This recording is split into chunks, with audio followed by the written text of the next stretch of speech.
You are listening to Supreme Magus by Legion 20. Chapter 21, 01 Plans Coming Together, Part 3. Chapter 21, 01 Plans Coming Together, Part 3. In the hands of the demons, mops became spears, chair legs turned into short swords, quills into knives, and all of them lunged at Linea's spirit steps before she could see them coming. Her adamant armor kept her from dying on the spot, repelling the physical component of the makeshift weapons, but the darkness they were imbued with pierced through metal and opened deep gashes in the flesh underneath.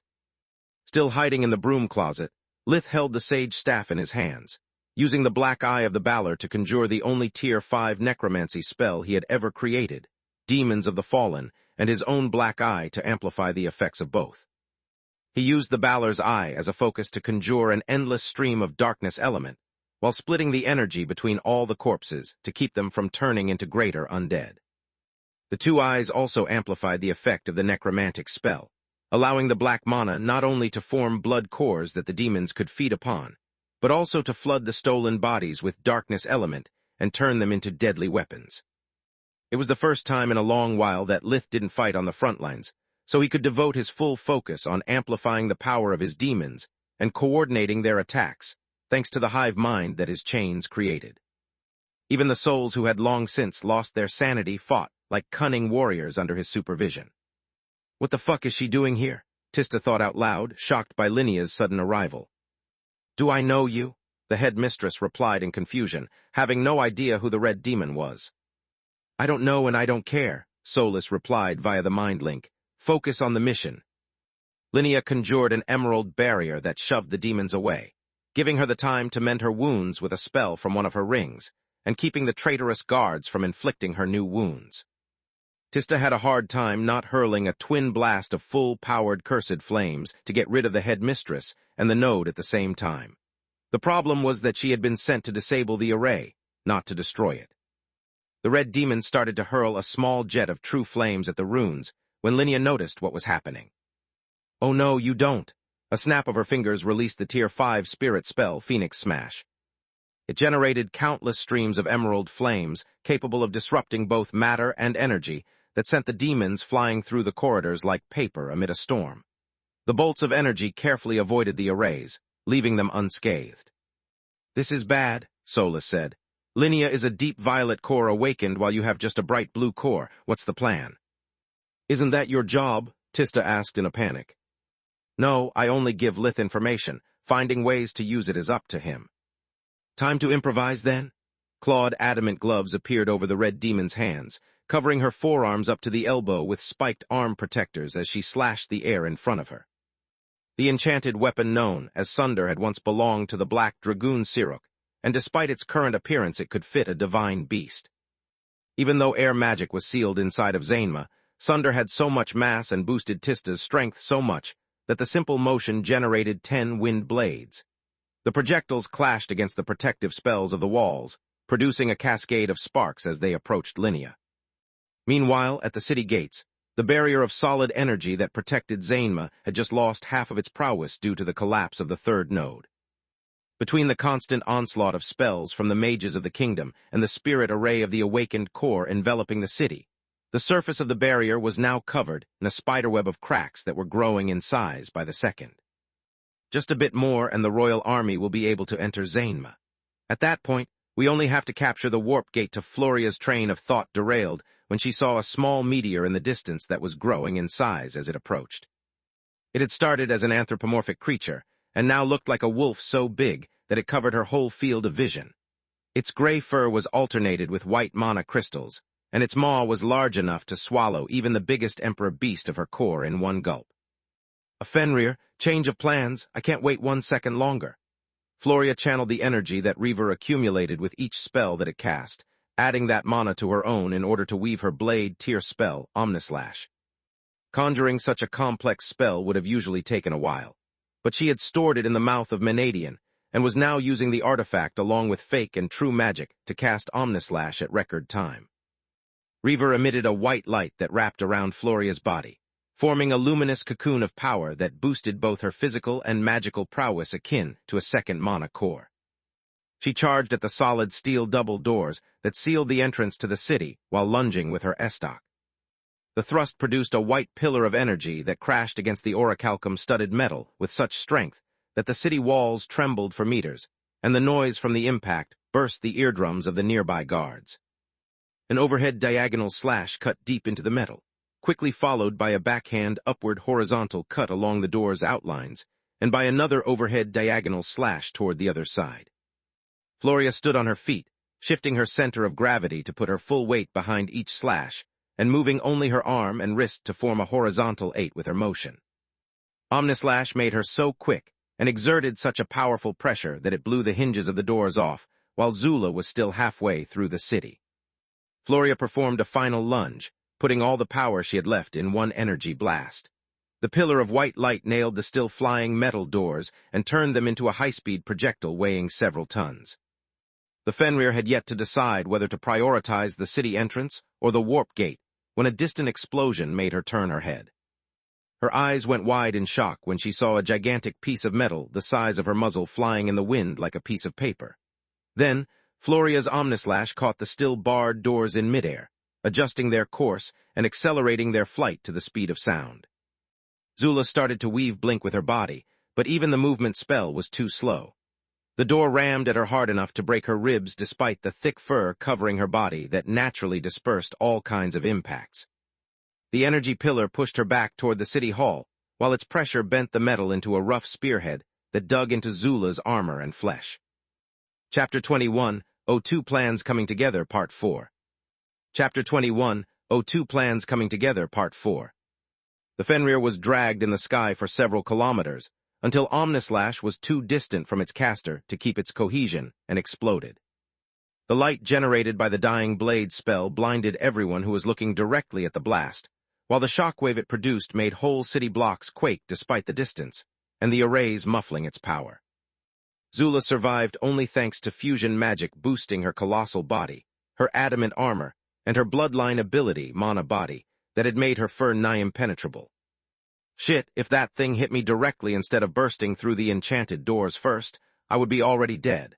No one told me that the council had someone besides Verhen who can use blade tier spells. I can't give them the time to prepare another, or I'm dead. The Fenrir dispelled Mana Body to weave her spells, and used Invigoration to heal while flying toward Floria as fast as she could. Inbound Divine Beast, I need backup. Unfortunately for Zula, the commander of the Awakened Corps was well aware of her own limits. My Emperor Beasts are already busy dealing with Thrud's heavyweights, and I have no one who can handle someone of that size. Copy that, Fila the Behemoth replied from hundreds of kilometers away. We don't have a 7-man unit of Violet Cores available to annihilate it. How long does it take you to fire another shot of Omnislash? Too long. Floria had already recovered her mana with Invigoration, and was double casting thanks to the mouth of Menadian, but Reaver needed 2 minutes to fully charge, whereas she had seconds at most. Lith, the beast representative, asked. On my way. From the broom closet, Lith took one final breath of Invigoration before releasing Raptor and Trouble from his pocket dimension. Zainma's dimensional ceiling arrays were still in place, but his Omni Pocket only required him to expend a spark of life force to release what it stored in a burst of emerald flames. There was no need for words or explanations. The spirit crystals in their chests were in sync with their master's thoughts and learned everything that had happened during their absence as Lith's mana brought them to full charge. The 2 golems reduced their size to that of a human and rushed toward the office of the city lord to intercept the Forgotten before they could leave the building. At the same time, 2 floors below, Tista was fighting for her life. Linnea had blocked the air blades with the same barrier she had used to repel the first wave of demons of the fallen, and then she had broken it into countless razor-sharp fragments. Part of the emerald blades spun around her at high speed in a whirlwind, using their edge to tear apart whoever came in too close, and their flat side to intercept spells and projectiles alike. The headmistress, mastery over body casting, was still amateurish due to having learned Thrud's method instead of creating her own. The Mad Queen was more skilled and powerful than Linnea had ever been, so what was easy for Thrud to grasp was a conundrum for her less talented apprentices. The best Linnea could do was to use the cover from the conjured protection to weave spells with her mind and fake magic, relying on body casting solely to weave a few easy runes here and there. Tista, however, fared much worse. The physical and magical gap between a bright blue and a deep violet core more than compensated for Linea's lack of experience as an awakened. The red demon had managed to hold her ground only thanks to Solus reading Linea's spell with the eyes while they were cast, predicting their trajectory, and the demons of the fallen piling up on the headmistress. I would still have a chance if I could use my bloodline abilities, but if I do that, capturing Zainma will be an empty victory. Without the arrays, the city will be changing hands more often than a copper coin, Tista thought. Solus racked her brain for a way to beat the headmistress, but the hands of Menadian were useless against someone who used spirit magic, and the mouth stored spells useful for a covert mission, not an uphill fight. Oh shit! Almost as if she had read Tista's mind, Linea had cast a Tier 5 spirit spell, Meltdown, that was about to generate an hexial mental wave of energy that would have killed everyone in the corridor without affecting the node. With no way to dodge, Tista dropped the gauntlets to the floor. Just like her hands, the middle fingers were the only ones still up, flipping Linea off fourfold. Dying with bravado, you are more stupid than you look. Behind me, demons! Tista ignored Linea and took the deepest breath she could. The Fallen had no idea what was happening, but Lith's final order had been to assist his sister, so they obeyed her command. As the Emerald Avalanche approached, Tista activated Sunder's size-regulating spell so that the gloves turned into adamant walls that blocked the corridor, protecting both her and the demons. The still-raised middle fingers pierced through the stone ceiling and anchored the gigantic gloves to their position. Son of a... Linea had already conjured Meltdown, so dispelling would have wasted the massive amount of mana she had poured into it. She finally recognized Tista from Lith's file, and the idea of having been outsmarted by someone so young only fueled her scorching rage further. Since your brother is not here, I'll have to settle your life. The headmistress of the Golden Griffin roared before taking a deep breath of invigoration to make Meltdown even stronger. The entire city hall trembled from the sheer pressure of the spell, while the floor and the ceiling, respectively below and above Sunder, cracked. Push, Tista ordered, as the base of the gloves started to tilt up. As Linea continued to use invigoration, she had also focused Meltdown into an energy mass dense and powerful enough to lift the non-anchored side of Sunder. If even the equivalent of a breeze were to pass through, only wandering souls would remain. The demons helped Tista to keep the gloves in place, but soon the metal became so hot that the silvery of the adamant turned red. How much mana has she left? Tista thought in horror. With this spell flooding the corridors, there's no place where I can blink. If I can't find a solution, I'll fail the mission, lose Sunder and my own life. She took a deep breath, activating both her red and her blue eyes. The frozen flames coursed through her body, giving her touch the ability to give Sunder a cold aura that absorbed the incoming heat wave and allowed the artifact to slowly cool down. Don't stand there like idiots. Help me! Tista gritted her teeth, feeling her body burn. The more frozen flames she consumed, the more the true flames she had conjured ravaged her flesh. With no way to release them, she focused the true flames into her feathers that ignited in a white blaze. The demons who until that moment had conjured Lith's best water magic spells suddenly stopped and abandoned their position. Are you insane? What do you think you are? Tista's words died in her mouth when she realized that they weren't running away but charging straight at her. Chapter 21, O3 Fairy Queen, Part 1. Chapter 21, O3 Fairy Queen, Part 1. Or better, the demons of the Fallen were charging at Tista's wings. They passed through the true flames without getting burned, the white fire bursting out of her feathers shared instead of mindlessly unleashed. Strong of their new power, the true demons blinked past the protection of Sunder, shielding Tista and the artifact with their own bodies. Linea's mouth opened in fear as the number of true demons increased by the second. Soon there were so many of them that by combining their cursed flames, they were not only repelling Meltdown, but they were also slowly advancing. What the heck is going on? Tista could feel the burden from the true flames decreasing as more and more demons stepped through her wings. Yes, Tista, I'm all right. Thanks for asking.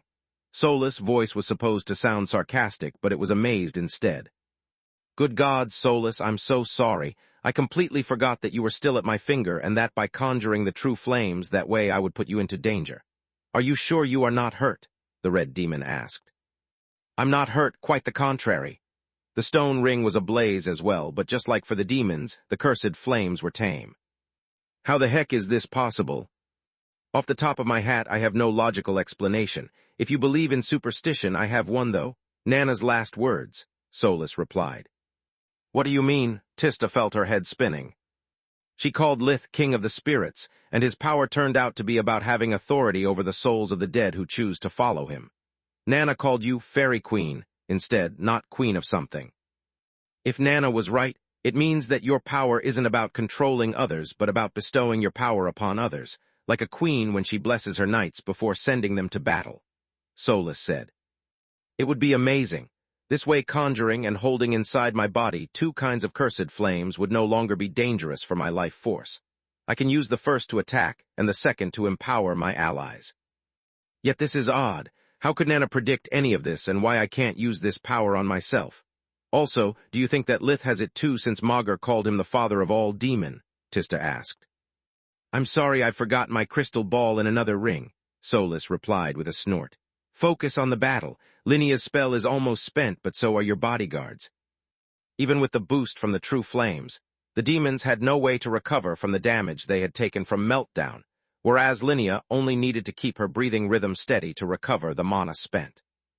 Her body ached from the mana abuse, and invigoration could now restore barely 60% of her strength, but the demons had just 3 eyes left at most. They couldn't afford to use magic or flames without becoming so weak that they would pose no threat to Linea any longer. They were already slow in her eyes, but at least the darkness that composed their body was still too dense for the headmistress to just tank the blows. The shards of the barrier floating around her now moved clumsily, her mind and body exhausted from the unrelenting onslaught. The demons attacked her from every side, deforming their shadow bodies to bypass Linea's defenses every time an opening appeared. Tista had immediately joined them, taking another deep breath in order to bestow new power onto the demons. Her vision became blurry and her knees buckled, feeling her heart and lungs throb. Stop it, whatever your bloodline ability is, it took a huge toll on you. You didn't just share your flames with the demons, you also gave each of them a spark of your life force. It shielded them at the cost of a crapload of your stamina. Any more and you'll end up like Lith, Solus said. Why didn't you tell me sooner? Linea had exploited Tista's staggering to attack her with a Tier 3 spirit spell. A demon jumped in front of the red demon, taking the brunt of the damage and giving her the time to raise Sunder to block. The blast sent her crashing against a wall and squeezed the air out of her lungs. Because it's a new skill, I can't push the damn pause button during a fight and take my sweet time thinking, Solus replied. What's a pause button? Solus, word confused Tista, and the mana exchange from the mind link was starting to give her a headache. Linea noticed the sluggish movements of the red demon and released another spell. With her mind clouded by fatigue, Tista reacted by instinct. She sidestepped the spell and slashed with Sunder. The emerald shards reassembled themselves in front of Linea, cracked under the air blade, and then shattered under the blast of the spirit spell in its wake. No fucking way. It had been just a Tier 1, but the damage it dealt to the headmistress, Ego, was on par with a blade spell. What was that? Tista felt slightly stronger, taller, and heavier as violet tongues now mixed with her blue aura.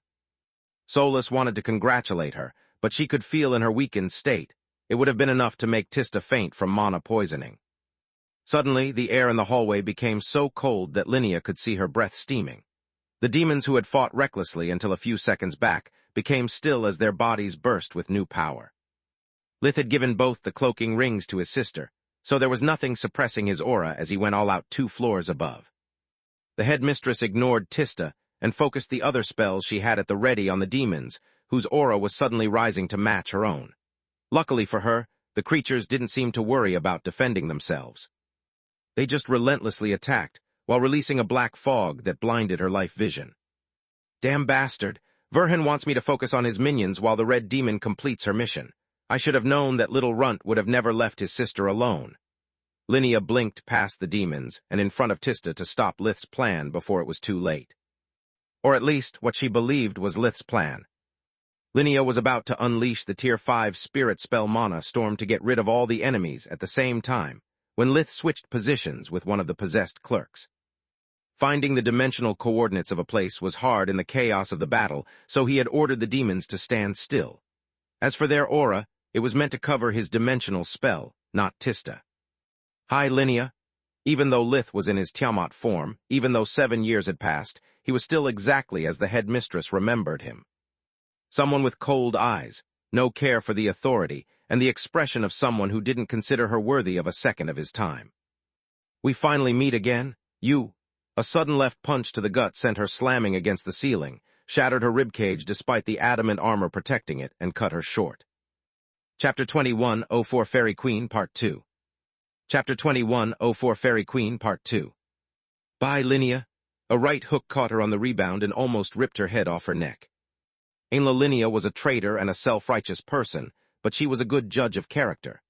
Lith had no desire to waste his time with her, and remembered who she was only because of her shared past with Nana. Until that moment, Tista had had trouble facing a superior opponent, but now Linnea was in a much worse situation. Lith's core was stronger, his body weighed tons, and he moved so quickly that she didn't have the time to cast her spells. The headmistress bounced off the enchanted walls like a pinball before crashing into the floor and creating a crater. She was bleeding from her mouth, ears, and eyes, while her whole body seemed to have been broken into pieces. "I can't fall like this. Even if I fail my mission, I refuse to let Verhen win without even casting a single." As light fusion cleared her blurred vision, Linnea realized that after bidding her goodbye, Lith had really left the room. "Come back here, I'm not finished yet," she yelled at the top of her lungs in humiliation, timing her words so that they wouldn't interrupt invigoration. "Actually, you are." A petite figure stood in front of her, covered in a golden armor and wielding a hammer more suitable for crafting than fighting. "How dares Verhen send a child to fight me?" Linnea roared in outrage. The headmistress could see with life vision that the fabled Golden Knight had a red core and a feeble life force. If not for her equipment, she would have been invisible. The Fury moved in a downward arc, way faster than Linnea had predicted, and what her broken body could follow. The Forgemastering hammer crushed her skull open, but Solus didn't stop hitting until the headmistress' body disappeared. Even though Solus had just a blue core and lacked speed, her human form had the strength of a divine beast. Linnea had failed to understand the threat that Solus posed due to the cloaking ring she wore. Lith had left soon after his arrival, not only because Floria couldn't afford to wait, but also because he knew that Solus could deal with an opponent like Linnea as long as he created an opening for her. "I'm not that short, you asshole." Solus grumbled at the sparks of light left behind by the unwavering loyalty array. "Damn it," Tista slammed her fist against a wall in anger.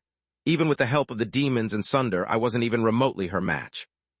I get that you are pissed off, but you did the best that you could against a superior opponent in a tough situation. Even though you didn't win, you have discovered a new bloodline ability and even taken the first step toward the violet core." Solus pointed at her friend's double-colored aura. "I know, but it doesn't make having my ass handed to me any less unpleasant." Tista sighed deeply. "Now let's get rid of this thing." She adjusted the monocle on her eye socket and focused on the node of runes in front of her. Tista didn't have to worry about being discovered anymore, but the exhaustion from the battle made her task much harder than before. One wrong move and Zainma's array field would have gone for good. To make matters worse, all of the Forgotten had reached the deep violet, whereas Tista and the demons were running on fumes. She could only hope that Solus would be enough to stall them in the case one or more of the Forgotten arrived. "Why didn't Lith bring all the demons to Six Eyes before leaving?" Tista asked.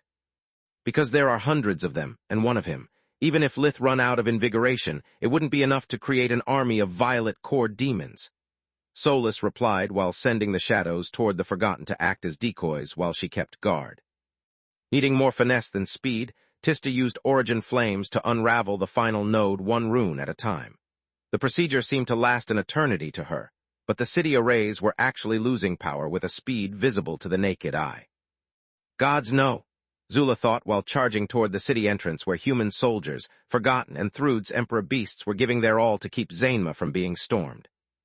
"Gods yes," Floria thought while weaving spells that used other elements from ice and darkness in preparation for the final assault. "Stop them at all costs," the Fenrir yelled while conjuring several arrays that followed her around thanks to her bloodline ability, Elemental Flow. "It's only a matter of time before reinforcements arrive from the gate and the city hall."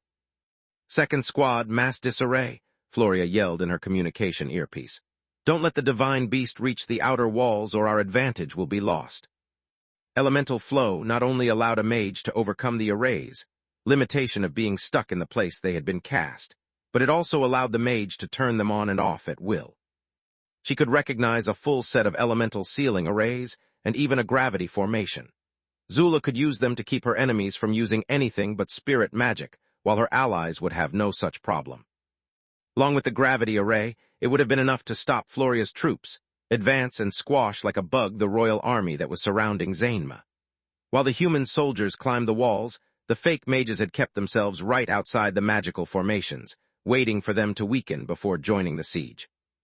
The awakened squadron followed Floria's orders, unleashing a barrage of disarray spells on the Fenrir. Zula could keep her spells from exploding by focusing her willpower to negate the enemies, but while she had to split her focus on the 7 formations, the awakened only had to target one each. Even with the help of her bloodline ability, the Fenrir had to give her all just to take one step forward. "My eyes are down here." Floria's voice forced Zula to lower her gaze just in time to see a small female darting toward her, followed by a volley of Tier 5 spells. A raging sun exploded in front of the Fenrir's eyes, outside the area of effect of her elemental sealing arrays. The distance lessened the damage, but the air became so hot that Zula had trouble breathing, and the flash had blinded her life vision. She didn't see Floria's spirit blink right in front of her muzzle and pierce with Reaver through her eye until the crossguard struck at her cornea. "If only there weren't those arrays, I would have released everything I have stored inside my blade right inside this asshole," Floria thought while activating the Tier 5 spirit spell, Breakdown. It conjured an elemental emerald sphere that hit Zula from point-blank range, without giving her the opportunity to dodge. Breakdown enveloped its target before imploding on itself.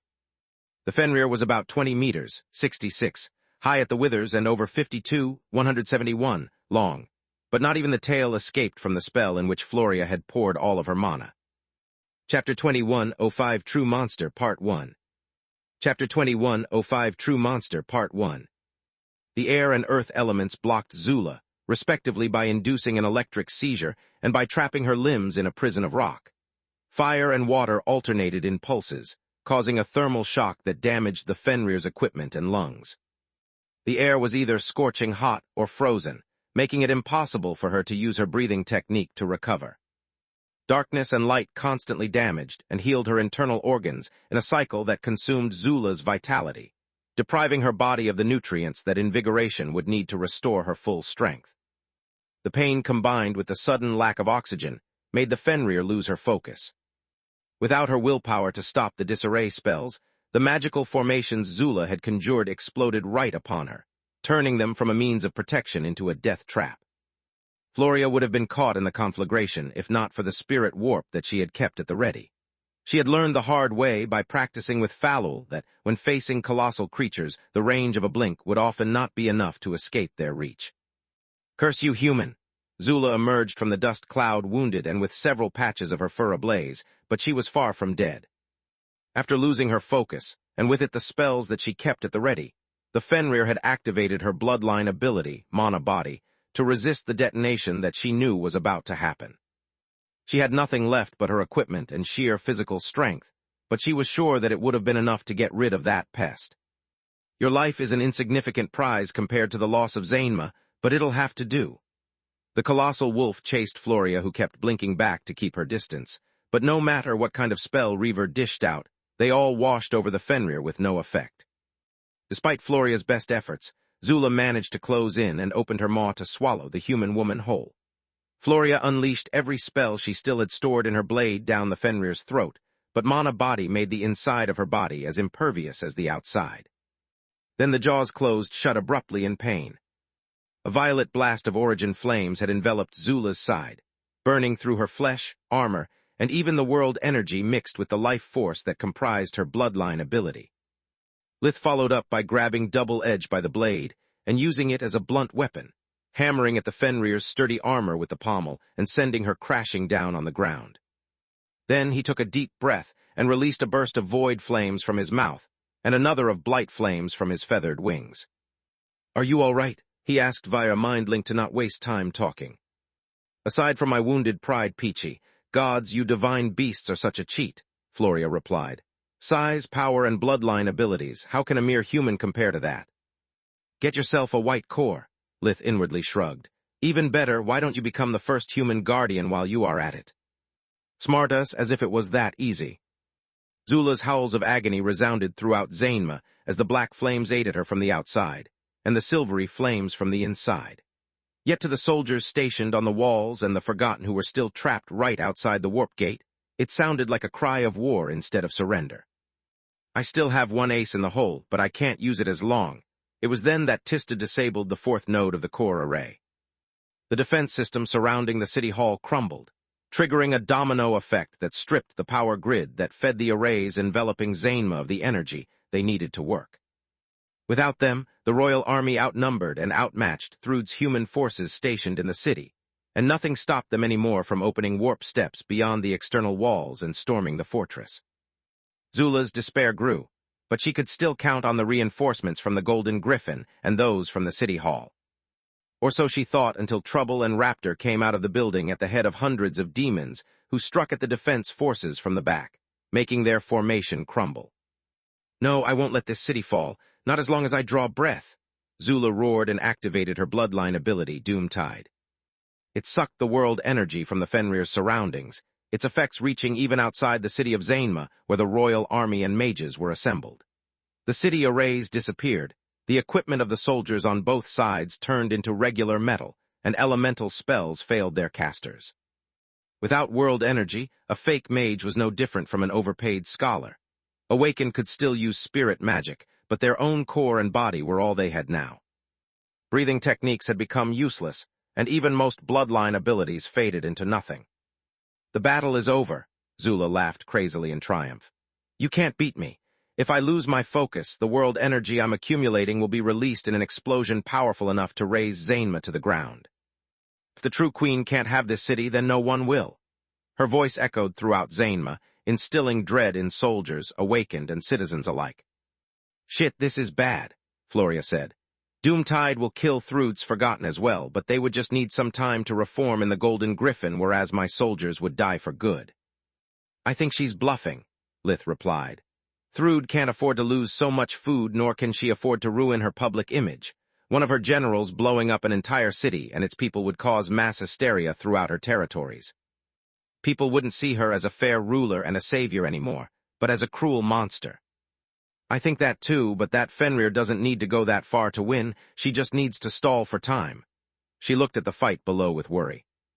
Now only awakened and soldiers equipped with alchemical tools mattered, whereas mages had become lambs to the slaughter.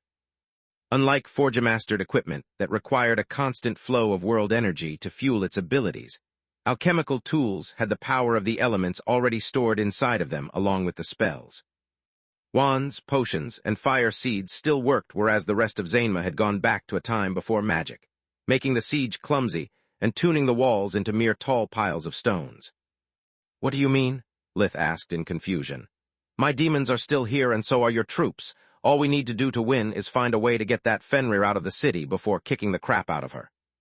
"True, but the same stands for Thrud's Forgotten and the Warp Gate. It's fueled by crystals that will keep working for a while even without world energy. Also, it carries from the other side a constant flow of world energy that will allow Thrud's troops nearby the gate to regain their strength." Chapter 2106 True Monster Part 2 Chapter 2106 True Monster Part 2 Last but not least, by taking down the arrays, Doomtide has reset them. The moment the world energy returns, the defensive system will go back to its full power, and all of our work will be for nothing. Floria racked her brain in search of a solution, but to no avail. Physically dragging away a creature the size of the Fenrir was impossible. As for magic, any spell that didn't kill Zula on the spot might make her release the energy stored by her bloodline ability. Losing the city would be a big problem for the kingdom. Losing the city, 2 regiments, 1 battalion of mages, and the entire awakened corps would be a disaster. "I have a plan," Lith said while handing Floria his rail gun, Thundercrash. "Spirit magic isn't the only thing we can use. We also have blade magic." "Don't be stupid. Without world energy, the power cores of our equipment are becoming weaker by the second.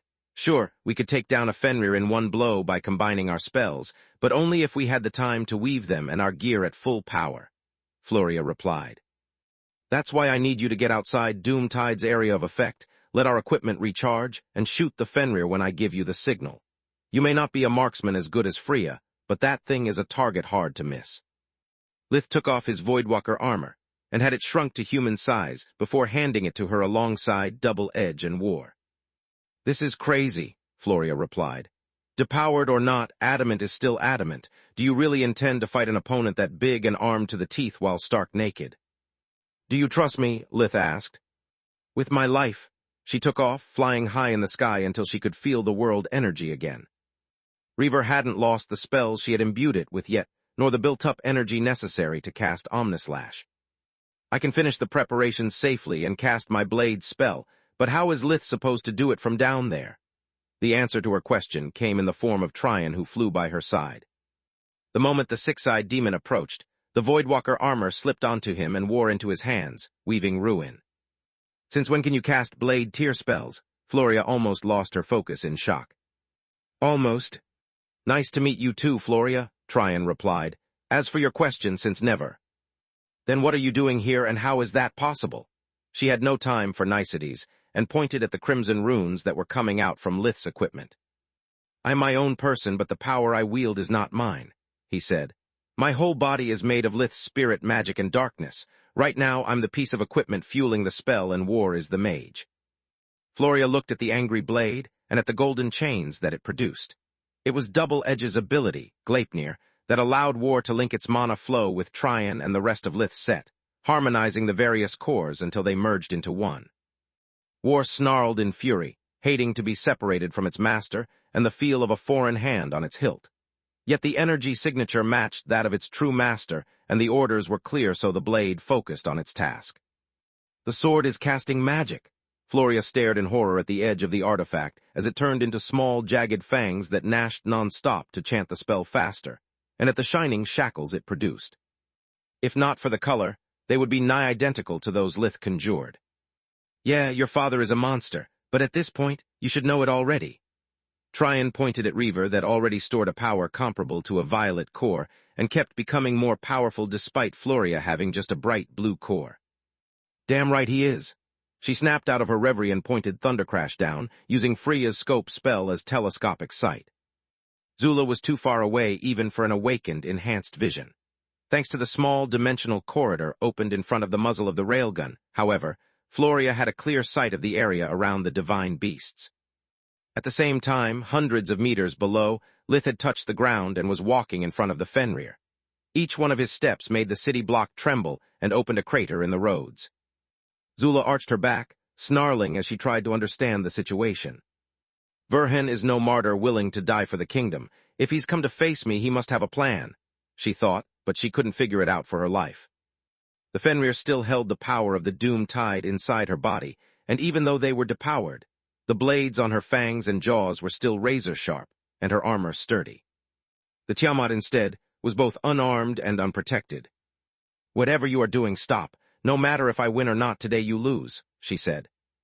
You are too confident for someone so full of it, and when I say it, I mean world energy. Lith spread his arms, and a black tide rose from the streets of Zainma, covering him from head to toe.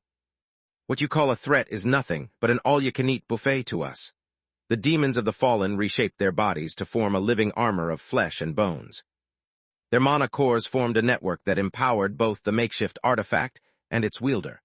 The demons who reached Lith's hands formed lumps of energy that quickly grew into short words. Oh shit, those things are made out of his own mana, and now Verhen is taking it back. Zula couldn't afford to stall for time anymore and jumped at Lith's throat while conjuring a Tier 5 spirit spell. He sidestepped the attack and executed 2 quick ripostes that clanged against Zula's armor, opening shallow scratches. Yet the abomination touch of the demons had not only sucked a small part of the Fenrir's vitality, but also of her doom tide. Cunning son of a dragon, she inwardly cursed. The armor, the blades, everything is a trap. He can't possibly drain me quick enough with those mosquito bites, so his real goal must be to get close enough and drown me in his demons. If that happens, thousands of hands will suck me dry and neutralize the explosion. I can't afford to let him get close again. Zula activated Life Vision, discovering that not all the demons had returned to Lith. There were pools of darkness laying in an ambush near her, waiting for her to take a misstep to attack. To make matters worse, Lith's makeshift equipment and the pools were resonating with magic. It didn't take a genius to understand that they were going to trap her inside an array. The Fenrir activated a spirit flight spell and took the sky to escape the encirclement. At the same time, she unleashed the Hexielemental spirit spell, Mana Storm, to hit the Tiamat and his demons at the same time. Chapter 21:07 The True Enemy, Part 1. Chapter 21:07 The True Enemy, Part 1. Mana Storm created a barrage of emerald falling stars that the light and earth elements made as hard as diamond. Fire and darkness boosted their destructive power, while water and air increased their maneuverability and speed. Altogether, the 6 elements also generated a gravitational field that amplified the weight of each bullet 100-fold. Lith had no way out but to use Spirit Blink. The spell moved him at the Fenrir's back, right where she expected him to appear. What a moron, she thought while looking at the still-opening exit point. I need but a thought to adjust Mana Storm's trajectory while I rip his TH. An electromagnetically accelerated bullet from Thundercrash pierced her eye and reached Zula's brain 1 second before the boom of the shot reached her ears. Mana Storm faded and her body fell limp, but without her consciousness, Doom Tide could no longer be contained. Such a stupid move had to be the signal, Floria thought. The question is what now? Lith plunged the twin blades inside the Fenrir's open maw and had his armor slip off him and onto her, using the combined effect of hundreds of abomination touch to contain the explosion in case something went wrong. The groups of demons still on the ground were forming an array as Zula had feared, but it was a warping formation. The moment Lith had blinked, he had ordered them to activate the array and move the helpless Fenrir high in the sky above Zainma. Doom Tide released the accumulated energy in a blast visible from space, but there was nothing it could damage. Also, it was right above Floria's position, far away enough to not be a threat, but close enough to be an easy target. You know that you are insane, right? Floria asked via a mind link as soon as Lith switched place with Tryon, wearing the armor and wielding war. Less yapping, more casting. He completed the final rune for Ruin at the same time Floria finished weaving Omnislash. Feeling the world energy and the army of demons all around her, Zula used Invigoration to recover her strength and mana body to keep the abominations, touch from killing her. She was too busy stopping the small pests from entering her open mouth and wounds to notice the incoming blast. Ruin's red blades and Omnislash's white pillar cut through the adamant and vaporized the flesh, piercing through her barriers and bloodline abilities like they were paper. Without their general imparting them orders, the Forgotten kept fighting like machines and lost due to their inability to adapt to the enemy's switch of battle formations. To make matters worse for the defending army, Doom Tide's explosion had overcharged the demons, bringing them all to 6 eyes. Outnumbered by the enemies in front of them and overpowered by those at their back, the army protecting Zainma was quickly wiped out. Until a few minutes ago, the citizens would have stood up and fought alongside those they considered their liberators from the tyranny of the royals. After hearing Zula gambling with their lives, however, they weren't so certain about what to believe anymore. Their heroes had just threatened to destroy Zainma, whereas their oppressors had risked their lives to defend the city. People were too afraid and confused to move a muscle, so they hid in their homes and waited for the storm to pass. Nice work, Commander Ernest, we won. Lith hung war to his hip and offered her his hand. I can't believe you really did that. Floria ignored it and embraced him, shivering in worry. What if I missed the shot? What if the Fenrir caught wind of your trick and released the Doom Tide in your face? Lith felt a bit awkward, especially after the conversation they had had at the gala, but he still held her in his arms while caressing her shoulders. If I asked you to trust me with your life is because I trust you with mine, he replied. Otherwise I would have never told you everything about Solus, the tower, and my powers. We may not be in love with each other anymore, but I still love you. You are one of my best friends, and that's not going to change, no matter what happens. Really? She said amid sniffles while tears veiled her eyes. Yes, also, the demons had the order to use the warping array to send me away in case something went wrong. I always have 1 or 2 contingency plans ready. Lith nodded. What an asshole, you didn't trust me at all. Floria pushed him away in anger. No, I just didn't want to die. Also, Tryon would have brought you to safety while Locrias was in charge of warping Tista and Solus. Lith shrugged. I couldn't endanger the lives of my child's aunts and godmother. Do you really want me to be the godmother? Her rage disappeared in an instant. What about Salark, Solus, or Renaa? Heck, maybe even Falul is expecting you to ask her to take care of the baby in case something happens to you. Well, Grandma will be part of the baby's life anyway, and I don't feel safe entrusting such an important role to someone who is likely to cajole them in her service. Lith shook his head. Solus would be the perfect choice if it wasn't for our bond.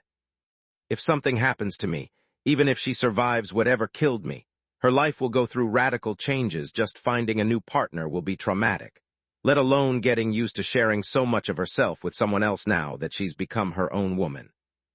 As for Renaa, she's no mage nor awakened. She can't help the baby understand any of what is going to be a very important part of their life. Wouldn't Falul be the best choice then? She's everything I am and a powerful emperor beast, Floria replied.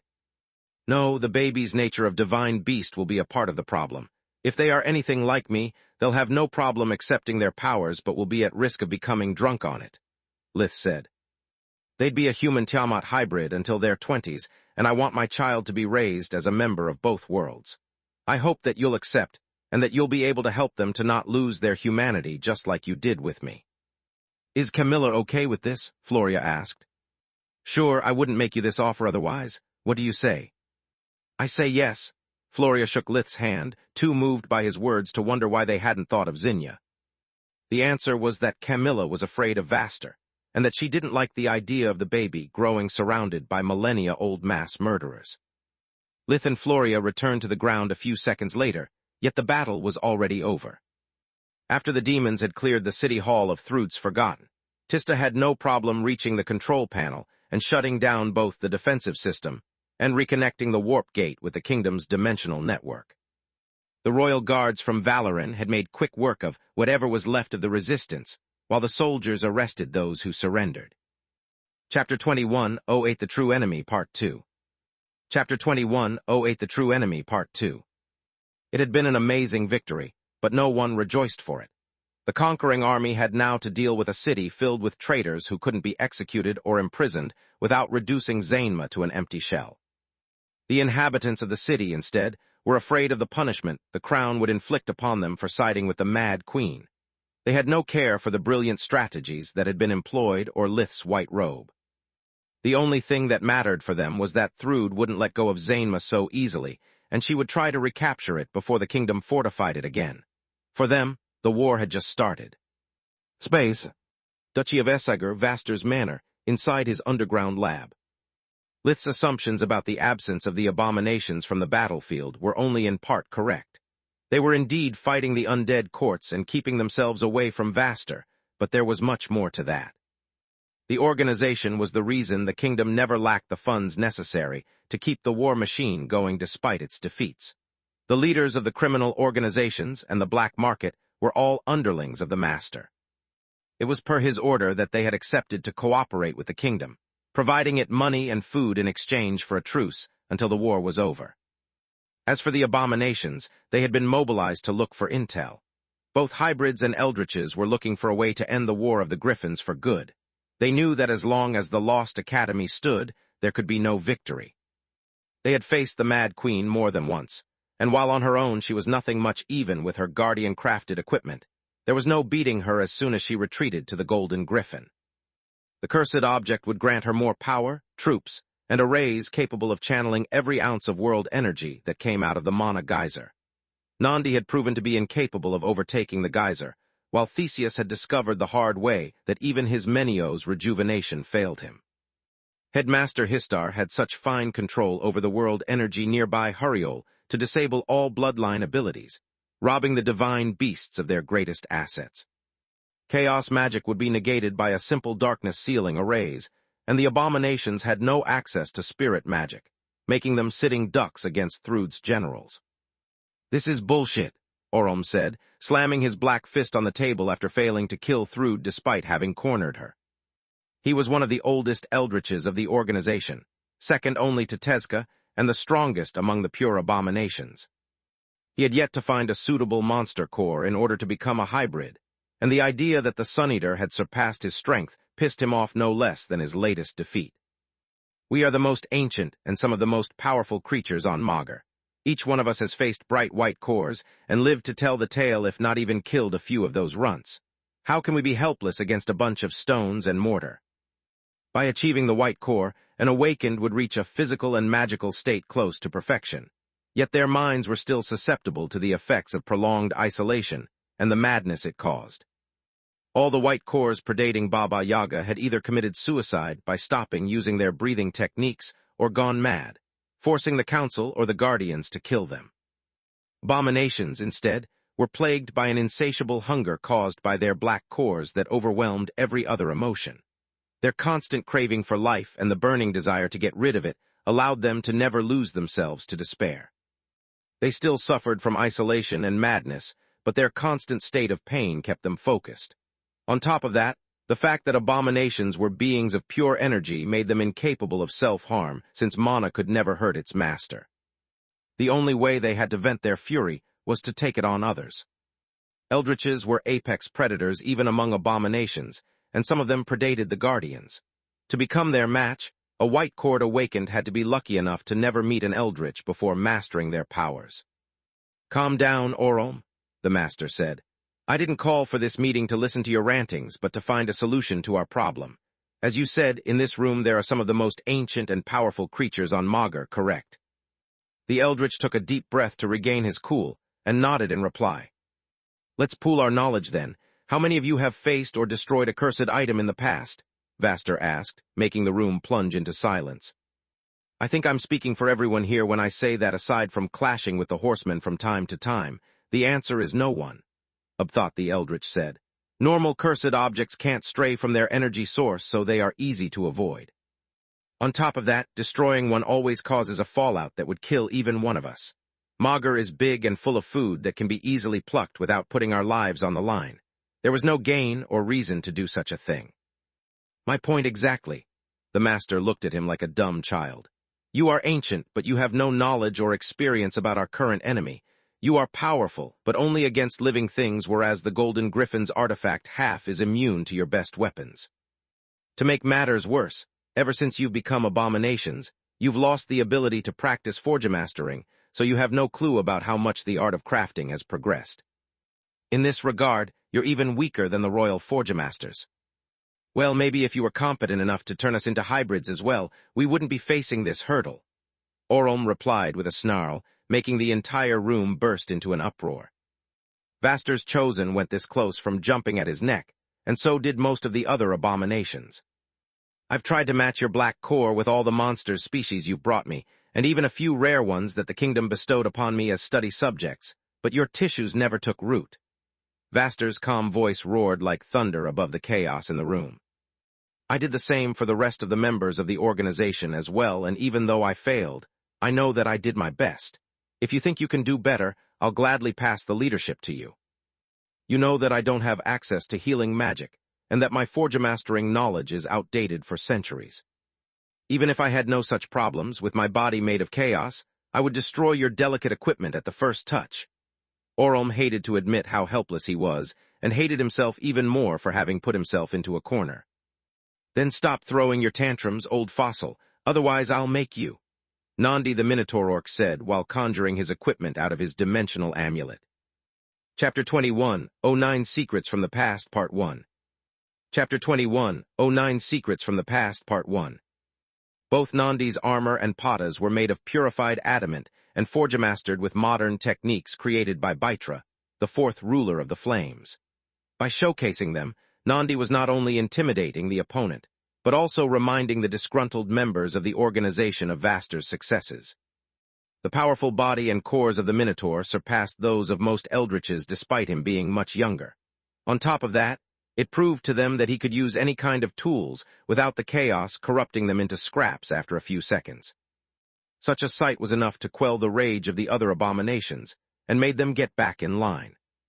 "I don't think that you've summoned us here just to scold us, Master," Xenagrosh said. "What's the plan?" "As you know, I couldn't care less about Thrud. I took part in this war for personal reasons." The hybrid abominations who shared an empathic link with him grunted in approval. They hated Orpal's guts for killing Manohar and having attempted on Zinya's life and that of her children time and time again. The rest of the eldritches just sighed in resignation. They had no care for the lives of mortals, but they couldn't deny that under Vaster's leadership, their race had made more progress in the last few decades than the eldritches had achieved in eons by themselves. Thanks to Nandi, they didn't need to scavenge for food anymore, while the Master's arrays limited their hunger and stabilized their bodies enough for them to have a taste of their old lives. The Eldritches would have followed Vaster against Magus itself, if that meant becoming one of his hybrids. My goal is to get my hands on Narchat and kill him for good. The problem is that he and Knight are held prisoners inside the Golden Griffin. Thrude and her academy are an obstacle in our path, but I think to have found a way to get rid of them both. Vaster leaned forward, handing copies of ancient documents that he had extracted from the royal library to everyone. Abominations aren't the only beings who were there when Arthon plunged into madness. There are plenty of members of the undead courts old enough to remember those events, and unlike you, they have always been an integral part of Garland's society. While abominations have always been mere witnesses, the undead have played an active role in most major events, and since before my coming, they were the only rulers of the criminal underworld. According to these documents, to escape Tyrus, notice and cover his tracks, Arthon sought help from the undead. He tasked them to find the ingredients he couldn't take from the royal treasury without arousing suspicions, and test some of his forbidden spells for him. "Wait a second," Hushar the Leviathan said, having a hard time believing his own eyes as he read the papers. Why would the undead bother helping Arthon? His experiments had no value for them, and if the council found out about the undead courts using forbidden magic, the Awakened would have hunted them down.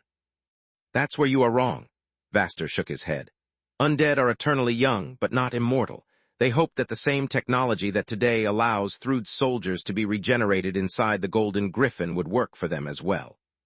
Had they succeeded, the council would have posed no threat to them anymore. Worst-case scenario, even if it didn't work on the undead, they could still use it to bring back their cattle. Having an endless source of food would have allowed them to grow their numbers until they become Maugur's master race. Luckily for us, in his madness Arthon was still wise enough to keep that piece of knowledge away from them. I read reports about undead being regenerated while trapped inside the Golden Griffin, but the courts must have never learned its secret, or we wouldn't be having this conversation today. As for the forbidden magic, the undead gladly followed Arthon in the hope that what would grant him immortality would also fix their blood cores. "I see," Hushar the Leviathan nodded. "But how is this knowledge supposed to help us? History proved Arthon wrong, and the Golden Griffin is his only achievement. The madness failed to grant him immortality or even awakening. On top of that, since the undead courts are no different today than they were 700 years ago, we can assume that their deal with Arthon got them nowhere." "That's true, but that doesn't mean that the undead learned nothing about the Lost Academy's workings, nor that they have no influence in the final outcome," the Master said. "Don't you find it odd that the undead are the only race that can't be controlled by the unwavering loyalty array? That Narchat had no fear sending his chosen to the Golden Griffin, and that the undead courts were so quick switching sides after planning for his capture. I bet that the reason for their confidence is that they know something that we don't. A hidden card to play the moment the relationship with the Mad Queen goes sour, something that in the right hands will cause her downfall." Vaster took a pause to let his words sink, and to give everyone the time to read the documents with new eyes. "Your theory makes a lot of sense, but I still fail to see how it can help us. We've raided and conquered plenty of branches of the undead courts, but we've never found anything about Arthon." Ubthot was quick to switch sides when it suited her interests. She didn't care for Orpal, but seeing how much the Master had built from bits and scraps of Arthon's work, there was no telling what Vaster could achieve if he were to get his hands on the full blueprints. By helping him, she would help herself. The same thought crossed the mind of the rest of the abominations, who were now full of enthusiasm. "That's because until now we didn't know what or who to look for," Vaster replied. "Such precious knowledge must be either hidden behind an ancient code written in a long-dead language or entrusted to the eldest members of the courts. The undead are confident that no one can read them anymore, but between all of you, there is more history in this room than in the rest of Garland. We can beat them at their own game." The room mumbled in approval. "I've already ordered our human associates to look through the documents we have collected during the hostile takeovers, and to send over to us anything that makes no sense to them. Who knows, maybe we're lucky, and we've already got what we are looking for. In the meantime, we're going to increase the pressure on the undead courts under the pretense of expanding our turf and stealing their resources. In other words, just keep doing what you were doing, but take alive anyone who looks old enough to know about the Golden Griffin. To increase our odds, I'm going to have the Eldritches take care of the kingdom, while the hybrids will focus on the Empire. That's where I bet that we'll find the solution to our problem." Chapter 21, 10 Secrets from the Past, Part 2. Chapter 21, 10 Secrets from the Past, Part 2. Vaster conjured a holographic map of Ligon's turf, where the most important branches of the undead courts were highlighted. Why the Empire? Theseus the Menelaus Bastet asked. The Golden Griffin was built in the kingdom, and it stands to reason that Arthon involved the local courts in the project. You are right, but I doubt that after the War of the Griffins started, the undead kept the records where Thrude could find them, especially if they were planning to backstab her after defeating the royals. Vaster replied. In their shoes, I would have moved such an asset out of her reach, while also keeping it close enough to be capable of using it the moment the opportunity arose. The Blood Desert is off-limits due to Salark's strict law enforcement, and all the free states of Garland are already under our control. If there was someone or something valuable there, we would have already found it. As for Verendi, it's too far for the undead since they have limited access to dimensional magic. The Empire is our best shot for 2 reasons. First, while Night was the supreme ruler of the undead courts after the disappearance of her siblings, she moved there in order to build the reputation of her host. To avoid the scrutiny from Verhin's allies in the kingdom while he posed as the Bulker copycat, Meln Narchet established his base of operations in the Empire. I'm ready to bet that before offering an alliance with Thrude, he took away everything and everyone he could use against her. It makes sense, Sierra the Fenrir nodded. So what's our next move? Your question moves us to the second reason I mentioned earlier, the Master replied. I narrowed the most likely position of the intel we are after down to the 3 cities where Narchet trained his chosen. Under his rule as the dead king, the local branches of the courts have been fortified into strongholds. The only people who had free access to them were those who carried Knight's prisms, and the women Narchet had delivered there. We met just a few times, but it was long enough to understand that someone with a bloated ego like him can't stop himself from running his mouth. Narchet needs to brag about how strong and smart he thinks he is in order to shut up the little voice inside his head that constantly reminds him of Lith's achievements. Meln probably said something about his secret weapon even to his victims. After all, he only took fanatics as his chosen, and they wouldn't betray him even at the cost of their lives. As for the women, the only way they had to get out of their golden prison was feet first. Rules of engagement? Icos asked. You are free to go all out and kill anyone, but only until you uncover the location of the undead court, Vaster replied. Once there, you must keep the damages and the number of casualties to a minimum. We can neither interrogate piles of ashes, nor afford to destroy anything that might contain the information we are looking for. At those words, the abomination hybrids groaned in frustration. They had no problem holding back their strength in order to achieve their goals, but not killing those who attacked them went against everything they believed in. I know it's going to be a bother, but it's our best and only shot, Vaster sighed. With a bit of luck, we might find some of Narchet's concubines, one of the elders who he used as advisor, or even Knight's chosen. Any of them can provide us invaluable intel that would be lost if you pulverized anyone on sight. Feel free to kill the undead who are too weak and young to know anything, but first make sure that they really are who they say they are. If any of Knight's chosen is still alive, they are probably posing as a low-level grunt to avoid being tortured to death. Because of what they did to their fellow undead? Theseus naively asked, making everyone else chuckle at his expense. No, for what they know, Tezca shook his head. Whenever the Night King possessed them, their minds became one, which means that they know everything he did. With Narchet imprisoned inside the Golden Griffin, the Chosen must have regained their free will and retained his memories. All of them. Seeing that the youngest member of the organization looked confused, the Sun Eater continued his explanation. They know the secret of awakening. They share his knowledge about blade tier spells and portable towers. If the undead courts find them, they won't deliver the Chosen to Thrude but keep them for themselves. With such knowledge at their disposal, they wouldn't need her anymore. Okay, you lost me there, the Bastet Menelaus replied. If the Chosen can't trust their brethren, why not just run away? Staying within the undead courts is a pointless risk. And what's the alternative? Hushar asked.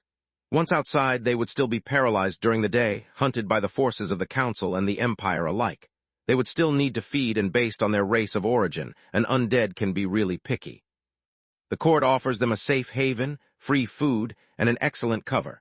To live unnoticed among the livings, it takes an undead great care to not stick out like a sore thumb, whereas in a court, they're just a face in the crowd.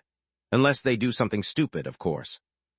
At a snap of Vaster's fingers, The names of pairs of abomination appeared under each of the highlighted cities, making most of the hybrids stand up in surprise. What the heck does this mean? Why is Kigan my assigned partner instead of Bytra? Not only is putting two Origin Flames users together redundant, but I also can't stand that asshole, Zorath said. Hey, I'm right here, you know, the Phoenix said in annoyance. Also, I agree with her. All of my strategies involve Aiko's life maelstrom. No matter how much our respective mothers squabble, Garudas and Phoenixes are a golden duo. No can do, the master shook his head. I've paired you up in order to form the best teams possible from the few hybrids we can afford to deploy. Xenogrosh's dragon eyes are the closest thing to life vision we have, and will allow you to identify elders and chosen, no matter how good their disguise is, or if they wear cloaking items. As for you, Kigan, your molting essence bloodline ability will be the key to destroying arrays without harming people while, by studying your Balor eyes in action, Xenogrosh might understand how domination works. I need Bytra here to keep working on upgrading the mouth of Menadian, our equipment, and researching on Theseus, Menio's side. You all have seen the true power of the Guardians when Camilla was attacked. Even if we reach the white core, even if the legend about fusing it with a black core is right, it might still not be enough. If we want to stand a chance against the Guardians, we need mage towers of our own. Vaster let go of his Yggdrasil staff and opened his shirt, revealing how his human life force didn't need the artifact's aid anymore to keep the abomination side under control. Chapter 21, 11 Fey Business, Part 1. Chapter 21, 11 Fey Business, Part 1. Even without the mystical wood helping Vaster to keep his focus, the light pink of his skin remained the same. The only visible sign that there was something wrong with him were his veins, which slowly turned black and bulged a little more with each beat of his heart. We are just one step away from our goal. The only thing that keeps our different natures from merging into one perfect being is the fact that our cores are still apart. After countless hours and experiments, we are now certain that to reach its full potential, one body can only be fully attuned to one core. In my case, the duality is constantly trying to turn my human half into pure energy, inflicting me great pain and reducing the prolonged lifespan that awakening was supposed to grant me. In your case, instead, the monster cores balance the black core, but it also prevents you from awakening. Once we solve this final conundrum, we'll be able to share our gift with the rest of Magar. It will be the dawn of a new world where talented people won't be forced to bend the knee anymore just to survive. A world where those we deem worthy will enjoy infinite strength and eternal life. With their help and our knowledge, it will be only a matter of time before a golden age for all races begins. We'll help the humans to reach the next evolutionary step, the Emperor Beasts to become divine beasts. The Fae to reach whatever state that their failure at guardianhood had prevented them from achieving so that they can communicate with Magar and tell us what it wants from us. We will stumble no more in the darkness like blind children, but we will march united under the guiding hand of the best of us. Vaster's eyes veiled with tears as he could almost picture his dream coming true. He was aware that eliminating conflicts would be impossible, but in the world that he envisioned, it would be up to the leaders of the various factions to solve disputes without involving armies or harming innocents. Those the master would bestow power upon would take that burden onto themselves. Unlike the current rulers of all countries in Magar, they would fight their own battles in person instead of delegating the sacrifices to others. It would greatly limit the number of conflicts, since the leaders of the new world would put their lives on the line only for what they truly believed in, instead of for petty or economic reasons. Also, no matter who would be the victor, regular people wouldn't live in fear of losing everything for a cause that had nothing to do with them. Yet the dawn will quickly turn into twilight if the Guardians don't agree with us. All our efforts, all our sacrifices will be for naught if the strength of our bodies doesn't match that of our beliefs. Vaster covered himself, his eyes steeling with determination. Hence Bytra stays here, and so will Theseus and Nandi. They aren't the strongest among us, but without them our plan has no chance of success. As for Tezca, I need him to protect my family. I've never thought the day would come when I'd regret reaching the first place, yet here we are. I'm the biggest thorn in Thrud's side since I've kept stealing her territories even while Lith was away. He and I have recently conquered 2 of her strongholds and recovered lots of cultivated fields just in time for the harvest. The Mad Queen knows that even if she takes them back, she can hold on to them only until our return. In her shoes, I'll get rid of myself first because I'm the only realistic target. Lith's parents are in the desert. To reach them, Thrude would need to gather all of her forces and abandon the kingdom. As for Camilla, Vaster shuddered at the thought as he found himself covered in a cold sweat at the memory of the day of the Black Sun. No one in their sane mind would want to see that again. Xenogrosh completed the phrase for him. Even if the Mad Queen was that mad, she would never succeed. She would just do us a favor. Exactly, Vaster nodded. Unless someone has objections about Tezca's assignment, I'm adjourning this meeting. No one said anything, so Vaster stood up first. Ladies and gentlemen, you have your orders. Time to get to work. The abominations and eldritches used chaos warps to cross hundreds of kilometers at a time, reaching their respective destinations with just a few steps. As for the hybrids, once they would have reached the borders with the Empire, and then crossed them thanks to their bloodline abilities. Now that they had become part of the Council, however, all they needed was a single chaos warp to leave Vaster's secret lab, and then a few more to reach a distant regional lord to enjoy a safe passage straight to the location of their mission. They didn't like using the warping arrays of the Essagar Duchy, since it was where their main hideout was located, but never contacting the local members of the council of a specific region would have been as suspicious as always departing from the same place. Why are you going to the Empire? Business or pleasure? Orosir the Pixie asked while darting around Xenogrosh and Kigan like a fly on steroids. If you're going sightseeing, I'll gladly join you. The Fey Lord of the Essagar region might have been easily mistaken for an emperor beast.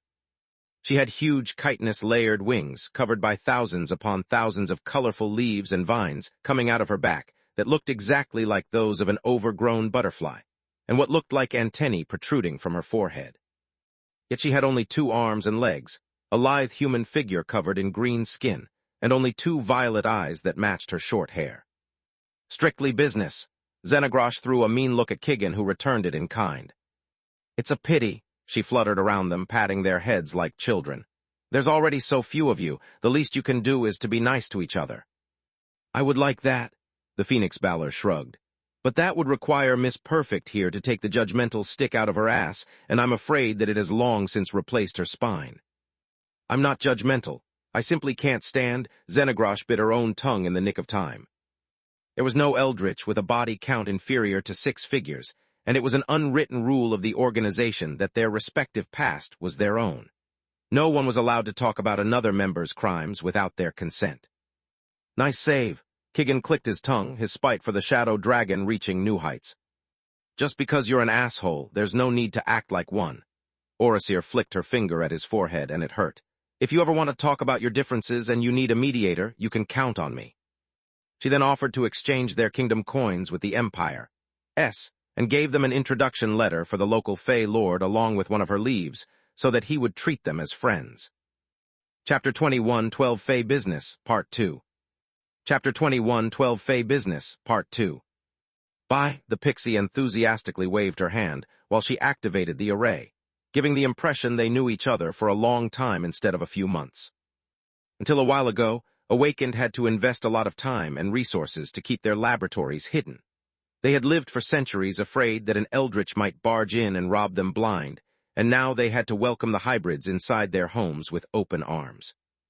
Regular abominations couldn't practice forgemastering due to their inability to produce light magic, so the only way they had to procure themselves powerful equipment was to steal it from others. That and the fact that many Awakened positioned their labs above mana geysers made them into the equivalent of a full course meal for an eldritch. They would get to steal hundreds of years of magical research, dozens of artifacts, and would get themselves a nice place to crash until the council forced them on the move. After becoming probationary members of the council, it hadn't taken long before Vaster's hybrids decided to use only Fey as liaisons with the organization. Undead were unavailable during the day, while humans and beasts held a grudge against them. They would make the hybrids enter through secondary entrances and lose lots of time with security sweeps before warping them to the real lab, so that the abominations would have no idea where it was actually located. Fey, instead, carried from their plant progenitors an absolute respect for the law of the jungle.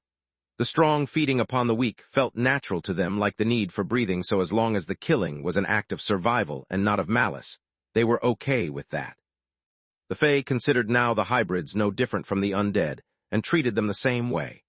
They would let the abomination access the council's warping array system without delay, and even make small talk. They would always ask Baitra for Forgemastering advice Xenogrash, and Kigan for free origin flames, and all of the hybrids for spicy tales from the ancient past. To rapacious creatures like the Eldritches, Fae came off as dumb and annoying, but at the same time they were a breath of fresh air. They didn't judge the hybrids for their past actions, nor did they tremble in fear like a lamb meeting a butcher wielding a bloody cleaver. Being treated like a person was what every single abomination hybrid needed, but none of them would have ever admitted it out loud, not even under duress. In the blink of an eye, Orasir's warping array synchronized with that in the lair of Sen the Oberon, bending the space in between and making the entry and the exit point of the dimensional tunnel overlap. The Fae had the appearance of an ever-changing mass of green, whose vines turned into flowers, fruits, and saplings with no apparent logic. The only constant was that each appendix held a different Tier 5 spirit spell, that the Oberon replaced with a better one the moment his diagnostic arrays provided him a better understanding of his guest's weak points. "Nice to meet you. Orasir sends you her regards," Xenogrash said with a warm and honest smile while handing him the letter and the leaf. She was used to the unpleasant first welcome that even Fae would give abominations. It was the only way they had to make sure that it wasn't just a ruse to get inside their homes and take their time eating them alive. After all, Fae didn't hold a grudge, but they weren't stupid either. The Oberon extended one of his vines, retrieving both objects with a whip-like movement so quick that the hybrids inwardly clapped their hands, and yet so delicate that neither the paper nor the thin leaf crumpled. Sen ignored the document and focused on the piece of Orasir's wing. Handwriting could be imitated, and even if the letter was authentic, it could have been written under coercion. The leaf, instead, was hard proof that the pixie was still alive, since Fae and plant folk didn't leave a corpse behind. When someone from the plant race died, their body returned to Magus in the original form they inhabited before gaining sentience. It was the reason no plant folk could be turned into an undead without their consent. On top of that, since the piece of the wing had been freely given instead of amputated, it still had a link with the main body. Sen couldn't use it to talk with Orasir, but simply by studying the leaf's aura, he could determine the pixie's physical and mental state at the moment when it had been removed. Sen felt that Orasir had given her leaf willingly while in a good mood and perfect health. The small fragment of her body was still filled with her cheerfulness and joy of living, bearing no sign that anything had endangered her life lately. Only then did the Oberon open the letter and read its content. "I'm sorry for earlier, but I prefer being a rude host than begging for my life," he said while his body shapeshifted into a humanoid form to put his guests at ease. Sen had learned from experience that while dealing with members of other races, having a definite shape was of paramount importance. Back when he was younger, Scarlet the Scorpicore had spent half her visit speaking to an apple tree before the flower bed she sat upon had asked her to add more fibers to her diet. "I know," Xenogrash replied with a sigh while throwing a meaningful look at Kigan. "It's not your fault if our species has a bad name. Besides, it's well-deserved. I mean, with that damn golden griffin around and its slave array, there's no telling if someone is really friendly or under Thrud's spell until you check their life foe. Wait, what?" The mass of greenery was still shape-shifting, yet its pseudo-face managed to express great confusion. Sen had taken the appearance of a man in his mid-20s, about 2 meters, 67 tall, with shoulder-length blonde hair and red eyes. His slightly pointed ears came out of the golden cascade covering his head, while his face showed a calm and wisdom that contrasted with his youthful appearance. "Are you telling me it's not us you were afraid of?" Kigan didn't bother hiding his surprise. "Indeed." The Oberon nodded as the remaining foliage shapeshifted into a long-sleeved white and green robe that left only his hands and head exposed, covering even his feet. "You came through official channels, so I had no reason to doubt you aside from the possibility that you were under the influence of the slave array. Death is scary, but spending your life as a mindless puppet is much worse." Seeing the lingering confusion in his guests, Sen showed them a recent memo of the council recommending to all its members to always scan the life force of visitors before letting them in. Among Thrud's followers, there were ex-apprentices who knew the location of the dwellings of many awakened. Now that the war was taking a turn for the better, the council was afraid that the Mad Queen would try to infiltrate its ranks. Chapter 21, 13 A Frail Alliance, Part 1. Chapter 21, 13 A Frail Alliance, Part 1. During the Battle of Zainma, Floria's awakened core had shown its true value and proved that the council had more tactics at its disposal to capture a city than Thrud. Now that she had been cornered, the Mad Queen was bound to retaliate as hard as she could. All that she needed to gain the upper hand again was to plant one of her little slaves inside the Awaken's ranks and leak intel about every attack before it even happened. At that point, Thrude would have just to wait for the main forces of the Council to be assembled in the same spot to take them all out in one fell swoop. No matter how powerful the awakened elders were, if caught in an ambush by over 30 divine beasts led by the Mad Queen herself, the Council would be done for and the War of the Griffins lost. The representatives of the four races could no longer afford to underestimate Thrude. After losing so many battles to Thrude, after the death of so many ancient awakened at the hand of her troops, the Council couldn't dismiss her as a fleeting threat anymore. For the first time since the first Guardian had been born, the awakened were afraid. Afraid to have met an enemy they couldn't defeat. "Why didn't we get this memo?" Xenagrosh asked while checking her Council amulet. "Look in the spam folder," the Oberon replied. "Those old farts send so many of them that I archived them without even opening them. It was attached to the Council's latest war bulletin." "Damn, you're right." Xenagrosh browsed the unwanted messages until she found the memo. "Hey, why are my messages in there as well?" Kigan asked. "Take a guess," she replied with a sneer. "Was there any failed infiltration attempt already, or is it just a precautionary measure?" "The latter. We are at a critical juncture of the war and we can't afford one single misstep.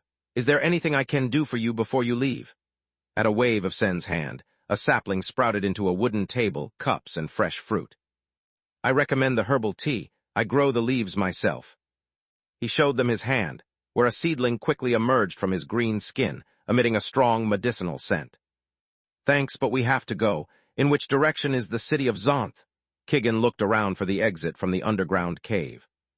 "That way." Sen opened a warp steps leading outside and dozens of kilometers in the right direction. "Straight ahead. You can't miss it." "Thank you very much." Xenagrosh handed him a flask filled with bright violet origin flames. "This is for your trouble." "No trouble at all." Despite his words, the Oberon took the flask and put it inside his dimensional amulet, just to avoid take-backs. "This is my contact rune. If you need help or a direct line with the local members of the Council, I'll be glad to assist you." The hybrids stepped through the warp, bidding their host goodbye with a nod of their heads before taking flight. Reaching Zonth took them less than an hour due to the unfriendly competition between them. Xenagrosh and Kigan couldn't stand each other, and turned everything into a pissing contest. "What now?" he asked after their Council IDs granted them access to the city. "We are looking for a secret base, not just a local branch. There's no way that we can find it by exploiting the local thugs like usual. The Empress is willing to help the Council, but if she had any clue, she would have already raided the place herself." "Now it comes the hard part," Xenagrosh sighed. "We are going to need some legwork to find reliable intel. Let's split up to cover more ground." During the following days, the two hybrids checked with the local authorities in the morning and spent the time until sundown squeezing information from anyone who even remotely smelled of undead. They had no access to invigoration, but unlike the city guards, they had senses that could pick up the faintest scent of expensive perfume, and their respective eyes could discern the presence of a blood core even in thralls. Xenagrosh was the best tracker of the organization, and she knew that real undead were completely different from the stories that parents would tell their kids to make them afraid of going out at night. The undead didn't smell like corpses, nor did they all feed on blood. Most of them looked and smelled just like the living until they decided otherwise. What betrayed them was their inability to come out during the day and their love for rare fragrances. The Shadow Dragon had learned from experience that the best way to find an undead's hiding place was by searching for people who, despite their trivial day jobs, smelled too good. Those who served the undead would be permeated by the essences that their masters used to freshen the stale air of the underground palaces. They had to stay until sundown. That scent would follow them around the city as they performed the daily chores, spreading to everyone they came in contact with like a disease. Even emperor beasts would have a hard time following such a weak scent inside a city. The fragrance would weaken with time and soon would be drowned by the smell of people, their pungent sweat, and the aromas coming from every establishment serving food or drinks. Yet to Xenagrosh's nose, each scent would leave a distinctive trail that with time and a bit of luck she could follow back to its original source. During the night, instead, the hybrids infiltrated the houses of the most influential mages of Zonth, under the fake identity of scouts from the Imperial academies. Contrary to the bard's tales, real undead didn't spend their free time hanging out in the slums, sewers, or sordid brothels. They liked to party, mingle with powerful people, and take part in their sordid vices to become their friends. Undead didn't accumulate power and riches just to brood in a damp cave, spending their waking hours whining about how cursed their existence was or how lonely they felt. They did it to enjoy in undeath all the things that in life they had never been able to afford.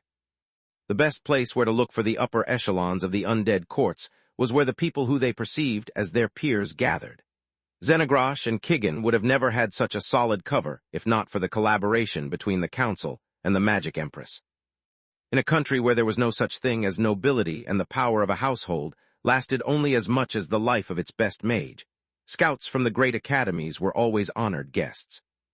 The two abomination hybrids spent a few days like that, identifying and following several thralls, but no matter how hard Kigan and Xenogrosh searched, their leads brought them only to dead ends. The hybrids were surprised when they discovered from the local constables that not only the Empire was aware of the true nature of the two councils' envoys, but it also didn't put any limit on their stay. Chapter 21, 14 A Frail Alliance, Part 2. Chapter 21, 14 A Frail Alliance, Part 2. On paper, the Magic Empress was supporting the Council, granting its members full access to the cities of the Empire and to the databases of the local authorities. Yet she wasn't doing it out of the goodness of her heart, but for her own survival. Milia was aware that in case the kingdom fell, the Empire would be the next. By buying time for the royals, she was actually buying time for herself. The Empress had put Belias under constant siege not only to expand her borders, but also to force the Mad Queen to reveal her best cards. The more desperate both the Griffins were, the more of their respective secrets they had to unveil in order to remain in the game. Milia didn't care whether her opponent would be Maron Griffin or Thrude Griffin.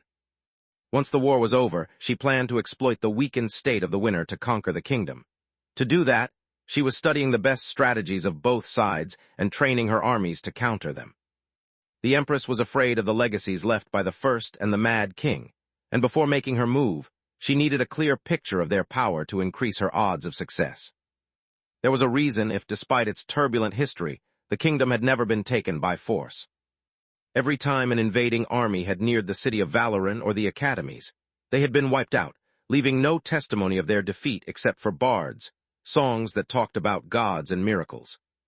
After her visit to the White Griffin during Nalar's attack, Milia could hazard a guess of what had really happened, and why Thrude had started her attack from the opposing side of the kingdom. The Mad Queen needed to secure a position where to move her Golden Griffin, and even the odds in order to start the final battle. The Empress could almost see how glorious her future would be. First, she would make the Supreme Magus an offer he couldn't refuse. Then, with his technology, she would have taken the kingdom by storm, replicated the academies, and then moved to Giera. Yet to make her vision come true, she needed time and opportunity, and so far, she had neither. Milia received constant reports about the abominations and the lack of progress in their research in all the 3 cities of the Empire. Seeing creatures so ancient and powerful achieving in hours what usually took her elite corps months was frightening. Reading about their constant failures, instead, made her worry that there was no key to defeating Thrude. Damn it, if the Eldritches can't find a clue even with the full support of both the Council and the Empire, then no one can. Milia Jennies, the Magic Empress and ruler of the Gorgon Empire, said.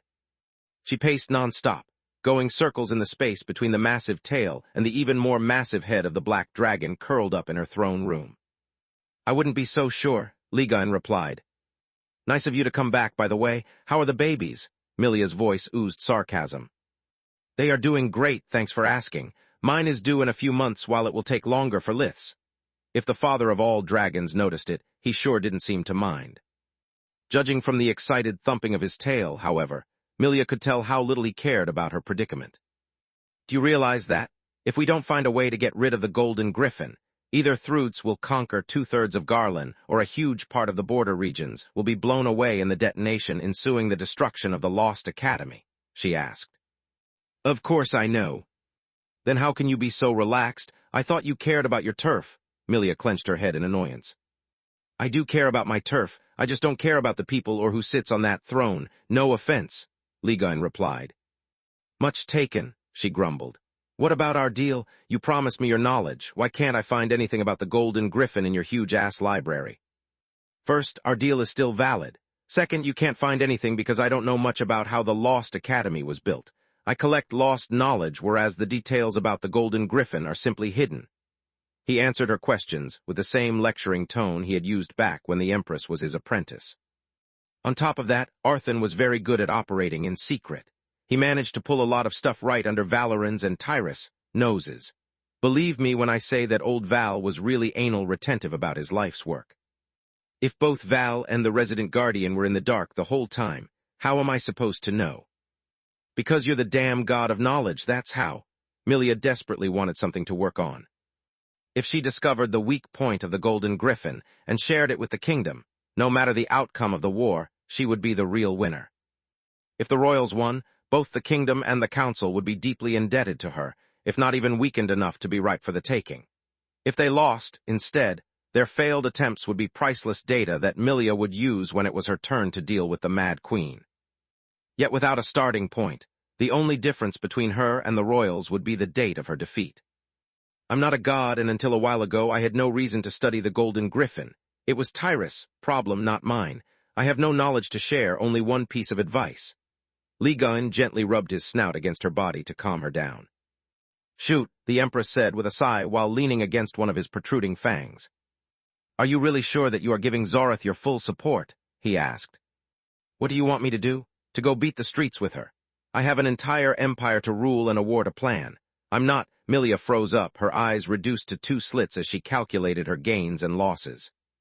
Fine, time to bring out the big guns. Space. Damn it, so far the mission is a total bust. Kigan threw his tailor-made suit on his bed. Our underlings who run the local underworld failed to find any lead or contact for the secret base, and I've attended more galas in the last few days than in the previous millennium. The undead we managed to track during the day and spot during the night were all irrelevant pawns. We need to find someone at the top of Xanth's undead court and fast. Indeed, Xenagrosh nodded. Our absence is weakening the kingdom's battlefront, and we can't employ our abomination brethren openly in the war. They are already busy dealing with the undead, but that's not the real issue. As members of the council, the royal pardon extends to us hybrids as well, and ensures us that only a handful of people in the kingdom know about our real identity. The rest of the Eldritches are not included in the deal simply because mentioning their names would be enough to split the royal court in 2, and jeopardize the alliance between humans and awakened. Chapter 21, 15 A Frail Alliance, Part 3. Chapter 21, 15 A Frail Alliance, Part 3. If the abominations fight in the open for the kingdom, the royals would no longer have plausible deniability, and their alliance with some of the most wanted mass murderers would become public knowledge. At that point, the households who hold a grudge against an Eldritch would either flock to Thrud's side or withdraw their support to the crown. We can afford neither, Xenagrosh said. The worst thing is that the other hybrids aren't having better luck, Kigan sighed. Secrecy has always been the undead's strong suit, and after being screwed up by us first and then by Meln, they've upped their game. On top of that, this time we cannot follow the money to discover the location of the secret base because there is no money involved. In other words, we are boned. We cannot afford to stay here for more than another few days. Xenagrosh paced around the room. With all hands on the battlefield, the organization has been forced to suspend its operations throughout Garland. Without us, the black market can't operate.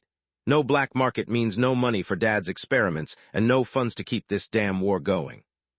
She sat on the luxurious king-sized canopy bed that had remained untouched since the day of their arrival, holding her head in frustration. Gods, I wish Baitra was here. She would have loved this place, the parties, and even though we would still be in the same predicament, at least she would have made my stay in Xanth feel like a vacation. Me too, Kigan replied, making Xenagrosh's eyes go wide in surprise. She and that kid Theseus are the best of us. I'll never thank you enough for bringing them into our fold. When I'm with them, I can almost forget about who I am and what I did.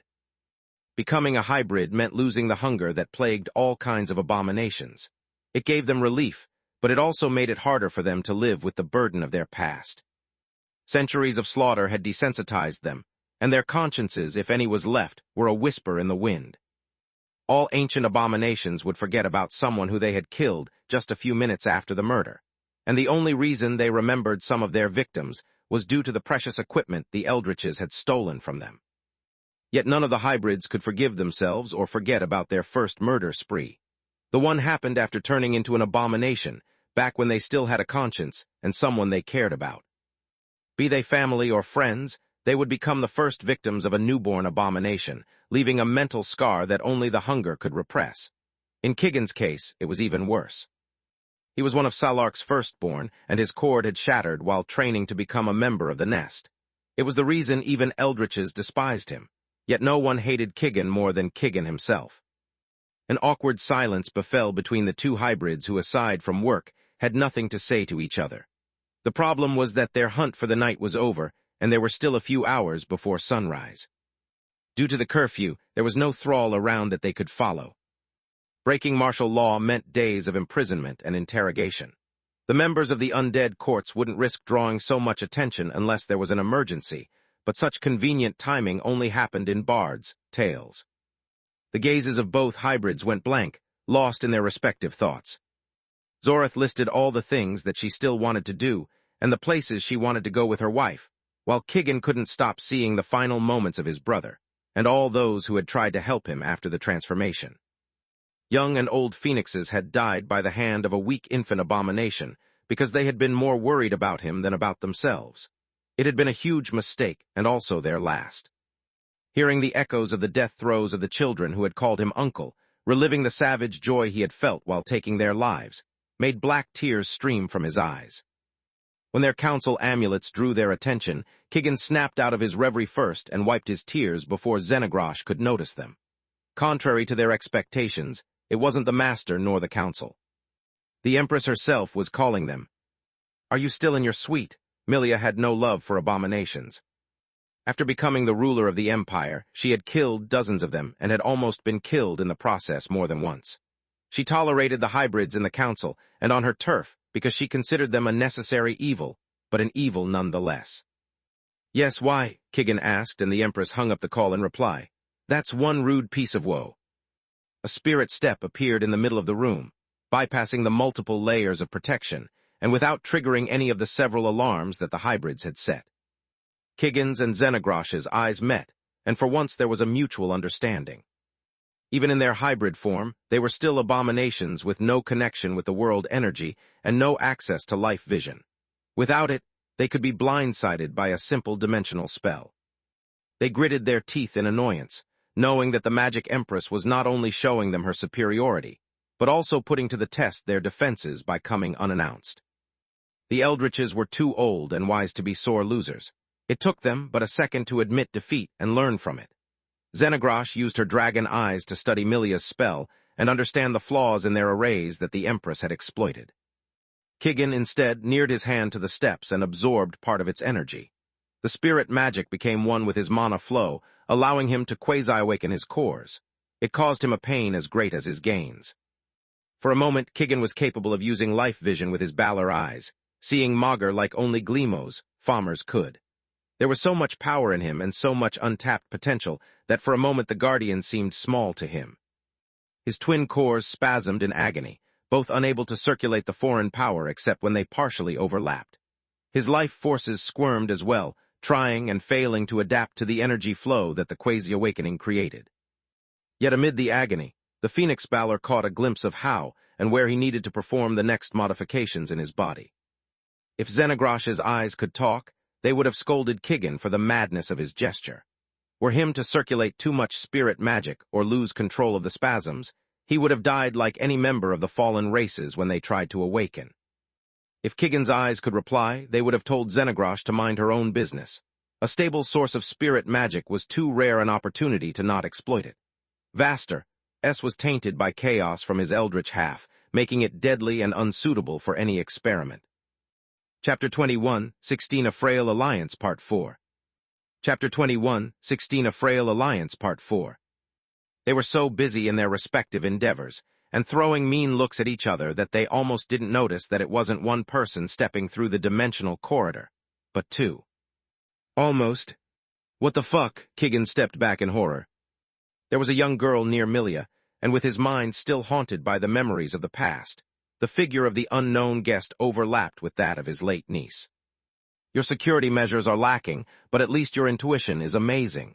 The Empress stared at the Phoenix Balor in misplaced respect. I didn't expect you to recognize the Red Sun so quickly. Why did you bring him here? At that name, Xenogrosh's eyes became two fiery slits of chaos and decay mana. To help you, of course, the Empress replied. While the bright day was imprisoned and the Black Knight fooled around, the Red Sun has ruled over the Dusk Court. Even though he had no authority over the other undead courts, the Red Sun plotted with and against them for centuries. He knows all the key figures in the business and how to find them. I won't say it's a pleasure to see you again, Xenogrosh, but there's no reason to make our reunion unpleasant. The young girl spoke with a manly voice that was cold and controlled, snapping Kigan out of his delusion. Once you are as old as we are, one must learn that a good businessman can't hold a grudge. It's just a matter of losses and gains. At the moment, we have everything to lose from fighting and a lot to gain by collaborating. If the Empress has you, then what need did she have for us in the first place? The troll dragon found the situation suspicious at best. You are almost as powerful as I currently am, and with the knowledge we have shared with the Empress, you should have already found Meln's secret bases. Why did you waste our time like this, Empress? Was it a ruse to keep us away from the kingdom and help Thrud to win the war, or was it just a way to test our abilities? I don't have to explain myself. Milia curled her lips in disgust, seeing how low the daughter of her beloved mentor had fallen. You two are my guests, and you'd better treat me with the respect I deserve as your host, otherwise I might forget my manners as well. She radiated no aura nor killing intent, but the fact that she wore the white armor and that the white sword was hung at her hip was threat enough. The armor alone was comprised of tons of compressed Davros, giving her the mass of a full-grown divine beast. The white set wasn't the old junk that King Elm had used over 1,000 years ago against Valoran during the War of the Blades.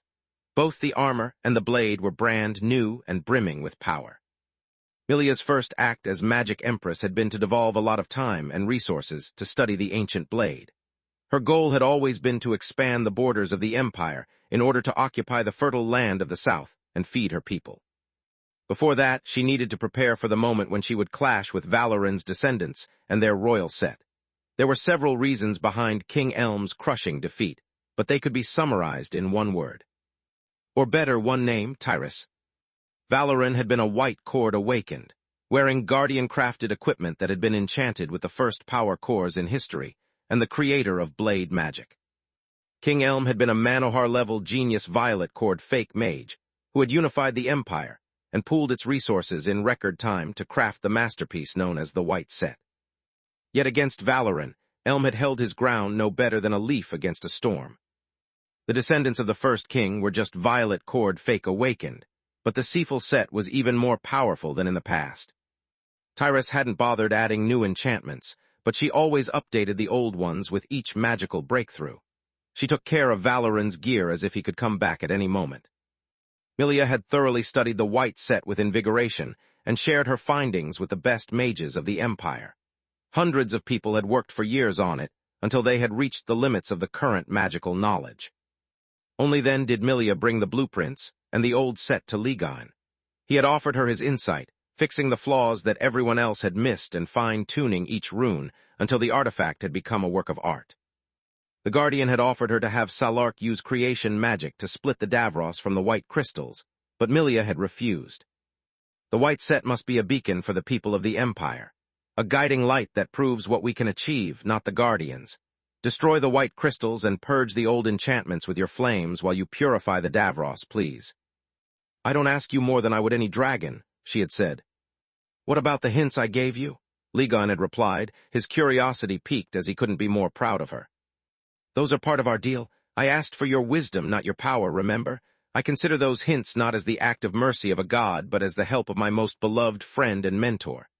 At those words, Ligon knew that he had been wrong.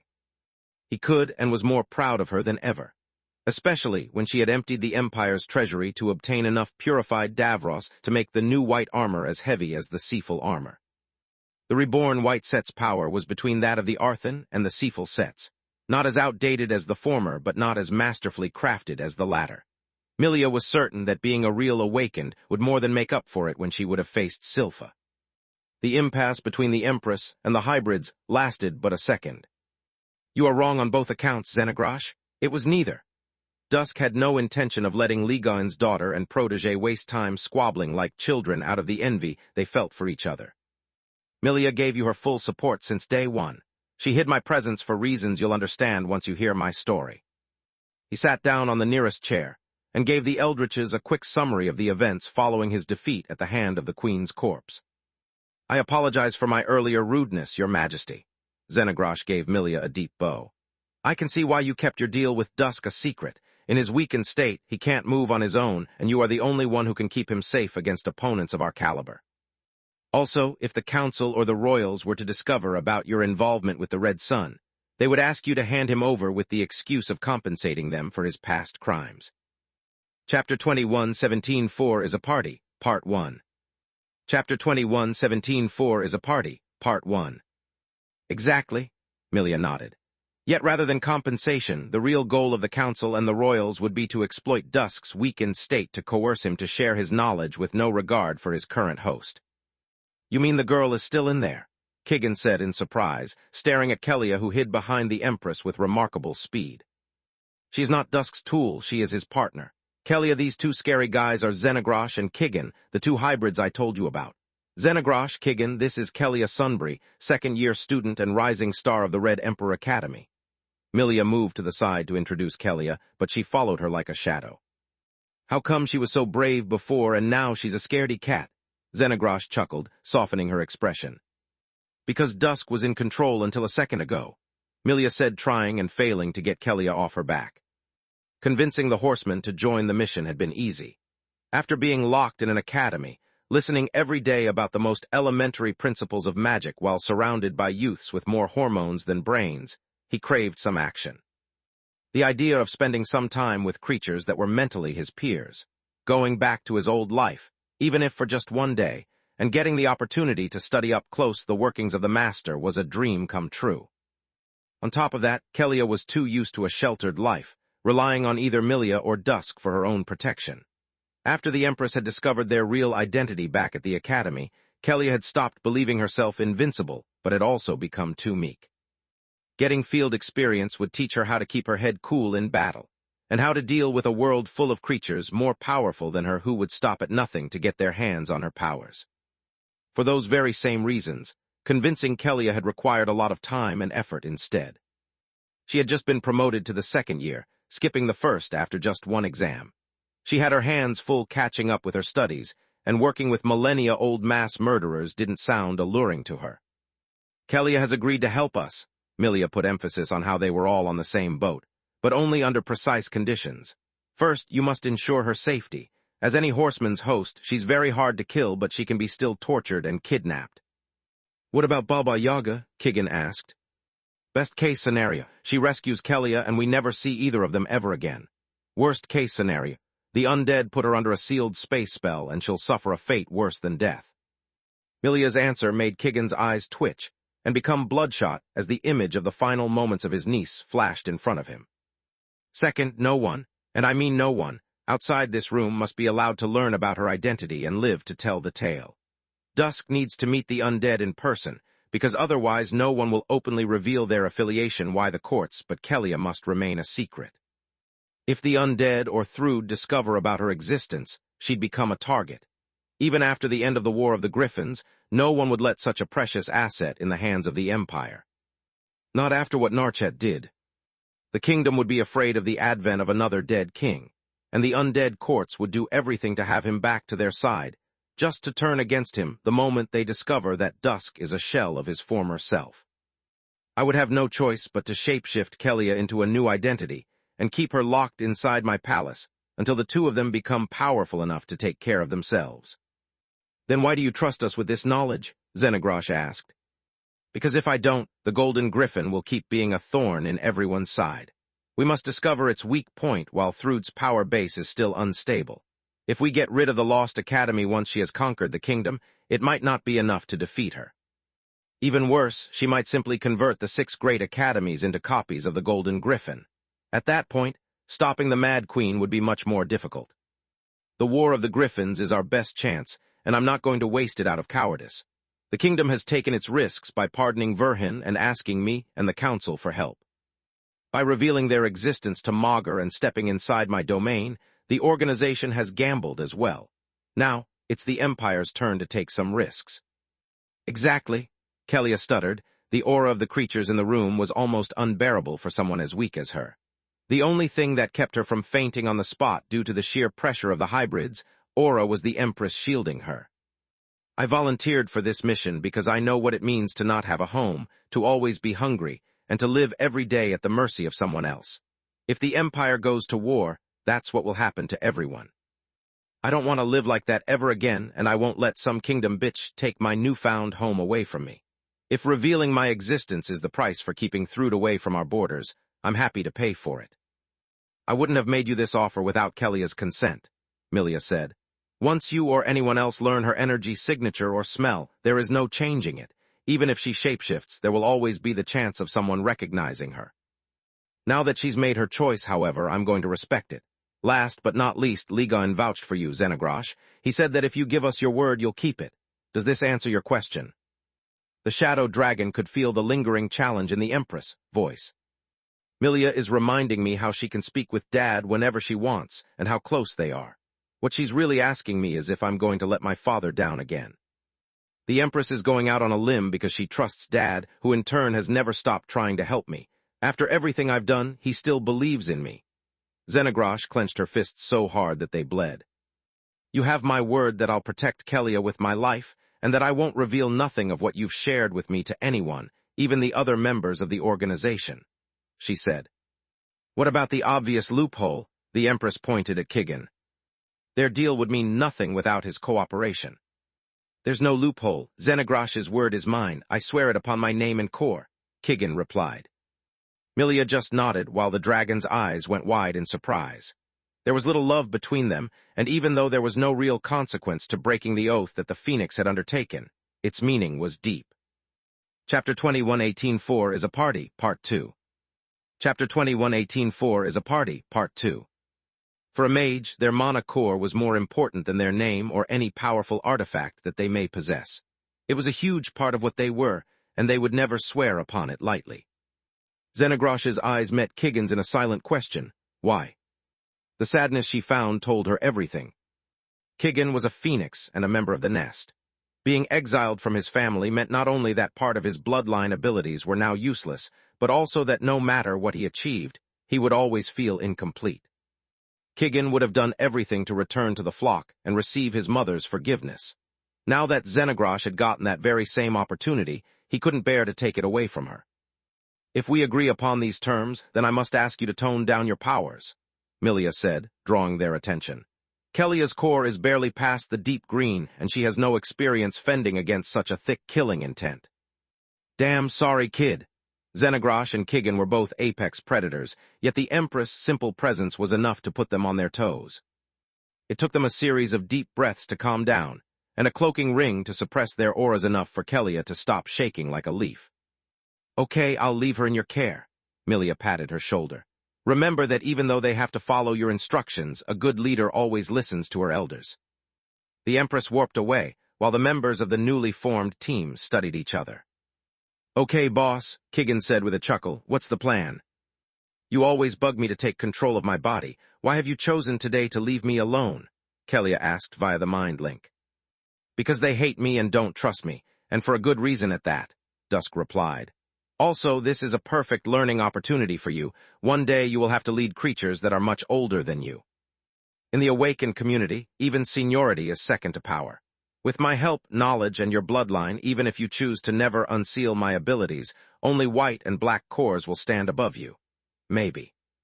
The plan is really simple. Kelia swallowed a lump of saliva. We're going to party. Space. Later that same night, the three of them had dressed up for the occasion. Xenogrosh had kept her human appearance since between her pale skin and sharp features, she looked like someone born in the Empire. Which was actually true, except for the detail that back when she was born the Empire had yet to be founded. Kigan, instead, had just shapeshifted the raven black of his hair into reddish and the bronze of his skin into the paleness typical of the North. He had the appearance of a man in his early 30s, about 1.9 meters, 63, tall with emerald eyes. He had inherited them from Salark, and every time he looked at himself in the mirror, He could almost swear to see her disappointed gaze. The phoenix also had his nose turn a bit smaller, his features less handsome, and his body less muscular. His role was that of a medium-level bureaucrat, not of a seasoned warrior. As for Kelia, much to her dismay, she had shapeshifted into a boy her age. She had really hoped to wear a gala dress for once, but the disguise was intended to hide her real nature and made Dusk more recognizable. The Red Sun had never taken a female host, and they wanted people to keep believing that. She had now flaming red hair, freckles on her nose and cheeks, and the lanky appearance of a teen whose growth spurt didn't give the meat the time to develop on their bones. Pants always damn pants. Wearing a skirt from time to time surely wouldn't kill me, Kelia said, and somewhere in the kingdom, Floria shuddered and Gianni's ears burned. Believe me, young lady, if we win this war, the Empire will throw so many parties, and you'll have to wear so many dresses that you'll be sick of them in no time. Xenagrosh chuckled. The shadow dragon could almost see her younger self in the girl beside her. So eager to learn, to grow up, and please an ancient fatherly figure whose standards were impossible to meet. The Black Phoenix, instead, always kept at a couple of steps of distance. He kept seeing his dead niece, and had to struggle between the constant fear of hurting her again and the need to beg for her forgiveness. Gods, I wish you are right, Kelia kept clearing her throat, not used to the deep tone of her voice. You just play your role while I look around the banquet hall. When I found who we are looking for, we move in. If they are not there, we move on to the next house. If I suddenly change the way I speak or move is because Dusk has taken over. You follow his lead and everything will be fine. Had those words come out of the horseman's mouth, they would have sounded like an order, and the hybrids would have probably kicked his ass. When Kelia said them instead, they sounded like a kid trying to act all grown-up. Kigan and Xenagrosh had a hard time repressing their hilarity, so they just smiled and nodded. Their routine was simple. The hybrids still introduced themselves as scouts from the Imperial Academies, but this time they had brought with them a non-existent rising star of the White Emperor Academy who had the tender age of 12, would enroll straight in the 4th year. What wonderful news! Maybe the Empire will finally have its Lith from Lucia. Many mages said after noticing the similarities between the Supreme Magus, life and Kelia's cover story. It was actually a ruse to make people curious enough to come looking for her instead of forcing Kelia to search every nook and cranny of the enormous households she visited. It took them 4 nights and several tries to find someone useful. They had been invited to the dancing party of Archmage Orvis, and Kelia even had the honor of opening the dances. As she led a young girl's steps, she had the opportunity to take a good look at the guests assembled in a circle around them, waiting for permission to enter the dance floor. The ballroom was over 30 meters, 100 feet, long and 50 meters, 166 feet, wide, while the ceiling was 10 meters, 33 feet high. The space was arranged on 3 levels. On the ground floor, people would dance and different orchestras would take turns playing different kinds of ballads to give their colleagues time to rest.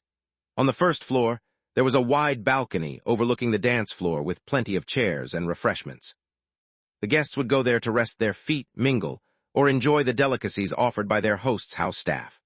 The third floor, instead, was soundproof and split into many closed VIP rooms where the lord of the house and his guests could discuss important matters without being bothered. Chapter 21, 19.4 is a Party, Part 3. Chapter 21, 19.4 is a Party, Part 3.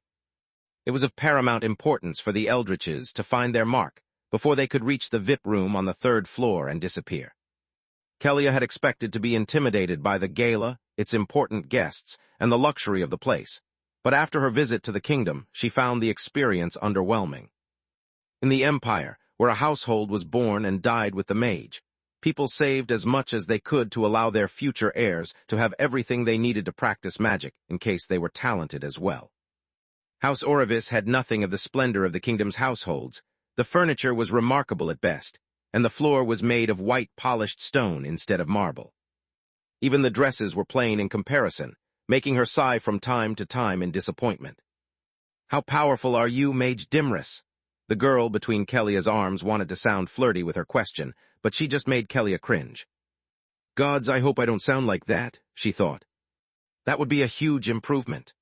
Dusk replayed in her head how Kelia had acted upon meeting Lith, squealing in embarrassment without forming an intelligible word until he had taken over. We agreed on never talking about that again. No, you asked me to, but I never said I would. The horseman made a loop of her squeals, making Kelia grit her teeth. Very, she replied to the girl, lighting her eyes with a bright cyan light to at least impress someone and regain some face. The color of the mana coming out of the eyes was the business card of every mage in the Empire, and if someone were to be found out to fake their level like Kelia had just done, they would be sentenced to jail. Oh gods, already, the girl's overexcited voice painfully reminded Kelia of her own. Do you really think you might be the second Verhin? No, Kelia said, making the girl's smile disappear. I want to become the first supreme Magus of the Empire and surpass Verhin, not follow in his footsteps. Kelia's confidence and determination made the girl look at her in a way that creeped Kelia out. Not with love or admiration, but with the desire to own her, like she was a thing instead of a person.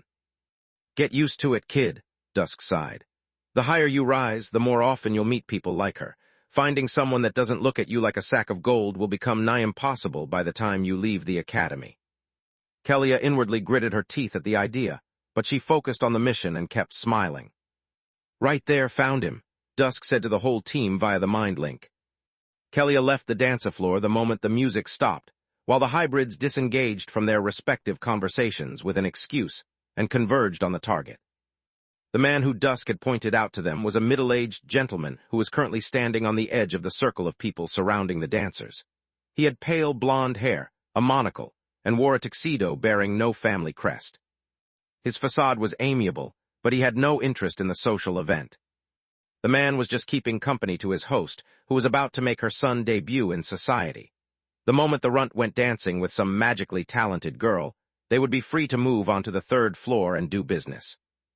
Your son looks like a promising young man, milady. Is he magically talented?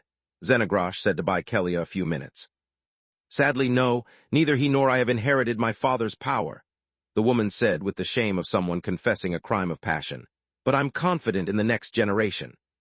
Sotham failed to reach the requirements for the great academies, but he's been talented enough to join the army as a spell soldier.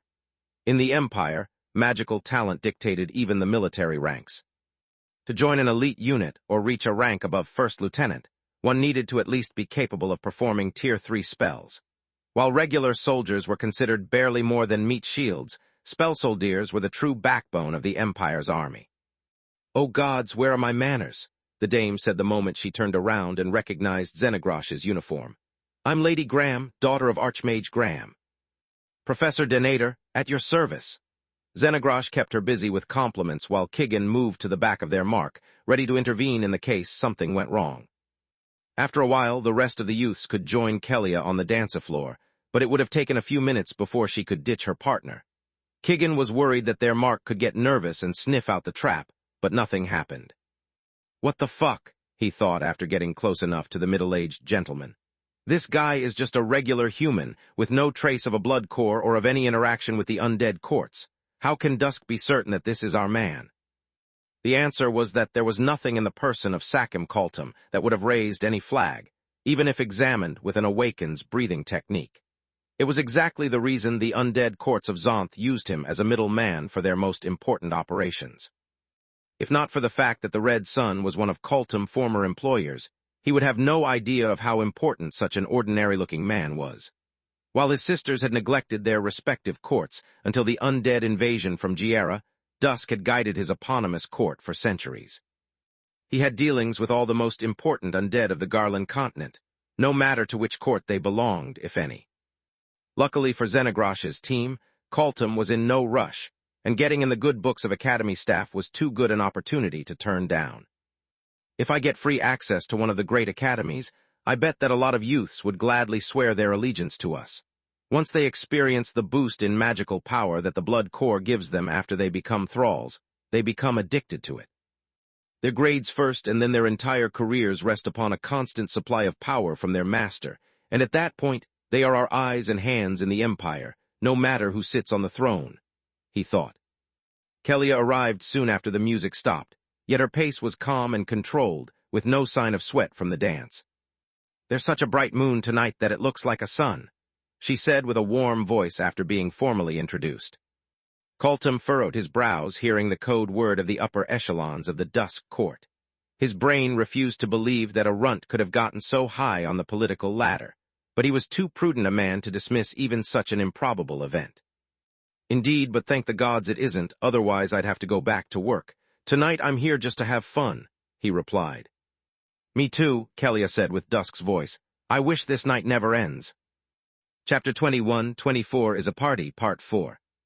Chapter 21-24 is a Party, Part 4. Coltum froze in a shocked expression for a split second before managing to regain his cool. Lady Graham, do you mind if I speak with Mage Dimrus for a minute? As a student of one of the great academies, he can use an honest merchant who will provide him with everything he needs for his future labs, he said. I'll make him the same deal my father made yours. If he finds anyone else selling magical goods of my same quality at a lower price, I'll refund him the difference. You are a very lucky man, Mage Dimrus, Lady Graham said with a chuckle. Mr. Coltum may not be very famous, but he's a man of his word, and he can provide you ingredients that most merchants don't see their entire lives. That's because the undead courts send him to deal personally only with the families they want to recruit, and most of his goods are either from the black market or stolen, you dumb woman, Dusk thought. Remember, Kelia, if a deal is too good to be true, it's a con or a setup. That or you've lucked out and met a moron. Thanks for your time, Mr. Coltum, and for your kind words, Lady Graham. I think I'll follow your advice. Dusk gave her a small bow, and after bidding the woman goodbye, he moved to the third floor with Coltum and the hybrids. The moment the curtain of the VIP room was shut, and the spells confirmed that the area was secure, the merchant fell to his knees with his head stuck on the ground. My lord, is that really you? I heard you were gone, he asked with a quivering voice. First that fool Narchet stole your court, and now that madwoman keeps everyone on a tight leash. Where have you been all this time, and how could you let that happen? Yes, it is me, the Red Sun, Coltum. Dusk sat on the nearest chair, leaving the hybrid standing and the man groveling. I owe no explanation to the likes of you. You'd better keep it in mind during the rest of our conversation, or I'll make you. At a snap of his fingers, the hybrids released a spark of their aura. Dusk couldn't afford to show how weak he had become, but a regular man like Coltum had no way to pinpoint the source of a mana surge.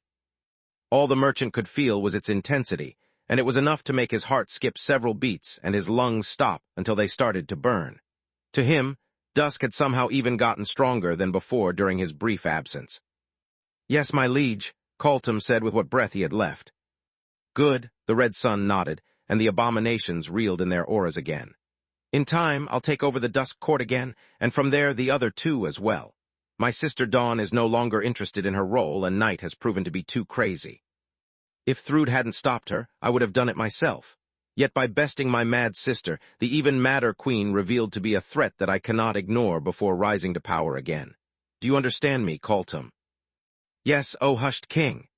The merchant hit the floor with his forehead in submission, using the title that belonged to the founder and only rightful ruler of the Dusk Court. There are rumors about how at the beginning of his reign, the dead king established 3 safe houses. The Pleasure Palace, where he would keep his concubines and he would pick his chosen among the followers. No one but those who had the dead king's complete trust visited it and lived to tell the tale. It's supposed to be here in Xanth.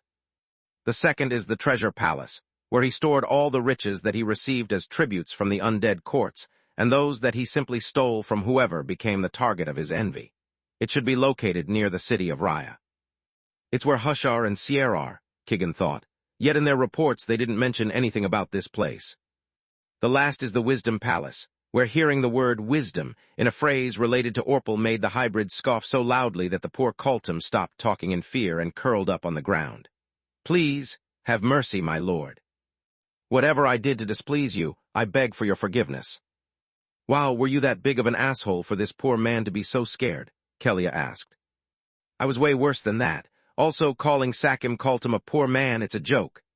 Dusk partially fused their minds, showing her the many dealings of the merchant with the courts. The people he had kidnapped, the beasts he had helped enslave, the things that he had stolen for the undead, no matter the consequences. Okay, I stand corrected. He's a piece of shit. You're going to kill him, right? She said. No, the Red Sun inwardly shook his head. Worry not, Coltum. My servants simply expressed their spite for the dead king. They have nothing against you, and you have not disappointed me. Yet, now continue. Kelia was amazed by how the horseman could sound warm and reassuring one second, and then cold and threatening the next. According to the rumors, the Wisdom Palace is where the dead king has built his magical labs and kept every artifact in his possession. It should be located in Satka. the merchant said in a rush, eager to please his new master. The abominations exchanged a quick look, taking out their communication amulets to tell the other hybrids to converge on Satka, Iko's, and Nelia's target, and the place where everything they were looking for was supposed to be. Are you telling me that the dead king was so stupid that he stored his most prized possessions in just one place? Dusk didn't move from his chair, raising an eyebrow in suspicion. No, my liege. Coltum's words made Kigan and Xenagrosh inwardly curse. If you are looking for his secret weapons against Thrude, you'll have to visit all 3 palaces. Not even the dead king was foolish enough to risk that Thrude might take everything from him in the case. Someone like me was captured and brought to the Golden Griffin for interrogation. An elder who took part in Arthur's ploy is supposed to live in the Pleasure Palace, disguised as a guard. The blueprints of the Lost Academy are stored in the Treasure Palace, stored in a precious item that has been enchanted into a dimensional item. Only the forbidden spells related to the Golden Griffin are stored in the Wisdom Palace. That's fucking great. Now Dusk glared at Kigan, cutting his annoyed outburst short. Shut up, you fool. The more you interrupt the conversation, the more it seems I have no authority over you. The Phoenix Balor suddenly fell to the ground, seizing in agony as he bled from his eyes, nose, and ears. Xenagrosh's eyes darted from her fellow hybrid to Dusk, yet her silent question only met a stone visage. Please, my lord, forgive your loyal servant. I meant no disrespect, Kigan said amid tears as a domineering aura filled the room, making even the shadow dragon shiver. Chapter 21 Hidden Palace, Part 1. Chapter 21 Hidden Palace, Part 1. It was Kigan's aura, allowing Xenagrosh to understand the meaning of that play. Continue, Coltum, Dusk said with a cold voice as his alleged minion kept writhing in alleged agony. Yes, yes. The merchant slammed his head against the ground a few times in apology for the time lost, while he tried to remember every single rumor he had heard. Forgive me, O hushed king, but that's all I know. I never visited the secret palaces, nor do I know their location, but I can tell you who does. Coltum then gave Dusk the real names, the list of aliases, and the hiding spots of the members of the undead courts in the various cities, who were more likely to have first-hand information about Orpal's fortresses. The good news is that the Mad Queen knows nothing about the palaces. Even after submitting to her, the elders of the courts kept them a secret from her. Also, they didn't move a single gold coin out, afraid that Thrude may be keeping tabs on them. The courts feared that mobilizing the troops necessary to take down the fortresses wouldn't have escaped her attention, and alerted her of their true intentions in case she managed to infiltrate one of her generals in the raid. These are all good news, but what do you mean the necessary troops? Dusk asked. The dead king is still alive, and his spells are still at full power. Also, there's no telling how many of his chosen are guarding the palaces.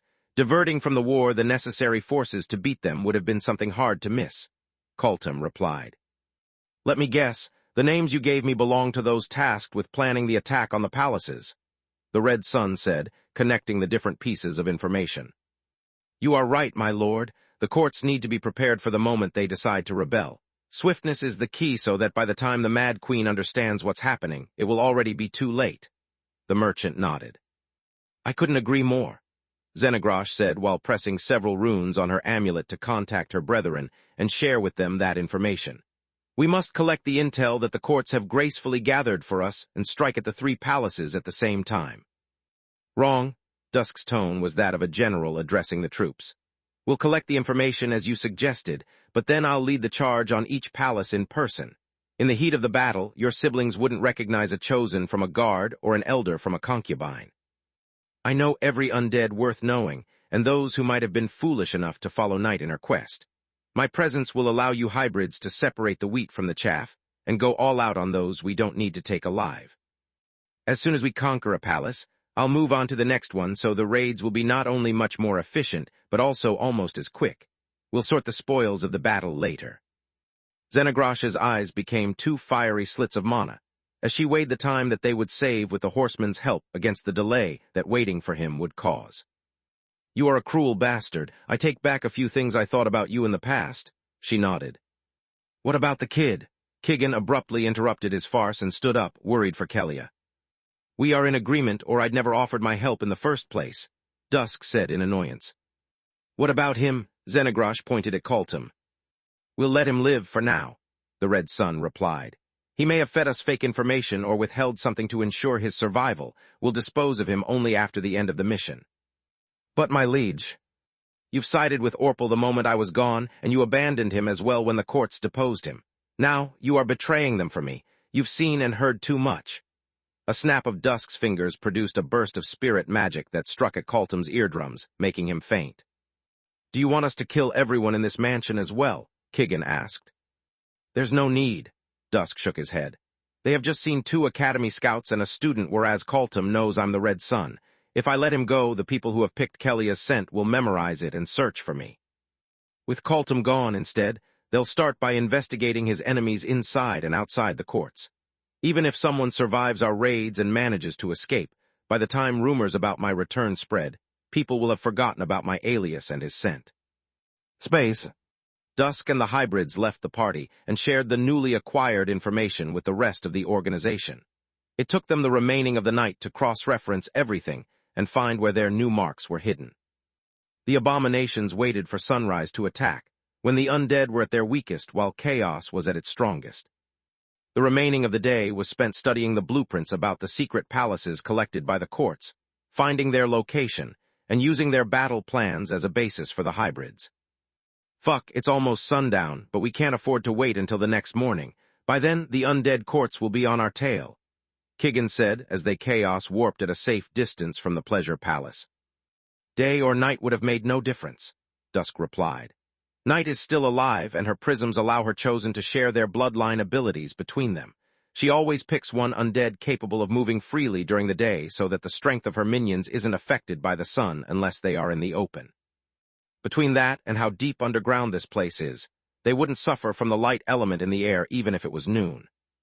The 3 worked together to deactivate the most dangerous arrays from the outside before starting the attack. Thanks to their collective knowledge and Dusk's spirit magic, the only limit was the time. If only I had even a fraction of my powers, I could take control of the hybrid's primordial flames and take down the magical formations in a matter of seconds instead of hours. He inwardly cursed. What about Doomtide? Kellia asked. That would be stupid. After a while, the arrays would come back online, and at some point I would have to release its energy. If I were to do it outside the palace, the element of surprise would be lost. If Unleash Doomtide inside instead, we would have to search through the rubble and there would be no survivors to interrogate, Dusk replied. After getting rid of the self-destruct mechanisms and the elemental sealing arrays, they moved in. There were still a lot of magical formations left, but even though undead weren't supposed to have life vision anymore, and the control system would have perceived their tampering and sounded the alarm.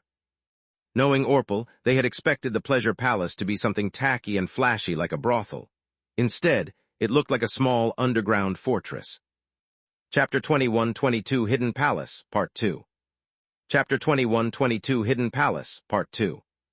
Its structure was that of a castle surrounded by a circular wall that went from the ground to the ceiling, leaving only one way in that was as obvious as it was rigged with traps. The dead king had never shined for originality, but he recognized a good idea when he saw one. Then he would steal it, improve it, and call it his own creation. He had taken a page out of the Eclipsed Lands book and built the palace on the ceiling instead of the ground. The cave he had picked was low, and the corridors leading there narrow so that flying creatures would have no advantage there, and those of great size wouldn't be capable of using their true form to its true potential. Is it me, or does this place looks like designed to counter Verhin? Kellia asked. If it was anyone else we're talking about, I'd say that the dead king just built it to hinder any divine beast. Knowing Meln, however, you're probably right, Xenagrosh replied. By the way, congratulations, Kellia said. Congratulations for what? I heard about the baby, and I know that never before has an abomination managed to give life. Your kind is supposed only to take it. Isn't that a big deal for you hybrids? The young girl asked. It means more than you can possibly imagine. Xenagrosh gave her a warm smile while wishing that Vaster would be the next. Lith was a hybrid just like us, but somehow he overcame all of our limitations. If he did it, it means that we can as well. At that point, we'll become a proper race, and in time, our descendants will be treated no differently from those of the Emperor beasts. How was the party? I asked the Empress, to bring me along, but she refused. I heard it was amazing. I don't know, since I couldn't attend either. Salark denied me entrance. Xenagrosh sighed. Her only consolation was that she had still managed to congratulate Lith via the amulet and hear about the party from Zinnia.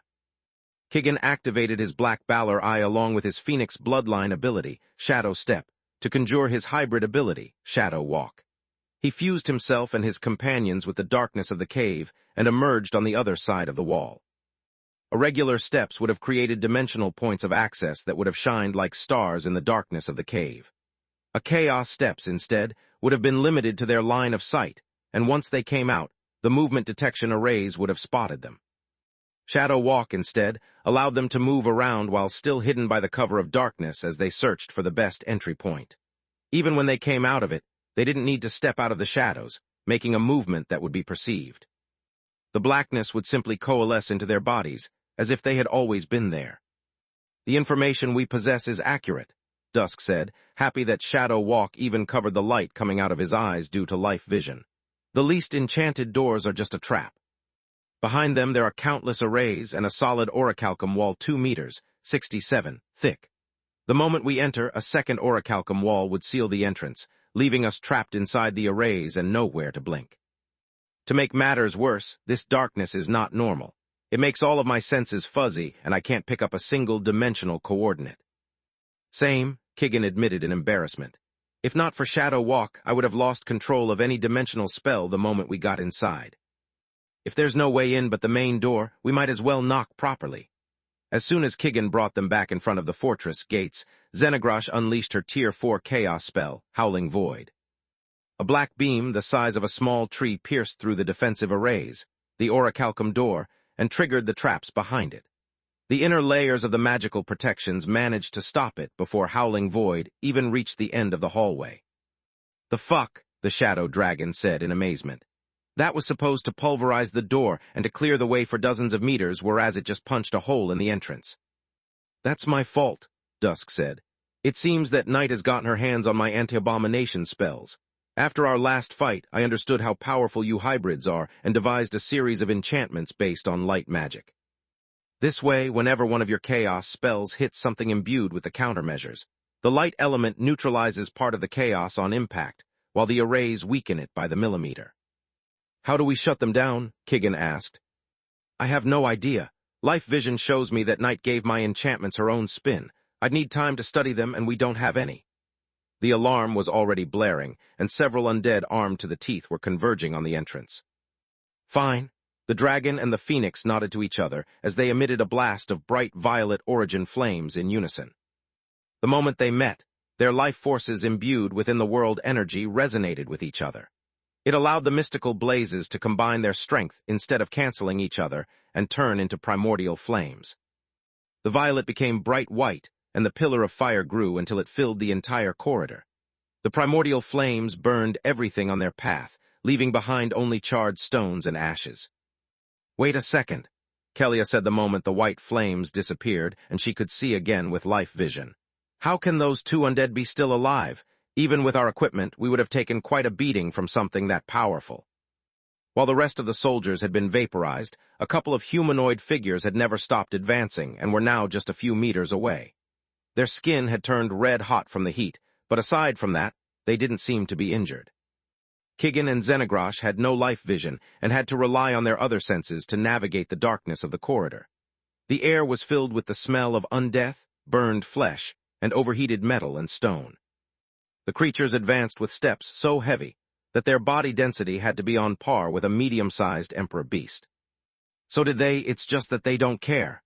Dusk had to admit that Night and Orpal were quite impressive when they put their mind to it.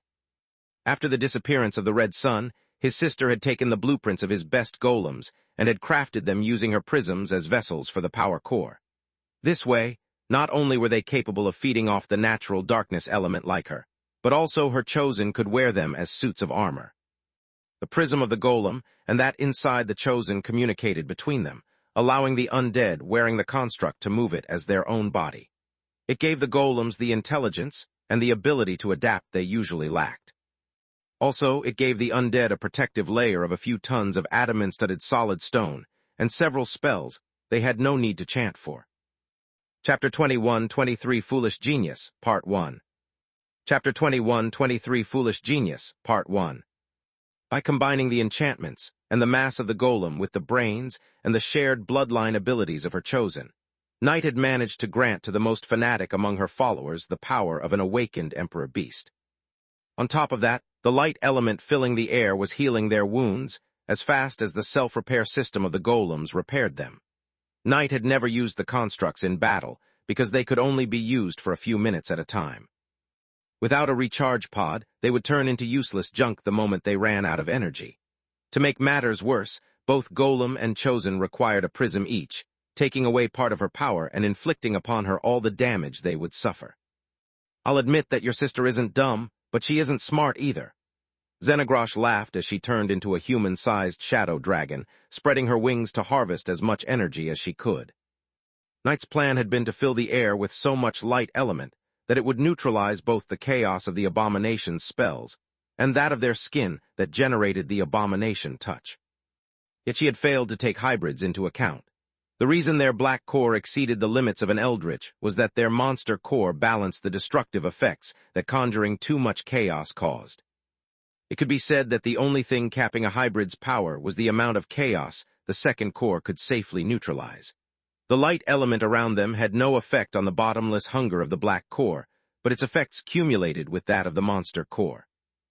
Xenogrosh was now free to push her black core further than ever while also giving her life force the opportunity to experience and adapt to her new heightened state.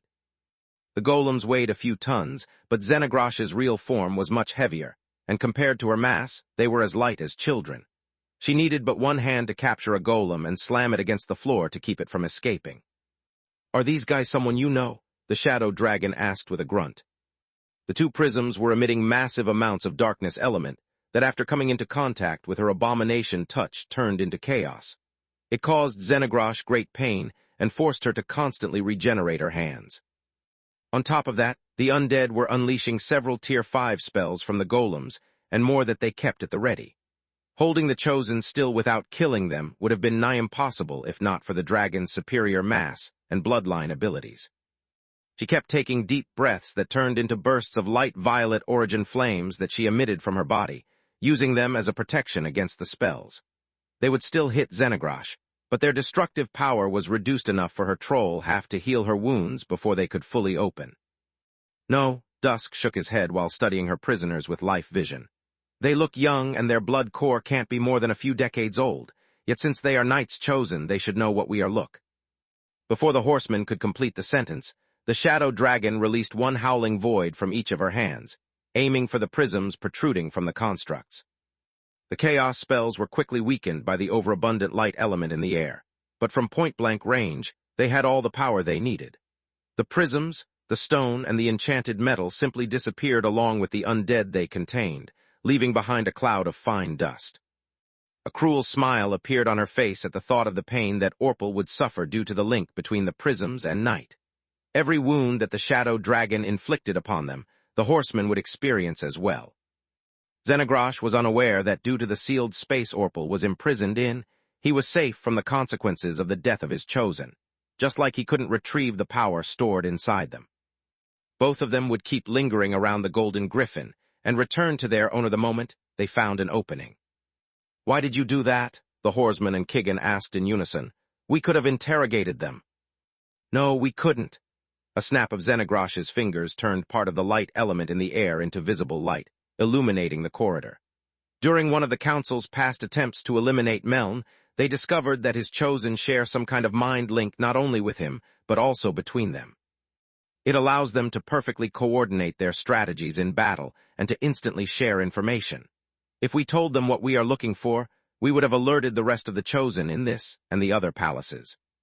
At that point, our brethren would have lost the advantage of surprise, and our enemies would have probably destroyed everything they have on the Golden Griffin. "It makes sense," Dusk nodded. "It would have been their bargaining chip, and we would have had no way to discern truth from lie, and that if we managed to make them talk. All horsemen give their chosen the possibility to detonate their prisms when faced with a destiny worse than death, so keeping them prisoners and torturing them isn't an option." "We'd better move then," Kigan said. "If they chose to follow Narchat, these guys can't be too brilliant, but it's just a matter of time before they realize the reason we are here." "Maybe and maybe not," the red sun shapeshifted into his real form. His figure grew from that of a kid into that of a man of ethereal beauty 1.9 meters, 63, tall.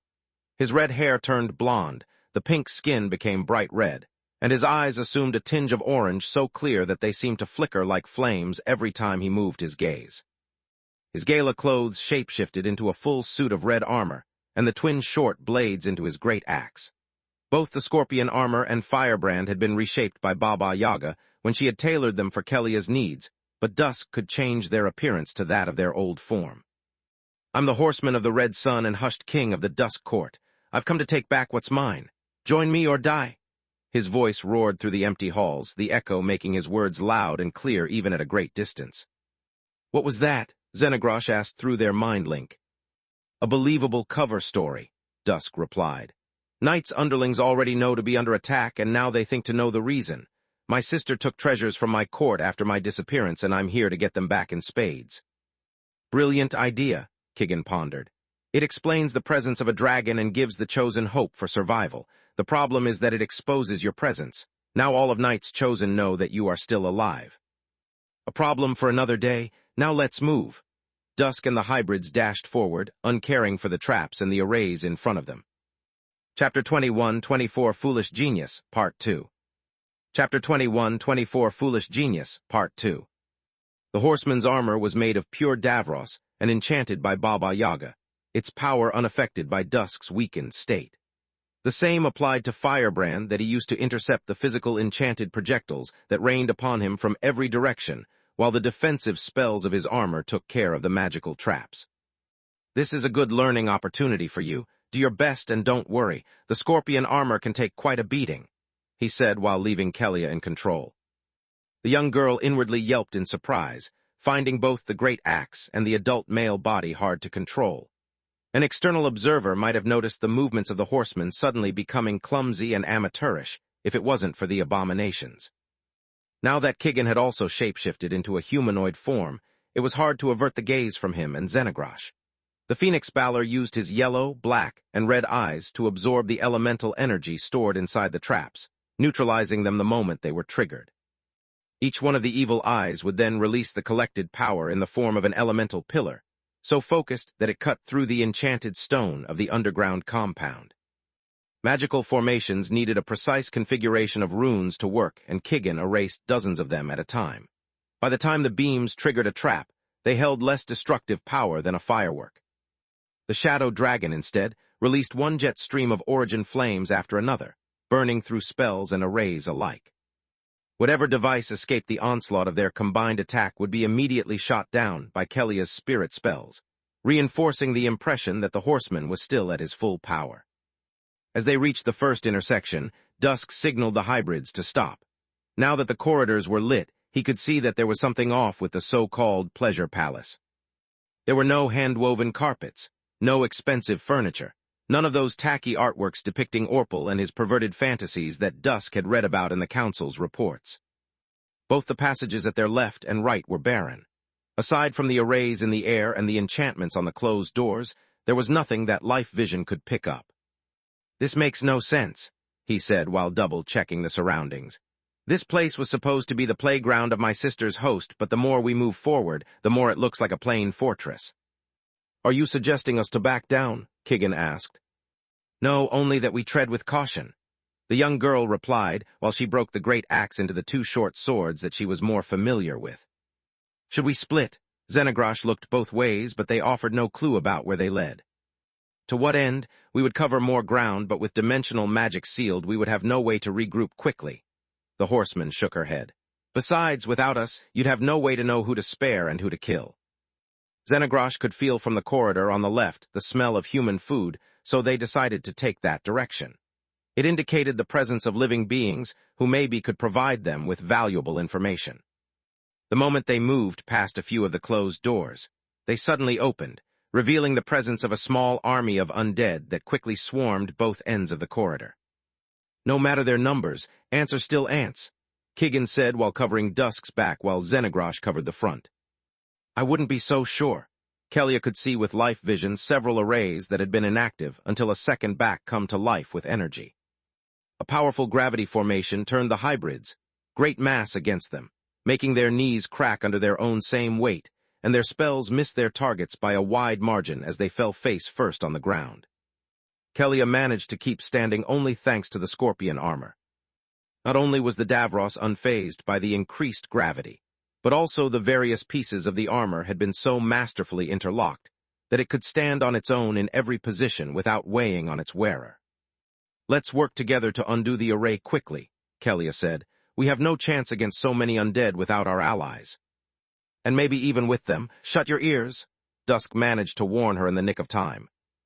Those who had blocked their advance were banshees who screamed in unison to produce a powerful shockwave, while those who kept the intruders from retreating were wendigos who activated their own bloodline ability, Chilling Wail. The banshees' voices bounced against the walls and were further amplified by the acoustics of the corridors. What Dusk had mistaken for echo was actually a feature of a section of the fortress, designed to trap and focus sound in a specific location. The one they had just stepped over, and where the gravity array was centered on. The Wendigos, instead, were a countermeasure against Origin Flame's users like Lith and Tista. Their chilling wail drained the humidity from the room and made the temperature drop by the second, quickly reaching -100°C. The Banshees produced shockwaves that ravaged the bodies of the invaders, while the Wendigos sapped their strength. All the while the pressure from the gravity arrays kept them from moving a muscle. Xenagrosh and Kigan tried to take a deep breath multiple times, but the frozen air turned the moisture in their throats into ice, making it impossible to draw more than small gasps at a time. "Damn it, that Meln bastard didn't half-ass things like usual. This place has a set of defensive measures on par with an ancient magical household or the lair of an awakened, and we walked into it like morons." The Shadow Dragon tried to use her bloodline ability to reduce the density of her body and escape the increased gravity, but it only made things worse. As she turned her body and equipment into an ethereal form, the cold had an easier time seeping past her armor while the shockwaves blasted away the wisps of smoke, ripping her apart. The Dark Phoenix fared no better. Kigan used his bloodline abilities to merge into his own shadow and escape from the encirclement, but he failed to find a shade big enough to contain his sprawled form. "I can't believe that your mother is such a good Forgemaster," Kelia said in amazement as the Davros hushed her ears and sealed every opening in the scorpion armor, keeping its inside insulated. "She's also your grandmother now," Dusk replied. "Use her gifts."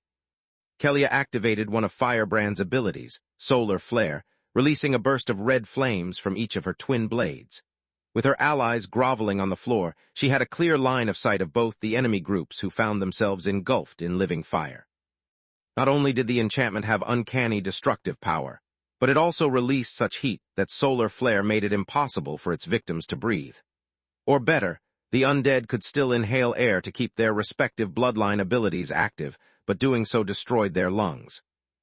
Chapter 21-25 Castle Keep, Part 1. Chapter 21-25 Castle Keep, Part 1. Wendigos and Banshee wouldn't die of asphyxiation just because their lungs had been destroyed. Yet until their internal organs regenerated, they wouldn't be able to use their respective bloodline abilities that required their voice. The heat from Solar Flare restored the hybrids, Strength, who instead had no problem with the scorching air. The moment Kelia's Tier 1 gravity spell, Feather Weight, allowed them to stand, Xenagrosh and Kigan unleashed respectively the Tier 5 chaos spells Flood Storm and Howling Hunger. The former generated a tidal wave of chaos that moved with the speed of a freight train, filling the corridor and turning the banshees into nothingness. The latter conjured a hail of black bullets that pierced through the Wendigos and riddled them with more holes than Swiss cheese, until they turned into several piles of ashes.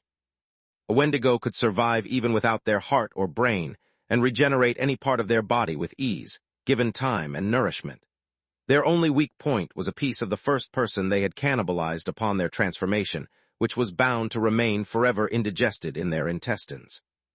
"Are you all right?" Kelia asked while destroying the focus points of the gravity array that still trapped her companions. Feather Weight just relieved enough gravity to allow them to move, not to do it quickly. "Peachy?" Xenagrosh's troll core didn't grant her flashy powers like those of a Balor, but her regenerative abilities were unmatched. Small tendrils of flesh collected and reassembled the missing pieces of her body before the horseman was done with the array. "Speak for yourself," Kigan replied. "I need to rest for a bit." His body took fire as he activated his Phoenix bloodline ability, Rebirth Flames. It allowed him to convert mana into matter that he could use to heal any wounds and even regenerate whole organs in an instant. Unlike healing spells, Rebirth Flames didn't need nutrients, nor did it drain stamina or put a strain on the life force of its user. Our position has already been exposed, and we cannot afford to waste a single second. Kelia had already used Invigoration several times and hated consuming more for someone else, but she had no choice. It took her but the span of a few breaths to restore Kigan's lost mana. I meant just the time to feed off the enchantments of the fortress, but this works too. Thanks, kid. What, can you really do that? Kelia asked in amazement. Yes, abominations can feed off the light element and world energy, including that flowing inside any enchantment. Xenagrosh nodded. A place like this is a banquet to us.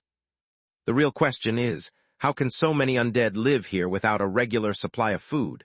Wendigos are cannibals while banshees. She looked inside the now open doors and found her answer. They opened into large rooms over 30 meters, 100 long and 50 meters, 164 wide, filled with vertical pods containing people of all races, gender, and age. The medical devices kept the victims alive, fed them, and regenerated their wounds. The pods were filled with enough nutrients to last for months before needing to be refilled. They offered the undead the possibility to eat to their hearts' content as long as they left their victim alive, and gave them the time necessary to recover. The room from where the Wendigos had come out was filled with people missing one or more limbs that were slowly regenerating. The fortress wasn't named Pleasure Palace for what the dead king did inside its walls, but for the service it offered. To Kelia, it was a nightmare place where people were farmed, but to the undead, it was just an all-you-can-eat 5-stars restaurant. They needed to capture a limited number of mana-gifted prey to feed upon them, and greatly increase the power of their blood cores in a short time. It seems that more than falling into a trap, we were simply unlucky enough to interrupt dinner, Kigan said, while Kelia puked her guts out. Not all Wendigos had managed to finish their meal, and the room was filled with leftovers that had yet to be cleaned. Can't we free them? She asked. No time for that. After we finish our mission, we just have to inform Milia and she'll do the rest, Dusk replied. The group resumed their advance, but this time they had learned their lesson and cast array-detecting spells at regular intervals. Whenever they spotted a trap, a well-placed burst of origin flames weakened the dormant formations enough for Dusk to deactivate them. Between his expertise and the information collected by the undead courts while researching Orpal's secret palaces, it took him seconds to destroy the most complex arrays without triggering any security measure. Contrary to their expectations, no one tried to stop them. Whenever they found a new door, they discovered it open, and there was no one inside except for the unconscious prisoners. The group quickly reached the keep at the heart of the castle, finding several surprises waiting for them. The place had been tastefully furnished to resemble the living room of an ancient noble household. Tables and chairs were masterfully crafted. The carpets were comprised of the softest and finest materials money could afford, and every artwork was either an original masterpiece lost to time or a perfect replica. Kelia's eyes went wide in surprise, recognizing some paintings that were identical to those in Milia's office, and that even bore a perfect imitation of the scribble that Ligon called his signature. Crystal chandeliers hung to the ceiling, but instead of using oil, candles, or magic crystals to light the place, they used sunstones that were allegedly exclusive of the eclipsed lands. The magic crystals spread a yellow light that also carried warmth and even allowed plants to grow. They were one of the first vampire's masterpieces, an invention born from the need to let his fellow undead to experience the next best thing to sunlight without dying in the process. I have to apologize for the earlier rude welcome, Master Dusk, a voice said, making them all snap out of their reverie. But as you know, anyone can take your appearance, and given your notorious dislike for abomination, we assumed we were dealing with an imposter. The voice belonged to a man apparently in his late 40s, about 1.76, 59 meters tall, wearing a black livery uniform over a white shirt. He had graying black hair, clear blue eyes, and a well-groomed beard. He gave the Red Sun a deep bow that went completely ignored. I would believe you if you had come at the entrance and apologized to me after I got rid of your watchdogs. Dusk's voice sounded irritated. Instead, I had to walk here and waste a lot of time dealing with what my stupid little sister calls traps. The butler ignored the rudeness of the guest toward him, but his right eye twitched in annoyance once his master was insulted. I apologize again, but I had clear instructions of not letting anyone in until I confirmed their identity. After all, it wasn't you disposing of our loyal guards, but your servants. His attempt to return the favor failed since both Dusk and the hybrids showed no reaction. Chapter 21, 26 Castle Keep, Part 2. Chapter 21, 26 Castle Keep, Part 2. The reason you managed to disarm the arrays so quickly is that Master Orpal left some flaws that only his siblings could find. After witnessing your solar flare and your mastery over magic, we had no longer doubts about your identity and let you arrive here unimpeded, the butler said. First, that sleazebag is not my sibling. Dawn and Night are, Dusk said with a snarl. Second, that sounds like one of the excuses that only someone as pathetic as Meln would use to cover for his incompetence. That's very rude of, the butler opened his mouth to talk, and an uppercut closed it, sending him crashing against the wall. I don't care what you think. Making me break your defenses was very rude. Forcing me to deal with a bunch of gluttonous idiots was rude. Even talking with you is beneath me, slave. Now, where are my people? The ancient vampire bared his fangs for an instant in outrage, before a second fist knocked him deeper into the wall. If only the dead king was here, I would never have to suffer such a humiliation, he thought. But with the undead courts, the Mad Queen, and that accursed organization hunting us down, I can't afford to add another enemy to the roster. To the butler, Dusk seemed to be in possession of his full strength, but only thanks to the physical enhancing spells of the scorpion armor. Without it, Kellia's power and mass would not be enough to make him turn his head. Who are you talking about? What people? He said with a puzzled look on his face. Don't play dumb with me. The Red Sun grabbed the vampire by the neck, freeing him from the wall and dropping him on the ground like a bag of dirty clothes. While Mother kept me imprisoned to teach me a lesson, several elders of the Dusk Court have disappeared. With all the mess that Night and Thrud did of the undead society, it took me a while to discover that my followers had been taken by your beloved dead king. I'm here to take them back. Who are they, and why did His Majesty take them? The butler had no idea of what Dusk was talking about because the whole story was made up. Do you seriously want me to list hundreds of names? Firebrand, poking at the vampire's heart, emphasized the horseman's annoyance. As for the reason, ask your master the next time you see him. I neither know nor care. The lips of the butler curled up in a small smile, as he inwardly sighed in relief. It seems that the so-called wisest among the horsemen isn't wise at all. He must have been recently released from Baba Yaga, and hasn't bothered investigating the purpose of this facility. If Dusk just wants a few of his underlings, I just have to give them to him to send him off. The knowledge about the Golden Griffin is the only bargaining chip we have left with the Mad Queen, and the only chance we have to free His Majesty where the negotiations fail, the butler thought. I'll do everything in my power to help you, my lord, he actually said, giving the Red Sun a deep bow. I'll have the people from the Dusk Court rounded up and assembled here in no time. Do you take me for an idiot? The horseman replied with an icy glare. Why should I trust you? For all I know, you might just bring me those you have already squeezed for information and keep the others prisoners. You'll give me a tour of this place, and I'll make sure that your dear master didn't take just my elders from me. Some of my artifacts have gone missing as well, and I wouldn't be surprised to find them here. The butler gritted his teeth, knowing that Dusk was right. After becoming the only ruler of the undead courts, Orpal and Night had raided the treasuries of their sibling. Some of the stolen items were on open display, while others were kept in the dead king's bedchamber. Dusk had taken a few wild guesses to have the pretext to look around the pleasure palace, but they were all based on his knowledge about Night's behavior. Can't we reach a compromise? The butler nervously licked his lips, afraid of the horseman's wrath. The master will skin me alive if I let you inside his private quarters. A compromise sounds good, Dusk nodded. Here's my deal. Either you show me everything or I'll bring down this place and search the rubble. At a snap of his fingers, the hybrids started to conjure massive amounts of mana while also taking deep breaths until their bodies burst with spells and origin flames. The power they emitted was so great that even the ancient vampire felt like a child meeting a wild beast in the night. On top of that, the mystical fire that filled the room was so strong that the nearby arrays started to unravel, triggering several alarms at once. That's not a compromise, but an ultimatum, the butler whimpered. You are wrong. It's the only form of mercy I'll offer you today. Accepting or refusing it is up to you. Dusk ignited his armor, giving the impression that he still had access to origin flames. The vampire found himself swallowing, even though his undead body had no need for it. "You are most compassionate, please follow me." The Red Sun followed the butler around the castle keep, using life vision the whole time and even invigoration whenever he suspected that something was off. The rest of the pleasure palace was as richly decorated as its hallway, making Kelly gasp in amazement every time they entered a new room. The canopy beds had sheets made from the finest silk. The wardrobes were filled with jewels-embroidered clothes of all sizes, and even the bedstands were masterfully inlaid with scenes from Magus' most renewed myths. Dusk counted at least 6 more chosen and several undead of all races.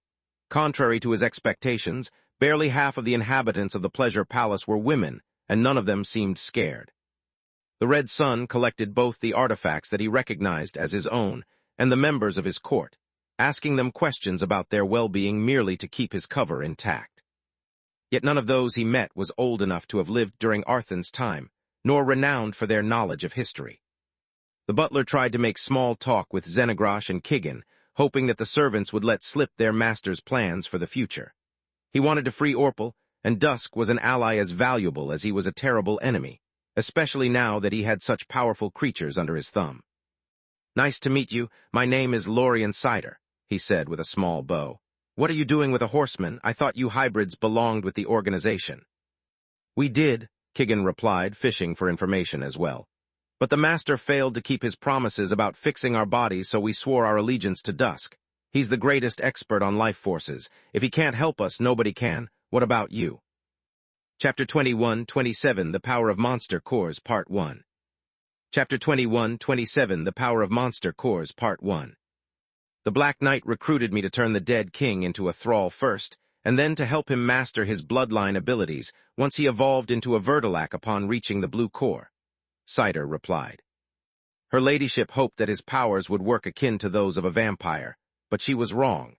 By the time we understood I couldn't help the dead king, I knew too much, so he turned me into one of his chosen and bound my destiny to his own. "What are your thoughts about the Mad Queen?" "She's going down," Xenagrosh replied.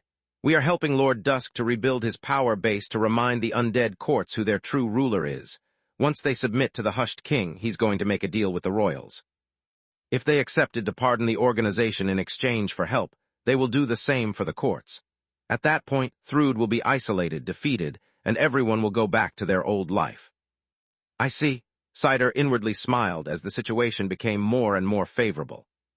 "If Dusk succeeds in his endeavor, I can offer him the knowledge about the Golden Griffin in exchange for his help to free the dead king. With the combined strength of the kingdom, the council, the organization, and the courts, defeating Thrud is feasible. If he refuses to help me instead, I can offer the information about his return and the court's betrayal to the Mad Queen in exchange for Knight's freedom. Either way, I'll get the undead courts off my back and rescue the dead king." "This is it?" Dusk asked in annoyance after taking a full tour of the keep and even of the soldiers' barracks without finding the real goal of his research. "Where's the rest of my people?" "Yes, my lord, this is everyone. Aside from the private quarters of the dead king, there's nothing left for you to see," Cider said with a small bow. "Good, then take me there." The Red Sun had bid his time, taking note of the number and kinds of enemies in order to prepare a suitable strategy to get rid of them quickly. "As you wish." The butler clenched his teeth, giving the guards silent commands hidden amid his gestures. They had to keep ready in case things went badly. Cider led the group to the innermost part of the keep, isolated from the rest by 2 solid wood double doors, studded with adamant and covered by so many runes that their entire surface was blue. "As you see, the entrance is locked, and only the dead king's energy signature can." Before Cider could finish the phrase, Dusk started conjuring one forgemastering spell after another. He alternated between disarray and clean slate spells, focusing them respectively on the single runes of a magical formation and a specific enchantment. When the horseman grabbed the doorknob a couple of seconds later, the butler hid behind the hybrids, expecting all hell to break loose. Yet nothing happened. The door turned open without a creak, the calm scarier than any storm the vampire had pictured. "How?" he managed to mutter in disbelief. "It's just as you said earlier. In her incompetence, my sister left a few flaws in her spells that I exploited. After all, we both learned forgemastering from Mom, and Knight always had problems keeping her focus. She always ended up copying my notes and spells. What really baffles me is that she has never fixed the mistakes I made as a child when she derived her enchantments from my own. Dusk replied, his voice monotone despite his excitement. The room was luxurious to the point of being tacky. Every gemstone etched in the drawers, handle was bigger than a nut, and the decorations on every piece of furniture were made of platinum. On the walls were hung paintings depicting Orpal's past, future, and made-up triumphs. They had been lined up so that when walking inside his bedchamber, he could see his ideal life unfolding from left to right. The first painting of the series portrayed the day when he had fused with night. Then, the story proceeded until he had unified the undead courts under his banner. At some point, he was supposed to make up with his family, but that painting had been torn apart. The last painting on the right depicted Orpal sitting on Valoran's throne, with night by his side, as the queen and the Tiamat's corpse turned into a rug laying under their feet. Good luck with that, Kelia inwardly sneered. The last time they fought, Verhan kicked Narchet to the curb and now he's even stronger. By the way, can they really do that? She pointed at the painting, where both Orpal and Night had a body. More importantly, can we do that? Dawn can. Now shut up, child. Dusk needed focus to pretend to be disgusted by the room's opulence and indifferent to its occupants. The bedroom was bigger than an apartment and had several doors leading to smaller rooms. After hearing the entrance opening after a long time, their inhabitants had come out in the hope of being finally released. They were all dressed like butlers and maids, but Dusk recognized them as some of the most ancient members of the three courts or their greatest masters. A petite redhead was actually the best spearman alive, while a man who looked like a middle-aged academy professor was one of the few undead who had never given up on forgemastering. Yet who really interested Dusk was a seemingly young man in his early 20s. His name was Termian, born in an age when last names didn't exist and predated even the horsemen. He was a blood warlock, and he had been an important figure in the undead society before Dusk and his siblings had taken the lead and split it into the courts.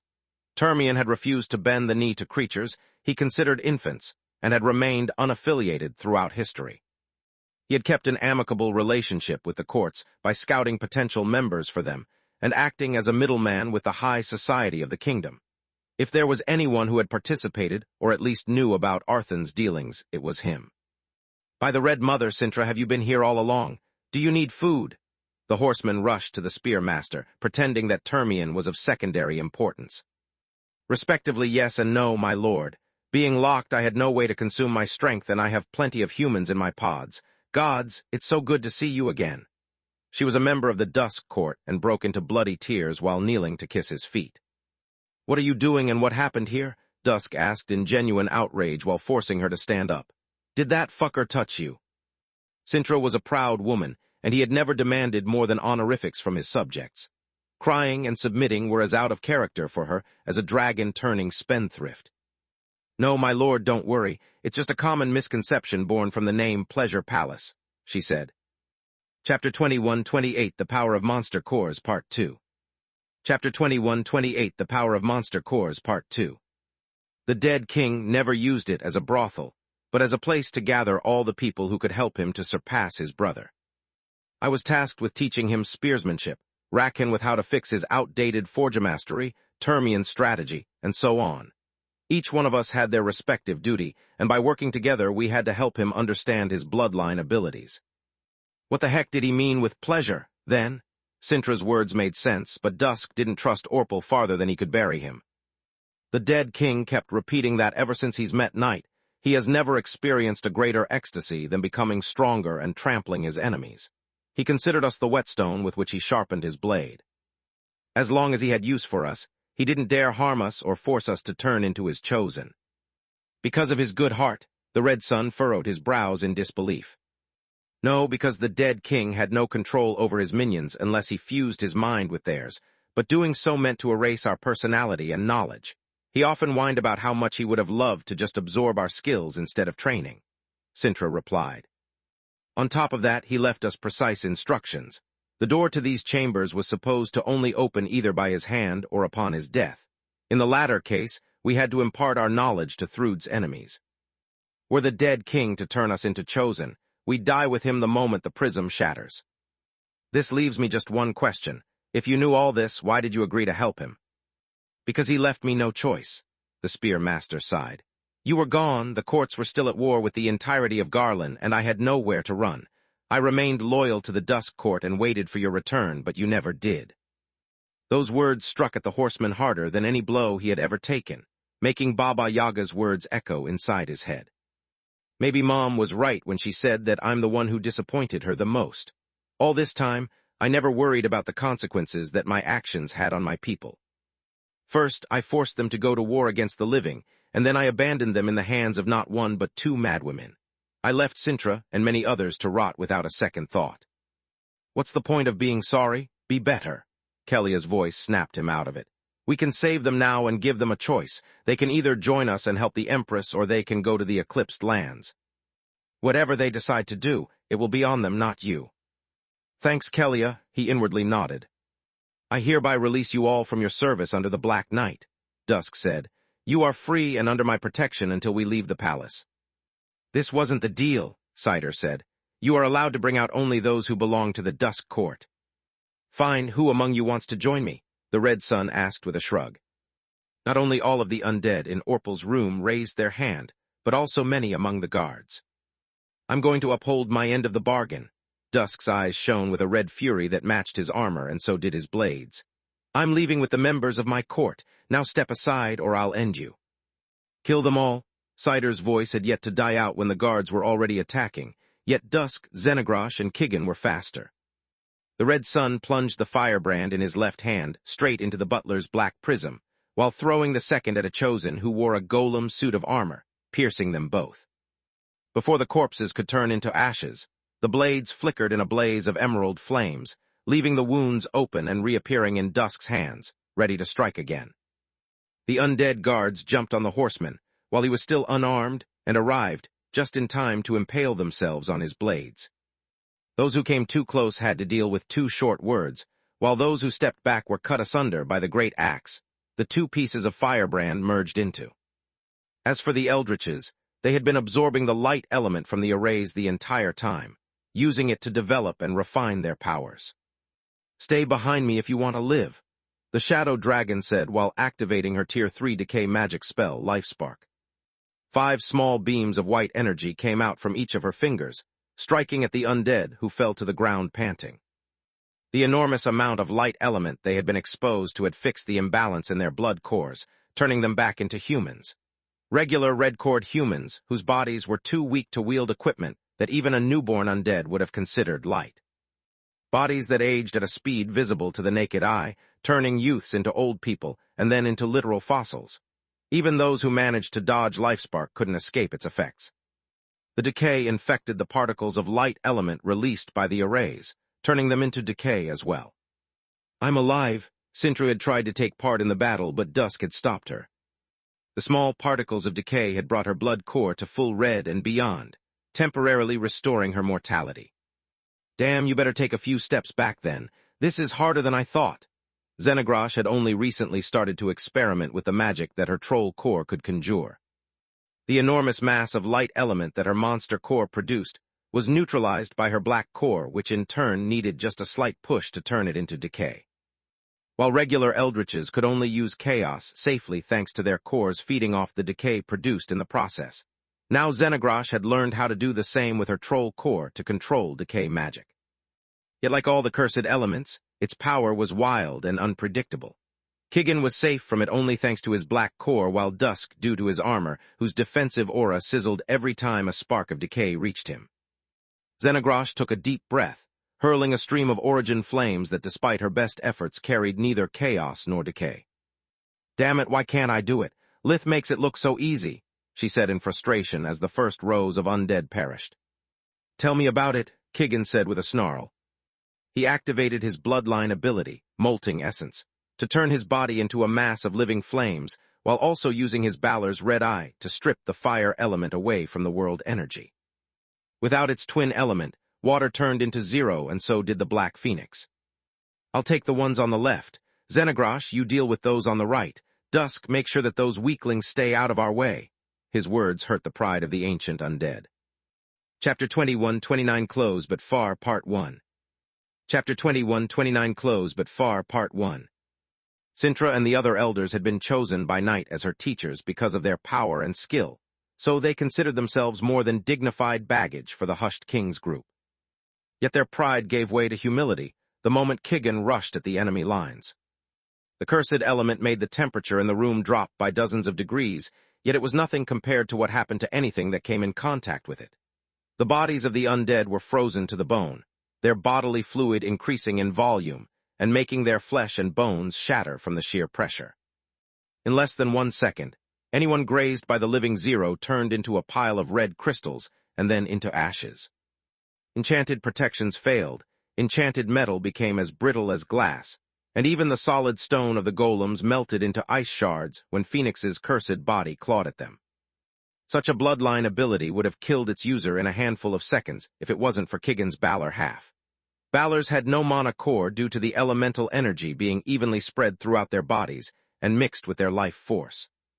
It gave them uncanny physical prowess and resistance to magic. On the other hand, however, it made it impossible for them to awaken and conjure spells. The power of their eyes to control the elemental energies partly compensated for that, but in their fallen state, they could only have up to 3 eyes, whereas even fake mages could use all 6 elements. Vaster had fused Kigan with a Balor, hoping that the lack of a core would have solved the duality that affected the other hybrids. He had expected that the mana spread throughout the Balor half would be sucked by the black core like anything else and become one with it. What had actually happened was that the elemental energies had resisted the pull, forming an insulating layer around the black core. The black eye constantly absorbed the darkness element, making it resistant to the chaos. Also, the light element that the Balor half produced kept the chaos from spreading by reverting the cursed element into darkness that the black eye could control. Kigan was the hybrid with its body closest to perfect balance and the core farthest from it. While the other abominations had their cores at least partially overlapping, his own were still apart. By studying the phenomenon, Kigan had learned how to replace the chaos coursing through his being with another cursed element. But just like a Balor, his abilities were limited by his eyes. The Chosen recognized the threat at hand, thanks to Orpal's precise instructions. The dead king had learned how to deal with all kinds of cursed elements during his fight with Tezca and had trained his soldiers accordingly. The undead unleashed waves of fire magic meant to turn the Zero into regular water and then freeze it, turning into a mass of cursed ice bestowed upon Kigan their destructive power, but also burdened him with their weakness. Once his physical form was gone, so would his life. The yellow eye shone in response to the attack, while the red one drained the fire element in the Dark Phoenix's surroundings, returning him into his natural state. The Zero turned into flesh and blood, and then into choke, smothering the spells that were supposed to kill him. The air around him became filled with ozone from the bursts of lightning, while the fires disappeared due to the sudden lack of oxygen. The choke ran from the tip of the spells close to the hybrid back to its caster, enveloping them in supercharged clouds of acid. A simple touch from the toxic essence rearranged the composition of the air to form a magical corrosive mix that carried the bolts of lightning straight into the bodies of the undead. The acid liquefied the flesh and turned it into an excellent conductor. It carried the electricity deeper into the undead until it found their weak point and killed them on the spot. Toxic and molten essence were 2 of the Dark Phoenix's hybrid abilities that were made possible by his Balor eyes and body. Once either ability was activated, the elemental energies in the body protected his life force and black core, allowing Kigan to retain his mind and consciousness. At the same time, the elemental eyes of the Balor conjured their opposite cursed element, while also absorbing from the world energy the power necessary to keep it under control. By taking away the fire element from his own body, Kigan could turn it into 0, while by constantly feeding off the external fire element, he could keep the cursed element from reaching his core. The Dark Phoenix could not only wield the power of 0 and choke now, but the phenomenon had also proved that living creatures of cursed elements other than chaos were possible. The downside of Kigan's new bloodline abilities was that he couldn't apply either 0 or choke to his origin flames, only to his body. On top of that, while in the cursed essence form, he couldn't cast spells, and his Balor eyes were needed to keep his body from self-destructing. The cursed elements were too strong to be controlled by sheer will, and the moment they moved even 1 inch away from the Dark Phoenix, they would go out of control and damage even his allies. Xenogrosh and Dusk survived only by keeping their distance, and thanks to their equipment. Between the shadow dragon's decay magic and the dark phoenix's cursed essence, the battle ended less than a minute after its start. Orpal had protected the palace with arrays designed to neutralize awakened and abominations, but they were helpless against the hybrids' new abilities. After the pleasure palace fell, Dusk left the rescued undead with Xenogrosh and Kigan to be interrogated while he warped to the treasure palace. Conquering it was even faster and easier since the Red Sun wasn't looking for someone but something. The moment he spotted a guard with life vision, the hybrids would kill them from a distance with chaos magic. After that, it was the Wisdom Palace's turn. Dusk had kept it for last because knowledge demanded a gentle hand, and losing a single page of a book might cripple its usefulness. He attacked the Wisdom Palace with the help of all 6 hybrids, while the mages of the Empire took care of collecting the artifacts and interrogating the few lucky undead who had survived the onslaught on the treasure palace. By the time the undead courts discovered what had happened, the palaces had been cleared of anything useful and Orpal's minions had been either killed or imprisoned. The organization demanded to take part in examining the loot and made copies of everything related to Arthon and the Golden Griffin before handing the originals to the council. As for the undead that Dusk had rescued, only a few of them accepted to serve under the Empress, while the rest moved to the Eclipsed Lands to escape the conflict. "Wake up, old lizard, you have work to do," Milia said while slamming several tomes on Ligon's desk along with maps and blueprints. Chapter 21, 30 Close But Far Part 2. Chapter 21, 30 Close But Far Part 2. Tesmian the Blood Warlock followed the Empress closely, keeping a safe distance from the Guardian and giving him a deep bow before introducing himself. "What's all this stuff?" The father of all dragons flipped through the material, discovering that it was written in different ancient codes that he knew like the back of his hand. "Maybe nothing and maybe the key to ending this war. It's up to you to find out," she replied. Space. Distar Marquisate, city of Lucia, a few days later. Even after Lith had received a full royal pardon and the title of Supreme Magus, the members of the Verhin family had preferred not to return to their home in the kingdom. Alina was pregnant, Roz was mentally unwell, and Lucia had yet to be completely rebuilt after the attack of the dead king. The Verhins were afraid of how their fellow citizens might react to their reappearance and how it would affect the peace of mind they so desperately needed. Even Renaa had seen her in-laws only via the communication amulet, not wanting to put her parents under unnecessary stress. Everything changed after Camilla turned out to be pregnant. She had resumed her job a few days after the baby shower, and a guardian always followed her whenever she left Salark's palace. "What do you say if instead of going back and forth from the desert you stay in Lucia once you're done working?" Alina asked. "We would join you from the gate in the barn and Zinnia would be able to visit without going through the customs." "You have a point," Camilla pondered.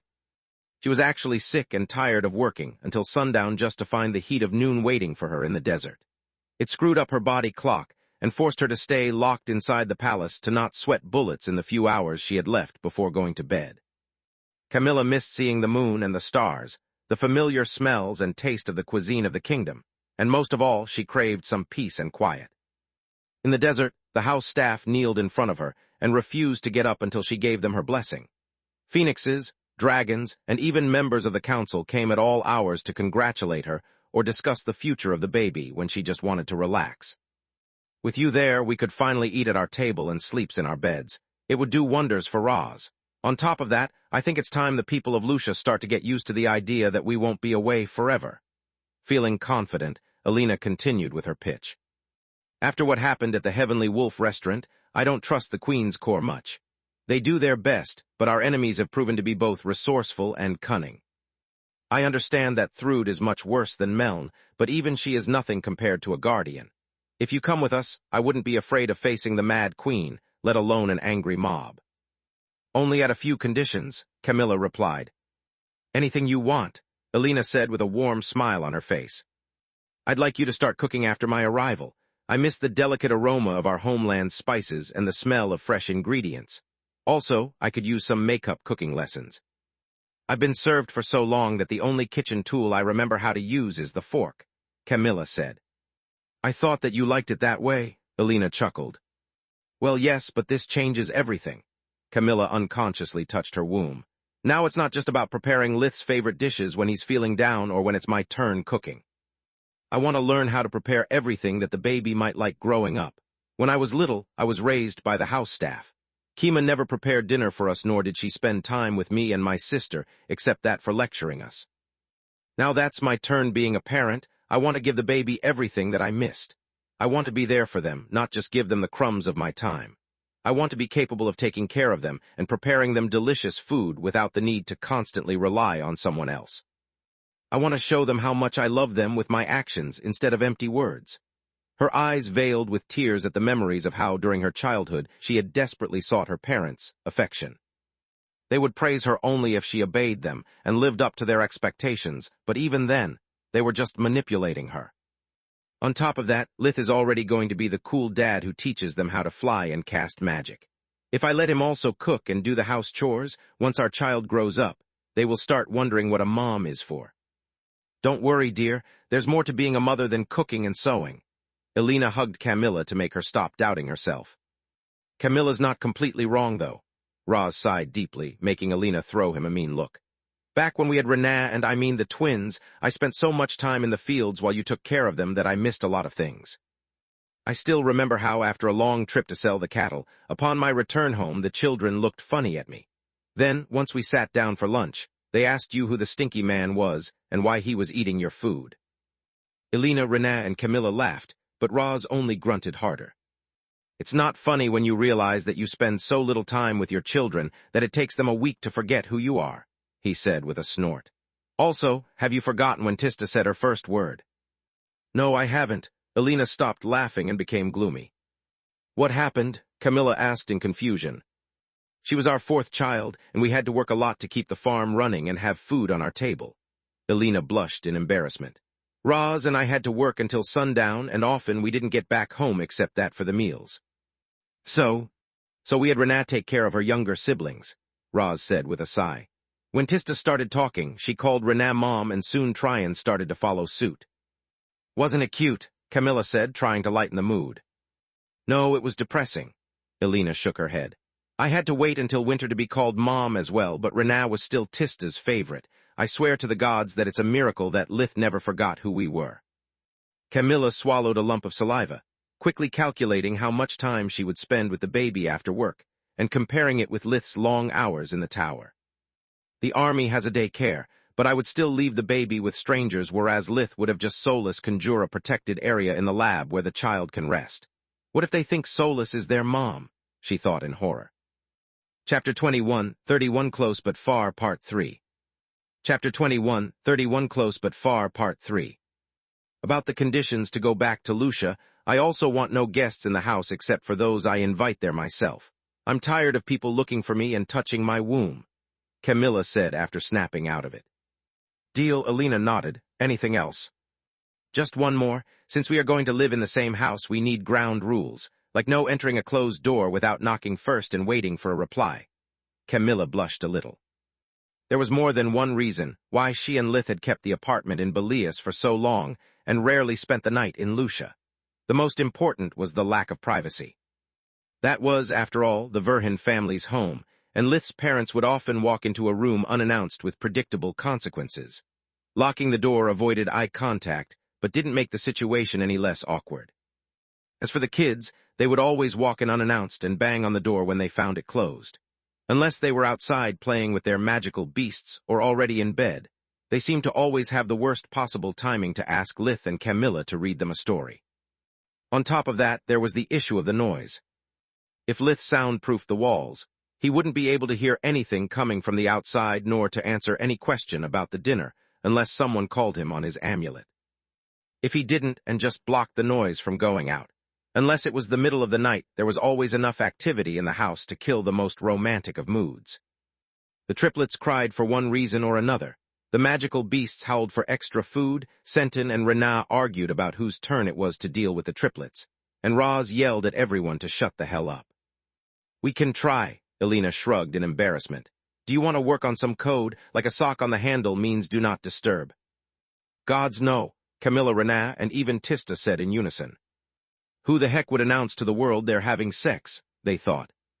After a long discussion, the Verhins finally came to an agreement that would allow the entire family to exploit the Guardians, protection to go back to Lucia, whenever Camilla's duty didn't require her to be in Valoran. Just one question, Solus asked after she and Lith returned from the battlefield when the terms of the treaty were already settled. Where am I supposed to sleep? Unless Tista shares her room with me, I'd be forced to stay in the tower alone. We need a bigger house, Roz sighed. With the triplets Solus and the new babies, it's time to plan for a third floor. Yeah, right, but in the meantime, I demand to have the same personal space as the rest of the grown-ups, she said. You can stay in my room until you have one of your own, Tryon said with a sad voice. It's not like I need it anyway. Thanks, Solus replied. Whatever, Lith grunted. I can't believe that after working my ass off the whole day I have to listen to this bee. His eyes fell on Aaron and Lyria, managing to hold his tongue at the last second. Bedlam, why don't we just stay in the desert? We have plenty of space, nice people, and no worry that our neighbors might be mean to us. I know that this sounds like a chore to you, little brother, but I'm with Mom on this, Renat said. You have accepted to go through a lot of hardships to give us our old life back. Sooner or later, we have to return to Lucia, and with how the war is going, now is the perfect moment. What do you mean? Lith asked. Do you realize that this is the first time in a long while that we've sat together for dinner? Renat replied. Ever since you sealed the deal with the royals, you and Solus have been off, Tista has been on missions, or Camilla has had to pull double shifts. Now that the kingdom finally has the advantage, we should make the best of this opportunity to go back home and pretend that everything is okay. I believe in you, little brother, and I knew you were destined for greatness way before you received that white robe. Yet not even you can win this war alone. If something goes wrong, these might be the final days we have in the kingdom before being forced into exile. Lith opened his mouth to reply, but only a sigh came out. I don't have the strength to tell her that the advantage Ligon gave us is already gone, and we are on the back foot again, he thought. Thrud's generals have returned for a couple of weeks now, and they have launched a great counter-offensive with the help of the undead courts. The divine beasts and her awakened army attack during the day while the undead arrive at night, preventing our troops from resting. Those damn blood witches use their powers to bypass our arrays and unleash their knockoff doom tide in the middle of our lines. The reason why Tista, Solus, and I are back home is that the situation is too chaotic. Our orders are to rest and be ready to attack the moment an opportunity arises. The Council and the Royals simply consider us too valuable assets to be deployed until the situation stabilizes. I wonder what the heck is going on, and why the undead courts became so strong all of a sudden. Lith had no idea that Vaster's hybrids were currently in the Empire, nor that it was their absence that had caused such a sudden turn in the tide of battle. Abominations and eldritches couldn't fight alongside the kingdom's forces and had to stick to the shadows. They kept being a thorn in the sides of the undead courts and attacking their known bases, but once they relocated, the eldritches needed much longer than a hybrid to track them down. Covert missions required finesse and patience, whereas abominations needed sheer willpower just to keep a disguise, let alone not letting the chaos run rampant through their bodies and destroy everything they touched. To make matters worse, after the undead courts had discovered the raid on Orpal's secret palaces, they had stopped holding back and gone all in. Now that they had lost their best weapons against the Mad Queen, the only choice they had left was to make themselves indispensable to her. Otherwise, once the war was over, Thrud might not deem their merits worthy of sitting with her at the table of winners. Fine, let's go back home. Lith raised his hands in surrender. The following day, when Camilla finished her shift, she warped to Lucia instead of the desert, finding the rest of the family waiting for her. How was your first day? She noticed that everyone had a tense expression, even the children. How did the people of Lucia welcome you back? We'll find out tomorrow, Roz replied while moving through the house and sliding his fingers on the furniture. We've just gotten here as well, and I don't plan to make visits for today. Chapter 21, 32 Close But Far Part 4. Chapter 21, 32 Close But Far Part 4. Roz wasn't checking the dust, since the self-cleaning spells of the house had kept it in excellent condition. He was trying to reignite the good memories of his home that made him love it. While he had been tortured by Orpal first, and then exiled in the desert, Lucia had been all that he could think of. Roz had convinced himself that his lost house was a magical place that would heal his trauma and protect him from the bad things that haunted him. He only had to find a way to get there, and everything would have been well. Or so he had thought until he had finally achieved his dream. The house was just a bunch of stones, mortar, and wood that had no effect on his scarred mind. Roz felt his hope betrayed, wondering if Lucia had ever had any charm that wasn't just one of Lith's workings. Finding the air in his ancestral house fresh, and the pieces of furniture clean made even his own bedroom feel alien to him, like someone else had lived there in his absence. Looking at his fields through the window, and seeing them in perfect condition made him angry as well. I was expecting to find a mess. This whole time I have been worrying so much about how badly things would go without my supervision, and instead everything it's fine. No matter how much I suffered, Magus kept spinning without me and life went on. Even if I died on that table, no one would have noticed it. Roz's anger grew as he felt insignificant and stupid. Falul had told him that his farmhands had never abandoned their jobs, knowing that he would return, and that the royals had made sure to pay them for their job. Brynja had even left guards around the farm to make sure that no one vandalized the fields. As a woman, she considered Lith a friend, and as the ruler of the Marquisate, she was aware that those crops would save thousands of lives during winter. Yet all those attentions made Roz feel robbed of his place on Magus instead of grateful. He would have preferred to see his life's work destroyed than discover how irrelevant he was. I was thinking of inviting my in-laws for dinner. If that's not a problem for you, Camilla, the kids could use seeing their grandparents, Renat said while pointing at Aaron and Lyria. The sun was still high enough to see the farm's surroundings clearly, and the weather was warm. Yet instead of going out and playing with the magical beasts of the Tron woods, the kids kept moving from one window to another like sentinels. They still remembered the chaos and fear of the day when Orpal had exposed Lith's identity as Tiamat. They remembered how their friends and neighbors had turned against them, and only solace, timely intervention had saved them from being lynched. "It's fine by me. Do you mind if I invite Zin as well?" Camilla replied. "The more the merrier," Renat said with a sigh. "The kids sure can use some company." "Where are Lith and Solus?" Camilla had shape-shifted her uniform into a long-sleeved shirt and baggy pants before wearing an apron. "In the tower." Elena had already arranged the cookware on the stove and was now picking the ingredients for the first cooking lesson. "They got here early to check on the kings of the woods, greet Falul, and help Tista." "That's great," Camilla snorted, cutting the vegetables with angry movements. "This is nothing like I had pictured our first day home." Not only had she seen a lighter mood at most funerals, but it also was the first time that Lith wasn't there to welcome her back. "Once he gets here, I'm going to kick his ass." Space. At the same time in Falul's lair. "Damn it, damn it, damn it," Tista yelled as she tried and failed to conjure magic with body casting. "What the heck am I doing wrong?" Her question was accompanied by a fire magic spell that went awry and exploded in her face, turning her hair into a sorry mess. "What the fuck? I've been trying for hours, and this is the closest thing to success I achieve." A sudden frost wave covered the floor of the cave and the feet of its occupants, making everyone but Solus shiver with cold. "Well, since you've already gotten so far on your own, there is no harm in giving you a few pointers," the Hydra said while cranking up the heating system that Lith had built for her. "As you have learned from my lessons, a violet core can cast magic with simple body movements." "I know that." Tista emitted her bright blue aura whose edges now emitted bursts of deep violet light. "Just like I now understand that body casting is just the ability to manipulate your own mana flow without the need to focus. If true magic is akin to doing with your mind what fake mages do with words and hand signs, reaching the violet core means making the magical runes become part of your muscle memory. Correct?" "Correct," Falul nodded, her shoulder-length multicolored hair glistening like precious gems. "The problem is that the way to become one with magic is different for everyone. In my case, I needed to harmonize my mana flow with all of my heads. Otherwise, a stray thought or an uncontrolled movement would have messed up with my spells. For me, instead, the problem was that I was so focused on the mana flow that I couldn't feel it. I needed to relax," Lith said. "Well, I can feel my mana flow all right, and I have only one head. What's my problem?" Bolts of lightning sparked from Tista's hands and sent her in a seizure. "I think you've already gotten your answer." Solus kept at a safe distance, floating in midair with her human body. "Maybe I'm the opposite of Lith," Tista thought while straightening her hair.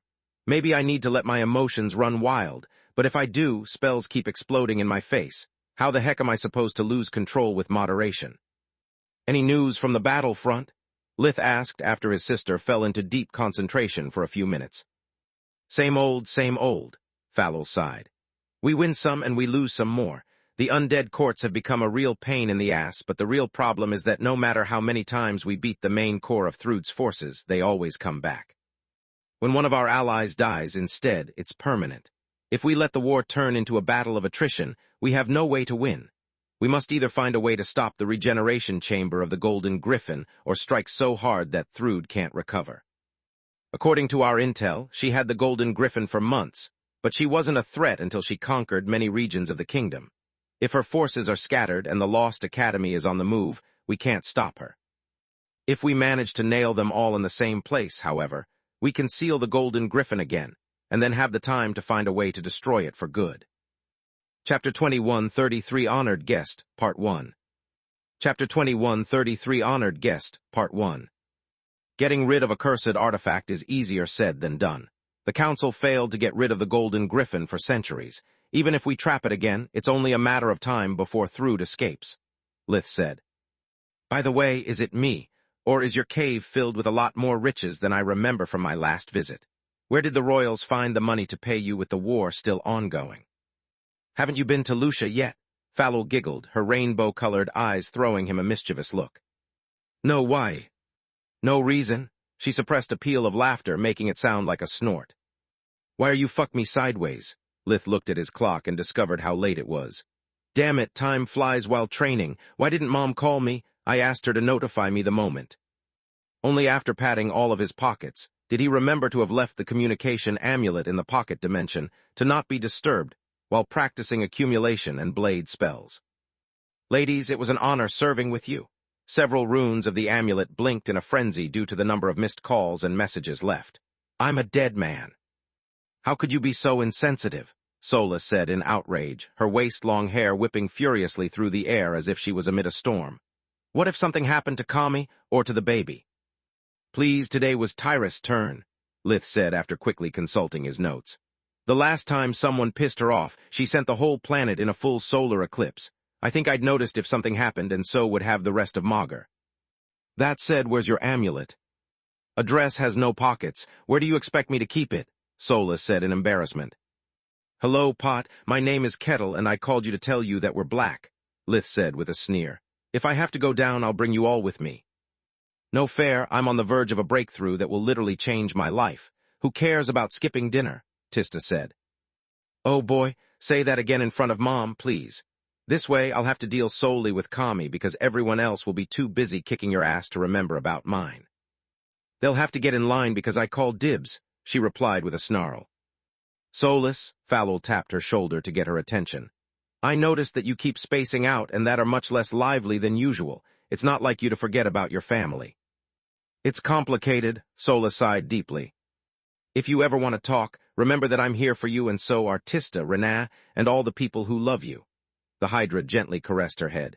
You are not alone unless you choose to shut us out of your life. Thanks, I'll remember your words. Solus forced herself to smile. If you need a quick laugh, don't shapeshift your hair when you go to Lucia. Falul whispered to her with a wink while Lith was still bickering with Tista. What do you? Bye. A clap of the Hydra's hands activated her warping array, moving her guests in the living room of the Verhin house. Look who's decided to honor us with his presence. Camilla's voice held the coldness of an ice age. Did you guys at least have fun at Falul's? Only a few people had the authorization to warp inside the arrays protecting Lith's house, and they were each associated with a colored light that would identify them. I'm really sorry, Kami. I've no excuse for being late. Lith gave her a deep bow. I'm a jerk. That's a good start, but you're still missing something. She kept her arms crossed while her foot tapped the floor. Welcome home, Kami. Is everything fine with you and the baby? He asked. Now it is. She wrapped her arms around Lith's neck and gave him a sweet kiss. Is Falul okay? Just worried because there's still no solution to the Golden Griffin. How was your day? He replied. Wow, you really got him under your thumb, Camilla. Tista laughed her ass off at Lith's expense. Maybe you should be the supreme Magus. Ha ha, very funny, Tista. Camilla glared at her in a way that made the Red Demon realize she had fucked up. Would you have liked Lith to be an ass to both his wife and child? What's your excuse for being late, young lady?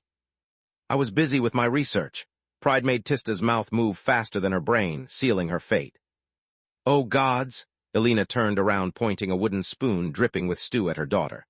I would like to say that you're becoming like your brother, but that would be unfair to him. At least Lith is married, is about to give me a grandchild, and he knows to be in the wrong. I'm greatly disappointed in you, Tista. You knew how important today was for your family, yet you chose to put us second anyway. Only then did Tista notice the kids standing watch at the windows instead of playing and laughing. As she looked around the room, she saw Raz so lost in his thoughts that he had yet to notice their arrival.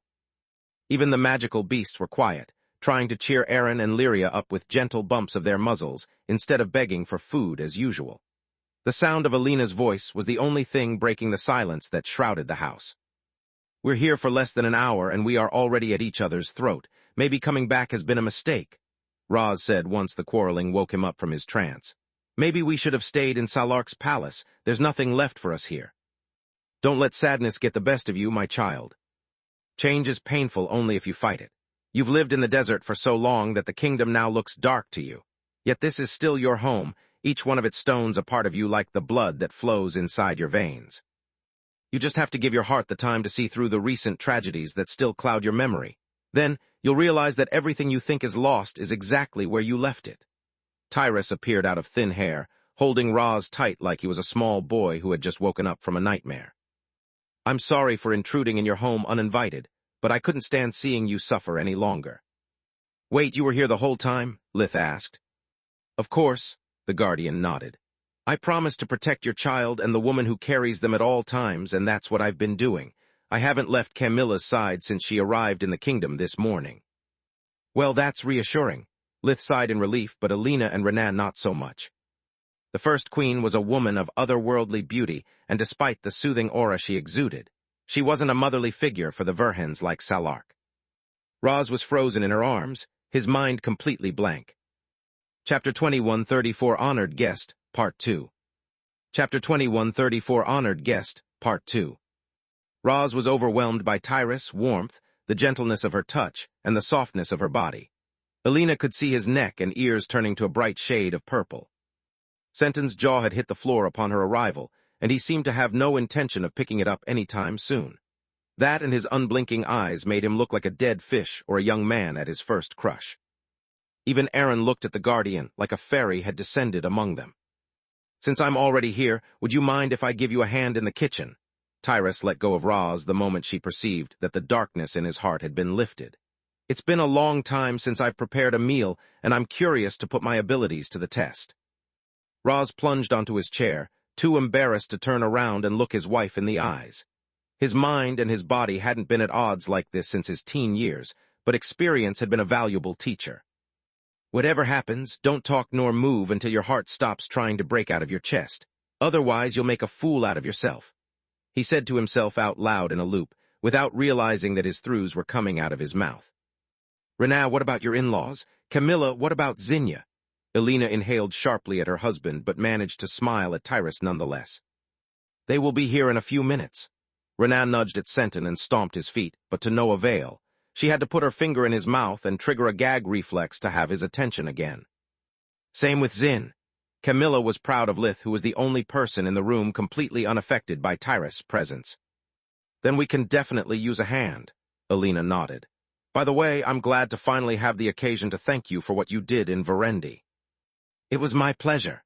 The Great Mother gave her a small curtsy before shape-shifting her usual court dress into a pale blue cotton shirt and gown that barely differed from the clothes that the women of Lucia wore.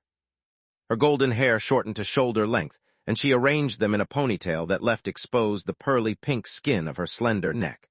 When she fastened her apron, she moved with such a grace that even the magical beasts couldn't keep her eyes off her in awe. What about me, Mom? Lith asked. Don't you need my help like usual? No, but thanks for the offer. You can help your father if you want.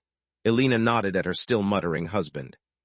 A quick cold shower and 5 minutes of self-pity in the bathroom later.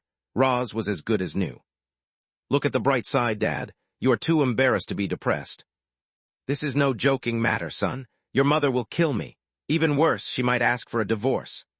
Raz couldn't help but think how betrayed he would have felt if their roles were reversed, and it was Alina drooling like a fool for another man in front of him. You're blowing things out of proportion. Lith shook his head. Mom will surely put you in the doghouse and refuse to speak to you for a while, but I'm certain that she'll forgive you out of love for my future baby sister. This is no joking matter. Who's joking? Seeing how serious Lith was, Roz clenched his heart as if his son had stabbed him with a knife. After returning to the living room, Lith projected a light-hearted movie for the kids. One of those ridiculously cheesy stories that he hated ever since from Earth, where the bad guys were dumb and funny rather than evil, and the good guys always won. "Can we train a dragon of our own, Uncle Lith?" Lyria asked, while looking in amazement at the protagonists of the movie. "That's just a story. Real dragons are much bigger and smarter than that. It's more likely for them to take you as their pets instead of the other way around." He shrugged. "Maybe a wyvern then," Aaron said. "Believe me, wyverns are nasty clients. Besides, what about Onyx and Abominus?" Lith pointed at the magical beasts who were staring at the kids with puppy eyes. "What would you feel if they looked for cooler kids to play with?" Aaron and Lyria grabbed the furry neck of their respective friend, begging for their forgiveness. "I'm sorry, Onyx. You're better than any dragon and we'll be friends forever," the Shife purred in reply. "I've never forgotten how you saved me from that undead Abominus. I wouldn't give up on you for the world." The Rye licked Lyria, his tail thumping with joy. When Zinnia and her children arrived, it took just a few minutes to introduce Tyrus to them and almost half an hour for Tezca to recover from the heart attack that the sight of the Guardian gave him. As for Zekel as his wife, things went just as smoothly. The old blacksmith had spent enough time with Renaa, Tista, and Falul to be resistant to feminine beauty. Surma only needed to almost twist his ear off to snap him out of his stupor. "I'm happy to finally be able to congratulate you in person," he said while shaking Lith's hand and then Camilla's. "After everything that happened after you left bringing my boy with you, I needed one good news." "By the way, who is she?" The blacksmith pointed at Tyrus.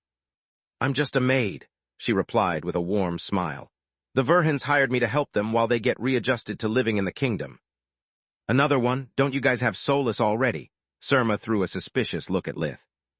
"My duty is to help Alina while Tyrus takes care of Kami. She's specialized in hybrid babies," Solus replied.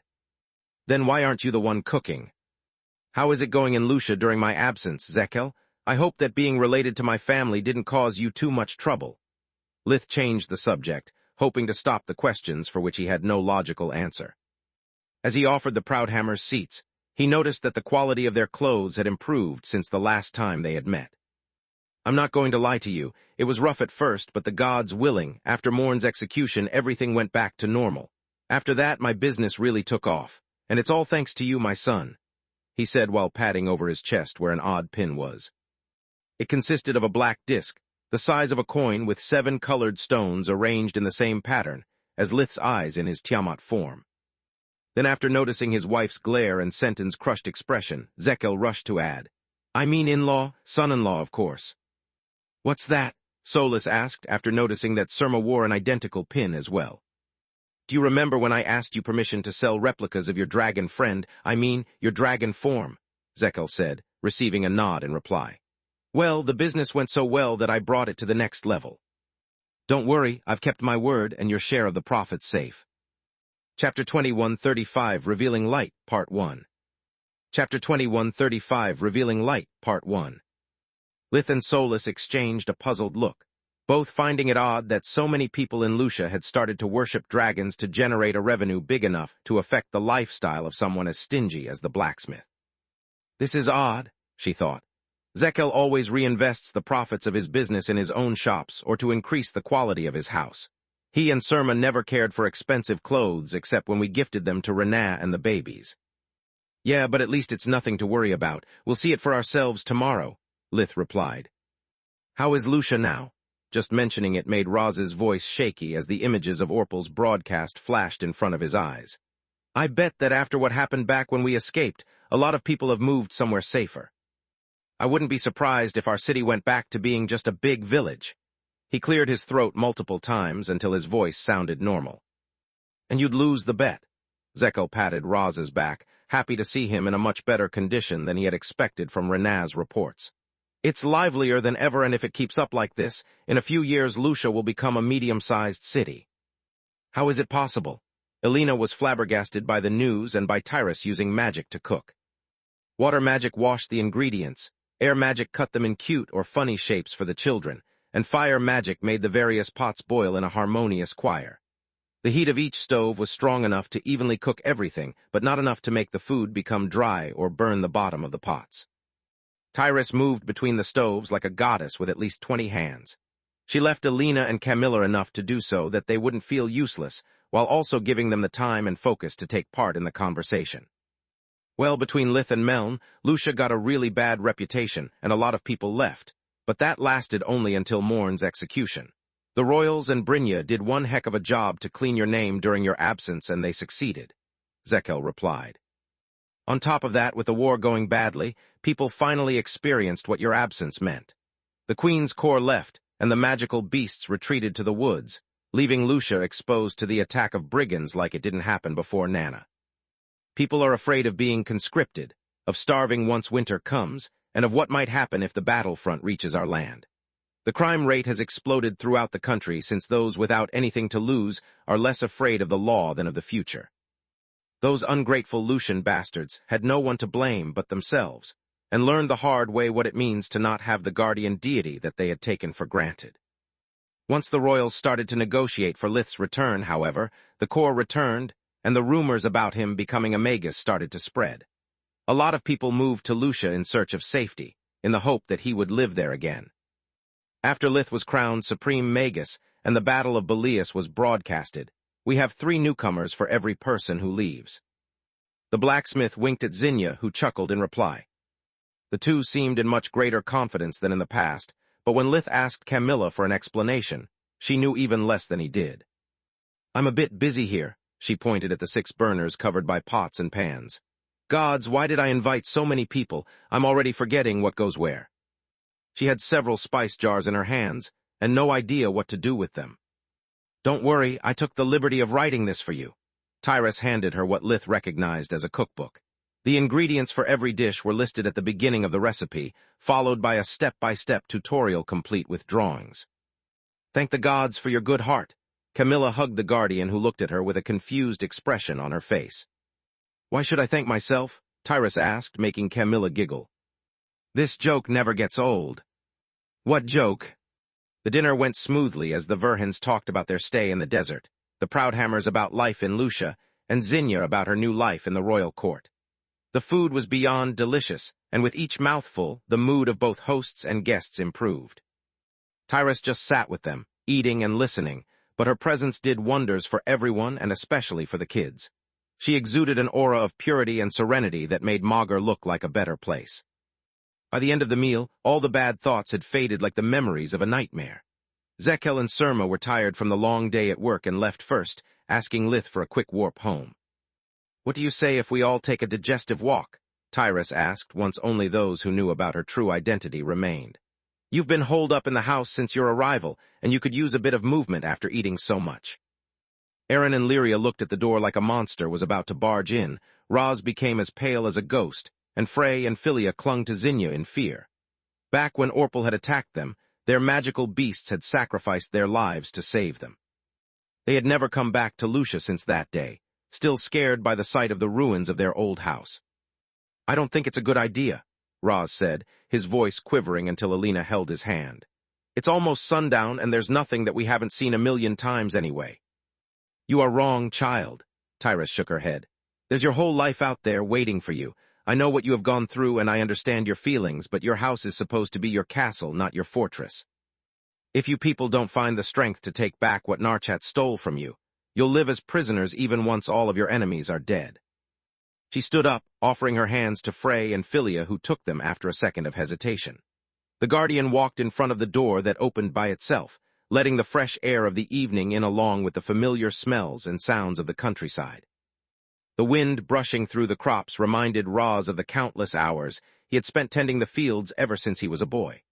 The scent of wet grass aroused the good memories of when he had played in the woods with his friends, and of the time spent watching his children playing. He stood up as well, almost without noticing, and followed the guardian. Once Tyra stepped outside, the radiance she exuded, and that until that moment they could only feel, became visible, illuminating the surroundings of the farm as bright as day.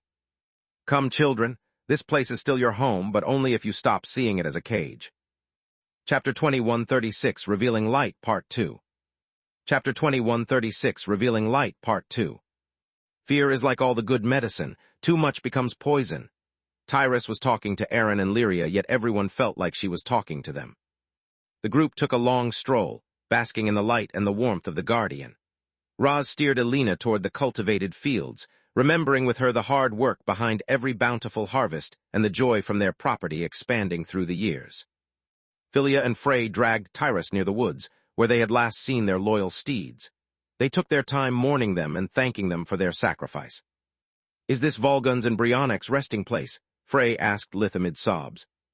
"No, I buried them in the woods after returning them to their families," he replied. "Can you show us where? We never got the opportunity to say them goodbye," Philia said, feeling awful for having waited for so long. "Sure," Lith nodded, and Tyrus let go of their hands, always remaining at the center of the group. Only after they were far away enough did Tezca join them. "I'm not going to lie, kid. I was afraid the whole time that she'd end me, interrogate me, or both," he said while pushing his head under the kids' hands to reassure them with his presence. "Unlikely," Lith replied. "Usually it's you protecting the children, but here they protect you." "The irony of life," the Sun-Eater sighed.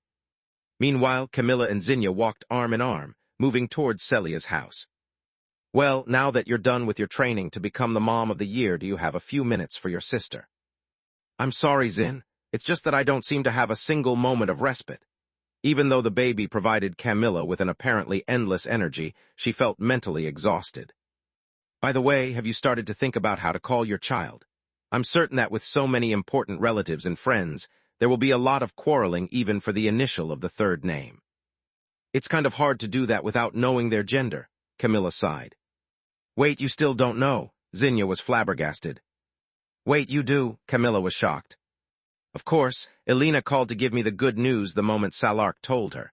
What the heck are you waiting for?" "Honestly, I don't know. Maybe I'm just afraid that once I know it, things would get real and I'd be too scared to have a normal life. Gods, it seems yesterday that my greatest worry was not letting my personal life interfere with my career, and now I'm becoming a mom." Camilla shook her head in worry. "Well, at least you can see and are surrounded by people who would die for you." Zinnia patted her shoulder. "It was much scarier for me." "Oh gods, I'm so sorry, Zin. How did you do it?" "Mostly luck," she replied as her eyes veiled with fear and tears. "I envy you so much that sometimes I almost hate you, Kami. I spent my pregnancies terrified at the idea that Falmug would beat me and kill the baby. Even once they were born, I was allowed to hold my children only to breastfeed them. I didn't get to see them sleep, to see their first smile, and to watch them grow. Falmug wouldn't even allow me to comfort them at night after a bad dream.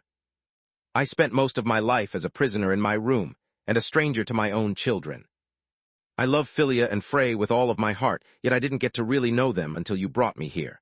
I missed their entire lives, whereas you have a loving husband, caring in-laws, and even the gods protect you." Zinnia's words were filled with sorrow one moment and the next with anger. Her hand clenched Camilla's so hard that it hurt. "If this is how you feel, why didn't you tell me about it before?" Camilla asked. "How could I? You were going through a lot, and everything good that came into my life was only thanks to you," Zinnia sobbed. "How could I tell my beloved little sister that I'm an ungrateful bitch?" "Don't you dare say that, Zin." Camilla hugged her sister, holding her tight. "You've endured for years abuse that would have killed me. You have every right to be envious and to be angry at me. Compared to you, I have a perfect life, yet I keep dumping my stupid problems on you. They are not stupid, and I'm happy that you share them with me." Zinnia felt the burden on her chest become lighter as she allowed herself to be honest. "Not once I wished you to be in my shoes. As long as I was blind and at the mercy of our parents, I had nothing to lose, whereas you had a real chance to be happy. You have no idea how much it meant to me knowing you were safe, and the fact that you've never forgotten about me even after joining the army. I'm only angry at myself because I can't stop dreaming to go back in time and have a life like yours. I keep praying for a child, to experience just once all those moments that Falmug took away from me, but nothing. I'm so sorry, Zin. Is there anything I can do for you?" "Yes," she wiped her tears with a handkerchief. "You can start by asking how I'm doing more often. By the way, are you sure you don't want to know the gender of the baby?" "Positive," Camilla nodded. "Just tell me if it's more than one. Elena had twins and Renat triplets. The thought is keeping me awake at night." "Just one, don't worry." "That's a relief," she said with a sigh. "How is the life of a duchess married to an archmage?" "Now you ask," Zinnia replied with a chuckle. It's a full-time job. I spend every moment when the children are at school or do their homework either studying or at the royal court. Nobles aren't the refined, cultured people we dreamed about when we were little. They are mean, petty assholes who compare Zogger to Lith all day and dare to call them both monsters. I overheard them wondering more than once whether I had seduced Zogger to get my hands on his money and dumped my children on him, or if he just took advantage of a blind woman. It must be hard, Camilla said. No, it's infuriating.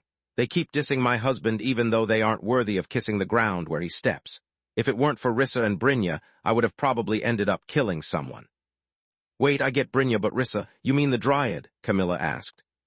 Yes, since our husbands are both archmages and work at the White Griffin, we meet often and have become good friends. I thought that she would avoid the court. Marth always complains about how mean they are about her being a plant folk and their child a hybrid, Camilla said. They are mean, but she's even meaner. Unlike me, Rissa isn't intimidated one bit by the difference in upbringing with the other nobles. Chapter 21, 37 Morning Surprise, Part 1. Chapter 21, 37 Morning Surprise, Part 1. Rissa always turns every argument into a talent contest that she wins by a landslide. Most people don't even come close to her magical abilities, let alone Marth's. She enjoys reminding everyone that he's one of the youngest headmasters and the leading figure in the rejuvenation field, just to ask them about their achievements. Most nobles have nothing besides the name and fortune they inherited, and Rissa has no qualms tormenting them until they run away crying. You'd better learn a thing or two from her, or you won't last long, Kami, Zinnia said. How is the royal court my problem? Oh, please, whatever you think people whisper behind your back, multiply it by 1,000 and set it on fire. At that point, you have an idea of what the most polite among those bastards say about you. Zinnia clenched her hands in outrage at the memory. Out of hearing, out of mind, Camilla replied with a shrug. I'm sorry to burst your bubble, but you are now the wife of a Magus and a noble. Sooner or later, the royals will invite you to social events. You'll find yourself in my same position. To make matters worse, nobles slander you like me, Zogger, Marth, and Rissa combined, and then some. After all, you married an inhuman who is younger than you out of your league and are having his hybrid child. Zinnia said. Fuck me sideways. You can say that. Now let's hope that the children didn't hear you, or it will be up to you to make sure they won't repeat those words. Space. Spending the time before bed by taking a tour of the area around the farm helped the Verhins to realize how much they had missed Lucia, and brought back countless precious memories of the years they had spent there. When the sun rose again, it found them in a much better mood, and Magus seemed to have found some of its light again. I can't believe I managed to wake up before Lith for once, Elena thought with a warm smile on her face.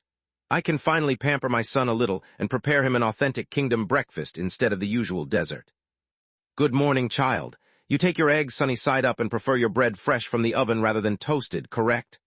A deep, tenor voice, refined but shaded, welcomed her in the kitchen. Who the heck are you? What are you doing in my kitchen? And how do you know all that?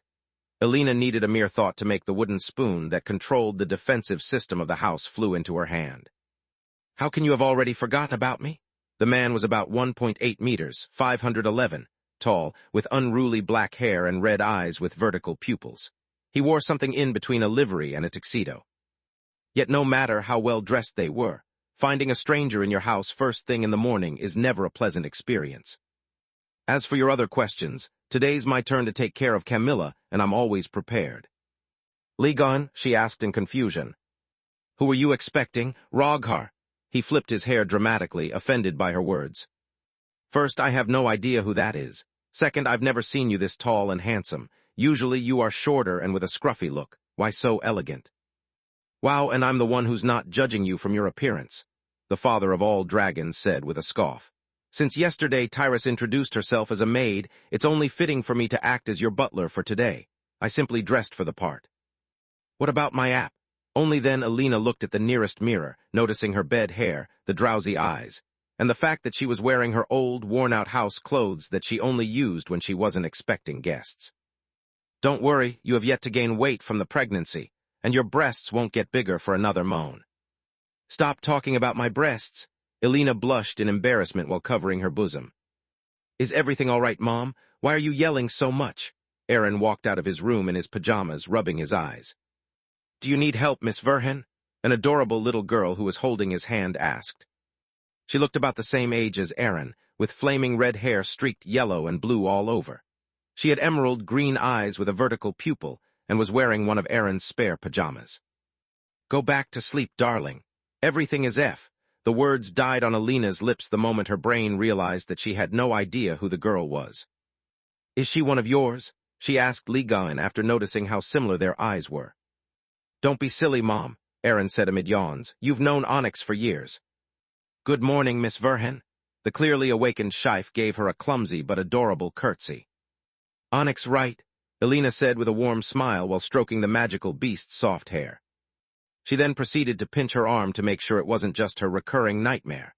Once the pain confirmed that she was wide awake, Alina started yelling at the top of her lungs. "What the farm is going on?" Lith bolted out of his room fully dressed and ready for battle. He had ignored the earlier noise because knowing that a guardian was in his house put even his paranoia to rest. Hearing his mother's terrified scream, however, was something that he couldn't ignore. "Oh, Lith," Alina sobbed, throwing her arms at his neck. "It really happened." "Well, Ligon making us breakfast is unexpected, but a nice gesture nonetheless. What's this smell?" "Something Tyrus brought back from Verendi. It's a plant that wasn't there the last time I visited. It produces grains that once toasted and ground, if left to infuse in hot water, turn it into a beverage dark and sour just like you." "I was thinking about calling it Voidfeather tea," the guardian replied with a chuckle. "Please no," Lith cringed at the idea. "What about coffee?" "Sounds. Who cares about the breakfast or the tea?" Alina cut Ligon short. "I was talking about her." "Hello, little girl." Lith needed but a sniff and a glance with life vision to recognize Onyx. "When did this happen?" "I don't know." She scratched her head with a confused look on her face. "I remember that after spending so much time over the Mana geysers and following the magic lessons in the desert with Aaron, I started to feel weird. Like every time I used my magic, I was about to understand something important, just to forget it 1 second later." "Go on," Lith nodded. "There's not much to say. I kept working on it, and during the baby shower I asked those kind divine beasts tips, but they didn't make much sense. Then, after basking in the Great Mother's light yesterday, suddenly everything made sense. The last thing I remember is that Aaron had let me sleep with him on his bed, and when I woke up I was like this." Onyx shrugged. Chapter 21, 38 Morning Surprise, Part 2. Chapter 21, 38 Morning Surprise, Part 2. "See, Mom, nothing to worry about." Aaron tried and failed to console his mother. "Okay, but why did you take the appearance of a little girl? How old are you?" Alina asked. "Because I'm 8 this year. I've always been just 1 year older than Aaron, so in my human form I look like this," Onyx said. "But you were so big and strong. How can you be this young?" Alina stuttered every word while Roz brought her a dressing gown. "Magical beasts grow quickly in order to survive. We can't afford to remain cubs for a long time like you humans do. Also, as a magical beast I was young, but as an emperor beast with a life expectancy of 3,000 years I'm an infant," Onyx replied. "Seriously, Mom, why are making all this fuss?" Lith said as Tista opened and closed the door of her own room after noticing the presence of the guardian butler. She wasn't as underdressed as Alina, but she wouldn't be seen dead while wearing the sweatpants that she used as pajamas. "I mean, Tista and Floria awakened because of me. Even the baby awakened since conception because of me and due to our prolonged stay over Mana geysers. Ever since I started teaching Aaron and Lyria magic, I have been expecting them to awaken as well, sooner or later. I admit that I didn't consider that Onyx and Abominus would listen to my lessons and beat them to the punch, but that's just great news. It means that they can now protect them even better, don't they?" Lith asked, and Alina banged her head against a wall in reply. Ever since she had learned that Emperor beasts could shapeshift from Protector, and that magical beasts could talk, she had been afraid of the possibility that the children's pets could become something more. Alina loved Ryman and considered Falul like a member of her family. As for Salark, after everything the Overlord had done for her husband and children, Alina would die for her without a second thought. Yet she had still a hard time accepting mixed relationships. In her mind, Lith and Tista didn't count since no matter what form her children would take, they would always be the little bundles of love that she had given birth to. She didn't care if Aaron and Lyria turned out to be demons as well, but the idea that they would spend so much time with shape-shifted Emperor beasts had lots of implication. They slept, studied, and played together. In a few years, Aaron would have started to be interested in girls, and based on Onyx's current appearance, she was bound to grow into a lovely girl. A pretty, kind, and older girl. If Aaron was anything like his big brother, Alina could only see one possible ending. "Don't worry, Mom, Aaron is still at the deep green just like me at his age," Lith said. "Yes, but you used acceleration. What if his cloggings reach his mana core?" she said, her voice quivering from one more worry. "It's actually accumulation," Lith sighed. "As for the impurities, at the rate they are moving they'll reach his core while the awakening process is still relatively painless." "Define relatively." Aaron ignored his mother's gloomy tone and screamed in joy, making her headache go from bad to worse. "I can promise you that he'll be fine, Mom." Lith gestured her to drop the subject and turned to Onyx. "Later you have to show me what kind of emperor beast you are so that we can check if you have bloodline abilities." Speaking of checking, I wonder if Abominus awakened too. Alina had just finished banging her head that she started again. Luckily for her, Lyria arrived riding a rye with flaming red fur, instead of hand in hand with a boy. "Thank the gods," Alina sighed hard, slumping her shoulders in relief. "I really had enough surprises for one day." "No fair," Lyria didn't share her opinion. "Abominus is bigger and smarter, you must have cheated." "It's just that cats are naturally better than dogs," Onyx shrugged with a smug grin on her face. "Deal with it, shorty." "Don't listen to her," Abominus yawned, more hungry than impressed. "I'm a year younger than Onyx, so my core is still developing. Magic is no sprint, it's a marathon." "Are you telling me that you are just 7 years old?" Alina took his muzzle between her hands to look at him in the eyes. "Yes, why?" The rye was as tall as a small horse, but larger and heavier. He could easily bite off the head of an adult man and swallow it. "No reason." She plunged in her chair and refused to say a word until the breakfast ended. "When are you going to awaken us, Uncle Lith?" Lyria asked, making both Alina and Renaz spat out their food. "I want to start training with accumulation to become as strong as you and help you with the war." "MWE foo," Aaron said with the mouth still full of biscuits. "I'm going to wait and see if you can do it on your own," Lith replied, making the children moan and the women sigh in relief. "If you can't, I'm going to wait until you turn 10. At that age, you'll be experienced enough to understand the discipline magic requires, and 2 years should be enough time to get used to your new abilities before going to an academy." The children cheered, and their moms spat once more. "Hey, I worked hard to make that food. Show some respect," Ligon said with a snort. He was having breakfast with them, cooing at Camilla's womb from time to time and sharing with it advanced magical theories. "Don't be in a rush to grow, kids," she said with a sigh. "Ever since I've awakened, I need to take lessons to control spirit magic and my strength. It takes a lot of time and effort that I'd rather spend relaxing." Regular awakened wouldn't experience a major increase in their physical abilities until the Scion core, but her case was different. As the Guardians had pointed out more than once, the life force of the baby wasn't human. As they grew bigger, Camilla grew stronger, making her akin to a hybrid until the baby was born. Between the excellent food and the sun shining in the clear sky, the mood of the Verhens soon recovered from the morning surprises. Ligon was not only a superb cook, but he had also prepared their respective favorite foods to perfection. "I guess we now know who Uncle Lith takes his cooking skills," Lyria said with a satisfied burp. "That would be me." Alina felt a little hurt at those words. "That's what I said," Lyria pouted. "From great-grandpa to grandma and from grandma to Uncle Lith, you are all better than Mom." She pointed at them in that order, tracing her imaginary family tree. "Hey," Renaz said. "You can say that," Ligon grinned with pride. Lith had much to say, but the food was free, and that was the first cup of coffee he had in nearly 20 years, and it was delicious. He couldn't risk the Guardian taking away the sack of powdered grains that he had so kindly left in the kitchen. Chapter 21, 39 Hope and Despair, Part 1. "By the way, the Royals returned the Dew Lorien to me. Do we want to take it for a ride or do you want a walk?" Lith asked. "Walk," Alina and Raz said in unison. "As Tyrus said yesterday, I can't just move from one cage to another. If I enter the car, I don't think I'd have the strength to get out once we are surrounded by people," Raz said. "I agree with your father," Alina nodded. "We need to reconnect with our neighbors, and using the Dew Lorien would draw too much attention. It's better to avoid drawing in a crowd before we see how the Lucians react to our presence." The sun was warm and the air fresh, making the walk pleasant.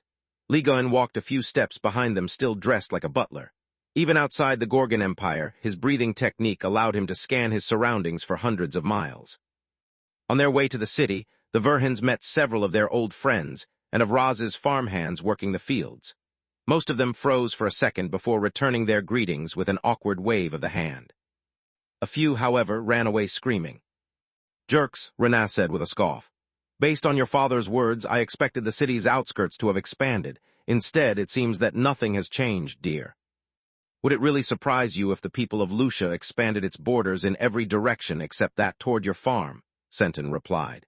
"If they think that Lith is a monster or that his enemies might attack again, they will stay as far away as they can." "Good point," she nodded. "By the way, Solus, how come you haven't shapeshifted your hair today?" "Because Falul said that if I go to Lucia with my natural color, something funny will happen and I can use a good laugh."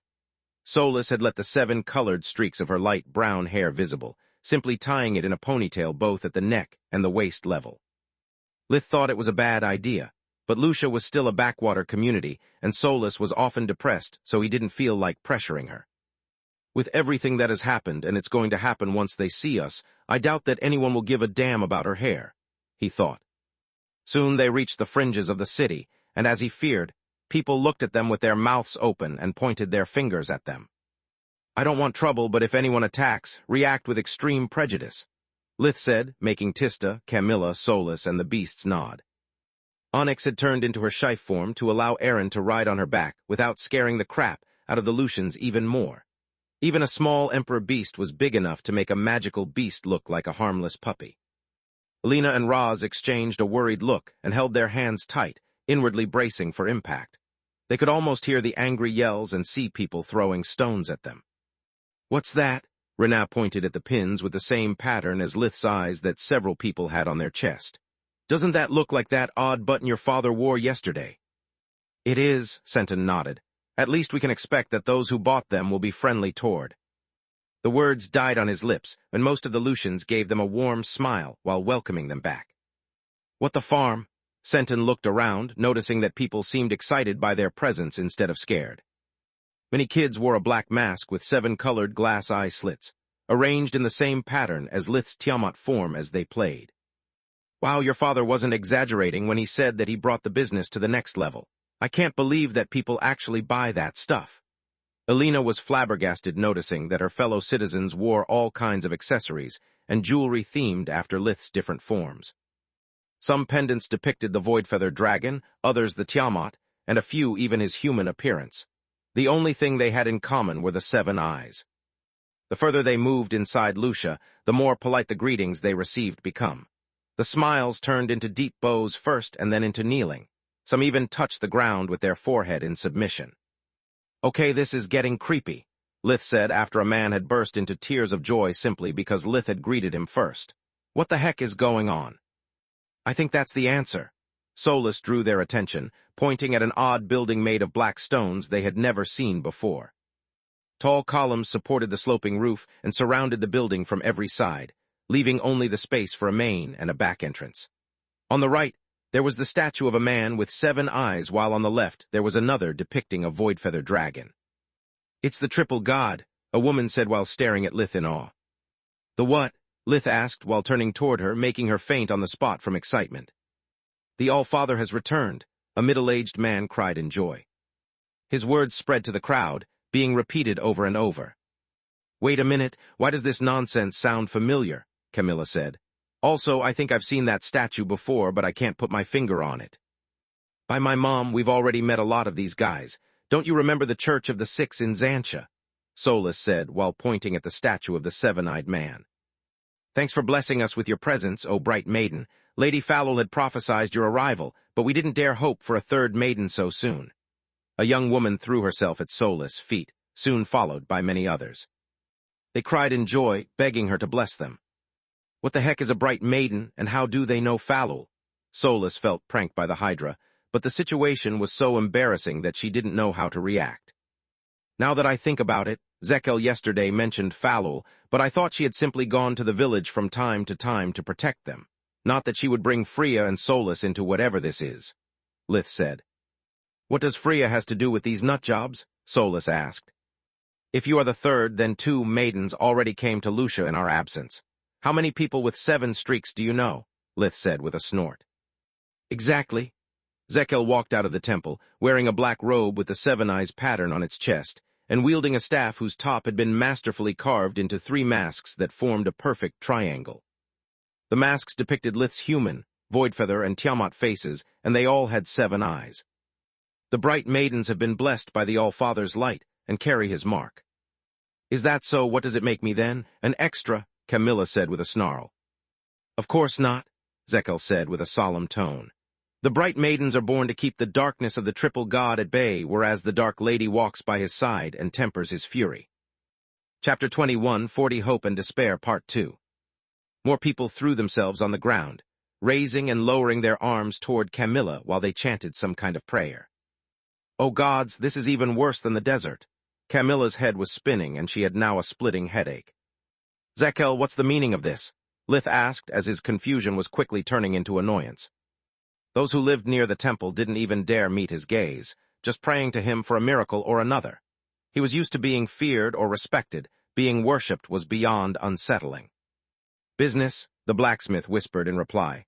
Also, it's a nice way to keep Lucia peaceful and friendly. Now follow my lead. As it was prophesied, the All-Father has returned among us. He's pleased with us, and he needs to confer with his high cleric. His what now? The entire family said in unison. Zekel gestured them to shut up and follow him, keeping a perfect poker face while he ordered the believers to make way for them to the temple. The inside of the shrine consisted of a single huge room, about 30 meters, 100, long, and 20 meters, 66, wide. A central corridor separated 2 rows of wooden benches where people could sit, pray, or meditate. At the farthest end of the north side, there was a small altar made of white stone. Behind it, there were 2 statues. One depicted Tiamat riding on Protector's Emperor Beast form and the other Freya. On the east side, there was a space with candles of 7 different colors that the worshippers could light according to what they were praying for. On the west side, instead, there was the closest thing to a souvenir shop that Lith had ever seen since his time back on Earth. One of Zekel's clerks sold the Tiamat-themed accessories that they had seen outside, toys, statues, and tacky knickknacks. Get out, Zekel said, but no one listened to him. Seeing the object of their veneration walk among them made something like a cleric irrelevant. They surrounded Lith, praying for his blessings. I beg you, bring my daughter back as one of your demons, a woman about his own age said while throwing herself at his feet. All I want is to hold her one more time and tell her that I'm sorry. I promised her that I would move heaven and earth to make her get better, but I failed her. The woman was holding a black candle and a poorly carved wooden figurine of a young girl. My son lost an arm during a hunting accident, and now his life is destroyed. He worked for years to inherit the family business, but a tailor without his dominant arm can show only half of his skill in double the time. A man clinging to Lith's leg said, My little sister is dying from the strangler, but my family can't afford to travel to Distar, let alone the treatment. Please, I'll do anything you want if you save her life. A crying boy said, hitting more than one nerve. Tister and Lith exchanged a quick glance before dismissing them all. Only once they were finally alone could Zekel drop the props and the act as high cleric. Okay, what's going on and how could you afford this building? Lith asked. Heck, with the money necessary to build this monstrosity, you could have probably cured a lot of people. Do you really think I'd waste my money or time? I didn't make this, I just exploited it. Zekel replied with a laugh as soon as he was certain that they were alone. I told you, things got hard after you left for the desert. People tried to chase me and my family off Lucia, claiming that I was your accomplice. Neighbor attacked neighbor, thinking that they might be either a beast or another of Meln's thralls in disguise. The whole city almost got burned to the ground in the riots that ensued from the attack on the Heavenly Wolf Tavern, but that was only the beginning. Things got much worse when the Lucians realized what they had done. They had attacked their friends, hurt their own families, and chased away the only person who could help them fix their mess. What do you mean? Rena asked. Have you forgotten that after Nana's death, the village lost its protector and only real mage? The healer who took over her business was much less experienced, and people relied on Tista and Ryman for the important stuff. With your family gone, how could a simple magico deal with so many severely wounded people? He did his best, giving priority to those with the highest chances of survival and letting the others die. Which of course didn't sit well with their relatives who tried to lynch him, blaming the healer for the loss of their loved ones. He saved his skin by flying away, never to return, leaving Lucia with no healer. He also gave us one heck of a reputation, so no matter how much money we offered, no one wanted to live in a place where people treated their healers so badly. From that moment onward, every broken bone could mean becoming a cripple. Every illness, even the flu, spread like wildfire, and the only thing the people who couldn't afford a trip to the nearest holler could do was cross their fingers and hope to survive. To make matters worse, without you or the Queen's Corps, the city was as rich as it was undefended. For years we had relied on Nana first and then on you for protection, never investing a dime in the local militia. Useless to say the Lucians paid a high price for their foolishness, Zekel said. Oh gods, Dad, why didn't you tell me that you were going through so many hardships? Senton grabbed his father, making sure that he was fine. Me, silly boy, I was never in danger. I spent the whole time laughing my ass off and telling everyone, I told you so. Zekel patted Senton's shoulder, moved to see how worried he was for his old man. How exactly? Lith asked. Because you have good friends, kid. The magical beasts you left here kept people from harassing me just like they stopped the bandits who tried to raid my shops. The kings of the woods healed my family whenever we needed it. When they thought to not be up to the task, they called Falul. That's how I met your Hydra lady friend, Zekel said. Then, after a few weeks since your departure, a bunch of weirdos arrived from the north. They claimed to be followers of the All-Father and to have come on pilgrimage to the place that had given him birth. At first, many scoffed at them and considered them insane. Yet a lot of people had already left Lucia, and the city was slowly dying, so no one could afford to turn away paying customers, especially magically gifted customers with access to Tier 1 and 2 magic. Wait a second, Solus said. The Church of the Six forbade the use of magic, claiming that it stole the power that the All-Father needed to be reborn. Chapter 21, 41 Hope and Despair, Part 3. And that changed when the All-Father appeared in front of his believers, exposed the fake clerics, and claimed that whoever gives up on their gift for magic is unworthy of living. Zekel replied. Why do you think the followers of the cult changed its name, and now embrace magic instead of rejecting it? I don't remember saying any of it, Lith shrugged. It was just a farce to screw up the ringleaders of the cult. In fact, you didn't, Solus nodded. More importantly, it was Freya who defeated you during your All-Father act. How did you involve her, and how come she's now a bright maiden? That was Falul's idea, Zekel replied. The cultists were doing a lot of good for Lucia, helping with their magic however they could and clearing your name. She thought that it was best to spin their narrative to our advantage so that upon your return you wouldn't find a dying city. She stepped forward, claiming that her hair was the sign of her bond with you, and that Freya was actually your envoy all along. That she had helped you in order to expose those who were smearing the name of the All-Father. And the people of Lucia believed that? Lith was flabbergasted. Not at first. They've known you since you were a child, and for most of them the idea that you are some kind of primordial god was simply ridiculous. Zekel shook his head. Most of them, Elena echoed. Just like Tryon, many fallen Lucians rose as demons during Meln's attack. Some had just been killed by the undead, while others were long gone. All of them came back to protect their respective loved ones and had the time to say their goodbyes before fading away. Zekel pointed at the black candles. The demons spoke with their families and neighbors, telling them things that no one else could possibly know.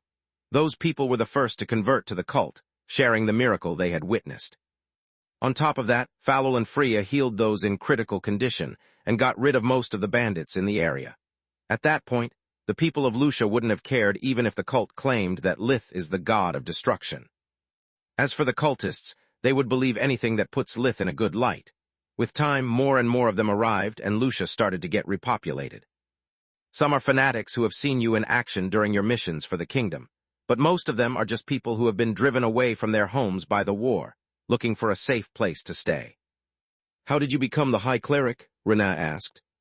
I'm the father-in-law of the sister of the All-Father, and I had my shop already full of merchandise about Lith, Zekel said with a laugh. The cultists begged me to teach them about him, and I saw an opportunity to clear Lith's name, revive the city, and finally be able to walk the streets without a detail. It was a win-win deal. If Falul and Freya are helping, why are there so many desperate people praying in the temple? Tista asked.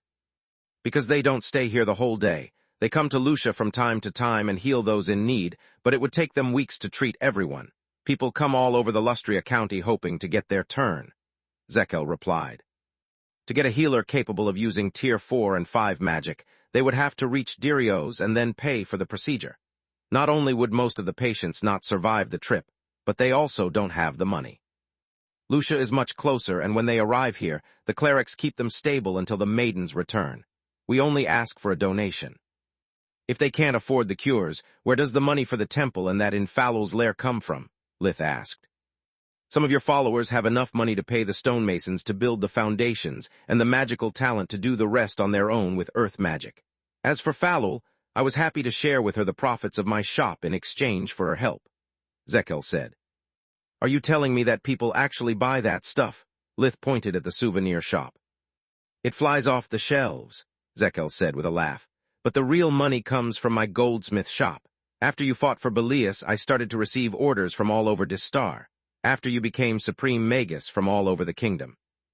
You are the role model of an entire generation of mages. I wouldn't be surprised if some of my pieces started to appear even in the royal court. On top of that, thanks to the royal pardon, the Queen's Corps returned, and with them, the trouble with the bandits ended. The trading routes are open again, and Lucia is flourishing again. While the rest of his family took a quick tour of the temple, Lith took Ligon aside for advice. You were once considered a god. What do you think I should do with all this nonsense? He asked. Based on my experience, it won't work in the long term. The guardian shook his head. The more you give people, the more they want, and even I can't fulfill the egotistical wishes they feel entitled to. In the short term, however, it's a perfect solution. In desperate times, people need something to believe in order to have the strength to move forward. What you call nonsense gives them hope while it buys your family the peace they need. Once everything settles down with the war and Lucia gets a new healer, the triple god cult will burst like a bubble. In the meantime, those people could really use some help, and you need to rebuild your reputation. 2 birds with 1 stone. Fine, Lith said with a sigh. After they left the temple, the Verhins were shocked to see the conditions of the rest of Lucia. Many buildings had yet to be rebuilt, and whole city blocks were now comprised of empty houses where the refugees squatted. Luckily, the center of the city was still the same. Now it was just the old quarter, but just a decade ago it was the whole village of Lucia. Zekel's house, the bakery, and every place they knew and loved was still there. Roz, thank the gods you are back. Broman, one of his oldest friends and head of the farmhands, shook Roz's hand while patting his back. The royals are still paying us for our work in the fields, but it's not the same without you. What are you doing here? Seeing a familiar face filled Roz with joy to the point that the physical contact didn't trigger his trauma from Orpal's torture. Zekel told us of your return, so the boys, and I wanted to give you a proper welcome. Broman waved at the crowd behind him. We were hoping that you would give us a couple of hours off and allow us to offer you a beer, boss. Most of Roz's friends were there, cheering at Broman's words and waiting their turn to welcome Roz back and congratulate him for his future grandchild. Chapter 21, 42 Hope and Despair, Part 4. Actually, I'm also expecting another daughter, so the first round is on me. More cheers ensued while the small crowd moved toward the oldest tavern in Lucia, asking Roz lots of questions about his stay in the desert. Seeing her husband happy and surrounded by familiar faces made Alina smile. Lucia had indeed changed a lot from the time when it was just a small village, but it was still their home. While the Verhins walked through the old district, they passed in front of Nana's house and felt their hearts sinking. Ever since the old mage had died, no one lived there, but until Lith's banishment, the people of Lucia had maintained it well. Even the healer who had taken Nana's place had used her old office, keeping her memory alive. Now, however, the door was barred with wooden planks and the windows were dirty with mud and dust. After the healer's escape, the building had been abandoned and no one had taken care of it ever since. Yet that wasn't all. Lots of people stood in front of the entrance in an orderly line. They had heard of Lith's return and had brought their sick hoping that he would take care of them just like when he was Nana's apprentice. Alina looked at Tista, remembering all too well the feeling of despair of a parent who had to live with the fear that every day they spent with their child might be their last. Can't you give them a hand, please, for old time's sake? Alina asked while grabbing Lith's hand. He had no lingering affection towards those people, but he knew that Ligon was right. As long as the citizens of Lucia see me as a monster, my parents' life here can be peaceful due to the protection I can offer them, but they will never be happy. I need to rebuild the trust that Meln destroyed with his schemes, he thought. Also, it wasn't just a matter of appeasing his mother. Tista, Solus, Camilla, Renat, and even the kids were staring at him with puppy eyes, certain that he would do the right thing. "Of course, Mom," he said, feeling no different from a man standing in front of a firing squad. "Besides, there's 4 of us and we don't have to hide our skills anymore. It won't take long." "4?" Tista asked in confusion. "The kids are good with magic, but their mana cores are still too weak, and their diagnostic skills are non-existent." "I was talking about Grandpa," Lith pointed at Ligon. "He has to protect Kami, so he might as well give us a hand." All heads turned towards the father of all dragons, who shrugged in reply. "I have lots of work to do, but as long as she stays close to me, I can multitask." Lith removed the wooden planks from the door while Aaron and Lyria cleaned the outside of the building. Inside, the air was stale and everything was covered in a thick layer of dust, but nothing that a few air and water magic spells couldn't solve. Everything they needed to visit the patients was still there, so it took them just a few minutes to make the consulting room operational again. The line was cleared faster than it formed. Lith, Tista, Solus, and Ligon didn't ask questions or demand payment. They would just touch their patients on the forehead to diagnose their ailments and cure them all in one go. Even those who needed to regrow a limb would take a minute. Lith would give them tonics to drink while he used invigoration. The former would provide the nutrients, while the latter would give the patient the stamina they needed to endure the rapid cellular growth. Only those with congenital diseases like the Strangler would need more than one session. Healing them required to permanently alter the life force, and the smallest mistake might cause long-term side effects. Or better, that would have been the case without Ligon's help. No matter who was examining the patient, the Guardian only needed a squint of his eyes to fix any disease, as if it was just a scraped knee. "Thank you very much for healing my sister." The boy they had met earlier at the temple gave to Tista such a deep bow that his head almost touched the floor. "It was worth bringing her here from Gatra and waiting for your return. I'll let everyone in my village know that the rumors about the All-Father are true. You really are our savior." "Dude, I didn't do anything. My sister treated yours," Lith said. "But she's a lesser demon, and her powers derive from yours, right?" "It's way more complicated than that," Lith shook his head. "Besides, we are just healers. We use light magic like anyone else." "If you say so." The boy didn't seem convinced. "The healer of Gatra told me that it takes 6 mages and several hours to heal the Strangler, whereas Lady Tista barely touched Pila." "Yeah," a man who had just recovered from a comminuted fracture of the leg said. "It took Nana days to treat the same number of people that you guys healed in the past hour." Tista tried to explain that it was because they were master healers of the White Griffin. But between the rumors spread by the cult and the miracles they had just witnessed, the people of Lucia found it hard to believe her. "What's your—" Lith choked on in words, as the woman from the temple now stood in front of him. She was barely 20, but the grieving, the sleepless nights spent praying and skipping one meal too many made her look much older. Fatigue gave her deep lines and bags under her eyes. Her disheveled black hair hadn't been washed in weeks, and the only light left in her chestnut eyes was that of hope. Despair made them dull like those of a dead fish. In her right hand, she held a fresh black candle, while in the left there was the wooden figurine. She put them both on the stretcher as an offering before kneeling with her hands joined, as she begged to see her little girl again. "It doesn't work this way." Lith tried to dumb it down as much as he could. "I'm not a necromancer. I don't force souls to do anything. They must answer my call. Please give it a try anyway." Her name was Ilka. She handed him the wooden figurine and a lock of light brown hair that she carried in a medallion at her neck. "Ilka, if you are here, give me a sign." Lith had no idea what to do. He had never conjured a demon outside of a combat situation. He couldn't feel anything coming from the hair or the figurine, nor the black chains stirring inside of him. After a while, people started to grumble about the weight, and the woman to lose hope.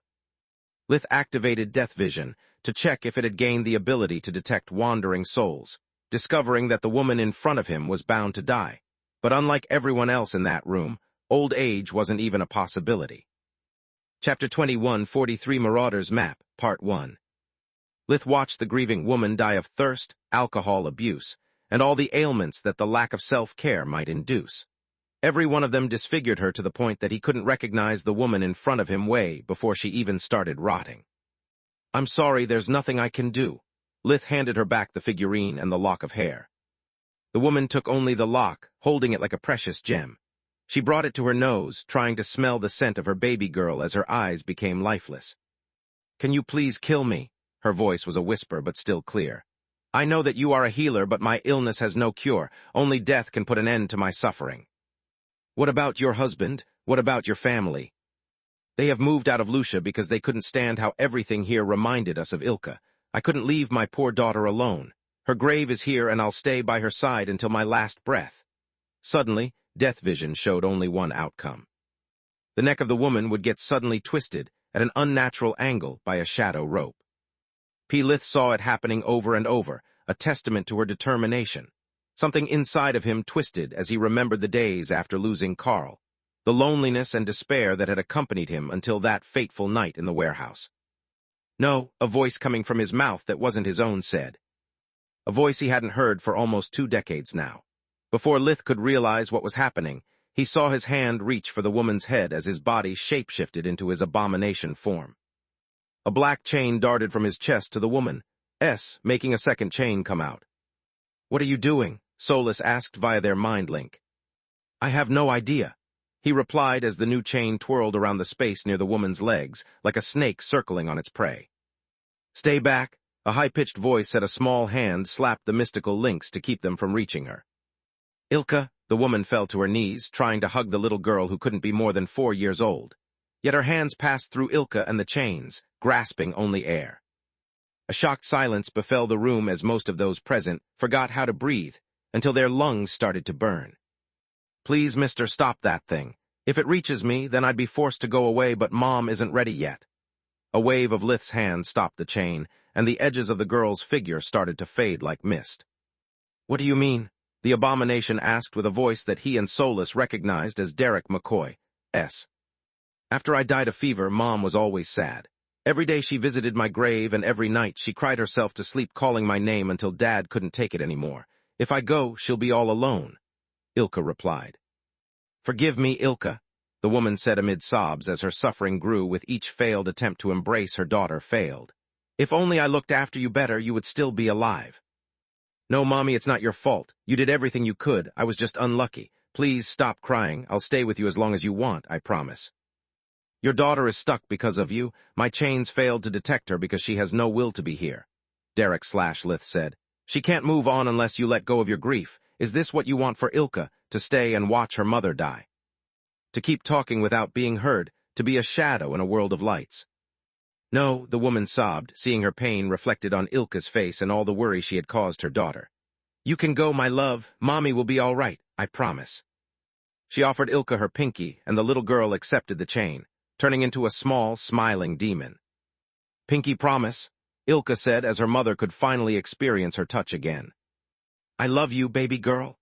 The woman grabbed Ilka, caressing her soft hair and losing herself in Ilka's warmth until she started to fade away. I love you more. Dad's waiting for you in Rydia. Say goodbye to him for me. The woman kept sobbing for a while, but no matter how long the queue became, no one dared to utter a single complaint. The cult was wrong, the woman said when she managed to regain her cool yet refused to stand up. There was a fourth god, the god of death. The god of death, some echoed. The lord of destruction, others said, yet they all fell to their knees. Space. That went well, Lith said with a snort once they were finally back home for lunch. If before only a few people bought the cult's nonsense, now between Grandpa going overboard and whatever my abomination side did, the rumors about me are going to spread past the borders of Lucia. Which is a good thing. Ligon showed him an image of the family while also sharing soul vision with him. The children were playing in the woods. Alina and Roz were still out to visit the neighbors, and Renan and Senton were at Zekel's to spend time with the groom's side of the family. They all were smiling, and there was no trace of fear left on their faces or shadows. The entire city of Lucia now shone with hope and wonder. Whenever its people looked at the temple or toward the farm, there was no mistrust anymore. What Tyrus did yesterday reminded the members of your family of how much this farm means to them. They are now able to see past the recent traumatic events that took place here and recall the happiness that they enjoyed between these walls. Yet none of it would matter without their link with the community, Ligon said. Lucia can be their home only if they feel as safe in the city as they are inside this house. Were the members of your family victims of harassment the moment they leave the safety of their homes, fear would soon poison their hearts again. The ugliness of the present would eclipse the joy of the past, and stay here would be nothing but torture. Healing the citizens of Lucia was the first step to mending the gap that separates them from the Verhins. To remind them that your parents were a part of the community before you were born, that even though their son has become a Magus and turned out to be a divine beast, Raz and Alina are still the same. That sounds too optimistic to me. Lith shook his head. By showing off my powers like that, you and my abomination side have just emphasized how much Tista and I are different from the rest. Different doesn't necessarily mean bad, Ligon replied. Your showing off proved to them how desperately they need you. Also, while you and your sister healed your patients, Rena and Alina kept company to those waiting their turn. Chapter 21, 44 Marauders Map, Part 2. They shared with them their memories of when you suffered from cold and hunger during winter, of how much Tista's illness affected their lives. It may seem trivial to you, but for those people, it meant stopping seeing your family as a bunch of monsters. It doesn't make up for how they treated you on the day of the attack, nor does it magically erase the fear they feel for you, but it's a start. A bond of trust goes both ways, and today you took the first step. Now you can only wait and see how they respond. Space. Griffin Kingdom, City of Valoran, a few days later. Lith had been expecting a call from the Royals for a while now, yet he would have never imagined that instead of ordering him to return to the battlefield, they would just summon him to the capital. Nice to see you, Magus Verhin, Morn said while Lith gave him a small bow. I'm glad to hear that you've moved back to Lucia. I hope there's no grudge left between the Verhins and their fellow citizens. The pleasure is mine, your majesty, Lith replied. As for Lucia, we are working on it. His eyes moved around the throne room, noticing that Camilla, Tista, the council's representatives, Falul, and even Zenegrosh had been invited as well. Yet his wife stuck out like a sore thumb among such powerful creatures. What's the meaning of all this? It will all be clear to you in a few minutes, Silpha said, while conjuring a tendril of spirit magic to establish a mind link with Lith. The Queen brought him up to speed about the organization's mission, to retrieve the pieces of intelligence about the Golden Griffin that Orpal had collected in case Garland became too small to host both the dead king and the Mad Queen. Much to his dismay, Silpha broke the link right after informing him that each of the 3 hidden palaces had proven to contain a vital piece of information. The reason we have summoned you here is that what we are about to share with you requires utmost confidentiality. We only have one chance at this, and we can't risk any detail leaking outside these walls, she said. From the Pleasure Palace, we rescued Termian, a blood warlock who helped Arthon to build the Golden Griffin. Thanks to him, we have learned how to craft cloaking rings that will allow our agents to escape the detection of the Lost Academy's defensive system. Thanks to the rings, once inside, the only way their presence can be exposed is by being spotted by the guards. Even if that were to happen, as long as they can be kept from sounding the alarm, it would take hours for someone to notice their absence. From the Treasure Palace, instead, we have collected an enchanted map of the Golden Griffin. Silpha handed to Lith a seemingly blank parchment. If not for Life Vision confirming that this is actually an artifact, I'd think that either this is a joke or that I have to swear to be up to no good to make it work. Lith thought, making Solus inwardly giggle. It has already been imprinted, and we've already checked that its content becomes visible only in the proximity of Huriol. Termian explained to us that after the undead courts discovered Arthon's plans to make the Academy a maze, they used the enchantments that the Mad King had shared with them to create this map. It's a tool that, by reading the flow of energy coursing through the various floors of the Academy, can show you the position of every room inside the Golden Griffin in real time. Even if our agents were to be spotted, and Thrud rearranged the layout of the building to keep them from escaping, the map will allow them to find their way to the exit. What about the Wisdom Palace? Lith asked. Did you find the schematics of the power core that will allow us to safely destroy it there? Sadly, no, Silpha sighed deeply. Our Eldritch allies only found a list of the forbidden spells the Golden Griffin is enchanted with, and Arthon's blueprints for a more advanced version of the madness. Sadly, over the centuries, the kingdom's rangers have already discovered the hard way most of what the Lost Academy can do, and we have no use for the blueprints. Speak for yourself, Zenegrosh inwardly grinned at those words. Then what's the point of this meeting? Lith replied. Even with the map and the rings, anyone who stays for too long inside the Golden Griffin would fall under its slave spell. There's no point taking such a risk without knowing the position and the weakness of the power core. You would be correct if we didn't get a hold of a crucial weakness of the Lost Academy and the perfect tool to exploit it. Raghu, the human representative of the council, stepped forward. The only thing we lack is the means to use them both. Maybe it's because I'm still under 100 years old, but I don't appreciate cryptic one-liners. Why have you summoned me here, and why are you telling me all this? Lith asked. You have to excuse Raghu, Falul said with a chuckle. She has a flair for the dramatic that you seem to be immune to. I was simply trying to make him understand how important this is and how much is at stake. The human representative snarled in annoyance. Termian also confirmed to us that undead are completely immune to the Golden Griffin's unwavering loyalty array. They can safely remain within its premises for as long as they want without the risk of being enslaved. Also, in the Wisdom Palace, we found the schematics of the array, and we had the opportunity to check his intel. The undead courts really pulled a fast one on the Mad King. According to Termian, the original plan was to conquer the Golden Griffin the moment it was finished, and use its regeneration chamber to achieve true immortality with no strings attached. What they failed to consider was that even after Arthan's death, the Academy refused to recognize a new master.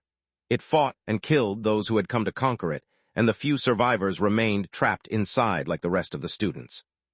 Let me guess, you want to put this knowledge to use by sending a recon team of undead inside the Golden Griffin to study its power core on site and learn how to safely destroy it, Lith said.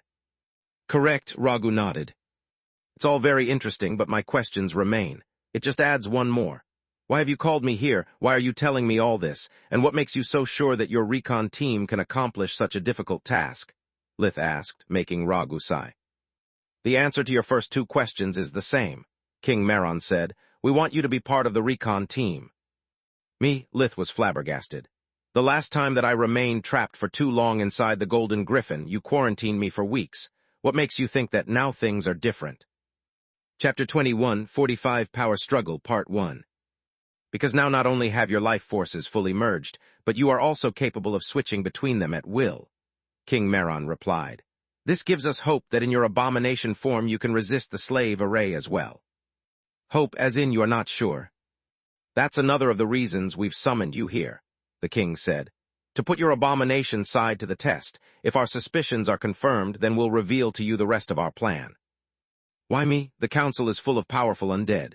Heck, now that the abomination hybrids are probatory members, they are your best candidate. Strength, experience, unparalleled destructive power, they have it all, Lith said. His words arose no enthusiasm, quite the contrary.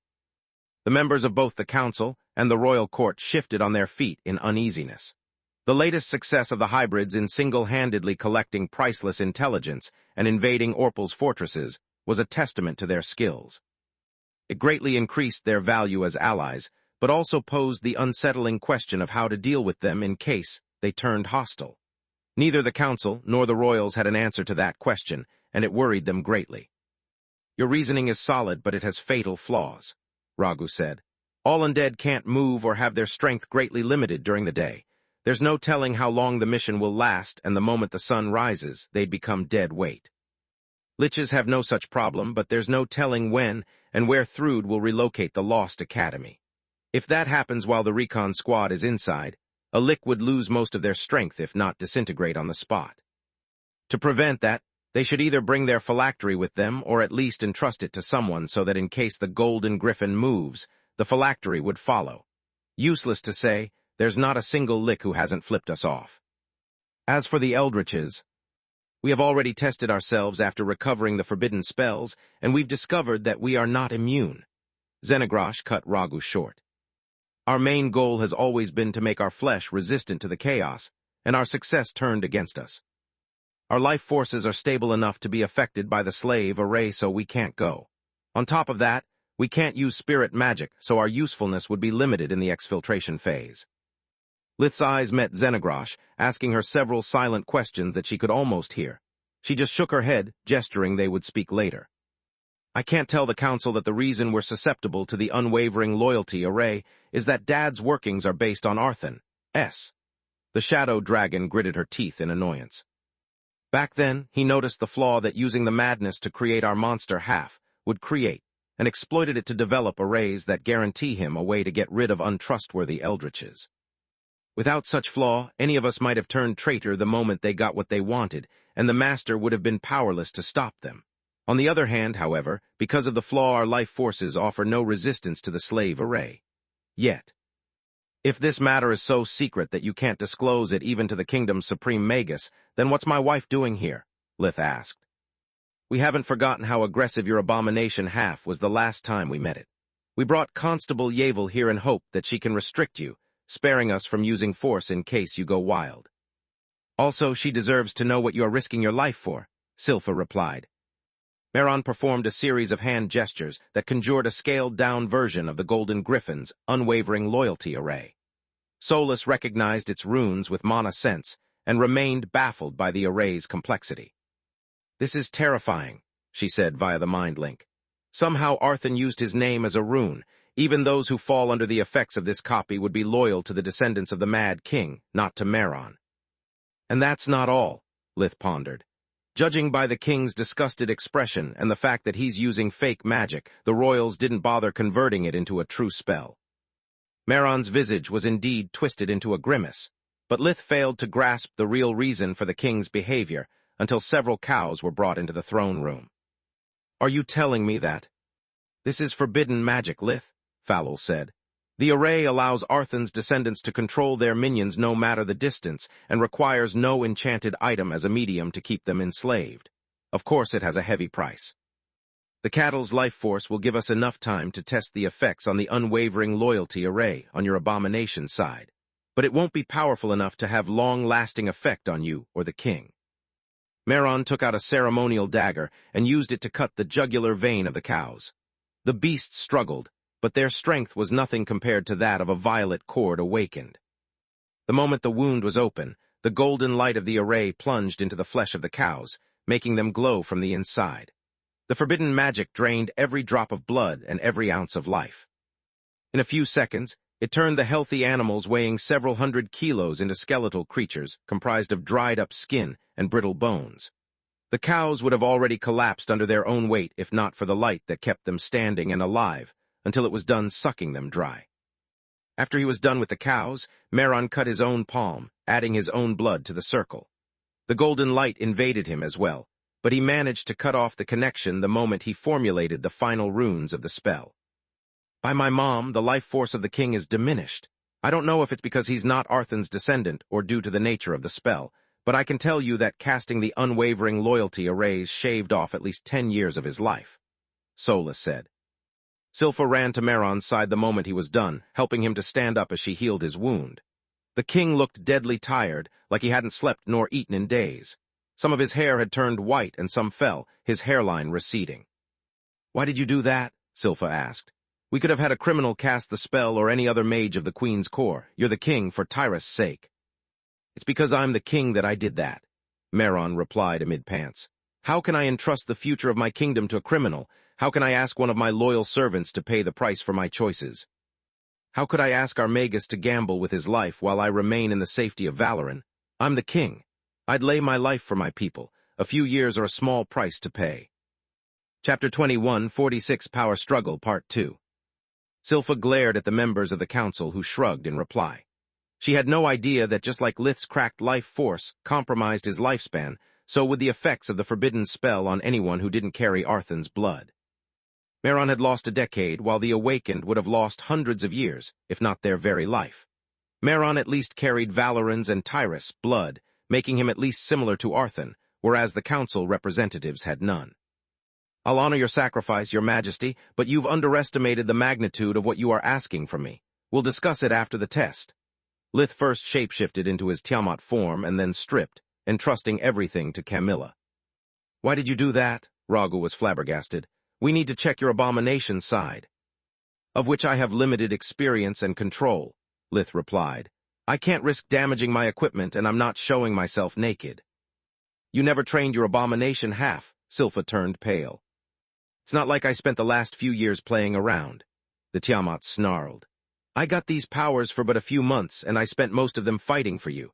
Also, everyone I met told me not to practice chaos magic, so what was the point of training my abomination form? On top of that, after what happened with Ilka, I don't trust myself with this power, he inwardly added. He's right, I forbade him too, Falul and Xenagrosh said in unison. Lith closed his eyes, focusing on the heavy melody of the void that comprised his life force. Now it had spread to the red human tendrils and the violet stars of the beast side, but its tune was unmistakable. It was full of wrath and fury, more a scream than a song. Lith focused on his past and the pain it carried, shape-shifting into something in between an eldritch and an empowered abomination. In that form, Lith still resembled Derek McCoy, but only those who had seen his memories of his previous life would be able to recognize him. To anyone else, Camilla included, he was just different. Long straight horns came out of his forehead, while curved horns came out of the base of his skull, covering his neck. His upside-down membranous wings became normal, while the feathered wings were absorbed in the black mass of his body. 7 eyes, each of a different elemental color, opened on his face along with a lipless white maw. His height hadn't changed, and he stood over 2 meters, 7 tall. His mass was also unaffected by the transformation. The abomination form's full size was smaller than the Tiamat, but the energy it was made of was so dense that it almost had physical substance. The chaos mixed with darkness drained the light in the room, making his black claws and talons glisten. Soulless ring slipped on Camilla's finger, shrinking her size until it hurt in worry. "What's wrong?" Camilla asked through the mind link she knew would be there. "Be on guard, that's Lith and yet he is." Soulless remembered well how the Void had attempted to devour Lith in the Hoggum household. She also remembered all the times when his abomination side had run wild and hurt her. It was the only side of Lith she had no hold on. It didn't scare her, but it hurt her more than she would admit. The Void was nothing but the remnants of Derek McCoy that had transcended space, a scarred fragment that lived in the darkest part of Lith's mind. It was the embodiment of all Derek's traumas that he had unleashed back on Earth after losing everything. He lived with Lith, experiencing everything with him, but his negative feelings were cranked up to 11.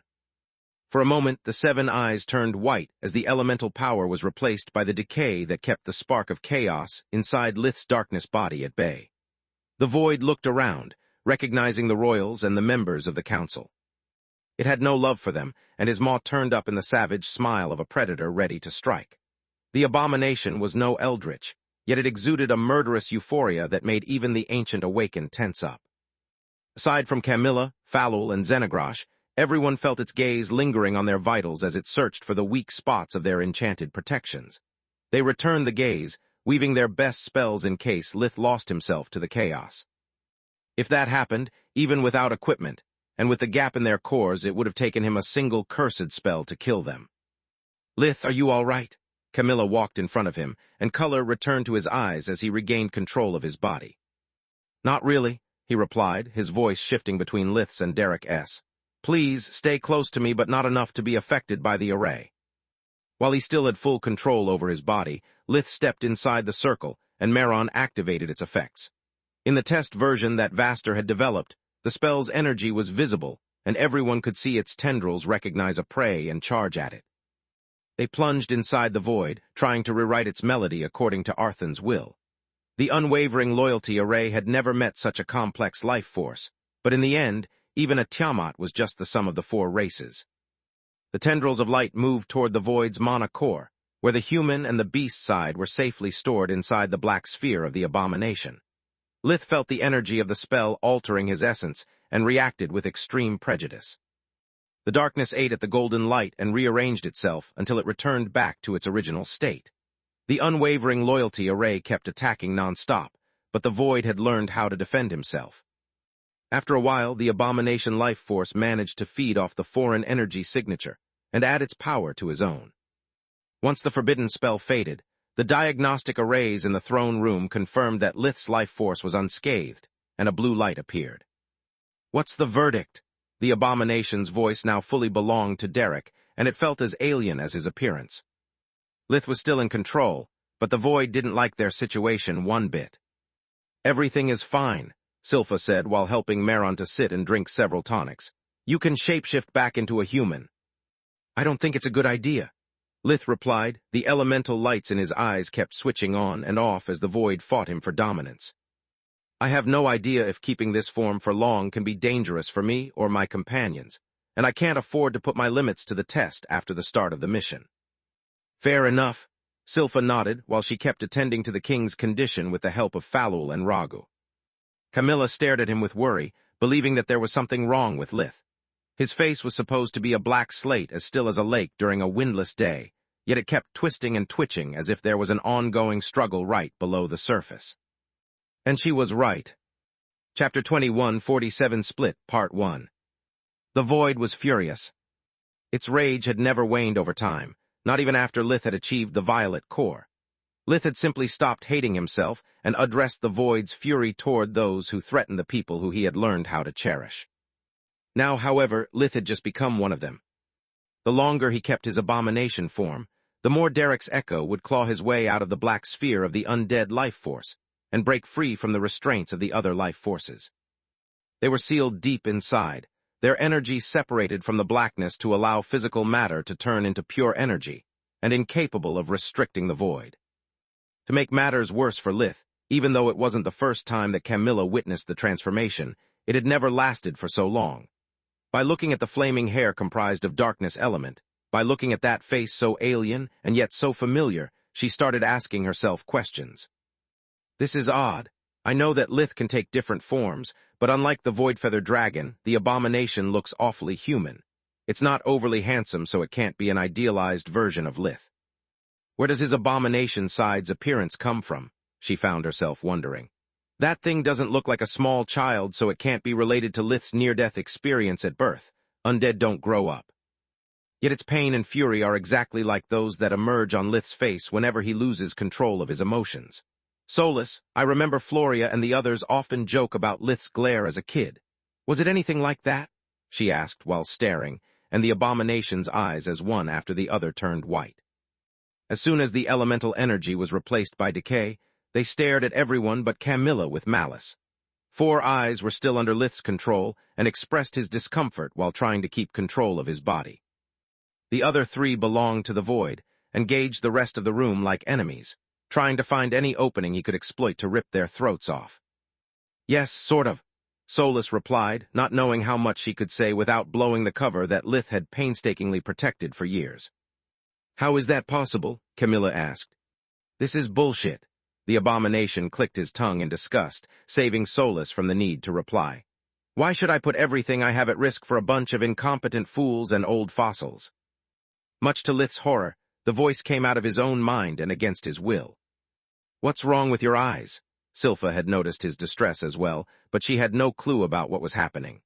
As for your question, I don't care what you think of us. You have the duty to uphold your deal with the kingdom, Magus Verhin. Shut up and let me do the talking, Lith said. No, the Void replied as it gained control of the 4th eye and tipped the balance further in its own favor. You had your chance. You had lots of chances. Now it's my turn. Cut the crap, Your Majesty. Derek's voice oozed scorn and spite. Your titles mean nothing to me. They are nothing but a leash, and I'm not your dog. As for our deal, it is you who is going back on your word. His wings unfolded, releasing a gust of wind that forced everyone but Camilla to plant their feet and raise their arms to not get blown away. You had promised me a full pardon and a place where to stay in exchange for my help in this stupid war, and that's what I did ever since my return. I took back your insignificant cities. I fought battles that meant nothing to me. I wasted what little time I have left on the battlefield instead of spending time with our family. How dare you ask me to go back inside the Golden Griffin knowing that I barely escaped back when its master had yet to return? How dare you think that I would put everything at stake for you? With each question, the Void's fury rose. With each question, one more eye fell under his control. I've sacrificed too many things over the years to protect what's mine, and I won't let you ruin everything. Lith felt his mind become blurry and fuzzy, as if he had had one drink too many after a long day at work. His consciousness was slowly fading, the blackness drowning it into slumber. What are you talking about? This is just a mission like any other. We have yet to listen to the details, and Lith tried to expand the influence of the only eye he still controlled, but it was pointless. His meddling only enraged the Void further, cutting him short. This is nothing like the other missions, it roared.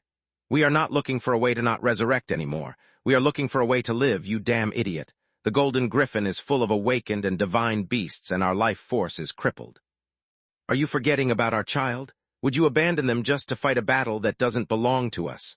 All 7 eyes were fixated on Camilla, moving from her face to her womb. The part of their mind that still belonged to Lith froze, incapable of finding a single objection. On top of that, what about Solus? Derek's voice asked. What do you mean? Between the drowsiness and the confusion, Lith was unable to follow the abomination's reasoning. I mean that if we fail, if anything happens to us, she'd be doomed as well, you moron. The waves of fury went from hot to cold. If we become enslaved, so will she. If we die, Solus will be at the mercy of the first idiot who imprints her. The Golden Griffin is far away from our friends, and there's no telling if Histar will notice her presence now that the Academy is back to its full strength. I don't care about what happens to us but abandoning the baby, leaving Solus to rot in Thrud's hands. Magus Verhin, is it still you, or is this the abomination talking? Silpha asked. The telepathic conversation had lasted barely for a few seconds, giving the impression that Lith had just spaced out for a moment while trying to regain control. It's none of your business, the void snarled. Magus Verhin, I'll overlook your defiance because you are clearly not yourself right now. Know that the Crown wouldn't ask you something like this lightly. We are aware of your sacrifices and are grateful for them. We have summoned you here because this is our first concrete opportunity to put an end to the war, to put an end to all the battles that keep you away from home. It's worth the risk, the Queen said. Easy to say for someone who will remain in the safety of this castle, the void retorted as rage turned his eyes into brimming torches and made his claws grow longer. He didn't miss how, despite their relaxed stance, those present in the room had started weaving their spells while the royal guards were adjusting the grip on their weapons. Chapter 21, 48 Split, Part 2. I would go myself if I could. I find no relief in being forced to entrust such a dangerous task to someone so young. Silpha's voice remained calm, but the sword of Seafel appeared in her hand. The king just sacrificed years of his life because he cares about our people, and you are just one of them. Now revert back into your human form so that we can discuss it in a civil manner. The queen waved at Camilla to step forward and help calm Lith down. That was her first mistake. Camilla was the woman Lith loved. She carried their child in her womb and Solus on her finger. The two people he would give his life for without a second thought, even to prolong their lives for just one more instant. Silpha had conjured the sword just as a precaution. She knew all too well how dangerous an abomination was and wanted to be sure that she could restrain Lith without harming him. Yet the void interpreted her actions as a threat. What the heck do you think you are doing? Lith tried to reason with his old self.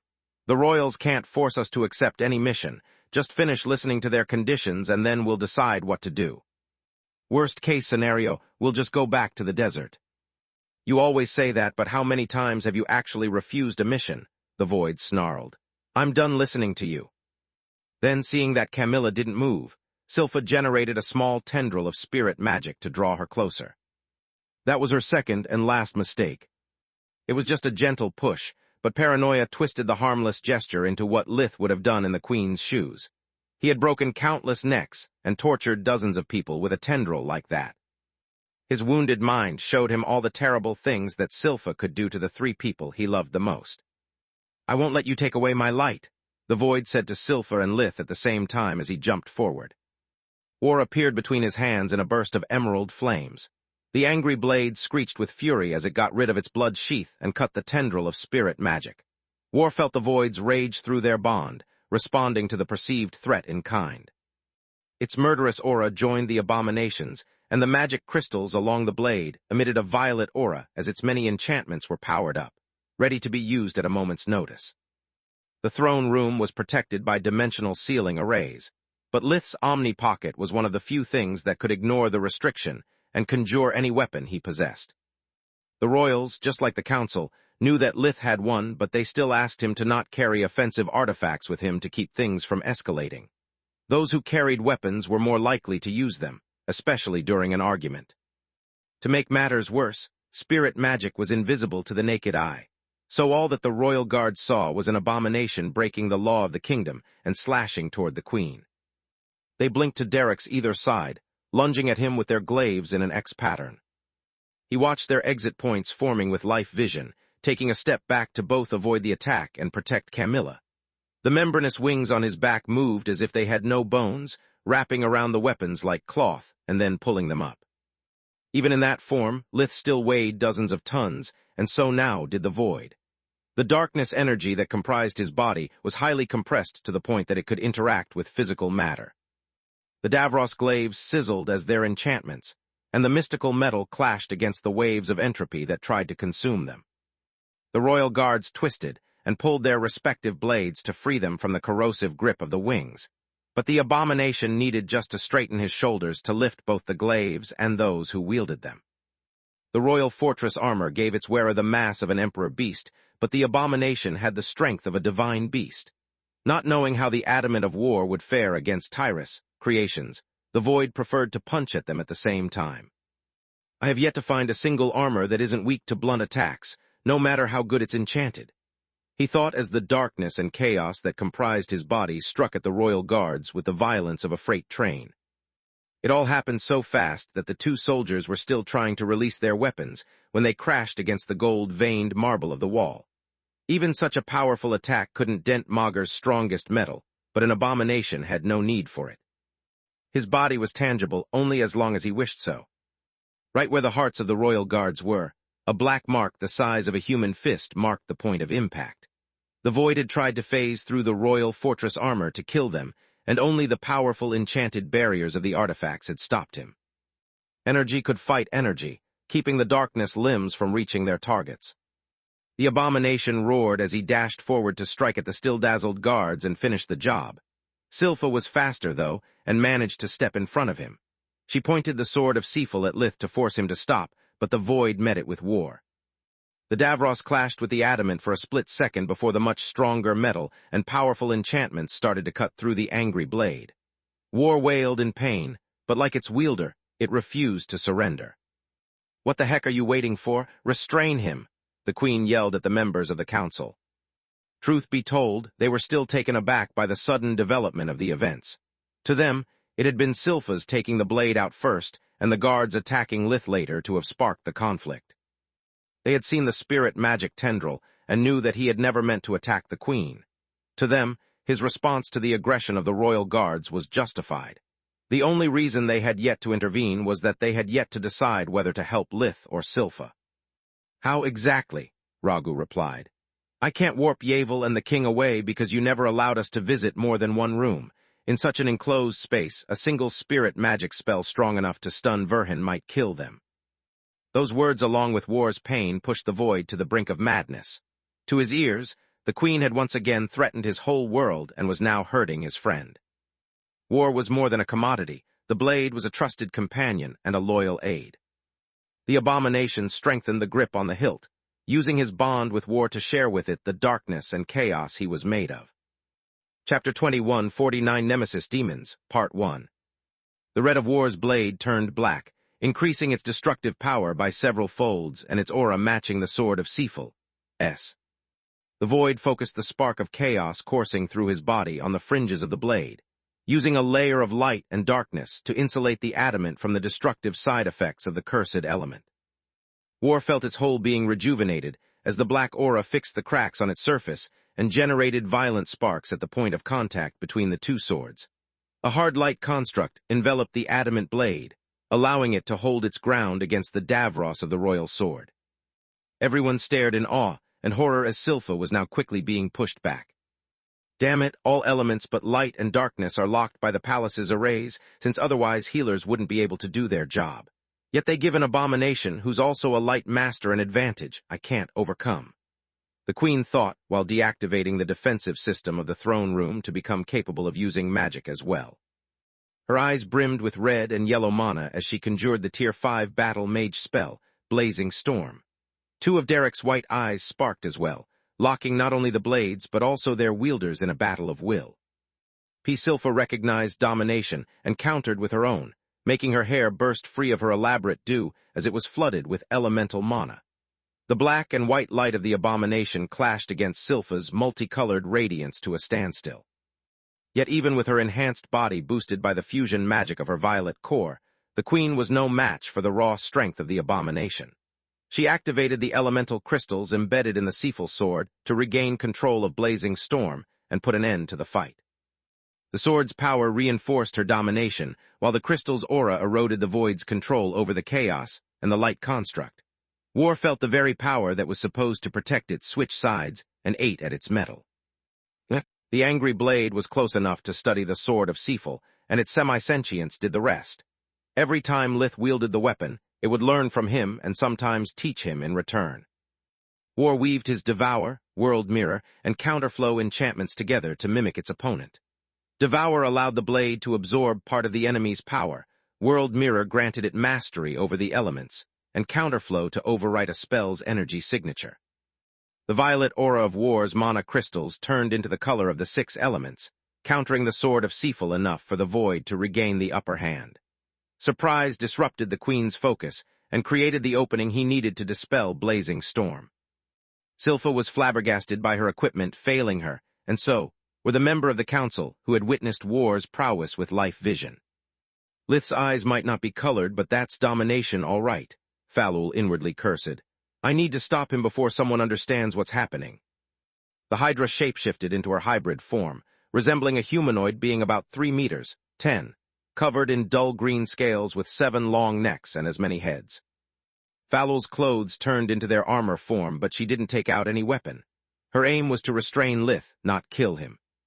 All the Void could see, though, was the royal guard standing up, the Queen increasing the output of the Seafel sword to overpower War again, and a friend turning traitor. So be it. A flap of his wings plunged the entire royal castle and most of the city of Valoran into darkness. The call of the Void eclipsed every source of light, be it natural or magical. Not even the midday sun nor the enchanted chandeliers of the royal palace could pierce the blackness. Life vision was blinded as well, forcing the rest of the members of the council to act. This is bad. I have no idea what's going on, but if Verhin is truly going berserk once he's done with the royals, we might be the next, Ragu said via a mind link while casting a darkness sealing array. Agreed. Lotho the Treant replied while using Earth Vision to find the abomination via the vibrations of the ground and sharing the information with his peers. On top of that, we can't allow the royals to die. The ensuing chaos and power vacuum until the next ruler is chosen would cripple the kingdom. Thrud would have an easy time winning the war, and we would lose any hope of defeating her.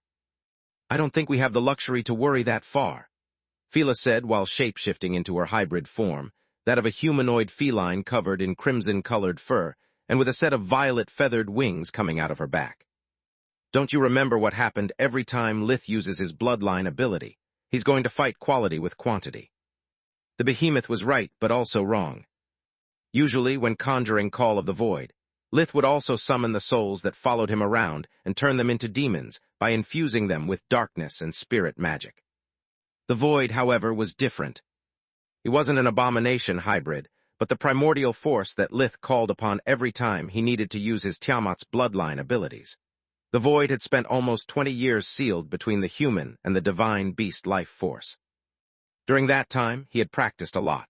The reason a soul turned into a demon like Locria's was aware of their newfound abilities wasn't a supernatural instinct, but caused by the link that the chains created between them and the Void.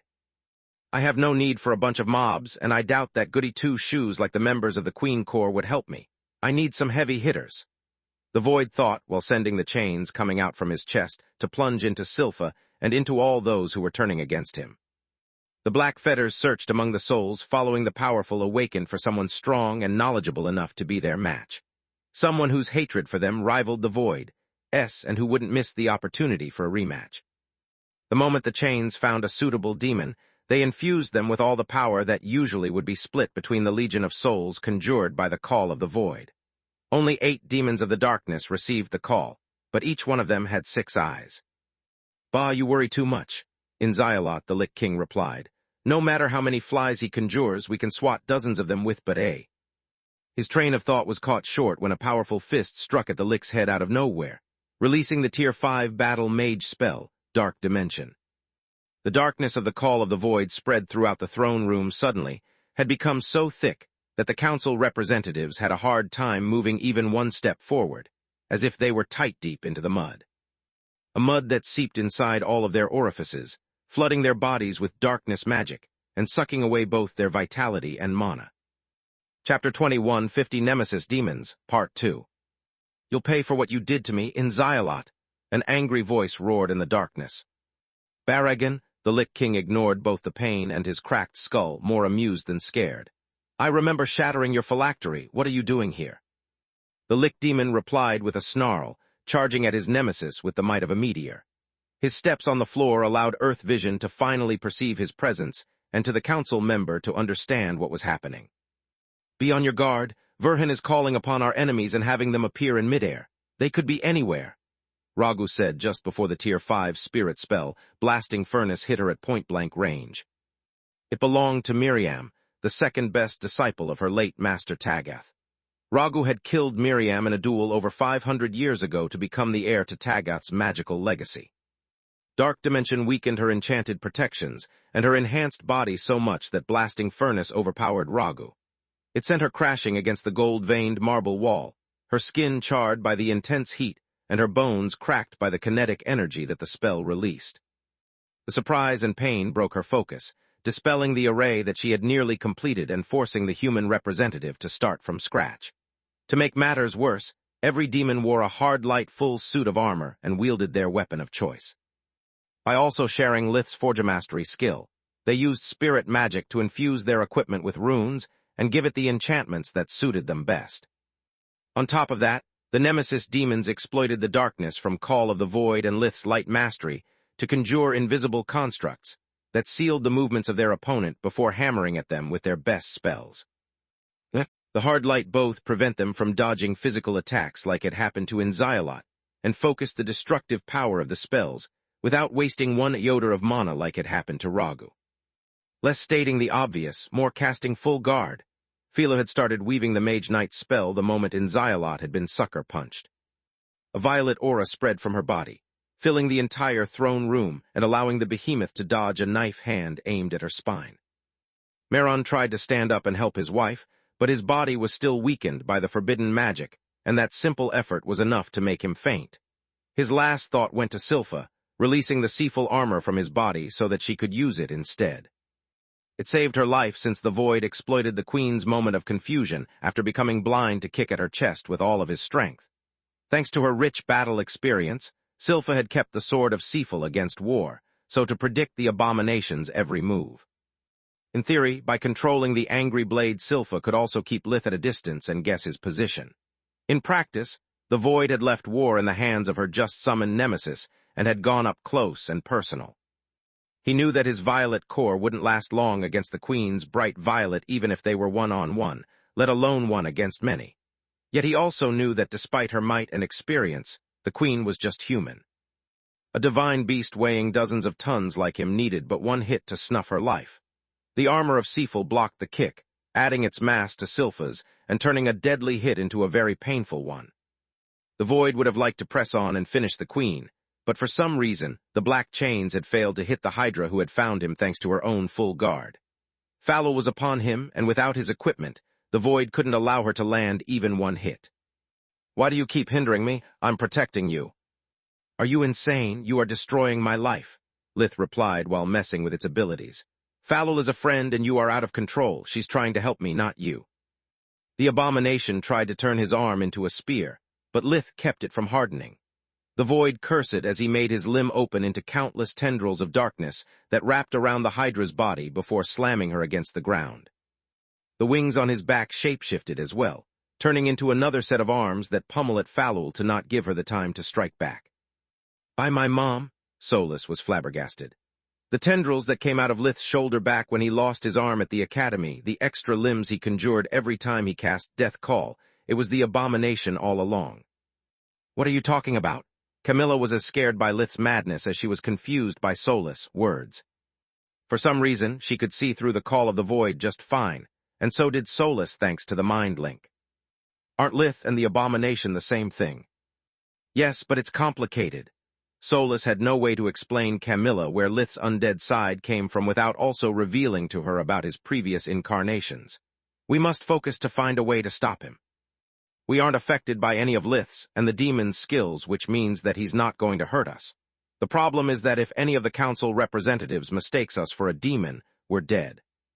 Her words sent a cold shiver down Camilla's spine, who remained close to the unconscious king, waiting for an opportunity to appear. Inzialot needed but a shrug to conjure enough darkness magic to counter Dark Dimension's effect, and a single swing of his staff to blast Barragan into pieces. Despite all of their power, hard light constructs were nothing compared with Davros artifacts fueled by elemental crystals. You'd be more of a challenge if Verhin was a bright violet cord awakened, and he poured all of his might into you, old friend. As you are barely an annoyance. Old friend, the Lick Demon said in outrage while reconstructing his body with sheer willpower, without letting a single shred of energy to be lost. You killed me and stole my life's work. Don't sweat on the small stuff, Inzialot replied. I have fond memories of our rivalry and of your magical legacy. That's all that matters. On top of that, if I took the trouble of abandoning my own research long enough to kill you, I must have had excellent reasons. The Lick King's conscience was like his memory, clear. He rarely used either of them, and anything that wasn't reported in his diaries was quickly forgotten. Ragu conjured a spirit barrier around her body, focusing her mana to block Miriam's onslaught long enough to finish casting her array. By using spirit magic to quickly conjure the runes along with body casting, true and fake magic, it took her but a few seconds to complete the magical formation. The darkness sealing array dispelled the call of the void, allowing everyone to see again and coordinate their efforts. The royal guards were now awakened, and until that moment they had been sitting ducks against their invisible opponents. Chapter 2151, Big Guns, Part 1.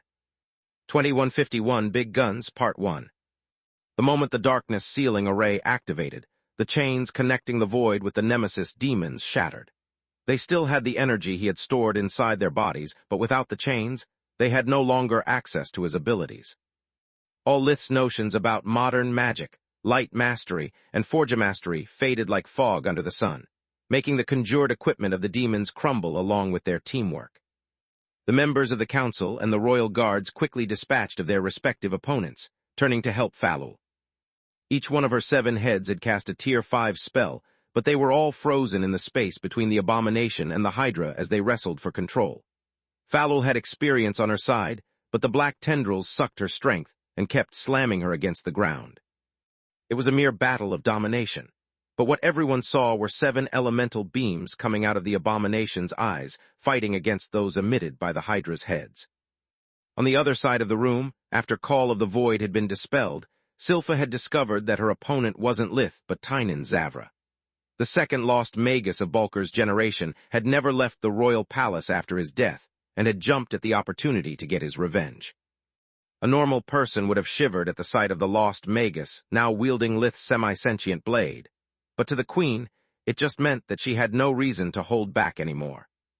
Enough, she deflected war with one hand while releasing a pulse of golden light from the other. It killed the demon so quickly that Zavra didn't even manage to curse at her one last time. Then Silpha trapped war inside a sealed space to keep it from returning to Lith, and activated the 7 magical gemstones on the Seaful blade, tipping the scale to Falul's advantage. The 7 spells hit the abomination, each one meant to weaken and restrict him, not kill. Light and earth formed a straitjacket that spirit magic made harder than a diamond. Bolts of lightning coursed through the construct, inducing spasms. Darkness sapped his strength while frost slowed his movements and fire made the air too hot to breathe, sealing his breathing techniques. The darkness Lith's body was made of ignored the electricity, the cold, and the heat. He roared a jet stream of void flames, uncaring for the damage his lung took while also hitting the council representatives with a mix of heat rays and hard light constructs. Alas, he was one against many. Each one of his opponents was stronger than him, and Camilla still held his equipment. A collective spirit barrier easily blocked the cursed flames, and Seaful's blade overpowered the light mastery spells, turning them against the abomination. Stop hurting him? Now that there was no more risk of friendly fire, Camilla stepped in front of Lith to protect him from the council and them from him. We would if he stopped lashing out like a rabid beast, Fila said in exasperation. Can you convince him to revert to his human form? The moment Solus and Camilla had gotten closer, the Void had ceased his attacks to not risk hurting them. Yet at the same time, he was focusing his strength against the restraints to break them. I can try, Camilla nodded before turning around and kneeling next to him. Lith. Kami, his voice was weak and slurred as if he had just woken up from a deep slumber. Hi, sweetie, seeing the frenzied madness that had twisted his features until a second ago disappear made her sigh in relief. Can you please shapeshift into any other form? You gave us a big scare. Her gentle hand caressed his face, allowing him to experience both her and Solus' touch. She had used the plural intentionally to let him know that they were both there for him. Yet all she achieved was to give the void new strength. "Something is wrong," Falul said. "I can feel the power of my spells being sucked away." Abominations fed on the light element no matter its source, and constructs were no exception. The void swallowed the straitjacket, adding its power to his own and breaking free. "I will protect you." His whole body swelled as the darkness shape-shifted into new limbs and weapons. The void's eyes brimmed with mana of the 7 elements, but before the fight could start anew, Zenegrosh blinked in front of him. She placed the medium and index finger of her right hand on his forehead and those of her left on his core, releasing 2 small pulses of chaos magic. "I thought you were on my side," the void said while fainting. "I am, little brother, and I always will," Zenegrosh replied while supporting his body to keep it from falling. Everyone glared at her for staying her hand for so long, but the shadow dragon ignored them. "Why isn't he going back to human?" Ragu asked. "Isn't he supposed to be a Tiamat and the abomination to be just one of his sides?" "Shape-shifting is always shape-shifting," Fila shrugged. "If someone knocks me out while I'm in human form, I stay that way.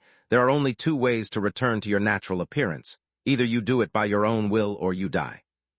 Actually, there was a third option. People with great skill in light magic, like Tyrus and the late Manohar, could force the shape-shifting in others, but it required a degree of mastery that very few achieved, and none of those present was even aware of the possibility. "So we have to wait that Verhin wakes up and hope he doesn't go on a rampage again," Silpha said while panting. She hadn't taken much damage, and her violet core was already rejuvenating her body, but fighting a creature that powerful had taken its toll on her. "What if we are not that lucky? Are you going to step in this time, or you'll just watch again?" The queen's voice was stone-cold as she glared at Zenegrosh. "I had no reason to intervene." The shadow dragon made sure with her diagnostical spells that Lith was all right before answering. "Your guards attacked him first. He was just defending himself. Also, you heard him. He has never trained his abomination form, and a little squabble was the perfect opportunity to test his powers. If you really want to send Lith inside the Golden Griffin, he'll need at least his usual level of skill to survive." "I considered this nothing but practice. I was ready to step in the moment his life was in danger." No one missed how she had expressed worry solely about Lith's life and disregarded everyone else's. "Enough with this pointless quarrel, we have bigger fish to fry." Falul reverted to her human form and raised her hands toward both sides to make them lower their voice. "Zenegrosh, you are the expert about abominations. Do you have any idea why Lith lost his mind?" "I'm afraid that's our fault, little sister," the shadow dragon said with a sigh. Her words made the royals look at the Hydra as if she was a traitor. They were unaware that Zenegrosh considered anyone of dragon bloodline her sibling. Chapter 2152, Big Guns, Part 2. 2152 Big Guns, Part 2. "What do you mean?" "We both advised Lith never to practice chaos magic, and because of that he always avoided turning into his abomination form. That part of his life force is comprised entirely of darkness and chaos. Even though it's just a spark, accursed elements affects the body and the mind even of its user. My theory is that the longer Lith retains the abomination form, the more his mind is twisted by the chaos until this happens." She waved at the traces of the fight that the self-repairing enchantment of the throne room had yet to fix. She had no idea that chaos had nothing to do with Lith's outburst.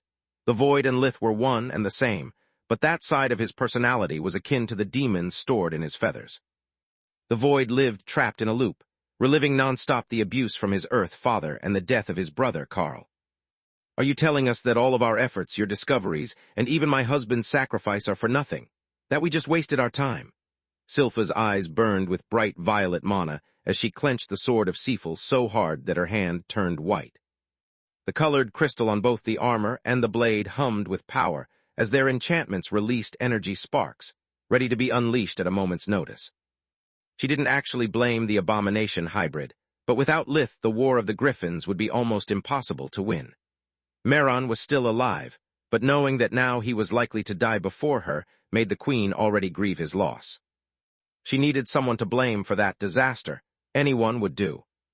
"No, as I said, it's just a spark. On top of that, do I look crazy to you? With time, all abominations learn how to resist the influence of chaos and regain their sanity." Zenegrosh's words made everyone sigh in relief. "It's only a matter of surviving long enough and of how many people we kill before that happens." The second part made them turn tense again, as if the first had never happened. "So you think that Lith just needs to get used to his abomination form?" Ragu asked. "That's my hope," Xenagrosh nodded. "If that's the case, Lith can't stay here," Camilla said, caressing his head. She had hoped that her touch would make the shadows disappear like usual, but this time it didn't work. The darkness didn't hurt her, but it also held its ground, enveloping Lith like a shroud. It had never happened before, and it scared both Camilla and Solus to the bone. If he sees any of you when he wakes up, he's going to attack first and talk second. To make him reason, Lith needs to be in a familiar place and be surrounded by people he trusts. "I agree," Xenagrosh nodded. "But we can't bring him to Lucia. His family is comprised of regular humans, and if he hurts them, his trauma will only grow worse. We should." "There's no we," Camilla shook her head. "Falul and I will take care of him in her lair." "Why the Hydra?" Xenagrosh was flabbergasted. "I'm stronger than her. I can protect you much better and help Lith control the chaos." "I don't need protection. Even in his frenzy, not one of his spells gazed me," Camilla replied. "On top of that, you are the one who knocked him down. He is bound to attack you on sight, whereas Falul is his mentor and friend. As long as she keeps herself at a distance, he won't feel threatened."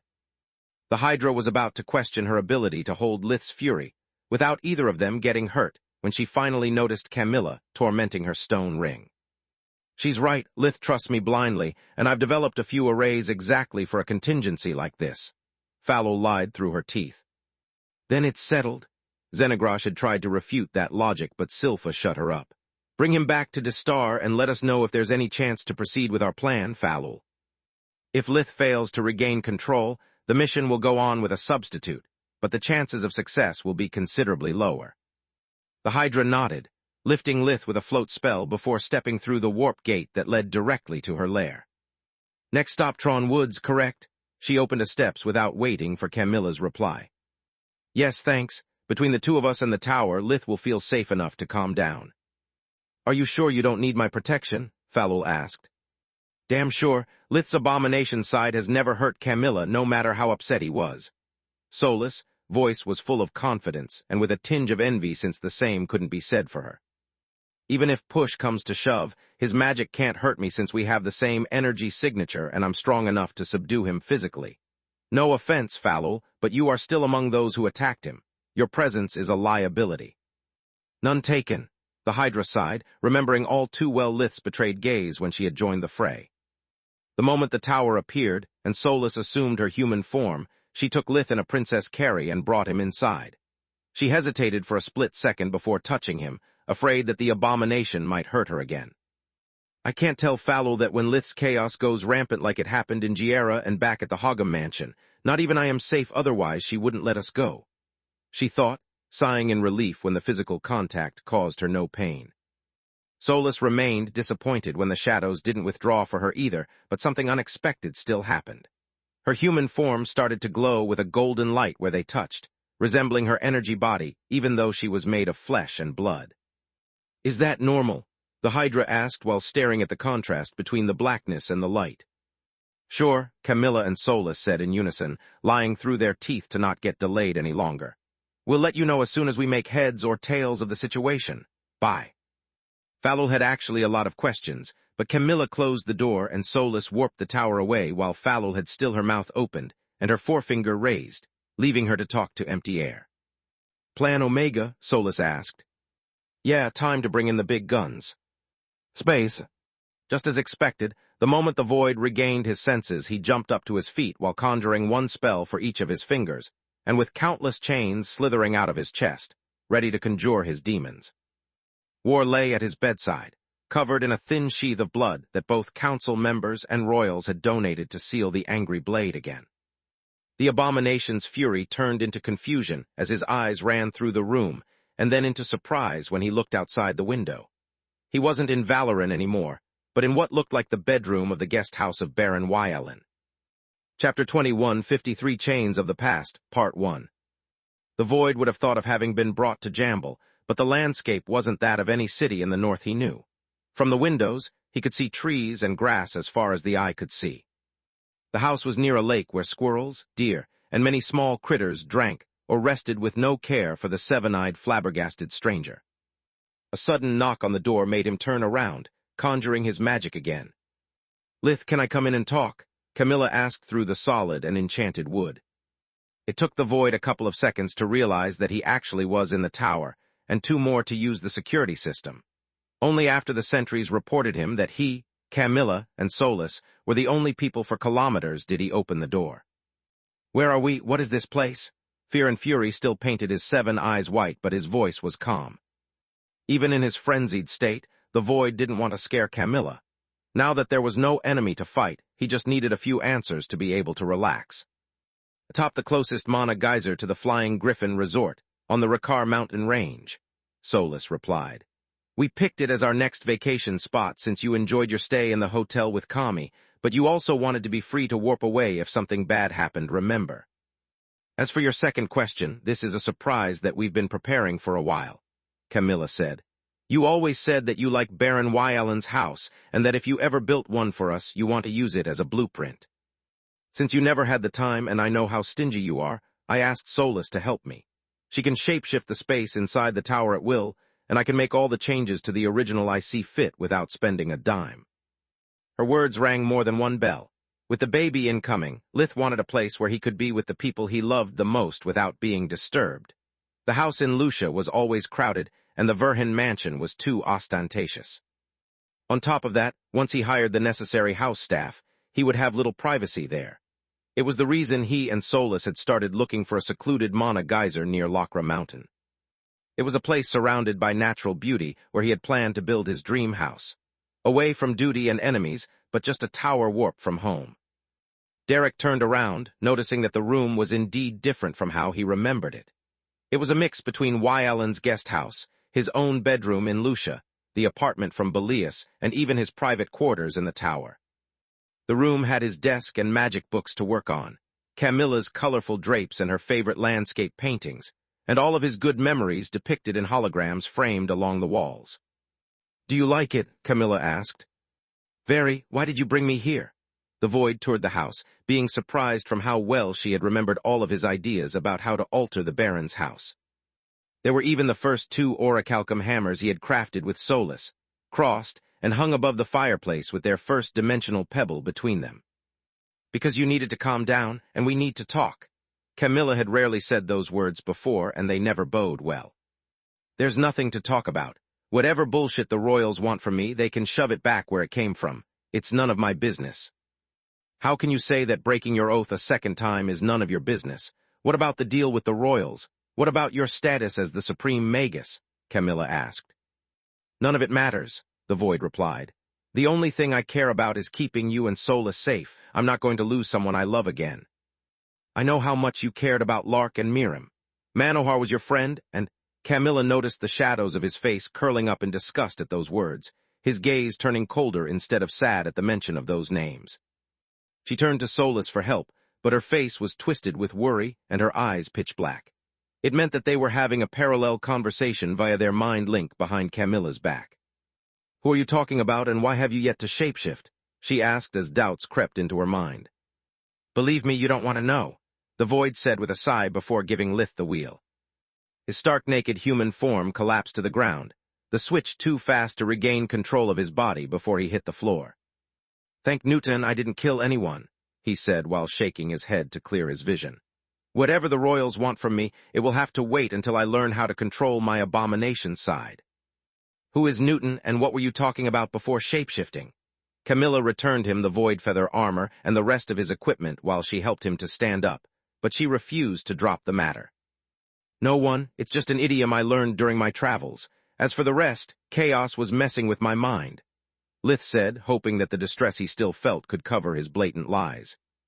She cupped his face between her hands, forcing him to look her in the eyes. "Do you know why I brought you here instead of the Blood Desert's beach, or any other place where we have shared happy moments together?" she asked, receiving a no for a reply. "It's because of the conversation we had back at the Flying Griffin when you opened up to me about death vision and how it affected your relationships.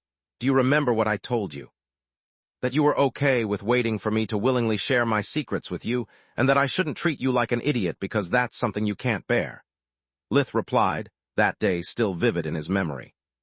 "After you revealed Solus' existence to me, you told me that was the last big secret you kept from me, But it's not the last secret, isn't it? Camilla didn't wait for his answer and resumed speaking. While we were on that beach with Aaron and Lyria during their magical boot camp, you drew the picture of a boy with your magic and refused to tell me who he was. After Lark's death, when you hurt me by accident, you claimed to have become like your father, hurting someone you loved just to feel better about yourself. When you learned I was pregnant, you were terrified, not of fatherhood but at the idea of passing something to our child. Lastly, I know how your shapeshifting works. You didn't pick your void-feathered dragon's appearance more than you choose your abomination. Under these horns and eyes, there's a man who's not you who resembles the boy in the sand. None of these things make sense. Chapter 21, 54 Chains of the Past, Part 2. In the past, I could afford to wait because it was just about me, but now it's about us. Camilla brought his right hand to her womb. So I started digging up, and I discovered that Roz never raised his hand on you or any member of your family out of rage or pride. Your fear and spite for the word father are completely groundless. As for the boy, I discovered that until you met Uriel, you've never had a male friend. On top of that, back at the academy, you claim to have fought hard to protect your brother and his happiness, yet we both know you never gave a shit about Orpal and Tryon. Did Floria tell you? Lith opened his eyes wide in surprise, feeling betrayed. No, Freya did. Your heartfelt speech left a deep impression since she remembers it after 7 years. Freya shared it with me only because she considered it something of the past, whereas Floria claimed to know nothing. His pained expression was all Camilla needed to know to be onto something. She waited for an answer, but Lith remained silent. He didn't want to lie to her again, but telling the truth was out of the question. Does Floria know? Her exasperation grew with each passing second, believing that despite everything they had gone through together, Lith still trusted another woman more than her. No, she doesn't. His words took a burden off her chest, but too small to matter. Believe me, you don't want to know. Even if you did, you can't understand. Well, that at least is something you and your abomination side agree on, Camilla said with a sneer. Try me. After learning that I have to share the man I love with another woman, there's nothing that can scare me. More silence ensued, but she didn't let him go nor allowed him to avert his gaze. Does Solus know? The guilty grimace on Solus' face, and his silence answered her question better than any word could. Of course she knows. You two are one and I'm an extra, right? Now it was Camilla's turn to feel betrayed. Her eyes became cold as tears veiled them, but her voice didn't crack. You've never been an extra, nor you'll ever be. Lith took her between his arms. His voice was full of sincerity, yet it wasn't enough. Then why can't you be as honest with me as you are with her? Camilla asked. Because I'm afraid of losing you. Do you think that treating me like an idiot makes anything better? That knowing you still don't trust me enough to be a full part of your life doesn't create a gap between us? What in the God's name is worse than that? Lith looked at Solus for a second and almost opened their mind link to ask her advice. Almost. If my eyes turn golden right now, if Camilla thinks that before making an important decision about us, I have to discuss it with Solus first. No matter what I do, I'll lose her anyway. Lith cursed at himself, gritting his teeth while his eyes moved back to his wife. He hated himself for being so weak that he had let so many details of his first life slip from his mouth. Almost 2 decades had passed since his reincarnation, yet his trauma still ran so deep that his abomination side had gone rampant at the worst possible time and ruined years of hard work. That's bullshit and I know it, he thought. It's not about me being weak and making mistakes, I'm just human. Floria first and Camilla later noticed the inconsistencies about me because they love and care about me. Even if nothing happened today, she already had too many pieces of the puzzle. It was never a matter of if we'd have this conversation, only of when. Please don't hate me, was all Lith said as he created a mind link between them. I could never The words died on her lips as an alien world filled with alien people filled her mind. The moment Derek McCoy looked at his brother Carl, Camilla recognized the boy in the sand. When he stood in front of a mirror, it returned to her the image of a scrawny, scared child whose body was filled with old and new bruises. There was little resemblance with the abomination side, yet she knew to be staring at Lith. The body was different, the world was different, but the eyes were the same, filled with determination and the embers of a rage that needed just a little push to turn into a blazing inferno. She witnessed the daily abuse, the pain, and the feeling of isolation from the rest of the world that only the brotherhood between the two boys made bearable. Camilla lived each one of the beatings, no matter if from his earth father or the bullies. She experienced with Derek the helplessness turning into a despair that grew with each passing day, until hatred became an integral part of him, turning violence from an enemy into an ally. At first, Lith had intended to give her only a montage of the most important moments of his lives, not enough to cause her mana poisoning, but enough to understand him and his fear. Or so he hoped. Then, however, no matter how many images and voices he sent through the mind link, Camilla was unaffected. Lith had no idea if it was due to the tower, the baby, or both. He simply didn't care and exploited the phenomenon to share everything with her. She witnessed Derek turning from a boy into a revenge-thirsty teen. She felt every hit he took and dealt. She felt his hesitation warning Ezio about the wet stairs, her lips curling in a cruel smile seeing him tumble down to his death. Yet they weren't his feelings, but his own. Derek's savage joy filled her with horror, while his lack of empathy and remorse sent a cold shiver down her spine. If not for what she had already witnessed as a royal constable, she would have already fainted. Instead, she was forced to see time flow, the teen Derek growing up with no care for the blood on his hands, and the violence that he instilled in his own little brother, with the excuse of being necessary for self-defense. The teens turned into men, their lives now much more peaceful, but still lonely and filled with hardships. Then, Carl was taken away from Derek, ripping his heart out and leaving his body walking the earth with no sense nor purpose. The world had become dull, gray, and cold. Every day was identical to the previous and the next. Then it came cancer and Derek died a second time. With no heart and no future, there was nothing stopping his hatred anymore. It spread faster than the cancer itself, becoming stronger and more deeply rooted with every step of his revenge plan he completed. Then came the warehouse, the timers, and the gun. When Derek had taken his own life, he had killed a man already twice dead. His soul trapped inside his already decaying body was finally free. Chapter 21, 55 Failures and Dead Bodies, Part 1. Camilla couldn't make sense of the visions. Death was supposed to be the end of life and of a story alike.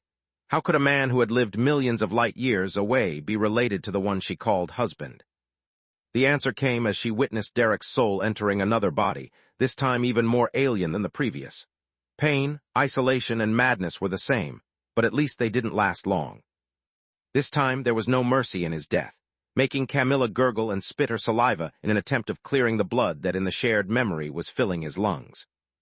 When she opened her eyes again, she immediately recognized Nana. She had seen the old mage only in holograms and remembers back when Lith had shared with Camilla about his past, but she knew Nana as well as if they had actually met. The truth crept into her mind, but she refused to believe it, at least until she saw a younger version of Roz, Elena, and their children. Only then did reality flood Camilla's brain, crushing all the emotional defenses that she tried to conjure to deny the facts that were staring at her in the eye. She had always believed that Lith was really Lith. That somehow the soul of the newborn had found its way back into his own body. That the abomination she knew as Lith Verhin had been unaware of his true nature until his meeting with Magur in Kalga. Instead, she was forced to witness his deceptions from the crib, no matter how much she tried to avert her gaze. Her eyes were closed shut, but as long as the mind link remained open, she had to face the truth. Lith saw no point in withholding anything, so he showed her his first hunt, his first murder on Magur, everything that she could have never understood without knowing about Derek. Camilla felt the darkness inside of him crawling back into a corner of his mind as more and more lights entered his life, filling it with warmth and love. Yet it was never truly gone, ready to devour everything the moment one of the lights was threatened. Elena, Rena, and Tista first, and then Solus. Roz came only years later, then his friends from the academy, his colleagues, Camilla herself, and so many others. Camilla already knew most of his life. There were just a few blanks to fill. Like Lith sharing his secret with Kala before becoming a ranger and meeting Carl again in Kalga, refusing to reunite with his long-lost brother. When the mind link was finally cut off, Camilla found herself kneeling on the floor. Her legs had given in first, followed by her eyes that had been crying so much that a small pool of tears had formed below her. Her hands were still clenching Lith, as hard as she could in the attempt to push him away and put an end to the telepathic bond. She wanted to run away, but her body refused to move. She wanted to scream, but her lips remained sealed as even breathing had suddenly become an arduous task. "I'm of two worlds, Kami." Lith answered her silent questions that after being connected to her for so long he still felt lingering in his mind. This is the third time I'm born, but no matter how hard I try, I can't stop my past from tainting my present. The right half of his face crumbled, turning from flesh and blood of the man into a black slate made of darkness of the abomination. My first life taught me how painful it is to live, while the second how painful it is to die. The blackness spread down his right shoulder and arm. Even after spending almost 2 decades here, I still can't forget everything I did, everyone I lost. Sometimes the pain is so sharp that I mistake Magus for Earth. I see my brother dying again and again in front of my eyes. I know that those are just memories, but they are ghosts to me, and they never leave me alone. The holograms of Carl, Ezio, his nameless mother, Carl's killer, and everyone Lith had lost on Magus appeared behind him as the abomination side spread down to his right foot. The suffering triggered the chaos that became so intense that it forced the Voidwalker armor to leave the dark half of his body exposed. Camilla could see Lith's pain in his human eye and in the abominations, just like he could see her shock just by looking at her face. They kept kneeling on the floor, staring at each other for minutes until they turned into hours. Lith had shared with her so many things that he was sick of his own thoughts, whereas Camilla had lots of things she wanted to say, but lacked the strength to spell a single word. Hiccups and sniffling seemed to take all the little energy she had left. The silence lasted for so long that Lith felt forced to break it. He had taken the burden off his shoulders just to pass it unto hers. Not only was Camilla undeserving of such torment, but also while he had almost had 46 years to deal with it, she had been forced to face everything at once. I know what you must be thinking, but please, understand that I'm not a monster. When today the royals asked me to become an abomination in order to send me to the Golden Griffin, a part of me just snapped. Back on Earth, I was powerless all my life. First, I was too young to protect Carl. Then, when he died, I had to watch his killer pay his way out of the court while all I could afford was my brother's funeral. Ever since I arrived on Magus and discovered magic, I promised myself that I would never allow such a thing to happen again, yet I failed and I keep failing. No matter how powerful I become, I lost Uriel, Lark, and Mirim. Even as a goddamn Tiamat, I almost lost my Raz at Orpal's hands. Even after reaching the Violet Core, I nearly lost you and our child. I failed both of you, and if not for Salark, I would have once again lost everything. When the royals asked me to go to the Golden Griffin, my old self couldn't take it anymore. I'm not afraid to die. Been there, done that. What I'm terrified of is once again failing the people I love. I can't stand the thought of leaving Solus stranded alone in the Lost Academy, at the mercy of the first person who imprints her after my death. She gave me all of her life, and yet I gave her so little in return. She deserves the opportunity to be happy, not to spend eternity being passed around like a tool. I can't stand the thought of abandoning you and our child, of never seeing your smile again, of not being there for the two of you when the baby will be born and helping them cope with the abomination side that I passed on to them. I need to be there for you just like you've always been there for me, to do the right thing and leave behind more than just a streak of failures and dead bodies to remember me by. Chapter 21, 56 Failures and Dead Bodies, Part 2. Camilla kept staring at him without saying a word, until she slowly managed to stand up again despite her shaky knees. I'm sorry, her face was like her voice, cold and emotionless. She sounded and moved like a broken automaton as she wobbled toward the door, slamming it behind her without ever looking back. The vibrations traveled from the door frame through the pavement, hitting Lith with the strength of a quake. He was already kneeling, so his legs couldn't buckle up and fall. What remained of his human side, however, shattered like glass. Lith was aware that his happiness had been built upon lies. Now that the truth had been exposed, only the abomination and the void that his life was remained. After several minutes, when it was clear that Lith had no intention of standing up and Camilla of returning, Solus activated their mind link again. It took her a second to discover how much he had shared with Camilla and understand the gravity of the situation. I'm sorry. Even though she had used the exact same words as Camilla, their meaning couldn't have been more different. Her thoughts and face were filled with compassion, knowing that with each layer of deception that Lith had lifted, he had also been forced to cut open old wounds that had never truly healed. Even with all of Solus' efforts over the years, the best she had achieved was to not make them fester. She was now crying no less than Camilla, but her tears were caused by the pain and sadness they had shared since the day they had met. Solus kneeled in front of Lith, hugging him tight to let him know that no matter what came next, he would never be truly alone. The void and the chaos inhabiting him stirred, stinging at her just like they had done to the Voidwalker armor. Yet instead of harming Solus, they triggered the golden radiance of her body, making her glow despite being flesh and blood. Light and darkness fought for a few seconds until they seeped into each other. The emptiness of the void became filled with stars while Solus, radiance, became shrouded by darkness, making her look like a dawning sun. "Why did you lash out like that back at Valoran?" she asked the void instead of Lith, glad to have the opportunity to finally face him after all those years. "I did it for you," he replied, flabbergasting her. "What do you mean?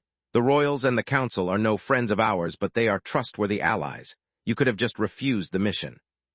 They are our allies only because they aren't aware of your existence. Otherwise, they wouldn't hesitate 1 second to kill me in order to get their hands on the tower." His thoughts became cold, sounding like a low snarl. "As for the mission, what excuse could I possibly come up with that wouldn't have led the Royals to use our deal as a leash and force me to do it? Nothing I said would have mattered to them. This way, instead, I exploited their fear of a wild abomination. They expected me to lose control, and that's exactly what I gave them. Are you telling me that you've planned for this ever since the Royals came to visit us in the desert?" Solus felt touched by his care for her as much as Lith was shocked by the void's deviousness. "Just another contingency plan," he replied. "A contingency plan for what, exactly? You've still jeopardized your deal with the Royals, and I doubt they'll let this slide. They'll just ask you to learn to control your abomination side. To buy some time and make sure that nothing happens to you." Lith gently caressed her face as he leaned his forehead against hers. "Back when Carl died, he took the world with him. Nothing had sense anymore. I was waiting for Deathway before I learned about my cancer. Taking my life was the easiest thing I've ever done because I knew there would be no consequences. There was no one left who truly knew me and who would mourn my loss. My brief existence as an alien taught me how frail life is and how sudden death can come, but back then I didn't care. The world was still a dull, gray, insignificant mass. Even once I came here to Maugr, life wasn't something precious. It was just something that I gave and took, barely a currency. I liked my new family, but I still put myself first, and I was ready to take my life again the moment I discovered that magic wouldn't give me any edge over my competition. Yet everything changed when I met you, Solus. At first, I hated having someone inside my head, reading my thoughts and constantly nagging at me. After a while, though, I noticed that the world wasn't gray anymore. There was light, warmth, and beauty even in the most trivial things around me. Before I realized it, I had someone who I liked again. Someone who knew who I really was and who worried about me instead of the mask I wore for the rest of Maugr. You had become my son, painting with bright colors even the dullest of things. The more time we spent together, the more I cared for you until I couldn't imagine my life without you. Even in my mind, I became we. What does this have to do with the Royals? Solus sniffled, hugging him tighter. The moment the unwavering loyalty array didn't work on me, I knew that the Royals would have sent me to the Golden Griffin as soon as they were done debriefing me about the rest of the plan. Had I remained silent, you would have been forced to come with me and risk remaining trapped there. This way, instead, I can leave you behind if that's what you want, the Void replied. Did you really put everything you worked so hard for at risk because of me? She now mirrored him, cupping his face while caressing it with her thumbs. Yes, when Nalar managed to split us apart, the pain I felt allowed me to manifest my presence even without the blue core. Back when I thought that the Odi had killed you, I further damaged my life force to avenge you. There's nothing that I wouldn't do for you. I know that I'm your leash just like the deal with the Royals is mine, but I refuse to be the chain that will drag you down this pit with me. If I have to die, I want to give you the opportunity to be happy. I don't care who you pick as your next host. Tista, Silverwing, even Grandma will give you everything I never could. Silly man, I can't imagine my life without you either. She pushed his head up to look her in the eyes. Otherwise, I would have stayed in Kalga, accepted Aunt Loka's offer, or simply asked Salark to break our imprint. I knew that as long as we are bonded, we can't be together the way I'd like to. Yet I also knew that without that bond, I wouldn't be capable of being there for you in this crazy roller coaster that's your life. Chapter 2157, The Good, the Bad, and the Ugly Truth, Part 1. No sacrifice is too big if it means always having your back and making sure that even in your darkest hour you are never alone. No matter how deep your suffering is, I want to be there to always remind you how loved you are.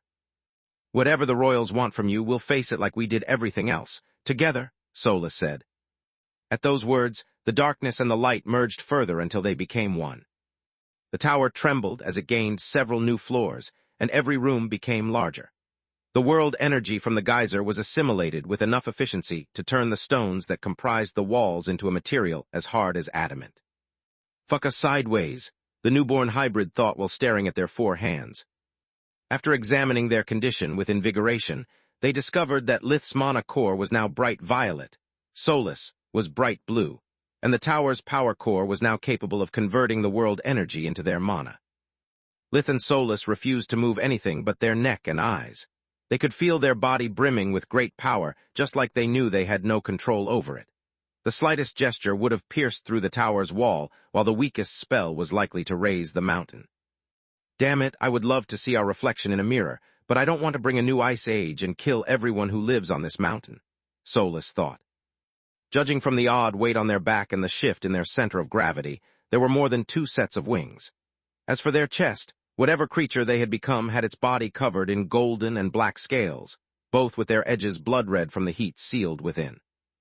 It also had 4 arms, of which the first set was entirely black, while the second was entirely golden. Each of them was identical to how they were supposed to be when Lith and Solus used their respective body as a base for the fusion. "It makes sense. This time we both have a physical body and neither side is weaker than the other. Whatever this is, it's supposed to be greater than the sum of the single parts," Lith thought. "Big time," Solus added after the act of taking a deep breath to calm down caused a shockwave that opened a crater in the walls, floor, and ceiling of the room.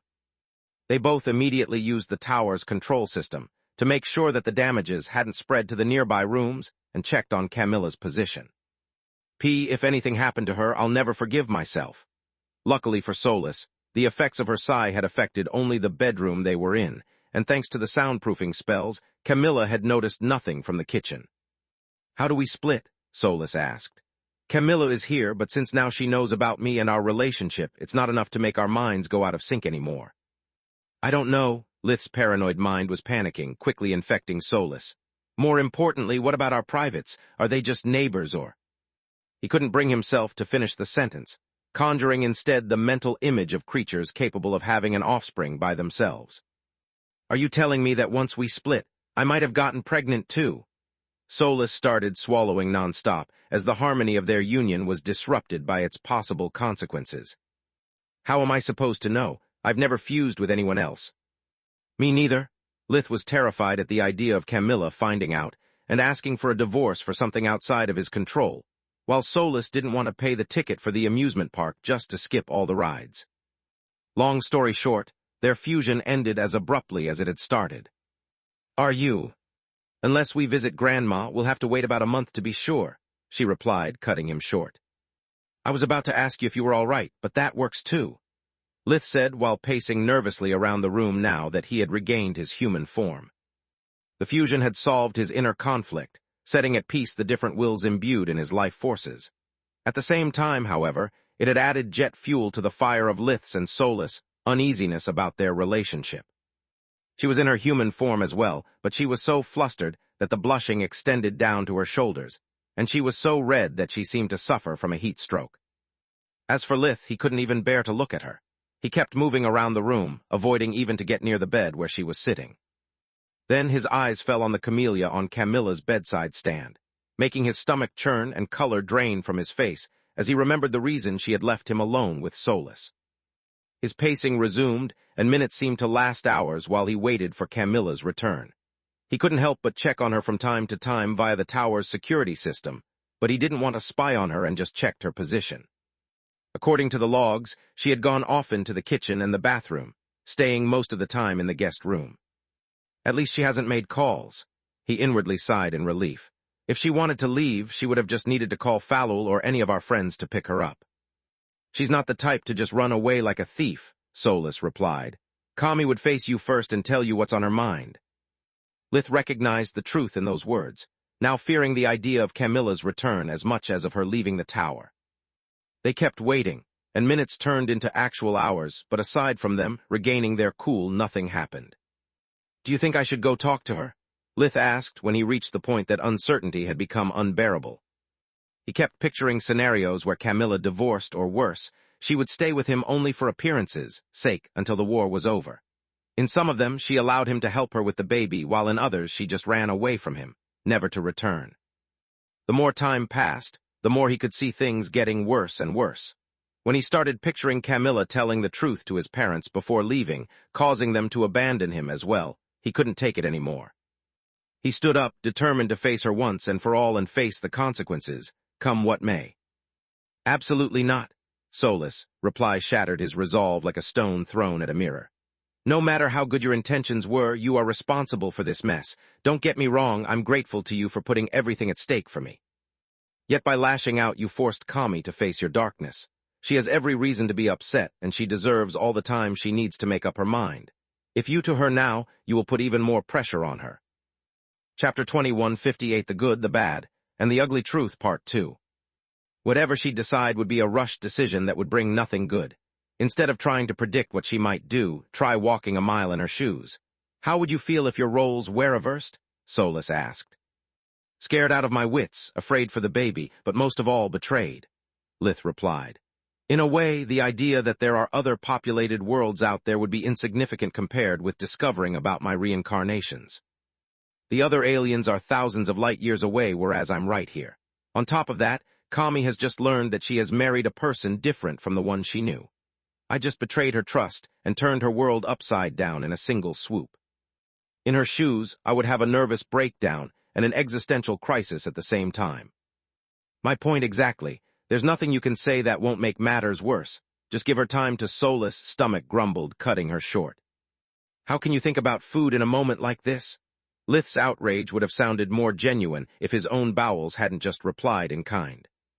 Are you kidding me? We've been here for hours. Not only have we been through a lot, but we have also skipped both lunch and dinner, she said after checking her pocket watch. How long was I out cold? Lith's voice was full of dread as he realized how late it was. A little over half an hour. Why?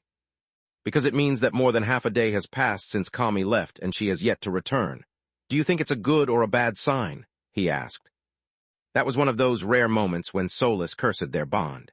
She would have loved to tell Lith that it was a good sign and that everything would be well, but she didn't believe it herself. From so close and with the after effects of their fusion, he would immediately expose her white lie and feel even worse. Only time will tell, she replied. Do you mind shapeshifting into your abomination form? Why? Lith raised an eyebrow in confusion. Because I have something to tell you, and I want to make sure that the crooked man that lives inside your head listens to it as well. Lith nodded, turning his body into a black slate of darkness and chaos. There was no voice in his head this time, but he could still feel the presence of his old self. After making its point, it simply had nothing more to say. Yet the conflict between Lith's willingness to enter the Golden Griffin and the Void's reluctance to put Soulless' future at risk remained. Soon the chaos destabilized his form, making the Voidwalker armor sizzle against his skin and forcing Lith to take it off. The stone ring symbolizing his bond with Soulless, however, was unaffected. I want to thank you for everything you have done since the day you picked up my stone form, and for all the wonderful things you told me today. She took his face between her hands, triggering the golden radiance of her skin again. I understand that you are worried for me, but this is my life. If you really care about me, you must let me take important decisions without deciding on your own what's best for me. Going to the Golden Griffin with you is my choice. I'm aware of the risks I'm taking, but as you always say, nothing that's worth having comes easy. I'm coming with you because I want this war to end. I want to live the rest of my life with you, taking care of our family and discovering together everything that Magus has to offer. I'm coming with you because if anything happens to you, I couldn't live with myself. And before you dare say that you can always pretend to be incapable of controlling yourself, think about the consequences. If the mission fails, the war will go on and, more importantly, we'll have to move from one battlefield to another. I don't want to live like that. I don't want to spend my life away from the people I love, always scared about losing you to a stray spell. I'm doing this for myself to live the life I want. Yet I can't fight Thrude without your help. Lith Verhin, Derek McCoy, Tiamat, or whatever you call yourself, would you please be my abomination again? She had already asked his help back in Kalga to fight against the king of the Lost City. Always, Lith's blackness and her radiance burst forward as they were pulled toward each other. Gods, not again, Soulless said in a panic. They had tried for years to find a way to fuse at will, and achieving it twice in a single day would have been considered a great step forward, if not for its now unpredictable side effects. Her fear jammed the sink before they could fully merge, turning it into a tight embrace with their faces stuck deep into each other. I need some personal space. Solace warped to her room, her face red up to her ears and her mind in complete chaos. That went great, Lith's thought oozed sarcasm. Now not only do I feel like a dick, but I'm also alone. After waiting for a while, it was clear that Solace wouldn't return anytime soon. The problem was that time only made his hunger grow, while his abomination form made it even worse. The good news is that now I'm almost in control of this form as well. The bad news is that even with a body made of energy, I still need to eat. Let's see if the coast to the kitchen is. His train of thought derailed when he checked for Camilla's position and found her right outside his room. "We need to talk," she said while walking through the door and taking the chair she had brought with her near the bed where he was sitting, without waiting for a reply. "Fuck me sideways. A chair means putting distance between us and that the conversation is going to last long."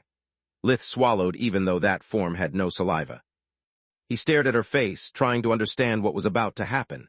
Camilla's hair was messy and her eyes were bloodshot from crying. Her face looked tired and tense from stress, making it unreadable.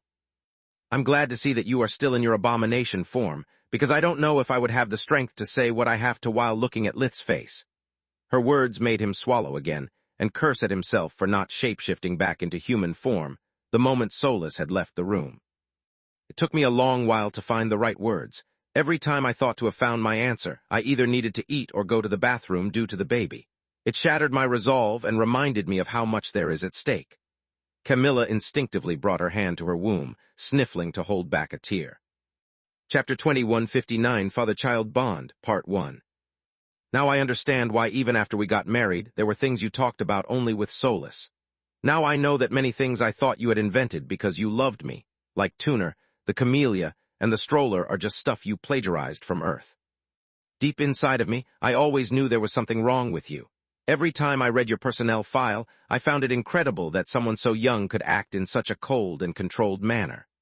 Camilla's anger and frustration grew with every word she spoke. "I should have guessed the truth back when you came clear with me about being an abomination. In hindsight, it makes perfect sense. Your brilliant ideas were just memories from another life, just like it's perfectly normal for a man of your age to be mature." She took a long pause, averting her gaze from the abomination's face that still resembled Derek instead of Lith, and staring at the floor, until she managed to calm down again. "So let me say it again, Derek McCoy. I'm sorry." She raised her head, looking him in the eyes with a steel gaze. "I'm sorry for all the shit life threw at you back on Earth. I'm sorry that you felt so bad about yourself that you had to punish yourself with a reincarnation curse. I'm sorry that you had to spend your whole life lying to everyone around you, no matter how much they loved you. Yet that's your problem, not mine. I'm sorry, but I'm not Solace, and I'm not going to spend my life coddling your feelings."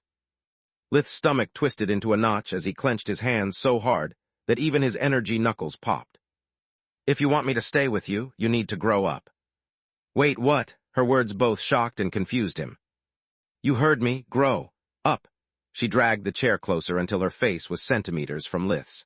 "I don't want to hear that bullshit about being unable to protect me and taking the burden of the whole world on your shoulders ever again. You are now 45 years old. After everything you went through, you should have realized by now that no matter how much you love someone, you can't protect them from the rest of the world, nor they you. You didn't fail Carl when he was run over, just like I didn't fail Zinnia when Falmug got his filthy hands on her for years. It's not your fault if those bastards from Verendi tried to kill me. People die every day on every goddamn planet, and there's not enough magic in the entire universe that can change that. You can't wait to have crafted some perfect world free from harm and pain before allowing yourself to be happy. You must learn to appreciate every moment you spend with the people you love in the world as it is, or you'll infect our daughter with your fear." Camilla brought his hand to her womb as his eyes went wide in astonishment. Derek McCoy was very unlucky, but also one of the bravest men that I've ever known. Yet despite all of his sacrifices, despite all he managed to achieve, he died as he lived, in hopeless misery. Lith Verhin is supposed to learn from Derek's mistakes, to inherit his will but discard his obsessions. Otherwise, your third life will end up just like the first. I'm not asking you to blindly accept your fate or disregard my safety. I'm just asking you to keep fighting, to do your best like you did all your 3 lives. You can turn down the royals if you think it's a losing mission, but don't refuse it just for my sake. It's dangerous, yes, but I'd rather risk losing you once and put an end to the war than spend the rest of my life away from you, raising our daughter alone while you are forced to fight against Thrud's forces. I want our baby girl to grow up in a peaceful world as we did, to be surrounded by the love of her family as you did. She deserves a father no less than I deserve a husband, not to live in fear of a call from the front lines announcing your death. Can you do it for her? For us?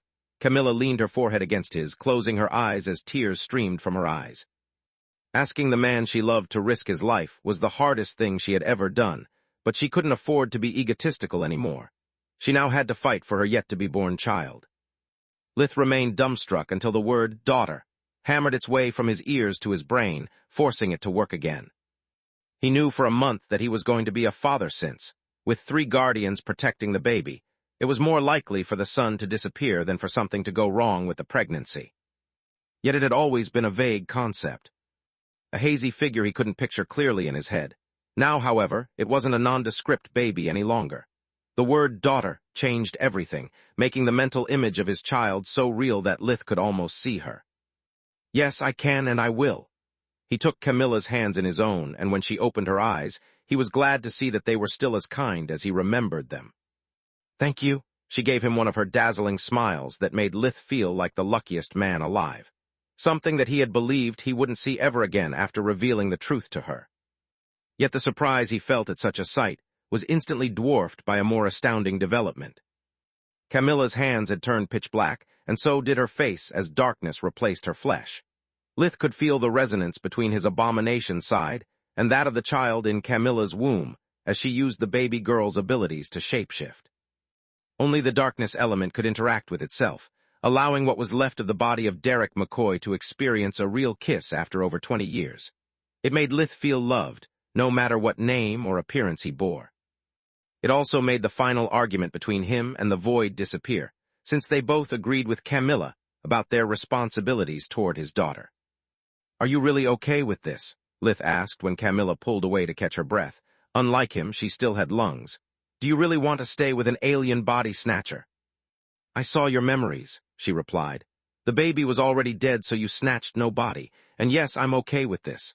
As I already said, Derek McCoy was, or better, is one of the bravest men I've ever known. I don't agree with many things you did, but after seeing your life through your eyes, I understand that even the most despicable act you committed was due to necessity, not wanton cruelty. In my work as a constable, I've seen enough to know which is which. I really thought that you would have dropped me like a bad habit. Lith sighed in relief. Chapter 2160 Father-Child Bond, Part 2. Me too, Camilla said, making him choke on his relief. That's why I took my time before making my decision. I needed to calm down and remind myself of all the good and bad things we've been through together first. I had to remind myself that when I proposed to you, I was aware of the shitstorm I was getting myself into. I took a calculated risk, but gods if I'm bad at math, she said with a chuckle. I'm not going to pretend that this doesn't change anything between us. This was a revelation as big as Solus, existence, if not even worse, but we'll work it through together. Not that I'm complaining, but the last time it took you months to wrap your head around my latest secret. What's different this time? Lith asked. Are you kidding me? Back then I was your girlfriend, and I had every right to be upset. Now instead, I'm your wife, and marriage is about respect, duty, and solving together problems that you wouldn't have alone. Especially when there are kids involved, she replied. I'm still upset, but our daughter needs you, you need me, and I'm not going to let down either of you. Thanks, Kami. Just tell me what I can do to deserve your forgiveness, and I will. Lith hugged her, feeling that even though she didn't reject his touch, she still tensed up. You can start by telling me that this was your last secret, because it was right. Correct, Lith nodded, letting her go. That was it. Pandora's box is finally empty. Who's Pandora? A quick mind link and a lesson about Greek mythology answered her question. Speaking of secrets, since when do you know about the gender of the baby, and how can you do that? Lith pointed at her shadow hands and face. At work, at the desert, and at home, everyone kept nagging at me about the baby's name, but I couldn't pick one blind, so I asked Alina to share Salark's readings with me. As for the shapeshifting, I just wanted to learn how to use the baby's abilities. This way, once she's born, I'll be able to help you teach her about controlling her different forms. Also, I was curious to see if we could exploit my current state to give some action to your abomination side as well. Camilla had avoided turning back into a human, because otherwise she would have been blushing up to her ears.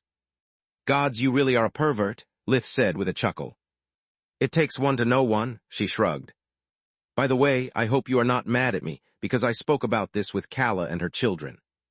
Are you kidding me? I'm glad you did. If she didn't recommend you pick the Keller region for your tour as a ranger, we would have never met, she replied. Which means that without my meddling, Jackra wouldn't have escaped Hurriol, Thrud wouldn't have returned to the Griffin Kingdom, and you wouldn't be in this mess, Lith said. No, it just means that another ranger would have let Jackra escape, and that the Odi would have secretly invaded the Kingdom Way before Thrud returned. Camilla shook her head. On top of that, my sister would be still blind if not dead at Falmug's hand, and I would be alone, fighting this war as an army lieutenant instead of a constable and a captain. I like your version of the story better. Me too, she stood up, shape-shifting back into a human before offering him her hand. I hope you are hungry because I prepared a small feast. You did, he asked in surprise.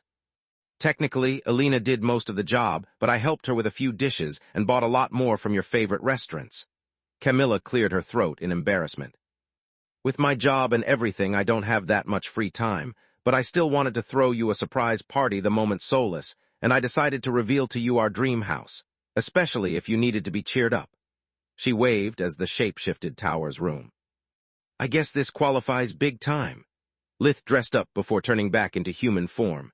Much to his surprise, now his abomination side was stable enough to have no adverse effect on the Voidwalker armor. Yeah, too bad that I need cheering up too. Thank the gods for dimensional amulets. Without them, I couldn't have prepared everything weeks in advance and kept the food in the fresh-out-the-oven state. I'm not in the mood for dried food. By the way, have you talked to Solus about the mission? Camilla asked, trying to sound casual. She understood that if he died in the Golden Griffin Solus, fate would have been sealed. But Camilla also knew that without Solus, the probabilities of Lith coming back dropped dramatically. Yeah, we had a long talk during your absence. Lith avoided mentioning the fusion and its possible consequences because his relationship with Camilla was already strained at the moment. Any more weight and it would collapse. She scolded me, well, the other me, big time for making the decision for her instead of asking what she wanted. Against my better judgment, she has decided to come along to watch my back. Good, Camilla sighed in relief. Let's get her and go straight to dinner, I'm starving. She took his hand, appreciating its warmth as well as the rough patches of skin due to his training with the sword. The memories of all the good times spent together flooded her mind, just to be crushed by the latest revelation about Lith's past. Camilla's first instinct was to let go and take a step aside, but she held his hand tighter instead. She had no idea how their relationship would change, and her mind was a total mess. The only thing she was certain about was that she wanted to have enough time with him to discover what the future held for them. She was willing to risk Solus, freedom if it meant increasing Lith's chances of returning to her. For the same reason, she was ignoring her own inner turmoil, and pretending everything was all right in order to give him something to come back to. Space. Griffin Kingdom, SR Region, Golden Griffin Academy. Ligon landed right in front of the main gate before shape-shifting into his human form and stepping forward. He looked like an albino man in his mid-30s, 175 meters, 59 tall, with pitch-black hair and a couple of days-old stubble. His bright red eyes had a vertical pupil, and the contrast with his skin made them look like burning torches. He was wearing an elegant midnight blue evening suit and carried a mixed bouquet of flowers. Half of it were blue bellflowers and the other half dandelions. The former was the traditional gift to a couple who had a baby boy, and the latter meant to congratulate the father. Tradition also required to bring red lilies for the mother, but Ligon didn't feel like praising Thrud either as a wife or a mother. He knew how her relationship with his son Jormund had started, and of the deep scars that it had left him with. Chapter 21, 61 Bloody Legacy, Part 1. Freeze, not even the sight of a guardian or his peaceful attitude could stop the Forgotten from performing their duty. The now awakened, mindless soldiers raised their enchanted spears at the intruder, activating the enchantments and charging them up until the air around them started to crackle. Even though they had lost their sanity after thousands of cycles of death and rebirth, while trapped inside the Golden Griffin, their bodies still recognized the threat at hand and became covered in cold sweat. Seriously, Ligon said with a scoff.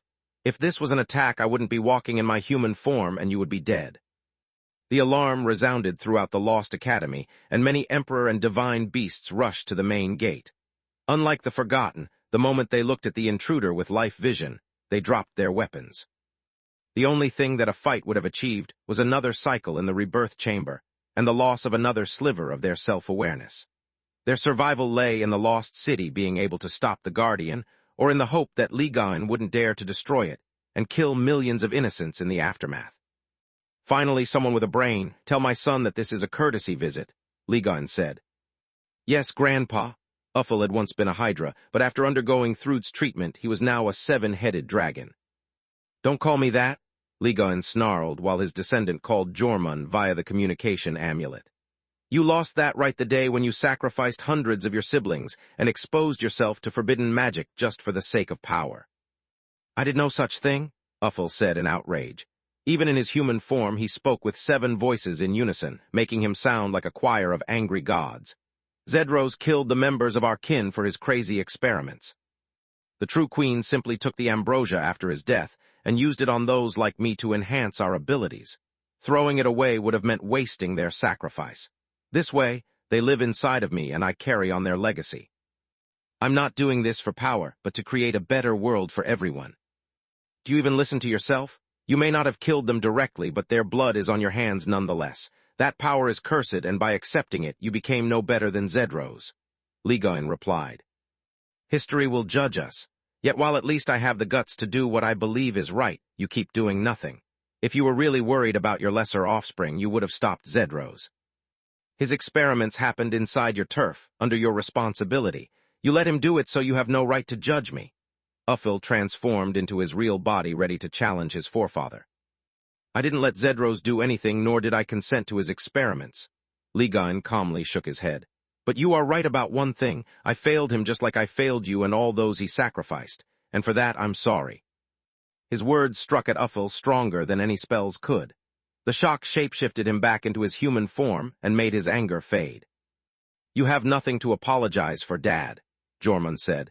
It was my choice to come to the Golden Griffin centuries ago. It was my hubris that led to my imprisonment and everything that came out of it. In the same way, it was Zedros' choice to use forbidden magic, and Uffel exploited the fruits of such a bloody labor of his own will. Our choices define us, and no matter how bad the outcome, if you hadn't allowed us to make them, we would be even worse for it. The Emerald Dragon's human form had the appearance of a handsome man about 1.78 meters, 510, tall, with emerald shoulder-length hair and purple eyes with a vertical pupil to look like his father. He wore a white silk shirt, brown pants, and shoes. Please come in. Jormund gave Ligon a small bow and accepted the bouquet with both hands. To what do I owe the pleasure of your visit? I've come to visit my grandchild, if you'll allow me, of course, the Guardian said. Really, after this long, I had imagined that you had disowned me and the little Valoran. The Emerald Dragon's eyes went wide in surprise. I'd never disown you, Ligon replied in outrage. I simply disagreed with your choice of siding with Thrud, and I knew that any attempt to talk you out of it would have ended up hurting us both. But you are right about the child. Until a while ago, I refused to consider him as a member of my bloodline. Arthur II had been born with the perfect fusion between the human, the dragon, and the griffin bloodlines instead of a hybrid, thanks to Thrud using the madness on him while he was still in her womb. It had allowed the child to take the best of the 3 life forces, but at the same time, it made Valoran a product of forbidden magic. Jormund was aware of that, and grateful to Ligon for referring to his spouse by her name instead of a slur. I didn't side with Thrud, but with my son. I'm only here to protect Valoran, and I took no part in his war. What made you change your mind about him? Can we talk about this inside and in private? Ligon waved at the growing number of soldiers surrounding them. Depends. Do I have your word that this is just a courtesy visit and that you won't exploit it to study the Golden Griffin? Jormund asked. I promise you that I won't search for a way to destroy this place, and that I will share with no one anything I might discover by chance. I can't turn off my dragon eyes, and you know it, the Guardian replied. Fair enough. It's good to see you again, Dad. The Emerald Dragon hugged his father, and the 2 men patted each other on the back. Same. Where is the little rascal? Jormund replied by snapping his fingers and warping them in the nursery, where the baby was fast asleep. Can I hold him? Ligon was of 2 hearts while looking at the infant. On the one hand, Valoran II was the descendant of the Mad King and potentially the future tyrant of the Griffin Kingdom. On the other hand, he was Ligaon's flesh and blood. Of course, Jormund gently lifted the child with spirit magic, handing him to his grandfather. Can you tell me now what made you change your mind about my son? Ligaon rocked the baby, talking to him in dragon tongue while a mind link shared with Jormund the vow about protecting Lith's child and the time he had spent with Camilla. Valoran II instinctively shapeshifted into his divine beast form, cooing at Ligaon and burping small puffs of deep red origin flames. He's going to have a daughter, and awakened in the womb at that. For a moment, Jormund was overwhelmed at the idea of their bloodlines merging in the future, but reality snapped him out of it. Chapter 2162, Bloody Legacy, Part 2. Yes, but she's going to be born as a regular hybrid. The Emerald Dragon didn't miss the underlying accusation. I'm not going to lie, at first I resented both children the same way. Magur took my blood without my consent just like Thrud took yours, yet my oath bound me. The moment I felt the draconic spark inside Lith's daughter, though, all my reasonings crumbled in front of a simple, undeniable truth. She is innocent and she's part of my family. No ifs or buts can change it. After a while, I realized that Valoran is no different, so I came here to make things right. Thanks, Dad, it means the world to me, Jormund said. Don't thank me yet. I've also come to make you an offer. Can call your W the Ma Thrud here, please. Ligaon had a hard time accepting their relationship and how it had started, but he did his best to keep his opinion to himself. 1 second, Jormund knew it but pretended not to notice. What is he doing here? Unlike Jormund, the Mad Queen felt no joy in the meeting, and unlike his generals, she had no fear of the Guardian. Her deep white core had turned a few shades brighter and burst its aura forward, as it channeled the power that the Lost Academy and the Mana Geyser below it granted to her. The sword and armor of Arthen were extensions of her being. Along with the silver lightning of the life maelstrom, they further amplified the tremendous power she held. The armor opened on her back, letting a set of gold-feathered wings out.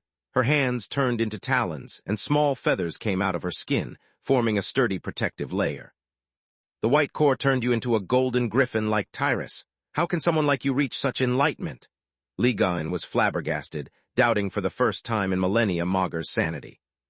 Even one of his firstborns would have trembled in front of Thrud, but she was just a speck of dust in front of a guardian. Yet. Are you insane? Jormund using that word, despite knowing how much she hated it, was a huge tell, but him standing between her and the guardian while pointing at the baby sealed the deal. I surrender. Thrud fell onto her knees, dropping her equipment and shape-shifting into her naked human form. Do whatever you want with me. Please, just don't harm my son. He shouldn't pay for the actions of his mother. Normally, she would have fought tooth and nail, but she couldn't afford to conjure the firepower necessary to harm a guardian without putting the baby's life at stake. Am I the bad guy here? Ligaon thought, seeing the Mad Queen willing to throw away hundreds of years of scheming and thousands of lives she had sacrificed just for the sake of protecting her child. By the Great Mother, what the heck are you talking about? He actually said. Can't a grandfather visit his baby boys?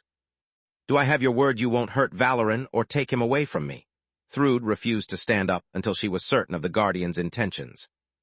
I swear it on my blood, now stand up and cover yourself for the god's sake, Ligaon said, half outraged and half ashamed of himself. Do you want to hold the baby or can I keep him for a while longer? The Mad Queen looked at Valoran, who had kept sleeping despite the fuss, and shape-shifted the armor into a yellow day dress embroidered with white lace worthy of the royal court. You can hold him. Even if there is a surprise attack, there would be no place safer for him than your arms. She considered her son a good judge of character. Valoran always cried when someone like Linnea or Histar came close to his crib.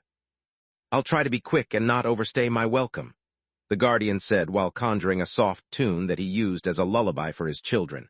Here's my offer. Put an end to this war, depower the Golden Griffin, and in exchange I'll grant the three of you asylum. Would you really do it? Jormund asked while looking at Thrud's expression with hope. Yes, if you accept, Jormund and Valoran will be free to come and go from my lair. They have done nothing wrong, and they will be free to live their life however they want. As for you, Thrud, you'd have to stay there. You would be forbidden from going outside, but I would also keep any of your enemies from finding you and allow you to escape from both the justice of the kingdom and the awakened council. Are you offering me an eternity of slavery? Her eyes turned into fiery slits of white mana, but not an ounce of power radiated from her. Not slavery, just imprisonment? Ligon shook his head. Also, it wouldn't be forever. You are eternally young now, whereas even awakened sooner or later die. In a few millennia, when your name has become but a cautionary tale and everyone who met you is no more, we can discuss your release. I'm confident that with time, meditation, and self-discipline, you can be redeemed. With your power and your genius, there are countless ways you can make up for your crimes with. You have killed thousands to fuel the madness and your machinations, but if you become a Magus, your knowledge will save millions if not billions of lives. Magur will be better for it, and at that point, no one would deny to you your rightful place. My answer is no, Thrude replied with no hesitation. I won't be locked in a prison for taking what's mine by birthright. Are you sure of your decision? Ligon asked. My lair isn't a damp cave. I stretched its boundaries with dimensional magic and filled it with biomes whose extension surpasses the Gorgon Empire. You would have an entire new world to explore. No matter how dignified, a prison is still a prison. She shook her head. I wouldn't be able to show to my son his own country, explain its story to him, nor could I share with him any wonder Magur has to offer. Seeing his mother locked up, hearing only what the rest of the world thinks of me, he would grow up ashamed of his heritage and name. That's a burden that no parent can allow befalling their child. He should be ashamed of his heritage and name. Ligon's voice became cold. Your father was a madman who in his short time killed even more people than you did. He created with forbidden magic the monstrosity that surrounds us. He enslaved countless innocents, robbing them of everything that made them sentient beings and turned them into mindless puppets. Before spouting nonsense, think about what your father did to my son, your husband. Think about how your own son was conceived. Let's say that you win this damn war. Once he grows up, will you tell him the truth about his birth, or are you so delusional that you can spin such a horror until it becomes a romantic story? Chapter 2163 Real Name, Part 1. Of course I will tell Valoran the truth, Thud yelled, waking up the baby and making him cry. Yet instead of calming her down, the wailing made her angrier as memories from her past flashed in front of her eyes. Images from another time, when little boys cried, people screamed, and the world around her burned.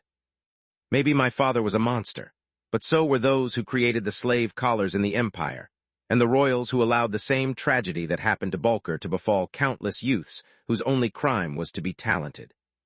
Yet none of them ended up like him. None of them got their name turned into a swear word. I still remember the day when Tyrus stormed the palace.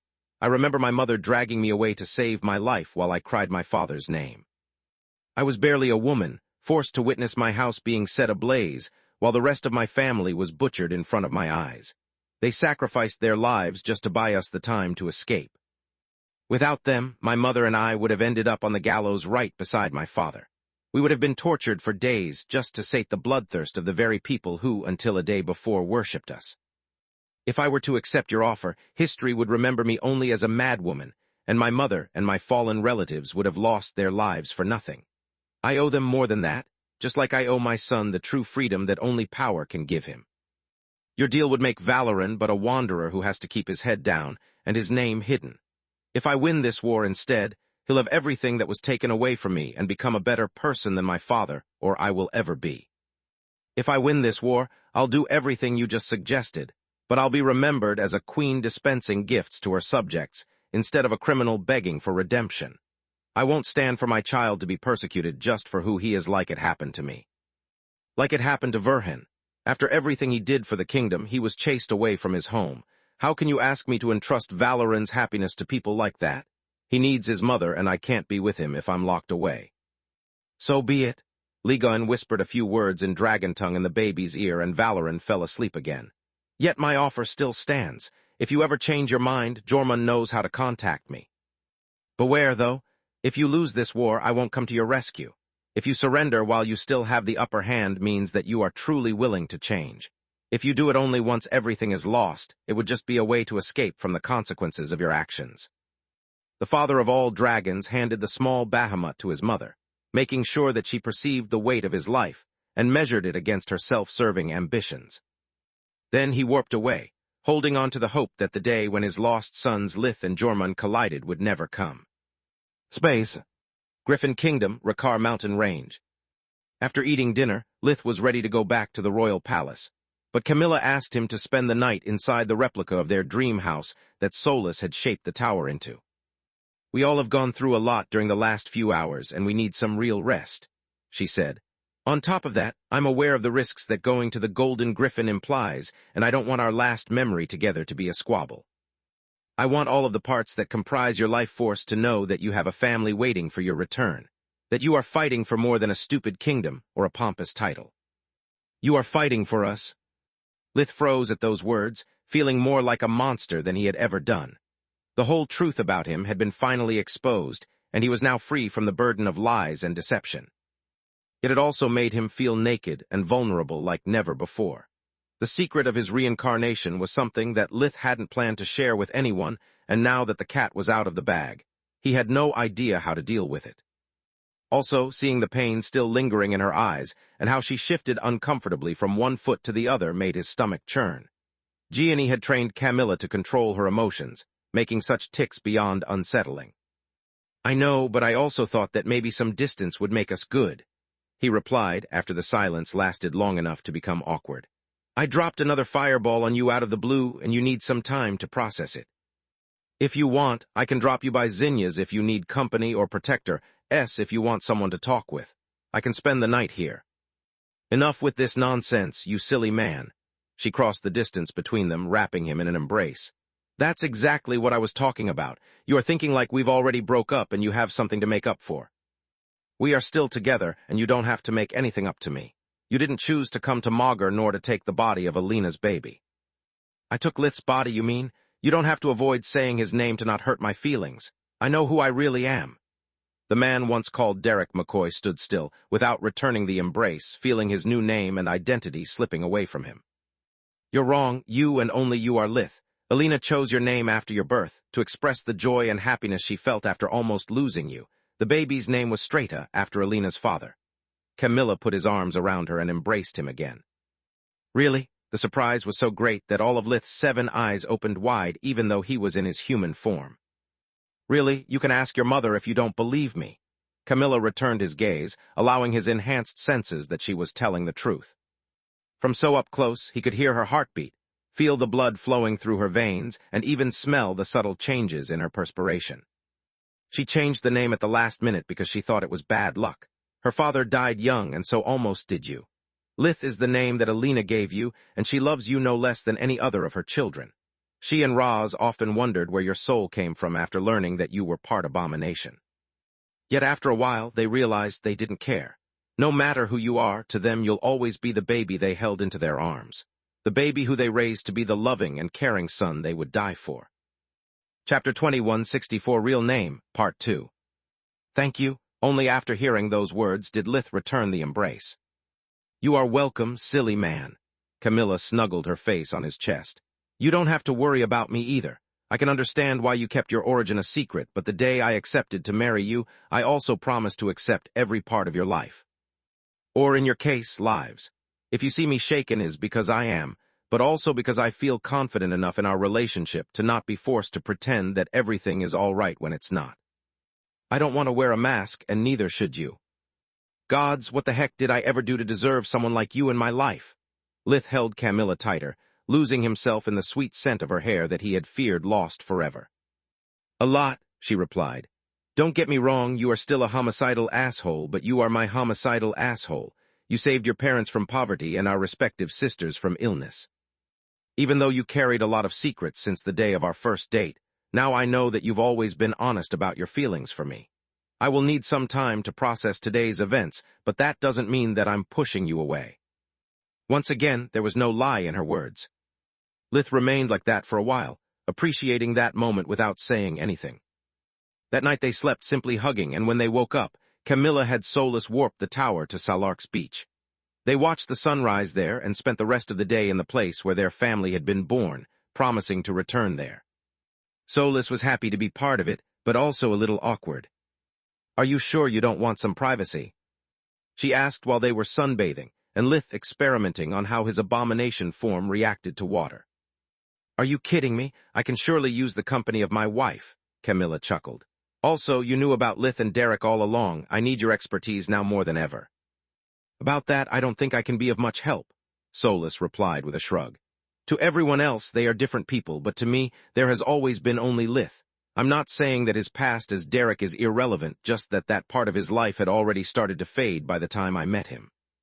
His old self, the one that still inhabits his abomination side, was a hopeless, broken man who cared about no one but himself. Even the 4-year-old Lith worried a lot about his family and worked his ass off for them. He often lied to them, but never to hurt them. He did it to protect them and himself. You must understand that just like you find it hard to accept his previous incarnations, so does Lith. He always worried about how his parents might react if they discovered the truth, and he still suffers from some kind of imposter syndrome. The very same lie that allows him to have a second chance at life at the same time keeps him from truly appreciating it. Those words conjured the memories that Lith had shared with Camilla, making all the times he had called himself a malevolent ghost flash in front of her eyes. Now that you know the truth, Lith is as scared of you as you are of him, Solus said. You hold a power over him like no one else ever did before. You can tear his life and heart apart at any moment, and he knows it. I would never do such a thing, Camilla said in outrage, noticing Solus stare at her womb. But you are right. Knowing Lith, he's probably picturing some convoluted scenario based on the ghosts in his head right now. Indeed, Solus sighed, staring at her own in worry. Thanks, Solus, Camilla hugged her. Thank you for being my rock in this mess and for watching Lith's back. I know how dangerous the Golden Griffin is for you, and I wouldn't blame you if you decided to stay out of it. It's nothing, Kami. It took her a second to notice that something was off. Have your breasts gotten bigger already? A bit, but please don't tell Lith. I don't feel like doing more than cuddles right now. Believe me, he knows already. Solus' serious look made her giggle. Space. They returned to the kingdom at sunrise. Lith alerted Falul, who in turn contacted the royals, telling them that the crisis had been resolved. Lith found 2 royal guards waiting in front of his house. They raised their hands and conjured a warp gate to Valoran that would leave no trace of his passage in the official logs. Lith and Camilla found themselves in the throne room, where the royals and the council representatives were waiting for them. Is everything all right now, Magus Verhen? The king had yet to make a full recovery, so Silpha wore the Seaful armor and carried the sword at her hip. She had even set light and darkness sealing arrays, just to be safe. Yes, your majesty. I apologize for my previous behavior, Lith replied, his voice remaining his own as he shapeshifted into his abomination form. I don't think there should be any problem, no matter how long I keep this form. To prove his point, he not only kept his equipment on, but he also took a flower from a nearby vase. There was no sizzling on contact, nor did the flower wither, proving Lith's mastery over the chaos and darkness that comprised his body. You gave us a big scare. The queen took a good look at the elemental energy in his eyes and at his face, searching for any of the twitches that had preceded the previous outburst. I'm sorry, your majesty. I didn't mean to hurt you. The prolonged exposure to chaos energy took me by surprise and twisted my mind beyond what I thought possible. Now, however, I know how to deal with it. Lith lied through his teeth. The elemental flow was steady, with no trace of decay, and his face was a black slate so shiny that Silpha could almost see her own reflection bearing the 7 eyes looking back at her. For some reason, it creeped her out even more than the funny haircut made of black flames. She almost felt drawn to her own distorted image, her consciousness pulled by an unknown force. Yet her will was strong, and just averting her gaze made her snap out of whatever it was. Excellent. I have no intention of pressing charges against you since you warned us about the risks that taking your abomination form might entail. Our deal is still valid. Yet I'm not so that I would miss how you deep down probably think most of the things you said while under the influence of chaos. We have a lot to discuss, but time is of the essence. Since your abomination form is now stable, and we can consider the matter of your outburst settled, it's time to introduce our secret weapon to you. Chapter 21, 65 More Than Meets the Eyes, Part 1. The queen traced a circle in the air with her finger, conjuring a spirit gate. I'm glad to have you on board, Scourge. Calla the White walked through the dimensional opening, leaving Lith flabbergasted. I'm sorry to drag you into this, but you are one of the few people I trust with my life. Even though she looked like an undead, she was actually an emperor beast whose body had mutated to accept the massive amounts of darkness element that now replaced part of her flesh. Her height at the withers was over 2.52 meters 83, and her body was as big as a small house. Her skeleton still resembled that of a bear, and the white bones glimpsed from time to time under the living shadow her skin was comprised of. A white crystal the size of an apple was hung to her neck, its light mixing with the darkness that seeped under the gemstone's surface from time to time, painting it black. Even though she was alive, her eyes burned with the red light of undeath, marking her as a unique existence. In a way, her condition was similar to Lith's. It was the reason he had shared with her the secret of his reincarnation and sought her advice. By her side walked Vladian Dragonborn, the first vampire and ruler of the eclipsed lands of Lightkeep. He looked exactly like when he was still alive. A handsome man in his early 30s, about 1.87 meters, 62, tall, with short black hair, light olive skin, and icy blue eyes that were filled with the warm passion of youth. He had the bearing of a general and the build of a soldier. One look was enough to understand that he had earned his stripes in battle, not by pushing papers and licking boots. A regular undead would have been turned into ashes by the sunlight coming from the windows, but Vladian had long since reached a full red blood core. He could temporarily give up on his undead nature at any time to turn back into a living being. "What do you mean, and what are you two doing here?" Lith asked. "It's very simple," the White nodded. "I'm the one who requested your presence because I suspected that your abomination side would make you immune to the unwavering loyalty, just like my undead side protects me. Vladian already offered to come with me, but we could use a heavy hitter who is familiar with the Golden Griffin in case we are forced to fight. Also, I know that there's no one who can synergize with me as well as you do." One of her eyes flickered in a wink, followed by another when she noticed that Lith hadn't caught her drift, and then by several more. "Is there something wrong with your life force, Bear?" Inzialot the Lich King asked. "I had a similar problem as well back when I had started the process of splitting my mana core." Only then did Lith activate life vision, noticing that the white crystal had not only a mana flow, but also a shred of life force. "Good gods, Kala, what have you done?" "For now, nothing," she replied in annoyance. "I'm still fully alive. What you see is just the progress I made in syncing my energy signature with the crystal S. It will take years to complete the process, and I won't become a Lich before achieving at least the bright blue core." Kala spread a blue aura, flexing her energy body to show the progress she had made since the last time they met. Back then, in Lightkeep, the white was barely past the deep blue, and her homebody physique made her unsuitable to fight even fake mages. "With all due respect, your majesty, you can't be serious." Lith pinched his shadow nose in annoyance. "Kala is as weak as a baby. How can she possibly contribute to the mission? She's a liability at best." The white was actually stronger than most mages of the kingdom, but for awakened standards, she was unsuited to fight. Even the members of Thrud's Forgotten Corps had at least the bright blue core, and many of them had reached the deep violet. "I'm very serious." Silpha's face was a stone mask, but the same couldn't be said about the rest of the awakened, and even Xenagrosh. Lith could see a mix of rage, envy, and greed in their eyes that he couldn't find an explanation for. "I can't believe that Kala's crystal is that precious," he thought. "Inzialot is also a Lich, so her undead nature can't be the issue either. I agree with you on her lack of battle prowess, but Lady Kala holds means that are invaluable for this mission. Without her, all of our planning wouldn't have even started in the first place," Silpha said. "You see, she's the one who stepped forward to offer to help our cause with her eyes of Menadian." "She what?" Lith's abomination face was supposed to be a featureless black slate, yet it still managed to express his astonished surprise. He was well aware that Kala possessed the eyes, since he was the one who had given them to her. After Scarlet, the Sekhmet had left to start her training as a guardian. What shocked him was the fact that Kala had willingly revealed the existence of the artifact to the rest of the world. "I understand your incredulity." Silpha completely misunderstood his reaction. "I wouldn't believe it myself if I hadn't seen such a legendary item with my own eyes. It seems that they are part of the legacy left behind by Scarlet the Scorpicore."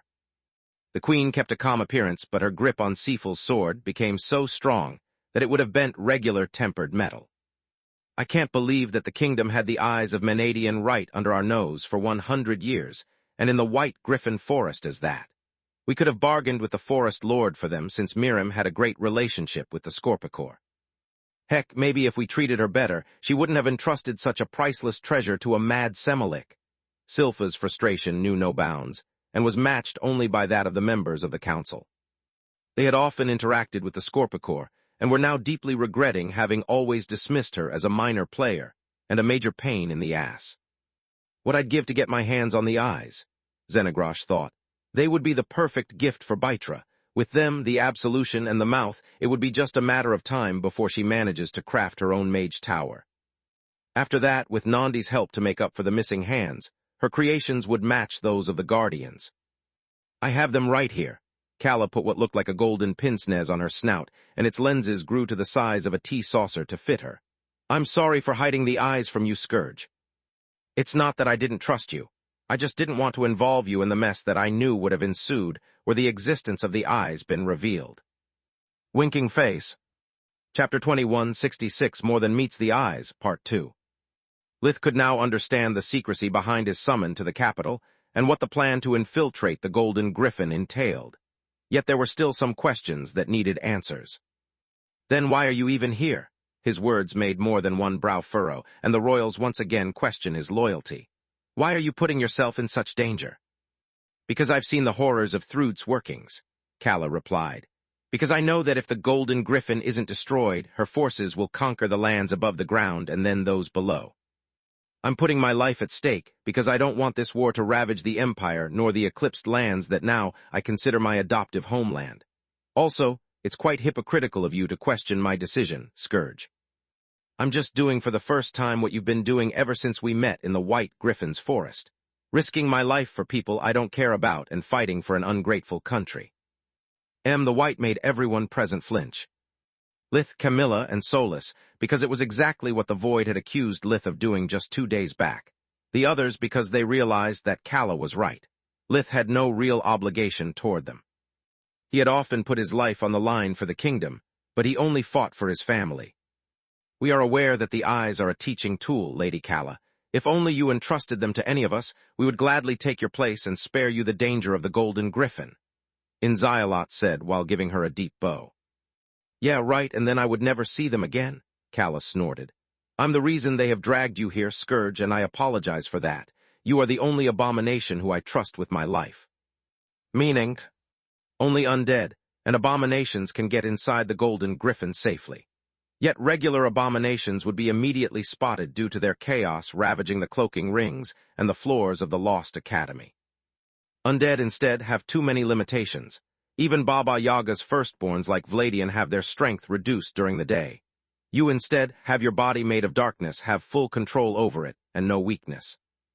More importantly, if I brought an Eldritch or a Lick with me, I'm afraid that I would have an accident on our way back from the Golden Griffin, and the eyes would change hands. Calla glared at the Lick King and the Shadow Dragon. Also, by combining the eyes of Menadian with the eyes of Solus, the time required to scan even a complex power core like that of an academy would greatly shorten. Lith thought. Calla has set up everything so to give me plausible deniability while also maximizing the odds of success. Once we are inside the Golden Griffin, Vladian can be our heavy hitter thanks to his full red blood core, while I can cover them under direct sunlight and ensure them safe passage once the mission is over. Not disrespect to Lord Vladian, Lady Calla, but what makes you sure that he won't do what you are accusing the kingdom of? Silpha said with an amiable voice. I'm willing to offer you lands, riches, and even a position in the royal court if you agree on moving back to the kingdom.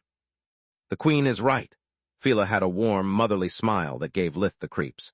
The Beast Council hereby offers you protection and everything you might ever need for your research. All we ask in exchange is for you to share Menadian's legacy.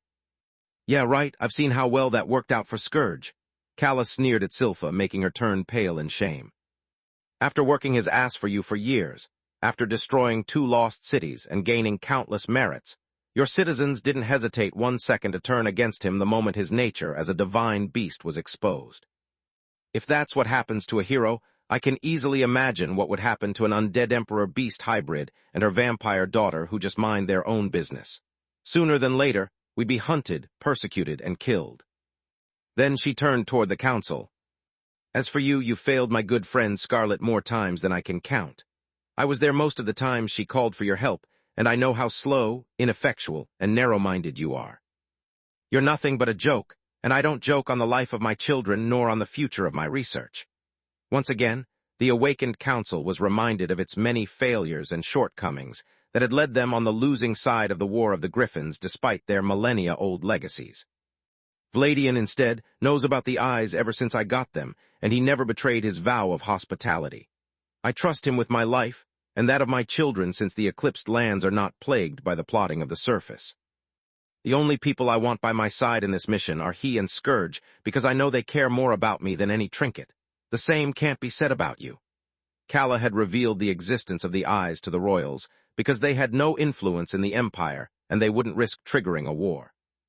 As for the council, it meant just 4 people plus Xenogrash. Nandi would cover for her from the organization side, and the representatives wouldn't share the news about the eyes to not increase the number of their competitors. Between the secret of Lightkeep's position, Vladian, Baba Yaga's help, and Scarlet's array that allows undead to fight freely during the day, even if one of these morons founds me, they are in for a surprise, the White thought. Lith looked at Camilla, who nodded. Then he focused on his stone ring that Solus slightly shrunk in agreement. "I'm not letting you go alone, Calla.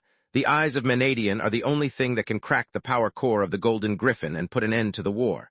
I'll come with you and Vladian." Lith had kept his abomination form all along, proving his control over it to those present. "Excellent," the White nodded, shape-shifting into her human form. She had no care for the appearance, but a humongous shadow bear stuck out like a sore thumb for hundreds of meters in any well-lit environment. Her huge bones rearranged themselves in a lithe frame, while the darkness comprising his body turned into flesh. She now looked like a woman in her 30s, about 1.75 meters, 59 tall, with cold blue eyes, shoulder-length raven black hair, and who was stark naked. Vladian handed her a set of mage clothes that she wore with no rush or shame for her condition. "Since everything is set, when do we leave?" Calla asked. "Give it an hour or 2, Meron said while activating his communication amulet. The king still looked dead tired, and his grayed hair showed no sign of recovery even after being rejuvenated. Meron's breath was heavy. Even talking required effort from him, but he refused to stay in bed while others paid the price to save his kingdom. Winking Face. Chapter 2167, Unborn Power, Part 1. "We hoped for your agreement, Magus Verhen, and the moment we learned about your return, we put our collective armies on standby for this exact moment." The king took a deep breath, needing sheer willpower to not make his lips shake as he gave the order. "To all generals, Operation Freedom is a go. I repeat, Operation Freedom is a go." While he spoke to the Allied forces, his voice was back to being strong and confident, and his face was that of a charismatic leader whose eyes brimmed with determination. The moment Meron cut the communication, he slouched on the throne, panting. "What's Operation Freedom?" Lith asked. "As I said," the king tried to answer, but the queen gave him a tonic, and her worried look made him focus on preserving what was left of his vigor. "As my king said, he won't just send you to your death," Silpha said. "To maximize your chances of success, the kingdom and the council will launch a massive joint attack on Thrud's strategic assets. This way, she'll be forced to spread her resources thin and empty her garrisons. The moment the battle reaches the apex, the Golden Griffin will be left with a skeleton crew, and you will encounter minimum resistance. Even if you get discovered, the Mad Queen will be forced to think twice before recalling her troops. On the one hand, she isn't aware of the eyes, so she won't understand the danger she's in until it's too late. On the other hand, however, she's smart enough to realize that the presence of intruders and the attack can't be a coincidence. Thrud knows that we wouldn't send troops behind the enemy lines without a good reason. With a bit of luck, indecisiveness will screw her up. You'll complete your mission safely, and maybe the kingdom will also regain some ground." Lith reverted to his human form and searched for a place where to sit.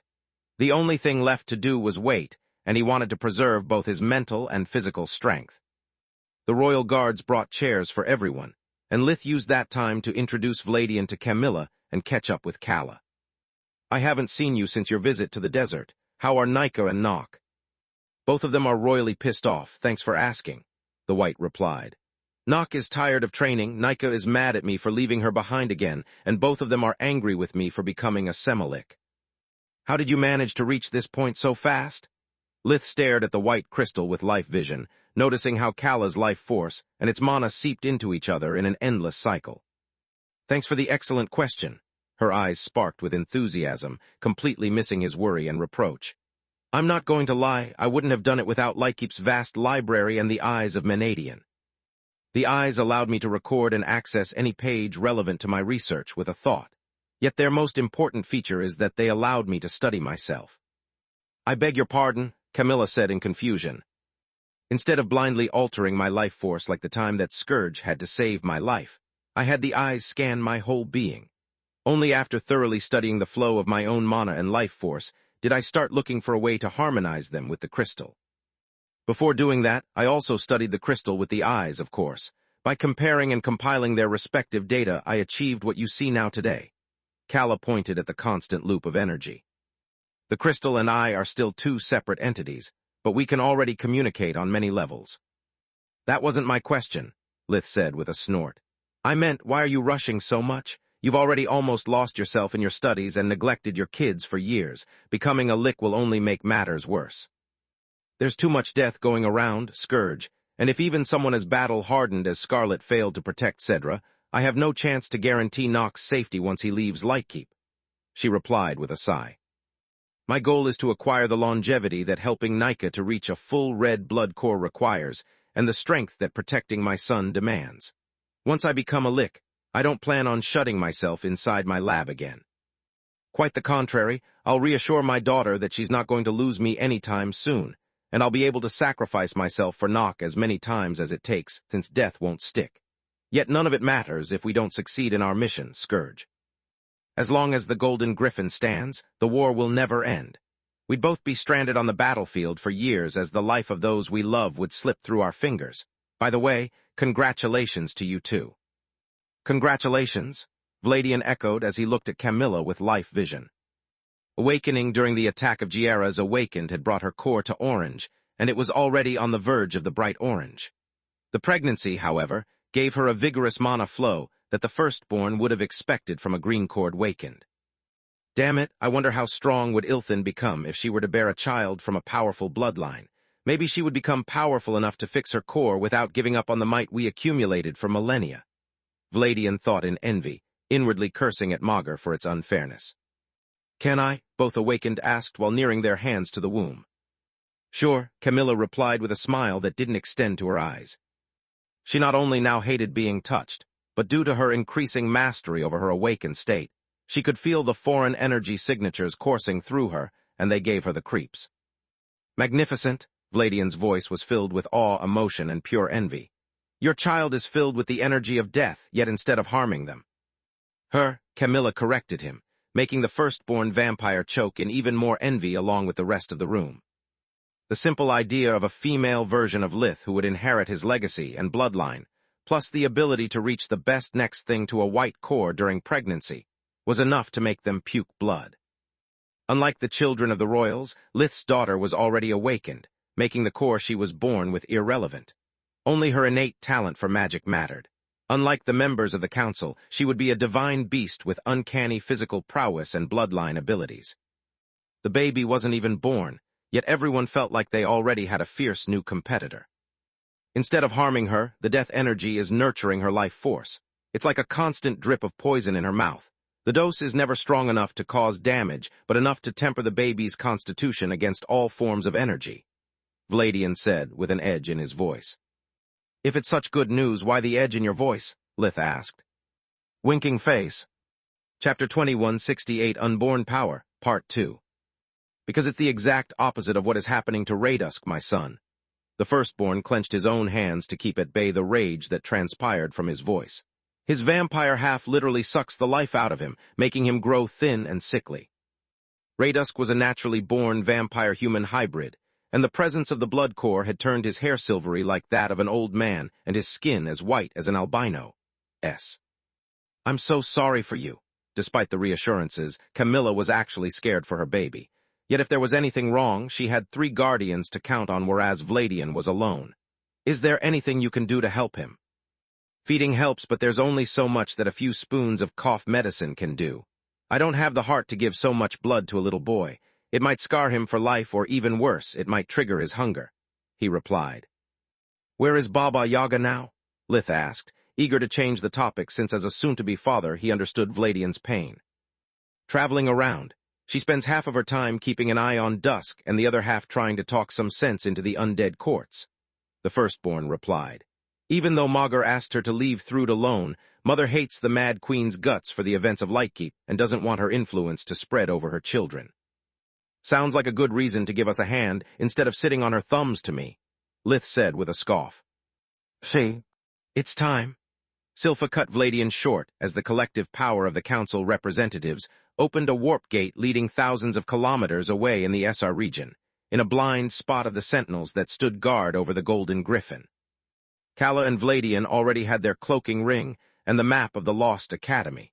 Silpha just needed to give Lith his own ring to complete the final preparations. Don't worry, I'll make sure that Camilla is fine and that no one plays any dirty trick in your absence to get their hands on the eyes. Tyrus appeared out of a dimensional fissure as thin as a hair and hugged Lith. Thanks. He failed to understand the Guardian's affectionate gesture until the Voidwalker armor signaled to him the presence of a foreign object in one of his pockets. Lith's paranoia had demanded him to make his clothes sensitive to any unwanted gift people might leave on his person, like trackers, poison sacs, or devices meant to study the secrets of his bloodline from a distance. By my mom, Tyrus gave us a second cloaking ring, Solus said. She knows about me and that with only one ring the Golden Griffin might have spotted our presence, or at least we wouldn't be able to split if necessary.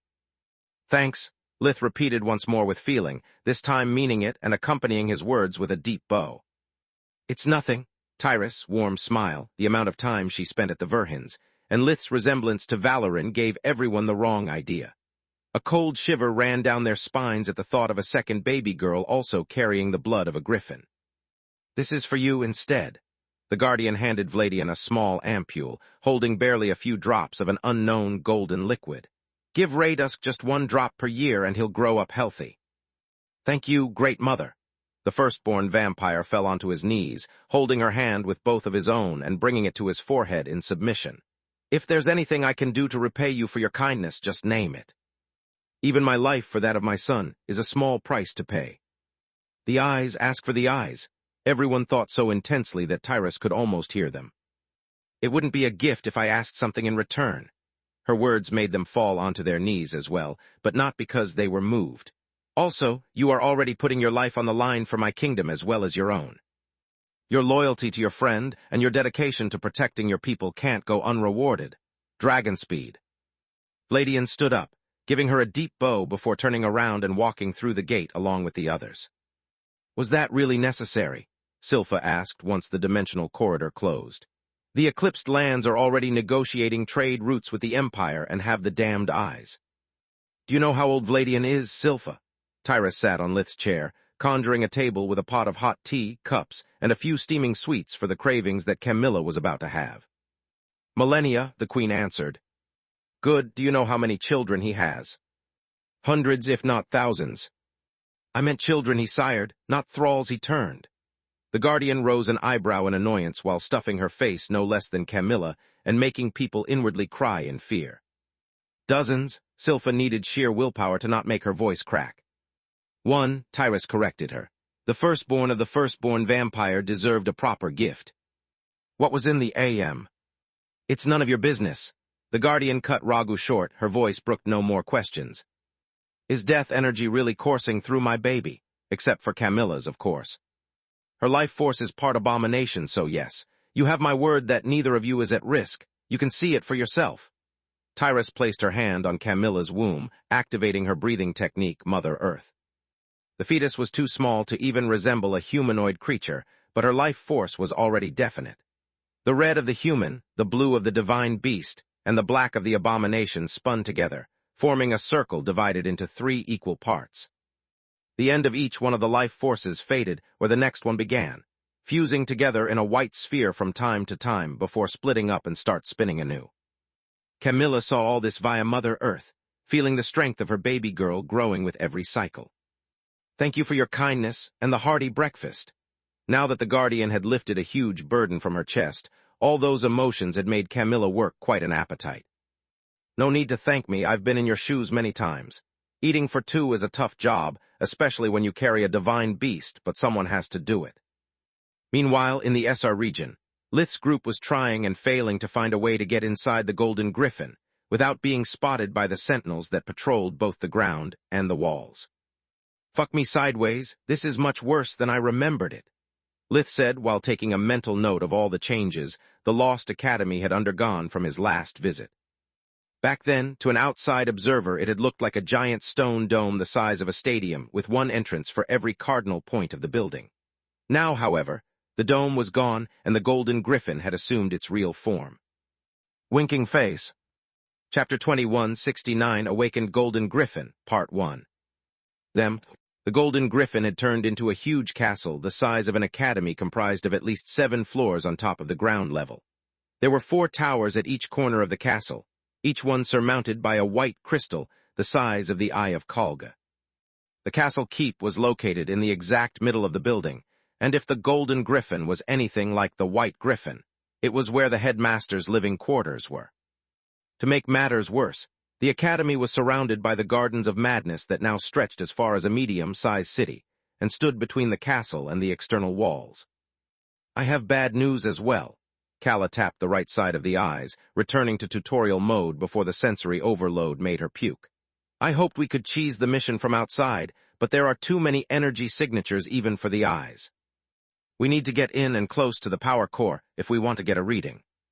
I can spirit warp us as far as I can see, and believe me, it's a lot, but there's not a single point that isn't guarded, Lith said after shape-shifting his eyes from those of a Tiamat to those of the abomination.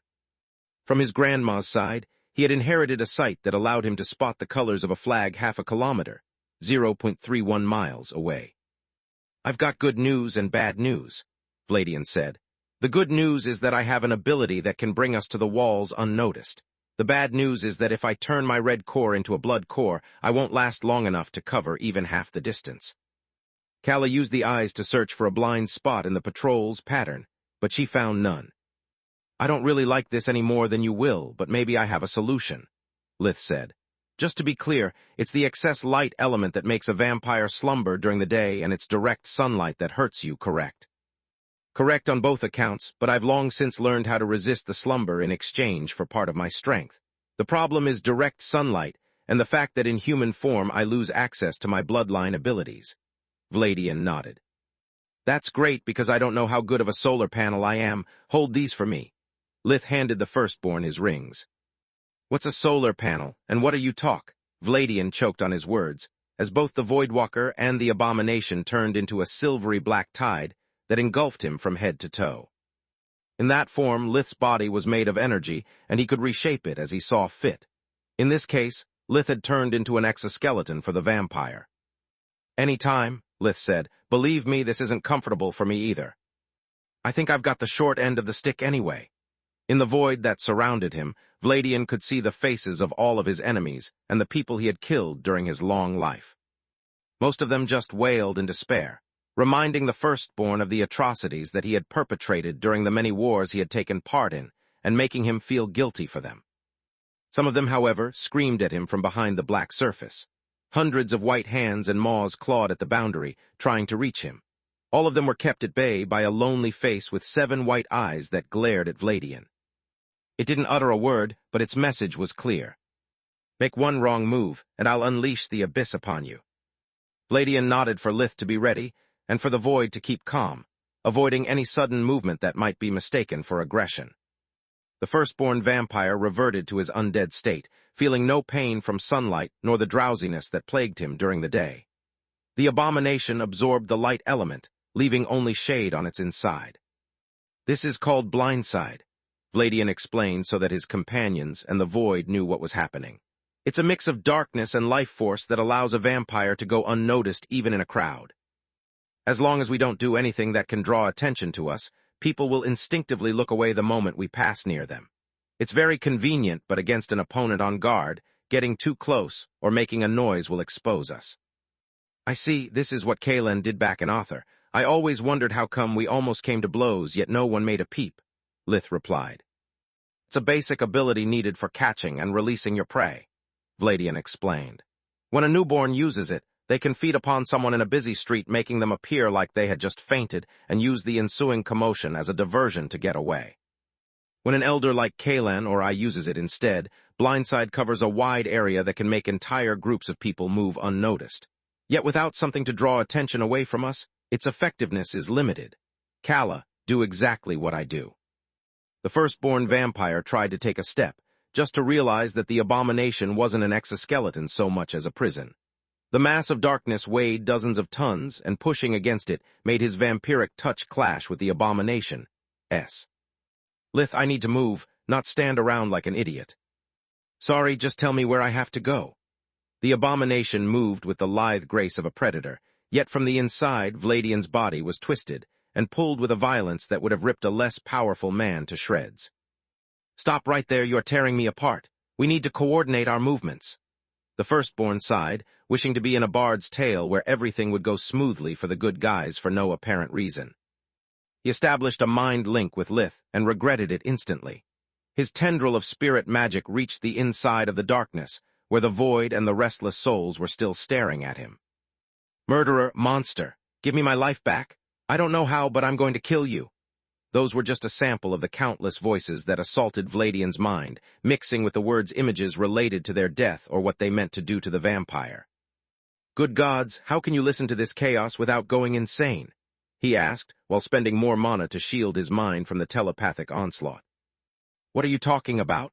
Lith's confusion lasted until Vladian shared his perception with him. Okay, this isn't good, but I have a solution. Move the mind link to the stone ring on my right hand.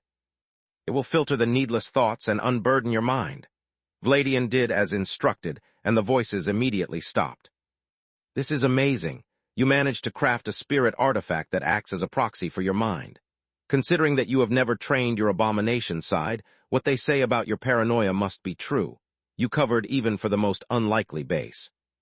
Winking Face. Chapter 2170, Awakened Golden Griffin, Part 2. That's what I do. Lith lied through his brain cells while he opened a back channel with Solus. What voices is he talking about? More importantly, are you okay? My guess is that the Void usually takes care of them for you, but it doesn't give a damn about Vladdy. Don't worry about me, I'm peachy. The Void likes me, so I'm not hearing anything but the thoughts of you two guys. Now please be quiet. I must study our surroundings, relay your thoughts to Vladian, and make sure that my voice sounds like yours, she replied. The mind link allowed the two men to coordinate their movements, and so they started their advance toward the Golden Griffin. Vladian had them take a roundabout route, passing through all landmarks that could hide them even for just a few seconds. Blindside wasn't invisibility, and people on active patrol would soon notice that there was something wrong with their perception. If the group remained in the open for too long and a guard focused on them, the bloodline ability would fail to hide them.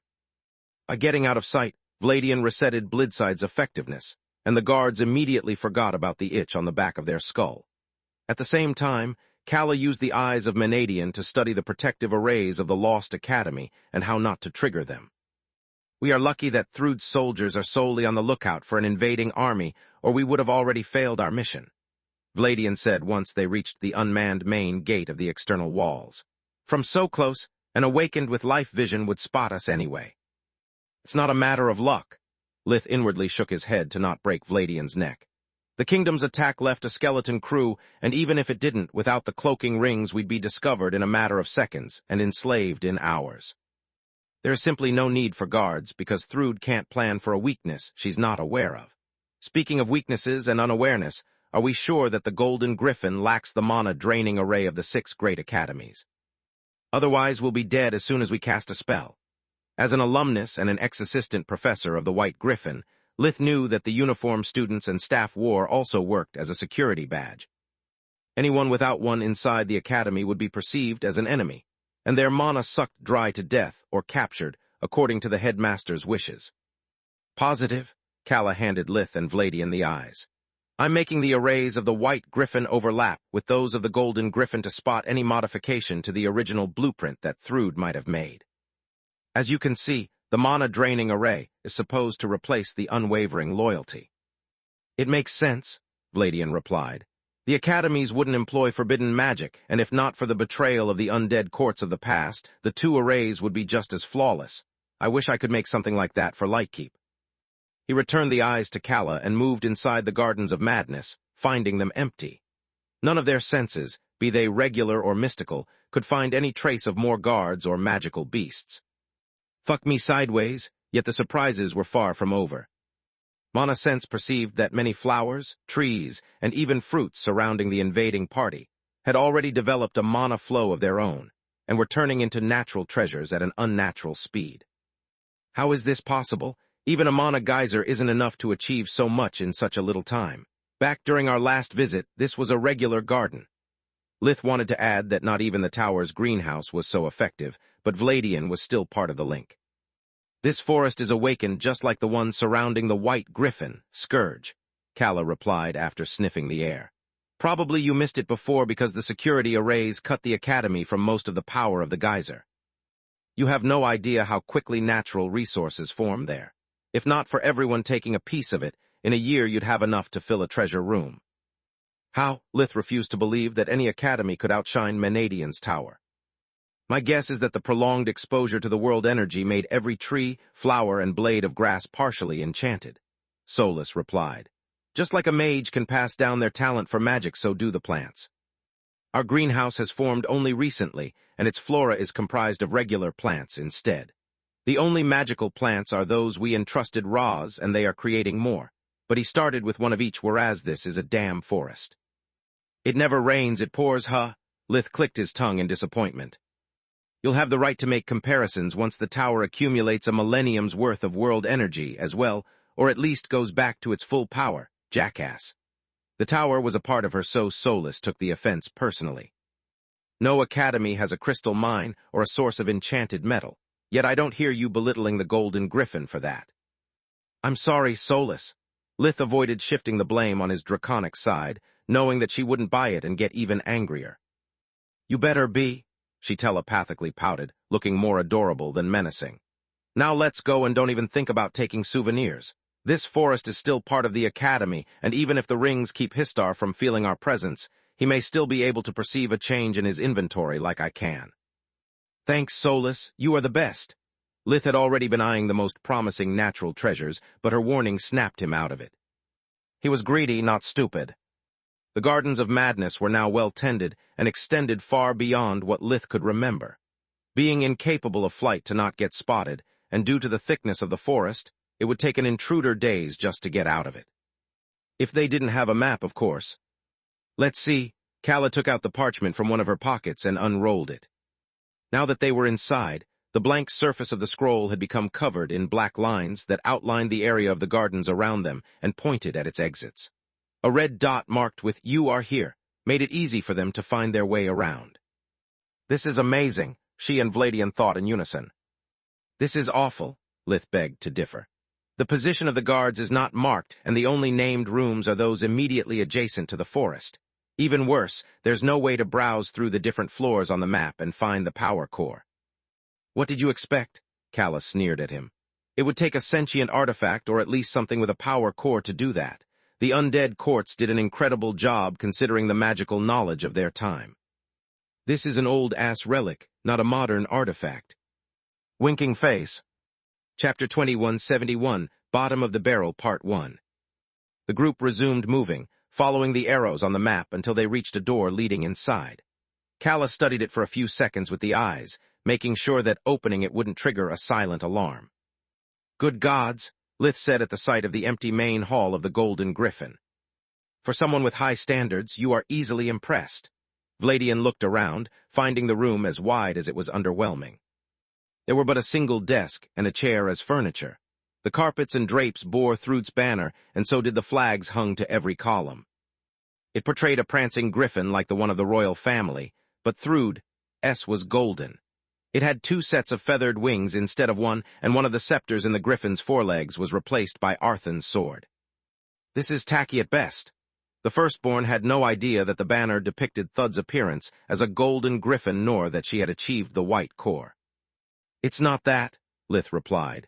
This place is identical to the white griffin. If the layout of the rooms is the same, I know exactly where we have to go and how to reach it. It's nice seeing you being optimistic for once, Scourge, but hold your dragons. Calla put her hand on his shoulder to stop him. Even if the room's placement is the same, it doesn't mean that the same stands for their content. On top of that, in every academy you need a ring to move from one floor to another, and we have none, nor can we use the internal gate system without giving out our position. True, Lith nodded.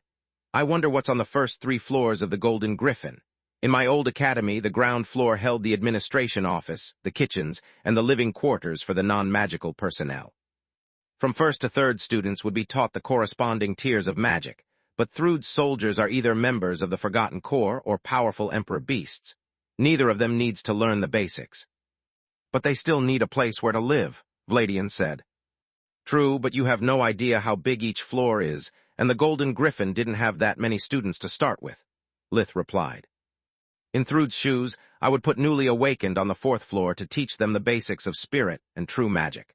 On the 5th, I would put elite units to train them to perform coordinated spells and arrays like Silverwing's Bastion.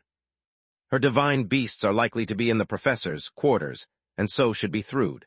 Which means that the Forgotten are likely to be on the 3rd floor since they have lost their minds due to the prolonged imprisonment and can't be trained in elaborate tactics. Why are you worrying so much about who lives where? Kala asked. As an assistant professor, I was taught about the secret passages that allow people to move from one floor to another in case the power core is down or the academy is under attack, Lith said. The problem is that, while most of the people from the 3rd floor and up are likely to be away to deal with the kingdom's attack, the first 2 floors are likely to be crowded. Even if the passages I know are located in the same place as the White Griffin, they only allow you to move up 1 floor. I've no clue what we'll encounter on the first 2 floors, and there's nothing scarier than the unknown. Kala and Vladian nodded, taking a few seconds to study the new outlay shown by the map and ponder Lith's words. Thank the gods you are with us, Scourge. Without you, we would have roamed aimlessly for a long time before solving this riddle. Kala walked briskly, raising her gaze from the map from time to make sure with the eyes that no one was coming in their direction. What riddle? Kala answered by pointing at the map. It depicted the end of the corridor they were following, and what looked like a black door with rays of light coming out of it right behind a sealed wall. Are those stairs? Lith asked. It's the logical assumption, the White replied. Yeah, the problem is if they go up or down. The academy has a dungeon as well, Lith said. Interesting. Vladian stopped them, pondering their next move. What's interesting? Kala failed to follow his reasoning. The Golden Griffin has no need to keep prisoners. After the unwavering loyalty array takes hold, they become students. Unless it fails, Lith said. I've often met undead while raiding the academy and they won't obey Thrud. She can't send them outside nor keep them around without them attacking her soldiers. Why not just kill them? Kala shrugged. Because they are still immortal undead with hundreds of years of battle experience, Vladian replied. They are the perfect sparring partners for her recruits and also teaching tools to learn how to dispose of different kinds of undead. If we find one who has retained their sanity, we would gain an ally and priceless information about what's going on. That would be great, but I see many flaws in your plan, Lith replied. First, we don't have the means for feeding them and Thrud is likely to keep them starved. Second, there's no telling if they won't just run away at the first opportunity they get. Third, whatever knowledge they hold is outdated since they can't move freely for months now. Last, but not least, we lack an extra cloaking ring. The moment we get them out of their cells, Histar will know. I'm with Scourge of this, Kala said. Revealing our presence is a liability. Also, even if we had an extra ring, Histar is likely to notice the sudden disappearance of one of his prisoners. True, but you are underestimating the will and pride of the undead, Vladian replied. The Red Mother made us strong in the mind and body. I'm certain that if introduce myself, offer them food, and promise them freedom, they'll tell us everything they know. Like who lives on the first 2 floors, where the power core is, and maybe even where Meln is kept. If you don't trust my judgment, let me talk with them alone. If shit hits the ceiling, I can spirit warp outside and act as a diversion for you.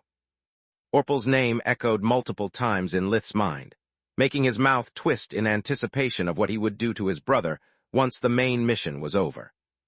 Based on what I know, in order to become a student, one had to reach the headmaster's office, Kala pondered. That's what happened to me, Lith said. It's unlikely for the undead to have actually seen the power core, but they must have been to the resurrection chamber multiple times. Were they to provide us with any detail about its workings, even a temporary sabotage would greatly affect the tides of the war. I say we give Vladian a chance. Agreed. Lith didn't care about that. He was just glad to bring Kala over and find Orpal. Chapter 2172, Bottom of the Barrel, Part 2. Once the group reached the end of the corridor, even though the secret passage wasn't in the same position as the White Griffins, the activation mechanism worked the same way. One of the stone blocks hit a mechanical switch that released the lock, and the wall moved with but a gentle push thanks to its well-oiled hinges. Everything was mechanical in nature, so that it would work even during a power outage, making it outside Histar's senses. The stairs turned out to go down, making Lith inwardly curse. Those going up weren't visible on the map, requiring more time and exploring to find them. "You guys stay here," Vladian said after putting the wall back into place. "We can't afford the undead smelling you or detecting your presence with their senses. If they are as hungry as I expect them to be, the slightest hint could give you off. If they think that I'm part of a group of undead who has come to take down Thrude, they will be much more cooperative, and they'll have nothing to gain by exposing my presence." "Okay." Lith let the vampire out of his body and took his rings back. The dungeon was devoid of natural light, allowing Vladian to move freely even without the abomination's shell. His strength plummeted slightly above Lith's level as daytime's abundant light element messed up with his core, but he was still a force to be reckoned with. The vampire walked downstairs slowly, to get used to his weakened state and his dulled senses. The dungeon was nothing like Lith had described it to Vladian. The place where the Tiamat had undergone the second exam of the 4th year was a network of caves, whereas the basement of the Golden Griffin was built like a prison. Either side of the walls had been turned into holding cells, big enough to accommodate a single person and give them just enough space to lie down. Much to Vladian's surprise, not only was everyone awake and vigilant, but they showed no aggression.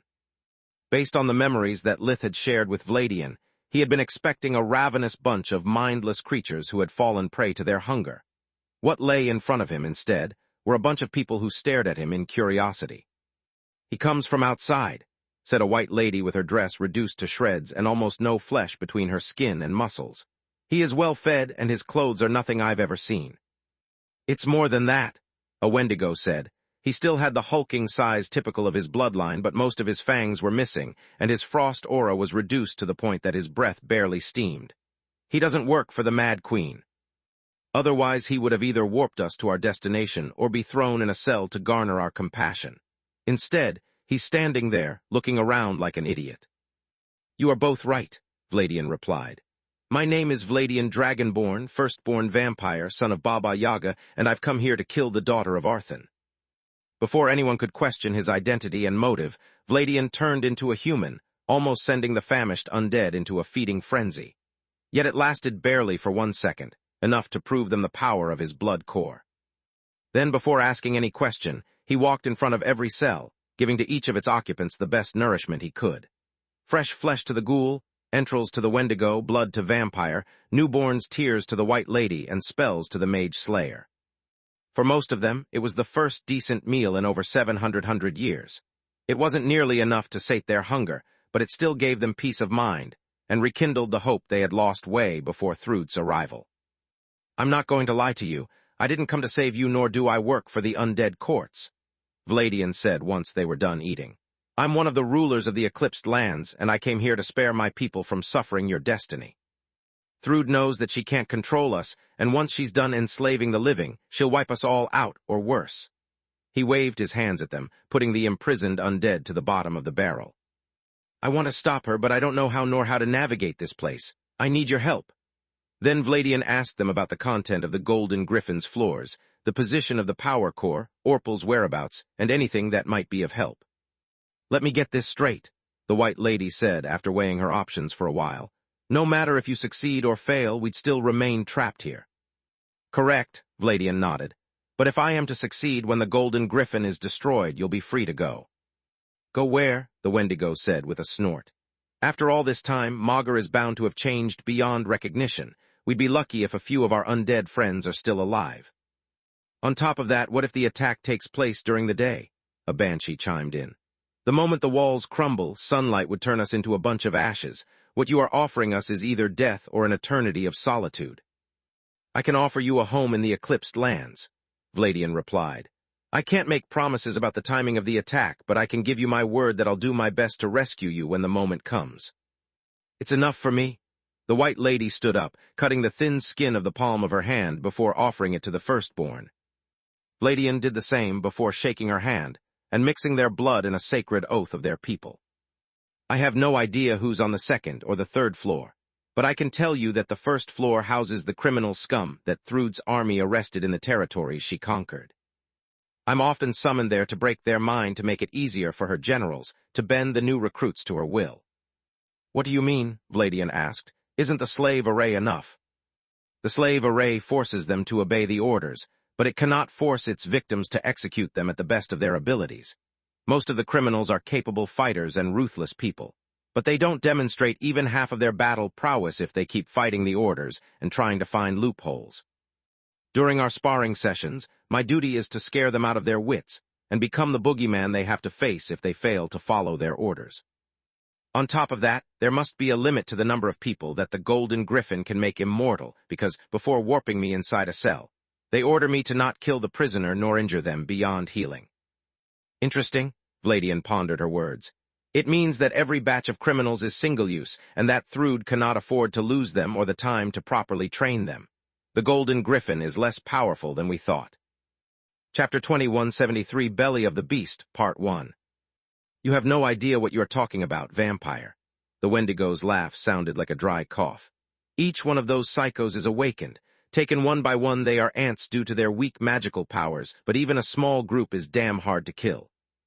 They receive the best training and equipment, and once the salve array forces them to fall in line, their teamwork is flawless.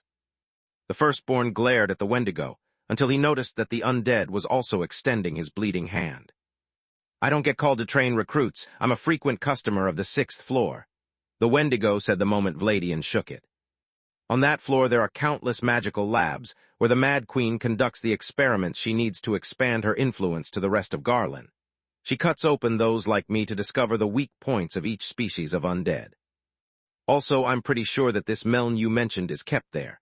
I never meet anyone except for my jailers there, but from time to time they talk about a final weapon. Every time it comes up, they turn toward a heavily padded room whose walls are thicker than a dragon's finger. What about the power core? Vladian asked. It's located in the headmaster's office, hidden behind the wall to the east of his desk. A female vampire said. How do you know? The firstborn noticed the surprise and confusion in the other undead that matched his own. The fact that only one person knew its position and exact at that was fishy, even more since she had asked nothing in return. First things first, she held her bleeding hand out, making Vladian relax. Only once the oath was sealed did she reveal her origin. I'm the only survivor of the first batch of warriors sent by the undead courts to take over the Golden Griffin Academy right after Arthan's execution. Back then, there were no sealing arrays, so we thought it would have been a simple matter.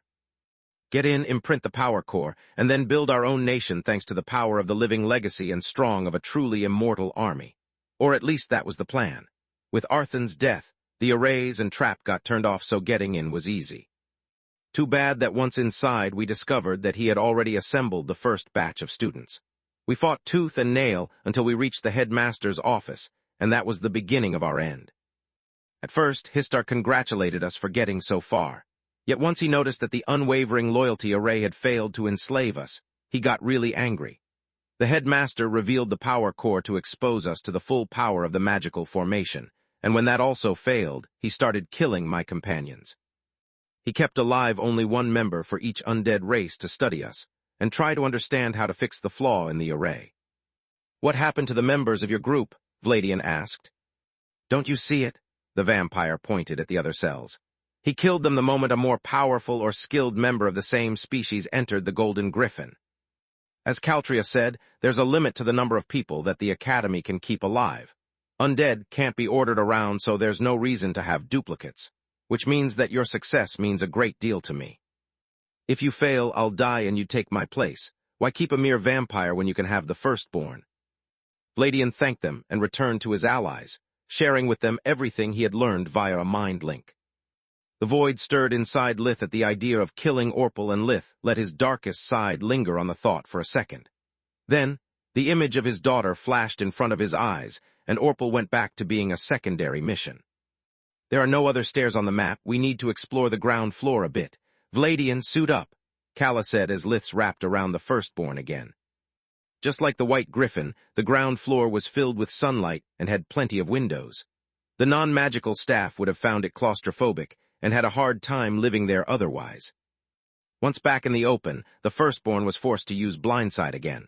The Academy's staff had woken up and started the morning activities.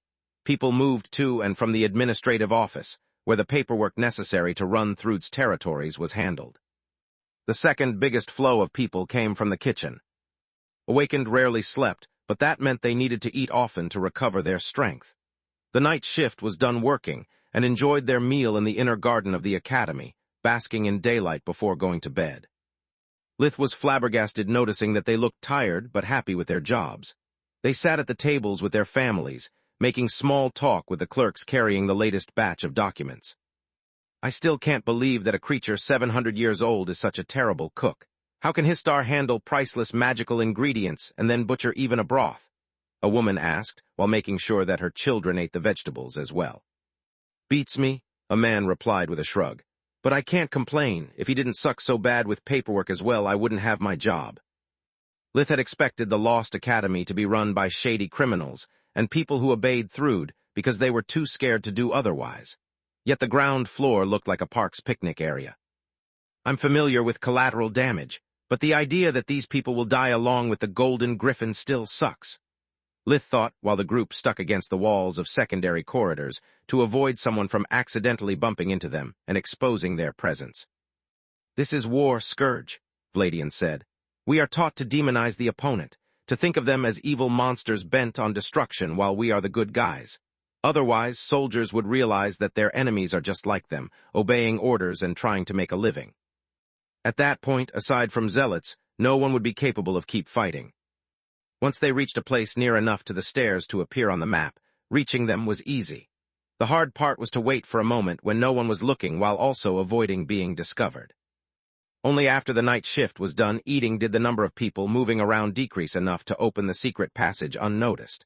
Once they reached the first floor, Lith could finally slip off Vladian for good. From there up, there would be no windows, and the only light would have been of magical origin. Lith recognized the design because it was almost identical to the White Griffins. The only difference was that while back at his academy each corridor was filled with doors leading into a small apartment for a student to live in.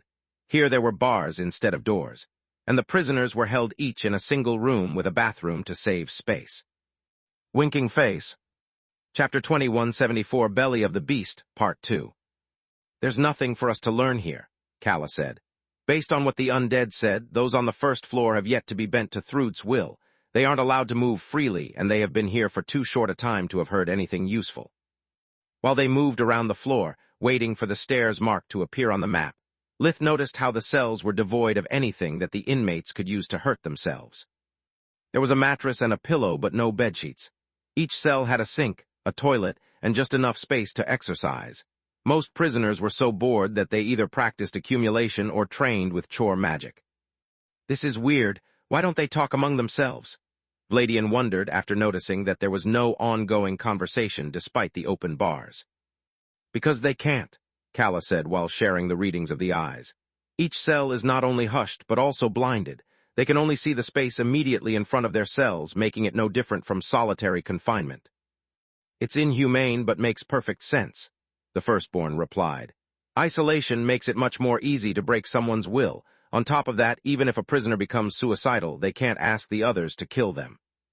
Lith had just found the exit when the worst happened. The trio felt a foreign energy signature invading their bodies and immediately turned toward its source.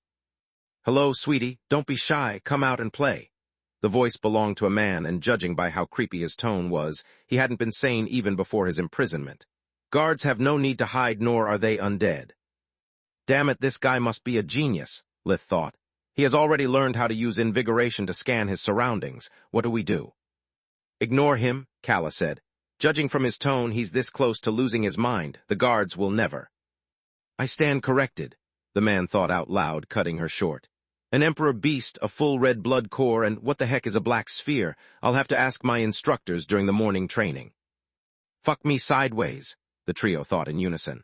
No one would have ever listened to the paranoid ramblings about generic intruders, yet with so many details, there's no way they won't believe his story.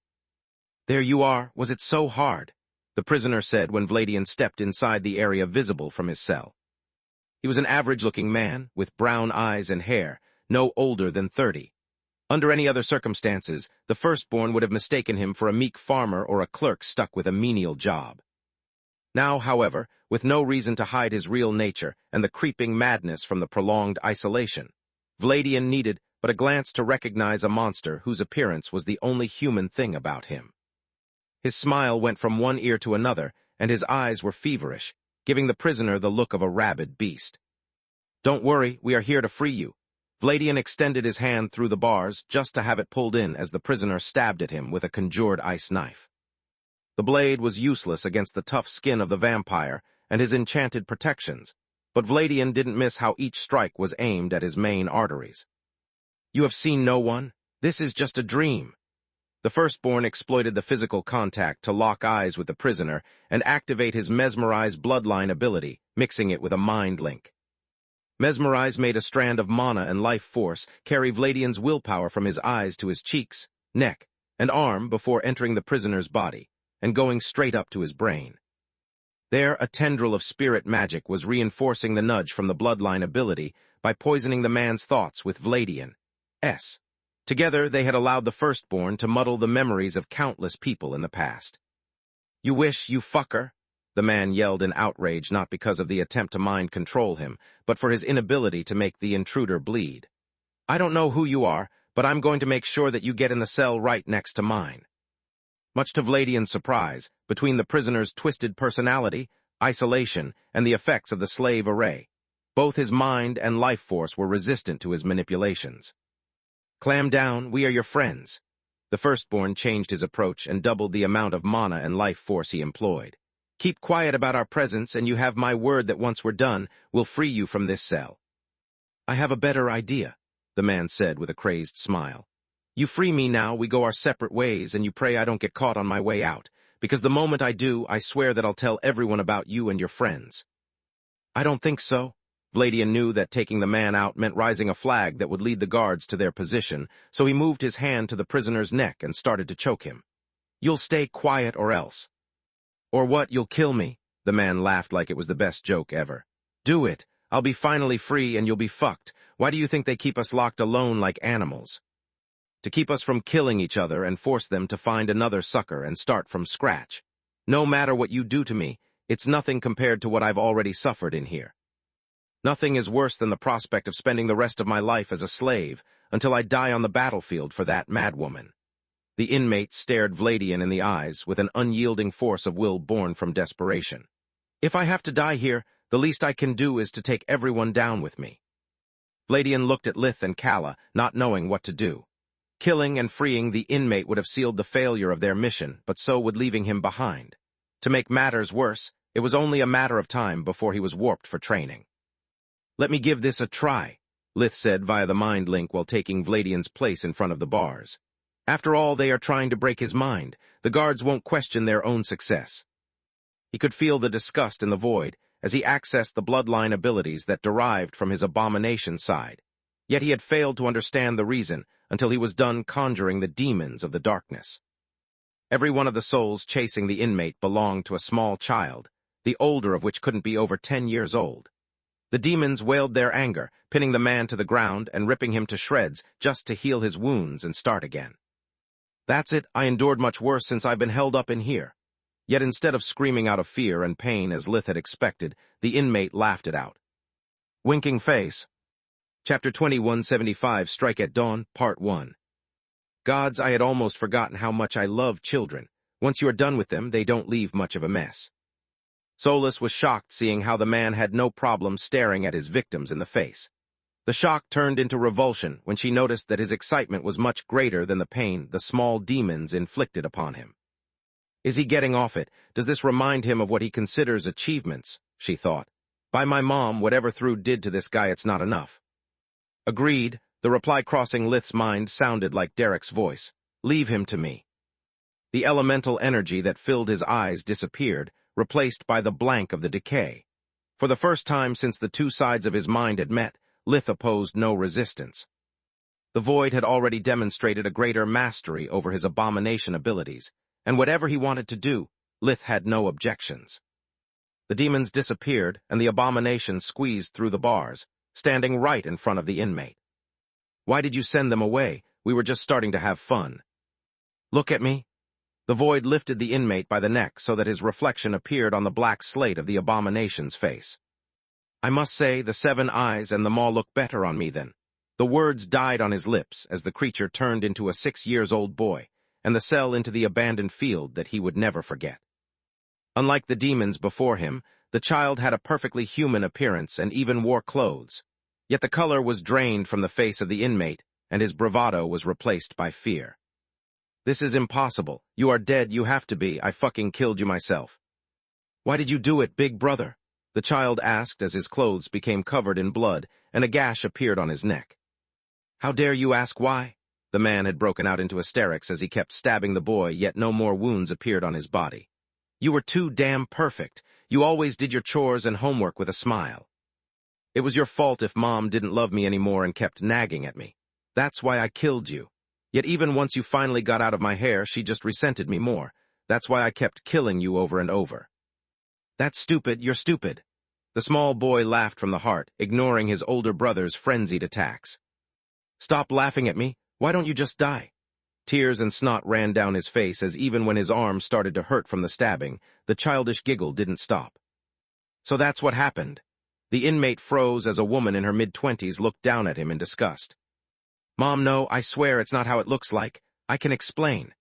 The inmate knew that the woman couldn't be his mother. She was now old and bitter, whereas the person in front of him was young. Yet she was identical down to the smallest detail to his mother on the day he had killed his little brother. There's nothing to explain. You are the failure I always knew you were. You couldn't even kill the right son to make your mother happy. Don't say that, Mom. I'm sorry. He fell to his knees, trying to clench her skirt, but she stepped back. Let's go, Rutham. Mommy missed you a lot and has prepared your favorite foods. The moment her hand touched the child's, the wound and the blood disappeared. What about Big Brother? He asked with a pensive look on his face. Forget about him. Farum got what he deserves. Let's go home. Your father too missed you dearly. Then she turned around and walked away. Don't leave, Mom. Please, not again, not again. Yet neither she nor Rutham seemed to be able to hear him. They laughed as they embraced each other, brimming with joy for being reunited again.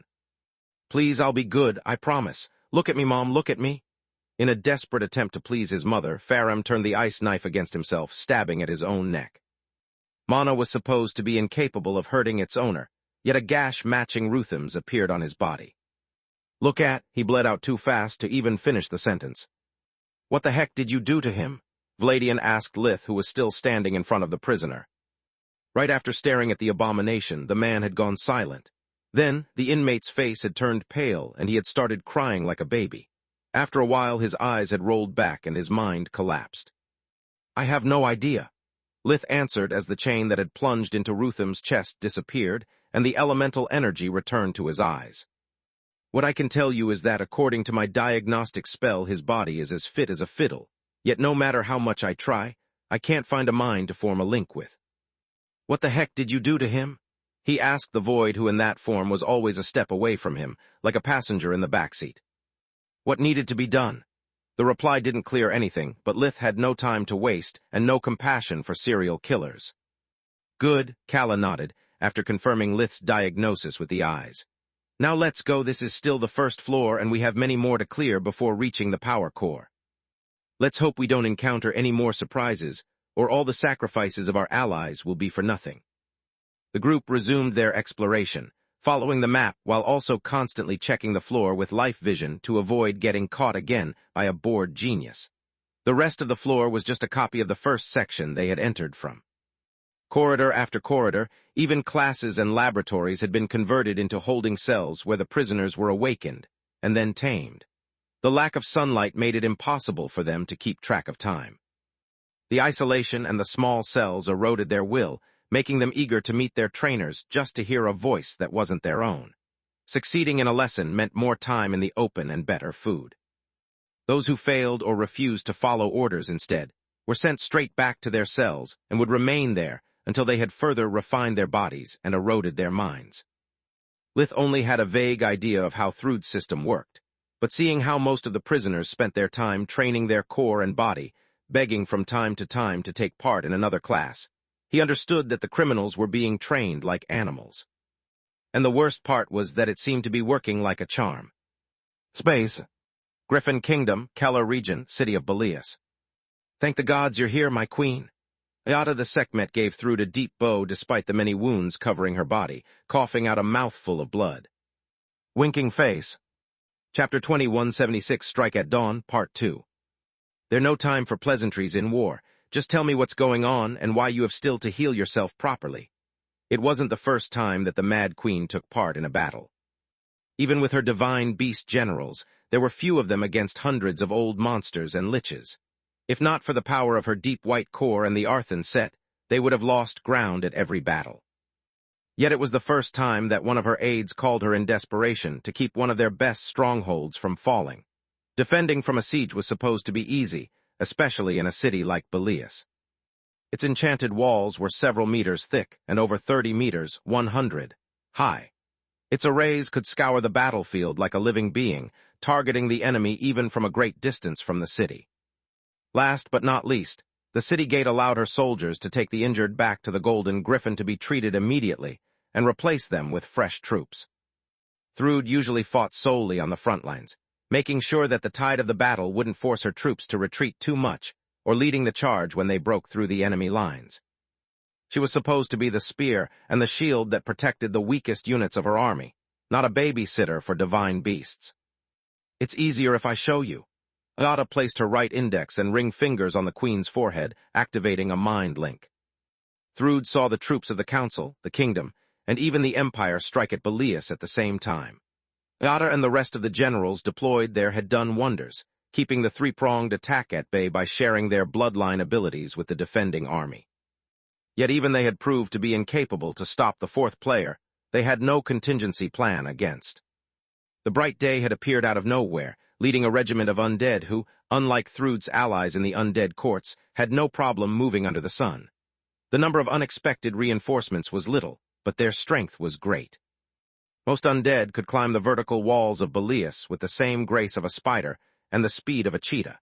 Even the enchanted protections and arrays could do nothing to stop them, since they only used bloodline abilities. Despite all this, it would have taken any of Thrude's generals a single Tier 5 spirit spell to wipe them out of the walls if not for Dawn. The vision of the horseman riding her steed made the Mad Queen swear enough to put a sailor to shame. I thought that Baba Yaga had taken back the steeds and grounded Dawn or something. What is she doing here? That's not all, my queen. Keep watching.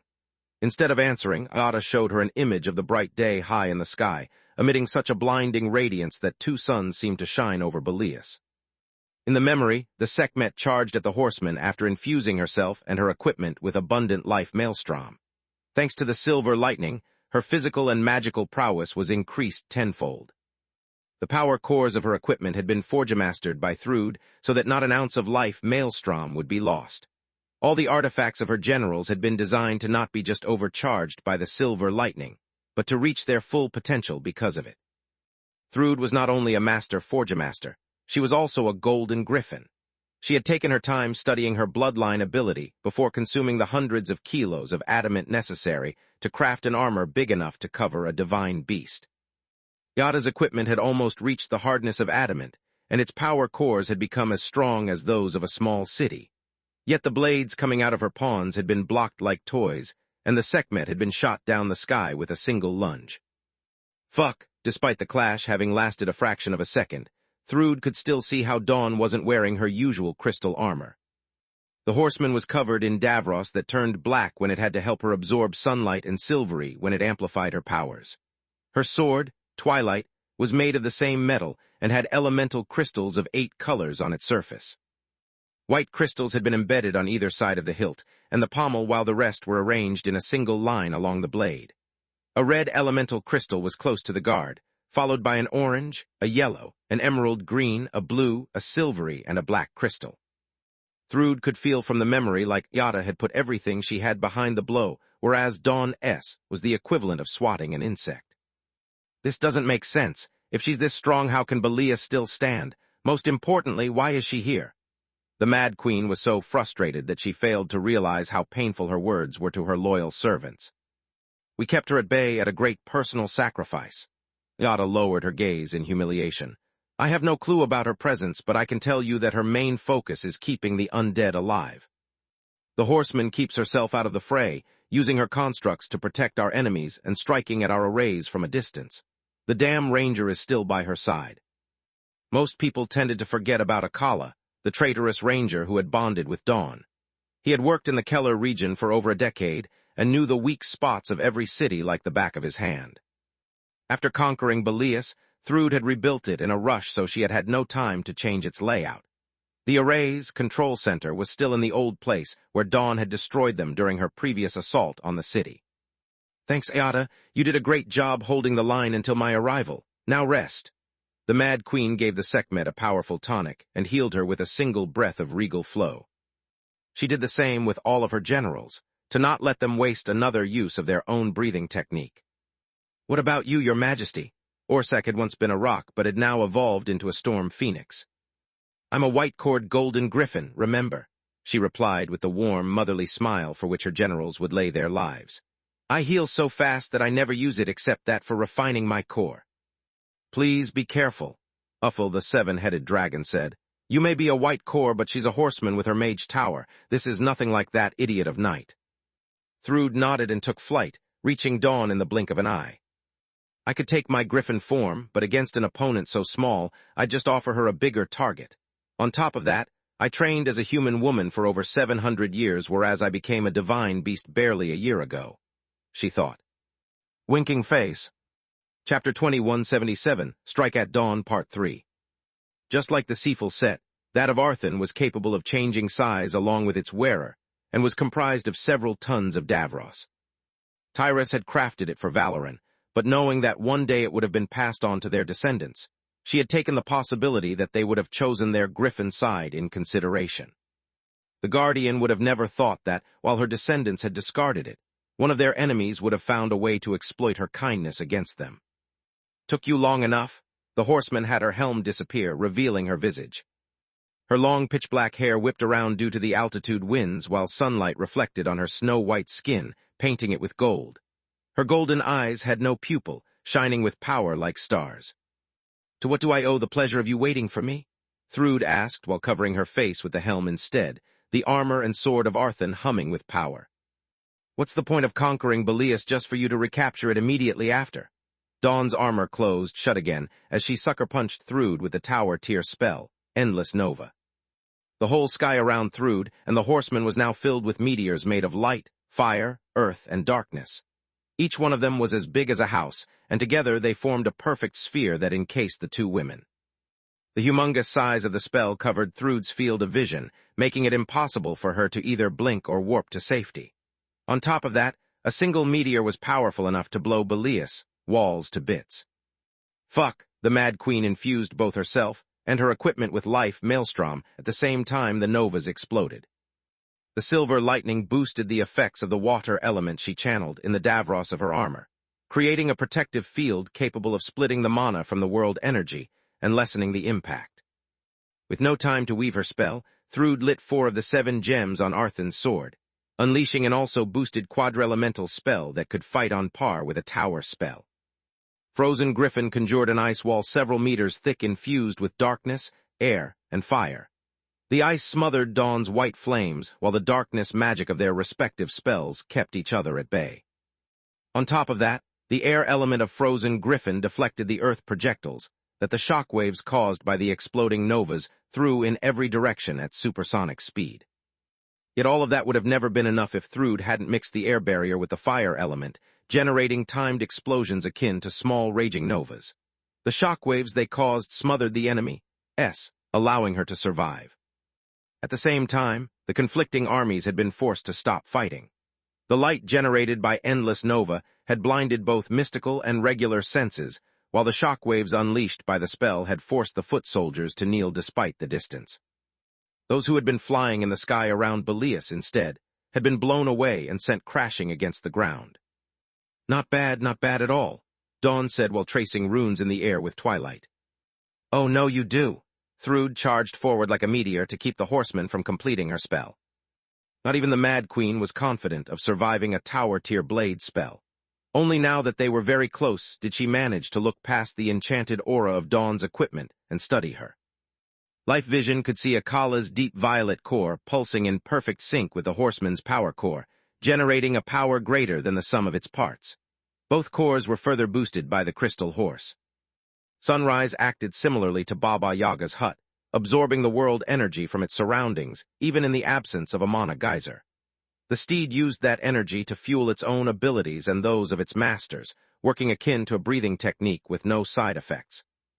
Thrude cursed her own arrogance as the sword of Arthun met the twilight blade. Frozen Griffin had allowed her to survive, but not even the many layers of Davros covering her could save her from suffering major wounds. The Mad Queen's body was already healing by itself, but until the process was complete, she would be weakened. Wait, I expected Dawn to dodge. A much heavier than her train of thought derailed as the enemy's blade moved in a circular motion that pushed her own to the side, and opened the path for a lunge with one fluid motion. Thrude used her free hand, exploiting her body boosted by fusion magic and life maelstrom to safely grab the blade's fuller, stopping the attack. You are not very bright, are you? The horseman's voice sounded like she and Akala spoke in unison as Dawn's Tier 4 spell, Sunshine, was unleashed from the tip of the blade and shot Thrude in the face from point-blank range. From so up close, the Mad Queen didn't have the time to activate her sword's domination ability. To make matters worse, the Twilight Blade amplified Sunshine's destructive power, bringing it on par with a Tier 5 spell, and Sunrise kicked it up another notch. A barrage of laser-like rays, each one as big as a truck, and as hot as the sun shot Thrude out of the sky and rained upon Belias. Yada managed to recall the elemental ceiling arrays from the battlefield and stop the onslaught before the city was wiped out of the map. Despite her timely intervention, Belias, walls were cracked at several points, and many of the soldiers had been gravely injured or killed. Dawn has hidden pure light constructs in the mix, knowing that blocking the light element also meant to disrupt the healer's work. Unluckily for her, after her previous assault, the Royals had added a light ceiling array, and Thrude had done the same. Are you sure this is what you want to do, my love? Akala asked via their mind link. Even with your steed and your ultimate equipment, the gap in mass, mana, and power cores is enormous. What point has this battle for you? You are just endangering your life. First, this isn't my steed and equipment, but ours. Second, I survived my fight with Sinmara even though she was already a bright white core and all I had was my adamant gear, she replied. Yeah, at the price of losing your equipment, sacrificing your host, and ending up a prisoner for hundreds of years. Akala's voice was filled with worry about her, not himself, which only made Dawn's choice harder to take. This time is different. I have you by my side, and there's nothing we can't do together. If I had even a shadow of a doubt, I wouldn't have forged my Davros set for you, she said while filling their body with the telepathic equivalent of an embrace. I have no idea why Mom is so worried about Vladian getting inside the Golden Griffin, but I understand why she hasn't made a move herself. Not only has Magus suggested leaving Thrude alone, but Mom also worries about the undead courts that are still fighting under Thrude's banner. Winking Face. Chapter 2178, Strike at Dawn, Part 4. Now that the eclipsed lands have joined the fight, no matter which side Mom helps, she would end up killing her children. That's why I stepped forward to help Vladian's soldiers, and she didn't refuse me my steed when I asked her. This is my way to make up to Mom for disappointing her so many times in the past few years. I'm keeping Thrude away from the Golden Griffin and protecting Vladian's followers who offered to join the kingdom's diversion. Dawn had no idea that Baba Yaga was also deeply worried about Salu/Elfin. The Red Mother had stayed her hand because she understood Maugre's reasoning and because it would have hindered the path of her children.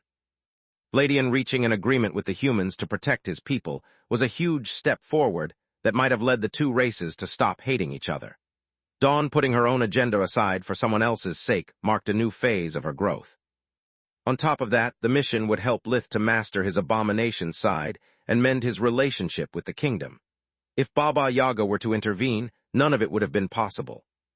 Her actions would have been interpreted akin to a divine intervention, and nothing would have changed. I see, Akala replied. Your plan is to either defeat Thrude or at least weaken her to the point that once she goes back to the Golden Griffin, your cousin can deal with her on his own. You are wrong about the second part. I'm not planning to lose, and neither should you. Even with my imprisonment, I still have hundreds of years of battle experience against all kinds of divine beasts. I know that I can beat her, but only if you help me and stop second-guessing yourself. Can you do it for me? She asked. Yes, Akala's answer lacked conviction.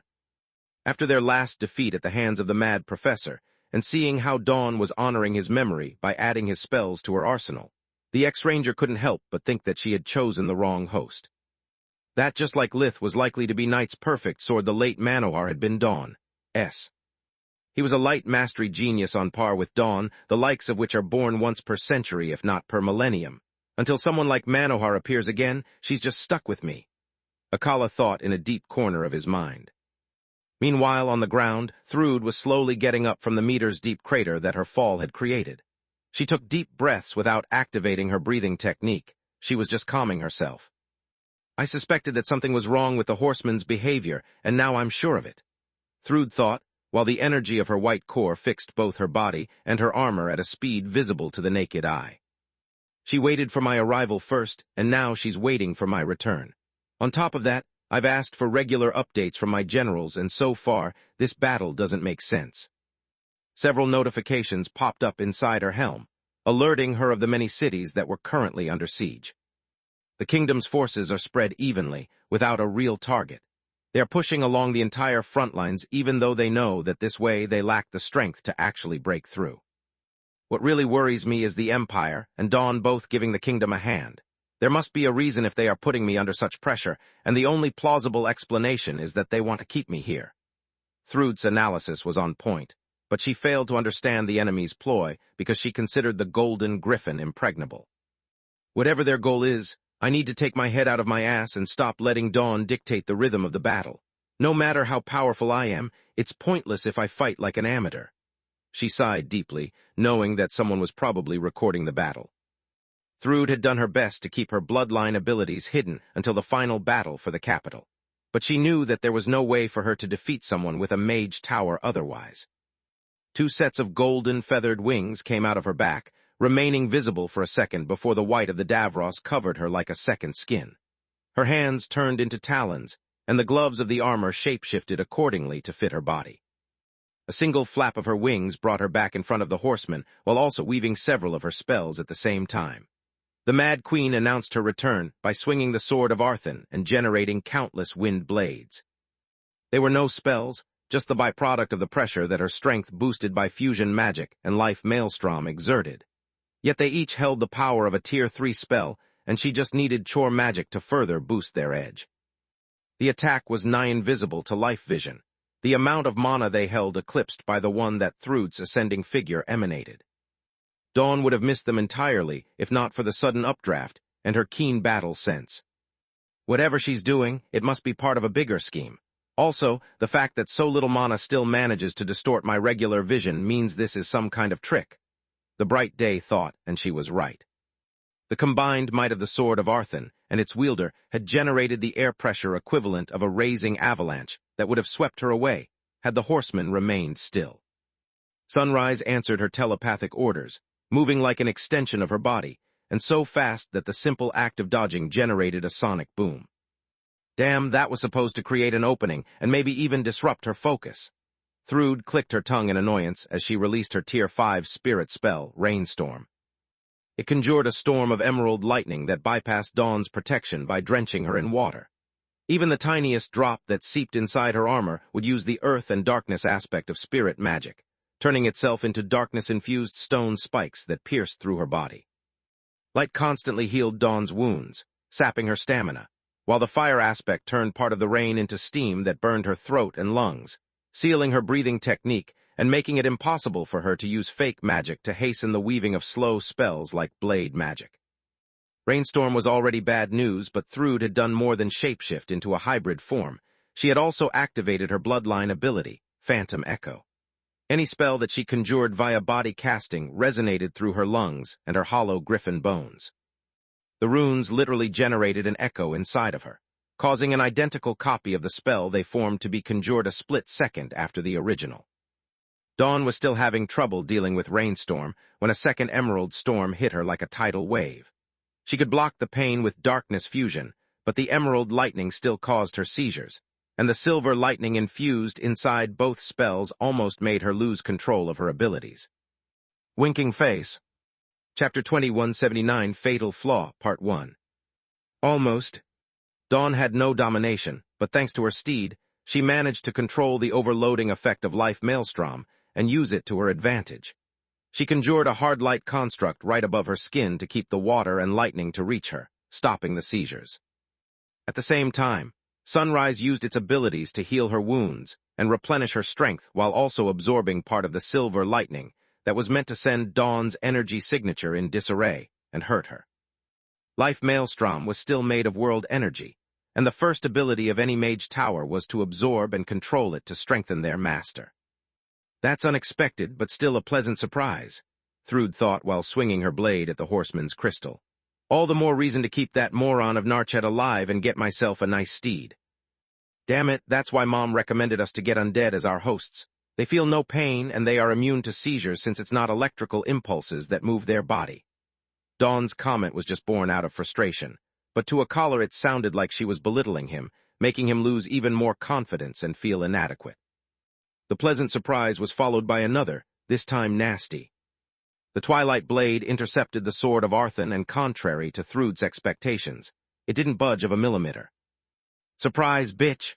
The horseman flicked her wrist, pushing the Mad Queen's blade away and thrusting at the eye slit in her armor with a seamless movement.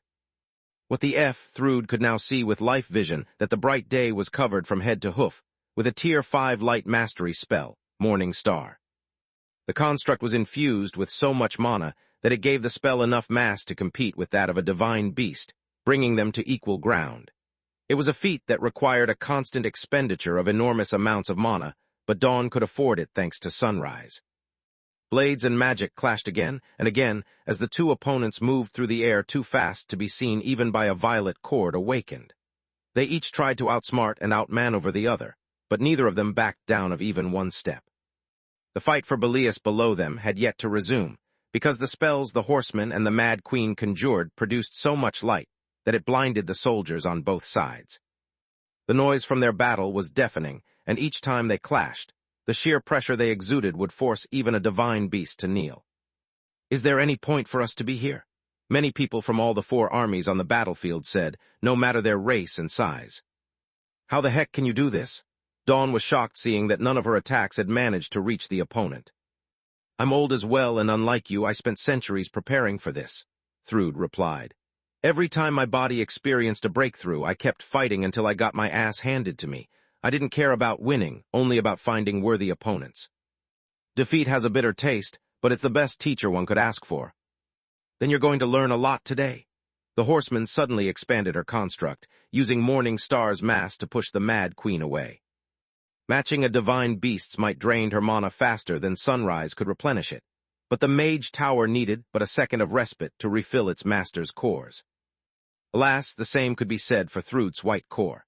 Her body was filled with so much mana that the boundary between matter and energy was paper thin.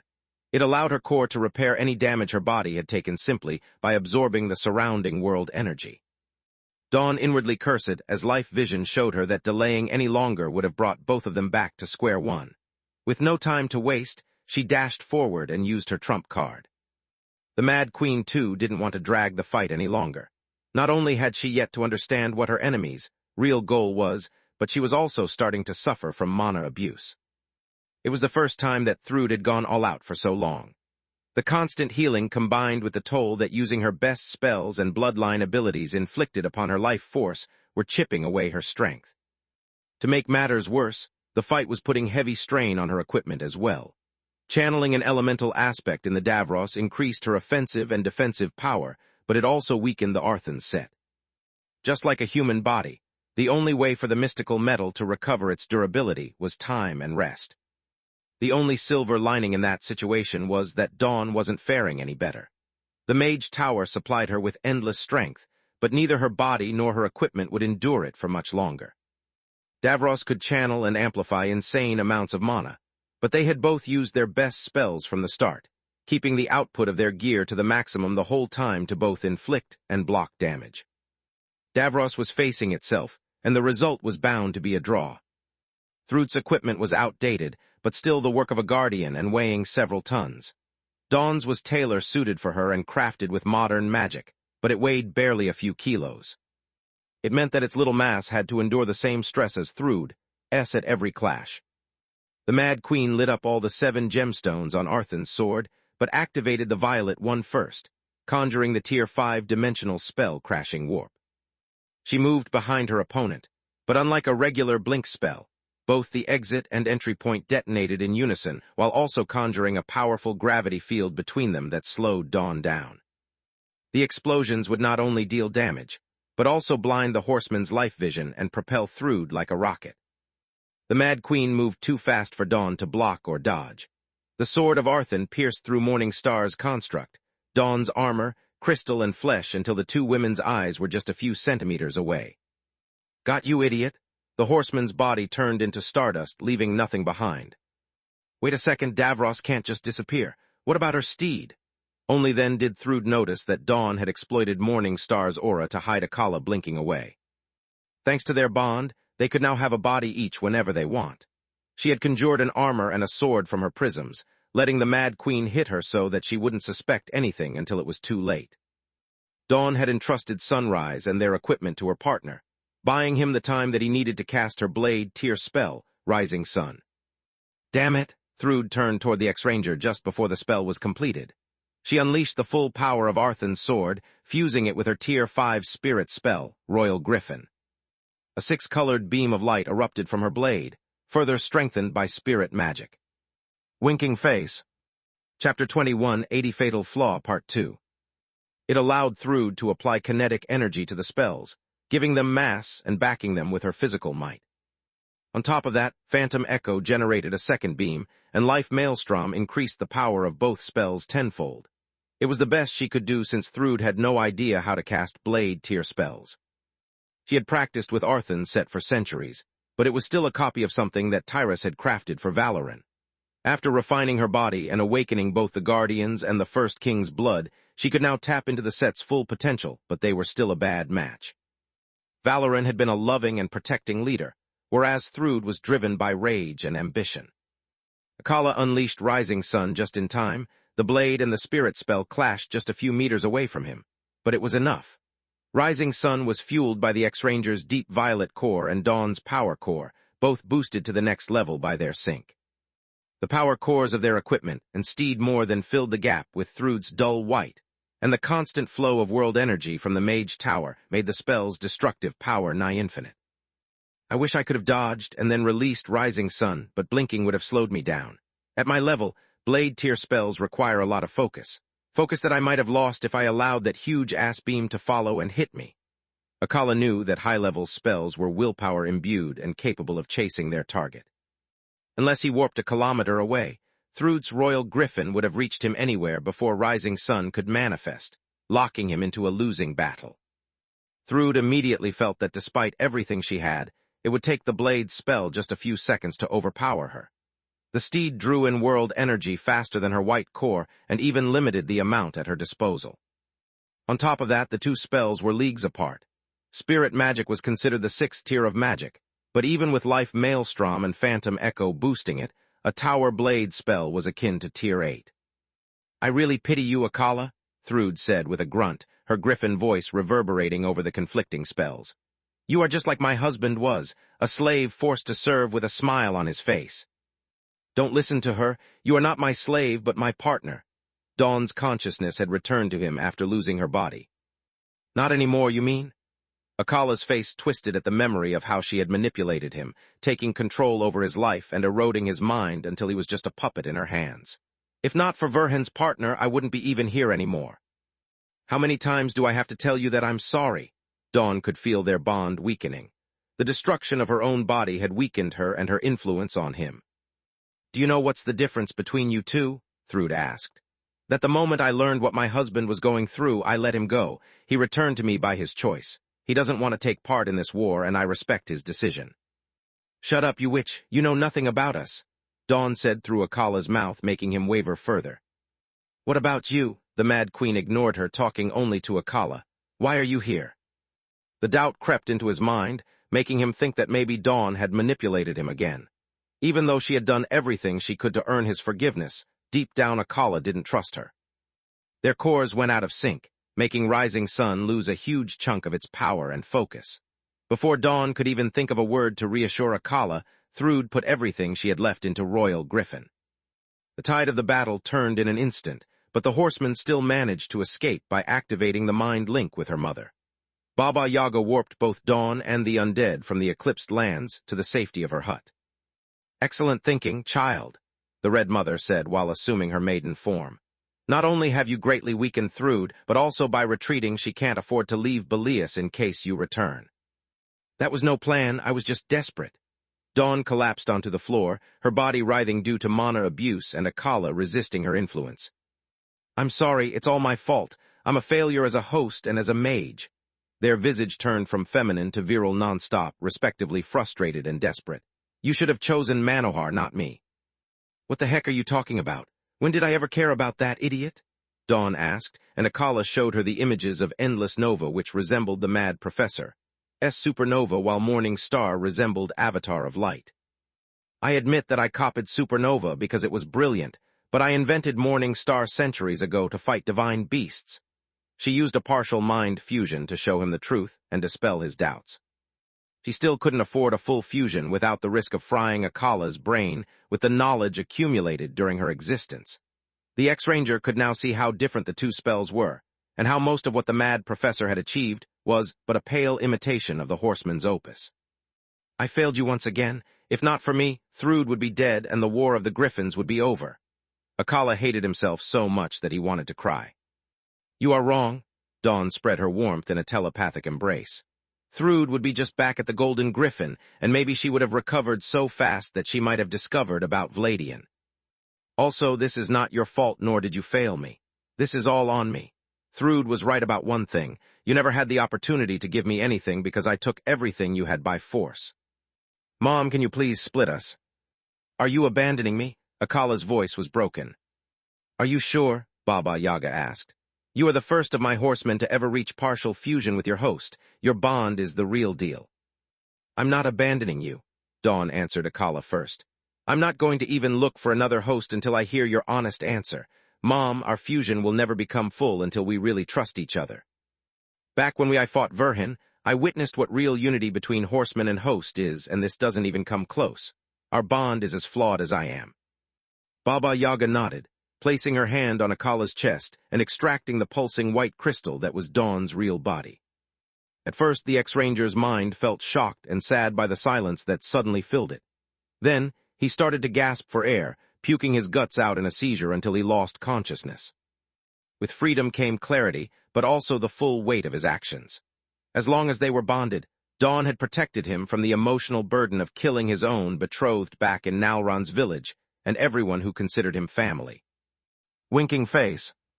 Chapter 21, 81 Final Push Part 1. To make matters worse, Akala had acted driven by petty envy and blind ambition. Back then, he believed that the Razars, just like the Griffin Kingdom, owed him and that he was just taking what was rightfully his. It was Akala's fault if the Razars had tried to stop him from bonding with Dawn and forced him to slaughter them. It wasn't his fault if the kingdom had failed to recognize his greatness, forcing him to sacrifice innocent merchants to build his reputation as the bane of the undead. Or at least, that was what he had always repeated to himself. After bonding with him, Dawn had fed his delusions. At first to more easily control him, and then she had eased his conscience with her love. Staying together with her had taught him what real genius was and had lifted the veil of his self-serving ego. He was now capable of understanding the gravity of what he had done, and without her, there was nothing shielding his still frail mind from the truth. Akala's thoughts were now free from her presence, allowing him to distinguish how much of their actions was entirely his fault. The pain, guilt, and regret were more than he could handle. "Can you please bring him to the Empire, Mom?" Dawn said. "He is a wanted criminal in the kingdom and we can't keep him here. Even if Akala stays in one of your biomes, we would be bound to meet. I want to give him some space in every sense of the word." She returned Sunrise to Baba Yaga, who stored it in her pocket dimension. "Sure, what about your equipment?" the Red Mother asked. "He can keep it. I crafted it for him and he'll need it in case he has to defend himself," the horseman replied while warping the ranger in a comfortable bed. "I'm proud of you, my child." The maiden's eyes were veiled with tears. "You fought a battle to defend your kind and help your cousin. You recognized the limits of your bond with Akala and broke it even though it costs you a great deal. Whatever comes next, I'll be there for you." She held the crystal to her bosom as if it was a small baby, uncaring for the many witnesses. The undead from the eclipsed lands were still terrified by the fight with Thrude, and they had found themselves in the home of the legendary Red Mother. They refused to take a single step or say a word, afraid that ruining that moment would cost them their lives. "Mom, I noticed something weird while battling with the Mad Queen. She was in no way inferior to me with my steed. The only thing that gave me an upper hand was my bond with Akala," Dawn said. "What's weird about it?" "That it doesn't make any sense. I was the one with a mage tower. I was supposed to be much stronger," the horseman replied. "Do you really think you can take me on if I'm outside my hut?" the maiden asked, raising an eyebrow in disbelief. "No, but you are my mother. You gave me life and know me better than anyone else, correct?" "Wrong," Baba Yaga shook her head. "Child, I'm not going to share the secret of the white core with you, but know this. Those who achieve it barely need their breathing technique. Their bodies constantly draw in all the world energy necessary to refill their mana core and heal even the gravest injuries without putting any strain on their vitality. Also, they gain several unique powers that cannot be replicated or inherited by their descendants." "Are you telling me that?" "Correct. A mage tower is akin to an artificial white core that is crafted instead of achieved, and whose abilities are chosen by its maker rather than determined by their nature. On top of that, a tower's strength is added to that of its master. After spending many years with the Guardians, I understood how similar they are to a white cord awakened and crafted myself a tower to reduce the power gap between us," the maiden said. "But Menadian wasn't a white core, yet she managed to craft her tower nonetheless," Dawn objected. "True, but that just makes her achievement much more amazing," Baba Yaga nodded. "Why do you think mages are considered invincible inside their towers, and every awakened would kill their mother to get one? Having a tower is like having a white core, and offers the opportunity to glimpse at the secrets to achieve one. Why do you think Rifa managed to forge-master relics beyond the powers of any violet cord mage? It was only thanks to her tower, and to the enchantments that she had chosen for it, making her tower the perfect forge-mastering tool." "How the heck did Menadian die then?" the horseman asked. "That's a secret forever lost to time, just like her tower." The maiden lied through her teeth, hoping that Solus would be fine and lithe with her. "Space. Keller region, city of Belias, right now." Thrude descended in the army's headquarters, panting like a bellow. She had given everything she had in the fight with Dawn, and the power cores of her equipment needed time to recharge. She tried to remove the stopper from a nutrients potion, but her hand trembled too much, and Ayata had to help her. "Great victory, Your Majesty. You can now sit back and leave the rest to us," the Sekhmet said. "Are you kidding me? This was a hollow victory if I've ever seen one." Thrude gulped one potion after another. "Had Dawn killed me, she would have revealed her hand while I would have gone back to the Golden Griffin. There I would have quickly recovered my strength, thanks to the mana geyser, so that by the time the horseman's plan unfolded, I would have been ready to counter it. Now instead I am stuck in Belias with a worn-out body, and my equipment is in even worse condition." She showed Ayata the many cracks in the Arthan set, and how its many mana crystals had now a dim light. Elemental crystals worked similarly to a white core, absorbing world energy at an astounding rate. Just like their master, it wouldn't take them long to go back at full power, but only if they had the time to rest. An event that even the optimistic Sekhmet found unlikely. The city walls had been almost pierced by Dawn's spells. Her undead had stormed the first line of defense, leaving it in shambles, and she had taken her time butchering the divine beasts guarding the city. To survive long enough for Thrude to arrive, they had used invigoration so many times that it had lost a good chunk of its effectiveness. All that while the enemy side had sustained minimal losses.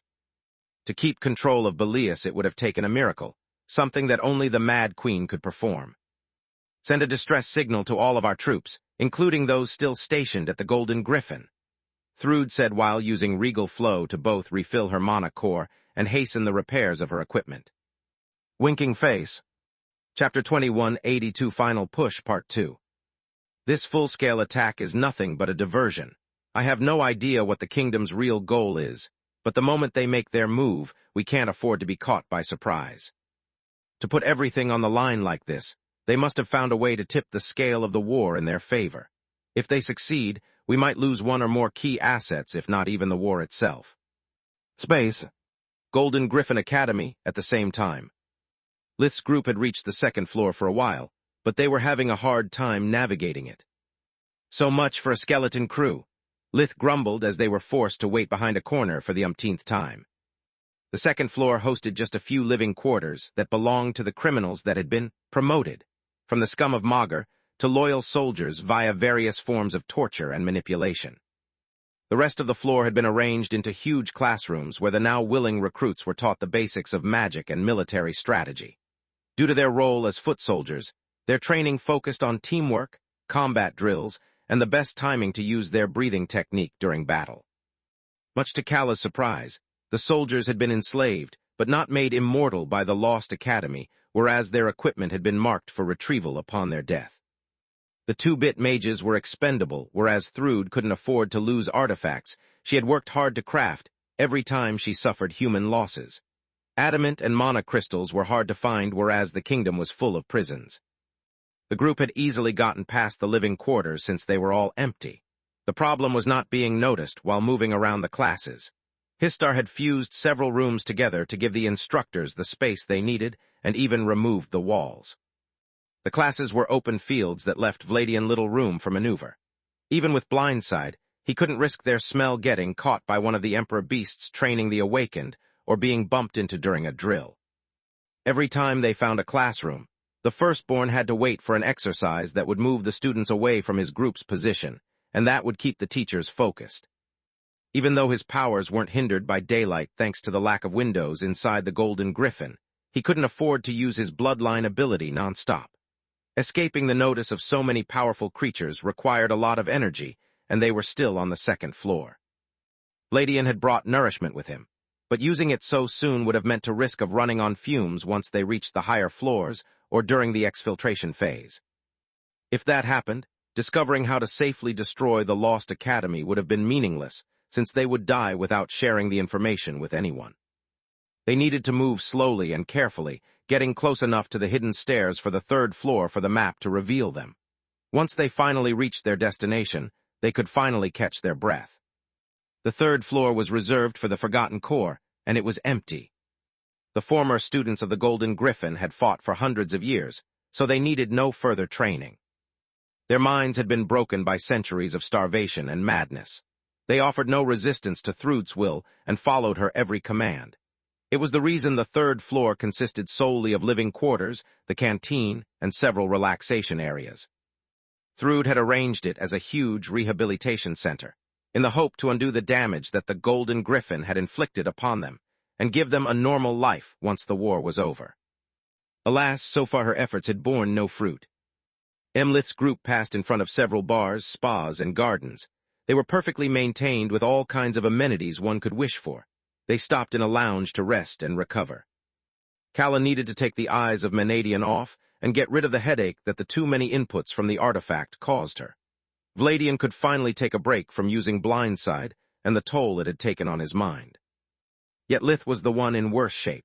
He had used no bloodline ability, and Solus was still at his finger, using solely mana sense to scout for danger.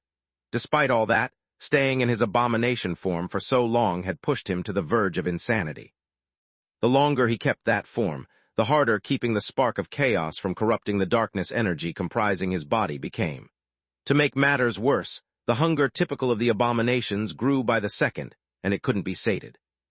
Even with the help of the void, eating brought him respite only until he finished sucking the light element out of something. The moment he was done, the hunger would return as strong as before. Damn, I now understand why abominations either go insane or are always cranky. Lith had returned to his human form and was eating lots of food from his pocket dimension. He retained the hunger after shapeshifting, but it could now be sated, resetting the abomination's appetite. Please don't talk to me, my head is exploding. Between the eyes and the mana poisoning caused by the prolonged mind link, Kala felt better than him, but not by much.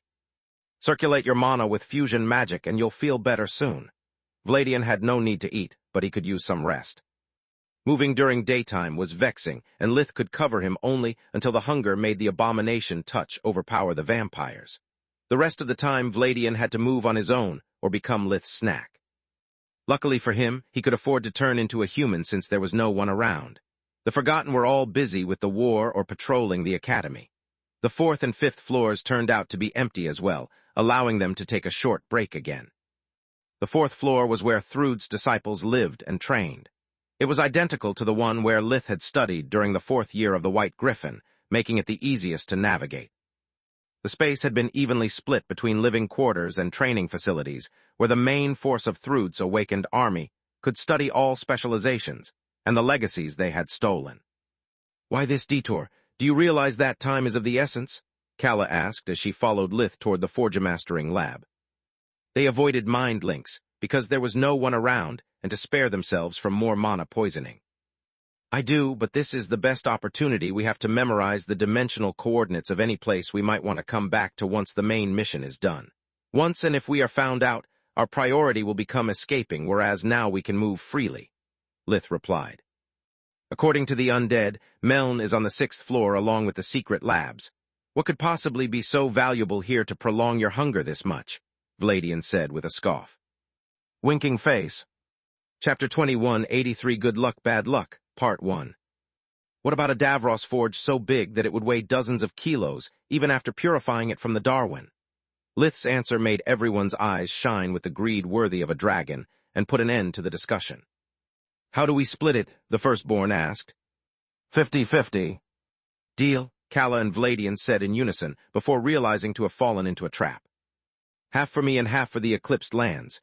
You two are on the same side, whereas I am my own faction. Isn't it right, Calla?" Lith casually showed her his stone ring, reminding her that Solus deserved her share as well. "Listen well, you little." "He's right," Calla cut Vladian short. "He deserves half of the Davros. If not for him, the mission would have failed on the 1st floor." The vampire opened and closed his mouth several times, speechless from anger and the betrayal he felt for the white siding with the enemy. Then he got tired of his own goldfish impression and just nodded. Sadly, the Forgemastery lab turned out to not be the one Lith had found during his previous visit. "Fuck me sideways," he said after noticing how the ancient books had been replaced by modern tomes. "Either what we are looking for is on the 5th floor or Thrud took the forge for herself." Lith would have loved to take a few books as souvenirs. They were filled with teachings that the Mad Queen had derived from her centuries of mastery of magic after thoroughly studying the awakened legacies she had stolen. Yet he couldn't risk the headmaster noticing something missing from his inventory. Yet. The 5th floor was reserved to Thrud's generals, with bigger living quarters and individual labs for each one of them. Once again, the hunt for the Davros failed. "Damn, if not for this place being a lost city, it would have been a marvel of magic," Vladian said while pointing at the arena in the middle of the floor. It was so wide, and its ceiling was so high that there was plenty of space for the divine beasts to spar against each other and experiment on their bloodline abilities. "Indeed, the idea of destroying it and killing all of its inhabitants almost pains my heart," Calla said. "Almost." Before entering the 6th floor, where in a regular academy the secret specializations would take place, the group made sure to be at their peak condition. Lith ate to his heart's content, while Vladian and Calla used their respective breathing techniques to focus their minds. According to the imprisoned undead, this is where Thrud experiments on everything she needs to fuel her war machine. Meln, his tower, and even the Davros forge should be here. Just the mention of his brother's name brought Lith's rage to the point that it eclipsed the abomination's hunger. "That and it's unlikely to be as empty as the previous floors," Calla said while scanning with the eyes past the wall behind which they were hidden. "Not everyone is suitable for the battlefield, and in times of war, research is more important than ever. A single discovery can turn the tide, so the work of the researchers must go on." Lith's life vision and Solus, mana sense, were blinded by the magical aura coming from the corridor in front of them. Vladian's senses were muddled by the wild energies and odd smells in the air, leaving Calla as their only guide. They had to wait until the eyes managed to separate the energy signatures of the living from those of the experiments, allowing her to mark the position of the enemies on the map. "I hate it when you are always right," Lith said while noticing the ever-growing number of light dots. Some were even in places that had yet to appear on the map. "Don't be a sourpuss," Solus said. "The good news is that they are assembled in groups, so no matter how many they are, you can consider them as a single individual. On top of that, any good lab requires insulation and isolation. The former means that they wouldn't notice even if we threw around Tier 5 spells, while the latter means no windows to avoid distractions. Unless many people take a bathroom break at the same time, we should be safe. That and the guards keeping an eye on Meln," Lith thought with a snarl while sharing her estimates with the others. "I agree," Calla nodded. I'm sorry, Scourge, but I don't think that either your brother or the Davros is worth the risk at this point. Vladian nodded, and after a while, Lith did as well. Cheer up. I give you my word that once we're done with the power core, I won't oppose giving a shot at killing Meln, searching for the forge, or whatever you want to do. Just first things first. The vampire meant to be supportive, but his words made the stone ring way on his hand, and the image of Camilla waiting for him flash in front of his eyes. Screw that stuff, Lith replied. None of them is worth my life. The moment the eyes revealed that the coast was clear, they opened the hidden passage and stepped into the 6th floor. Me and my big mouth, Lith inwardly cursed Solus for jinxing it. She was right about the labs being perfectly insulated from magic. It was the aura of their protective arrays that blinded the mystical senses. The magical formations were designed to keep every iota of foreign energy out and work as safety valves, releasing the excess energy in the air around the labs before it overloaded. The problem was the top half of the walls of each room was comprised of glass.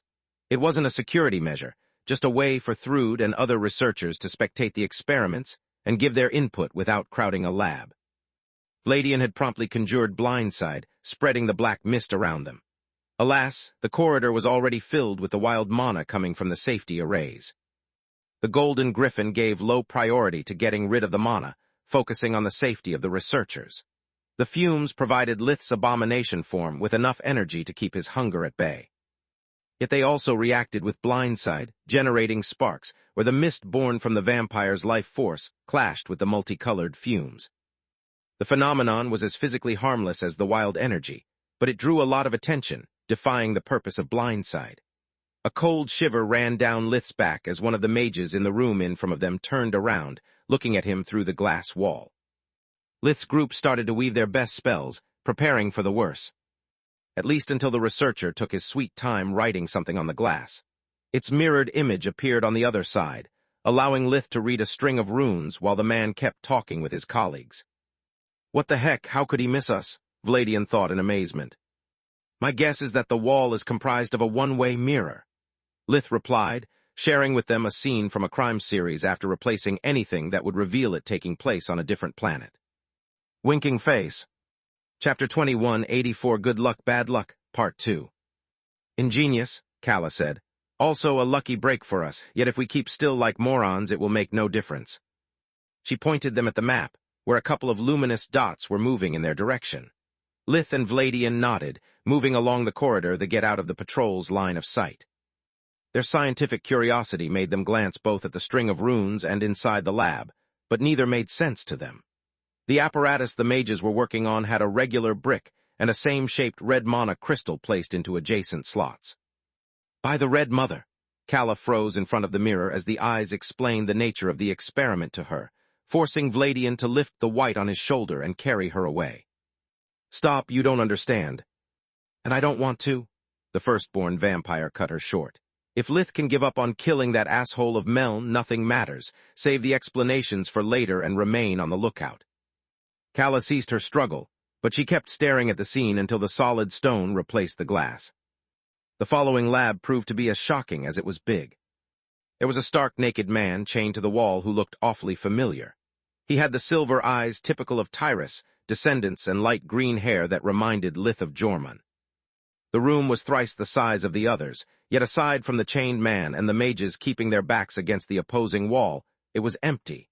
No machinery, mana crystals, or furniture. The man's body started to writhe, turning into a small phoenix, then into a griffin, and then into a perfect hybrid of the two. His red feathered wings burned with origin flames, while the silver lightning of life maelstrom coursed through the leonine body. Yet when they met halfway, they clashed against each other. The hybrid's body bloated like an overinflated balloon as its life forces battled for dominance. Then, the man exploded in a silvery rain that splattered everywhere. I knew that Thrude was insane, but that's even worse than I thought, Vladian said. Mixing the bloodlines of Guardians is not that easy, otherwise Lith's existence wouldn't be such huge news. The firstborn's jaw fell to the ground, and the silvery liquid slithered off the glass, and reassembled itself in the form of the green-haired man. Fuck me sideways, Lith and Solus thought in unison, not needing the eyes of Menadian to know what was happening. Thrude must have used the ambrosia on that doppelganger Protheus. Now not only is he able to mimic the physical abilities of divine beasts, but even their powers. Yes and no, Kala shook her head. His ability to mimic the mana organs is poor at best, and they completely fall apart the moment he tries to mix different life forces. Poor or not, I've fought against Thrud's generals, Lith replied. If the experiment succeeds, she'll have at her beck and call a creature who can use the bloodline abilities of the 6 original guardians. What color is his core? Deep green, but I still think that Thrud getting mage towers would be much worse. She already has a white core, and if she and her generals get...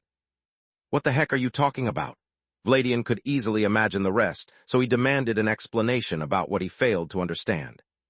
The first room, the one with the brick, Kala said while the others kept staring at her like she was mad. Those guys were working on making regular stones have a mana flow on par with red crystals. They are still a long shot from success, but the initial results are promising, you see. What do bricks have to do with mage towers? Lith asked, pissing Kala off big time. The white hated to be constantly interrupted. According to the eyes of Menadian, enhancing the mana conductivity of ordinary materials is the first step for tower crafting.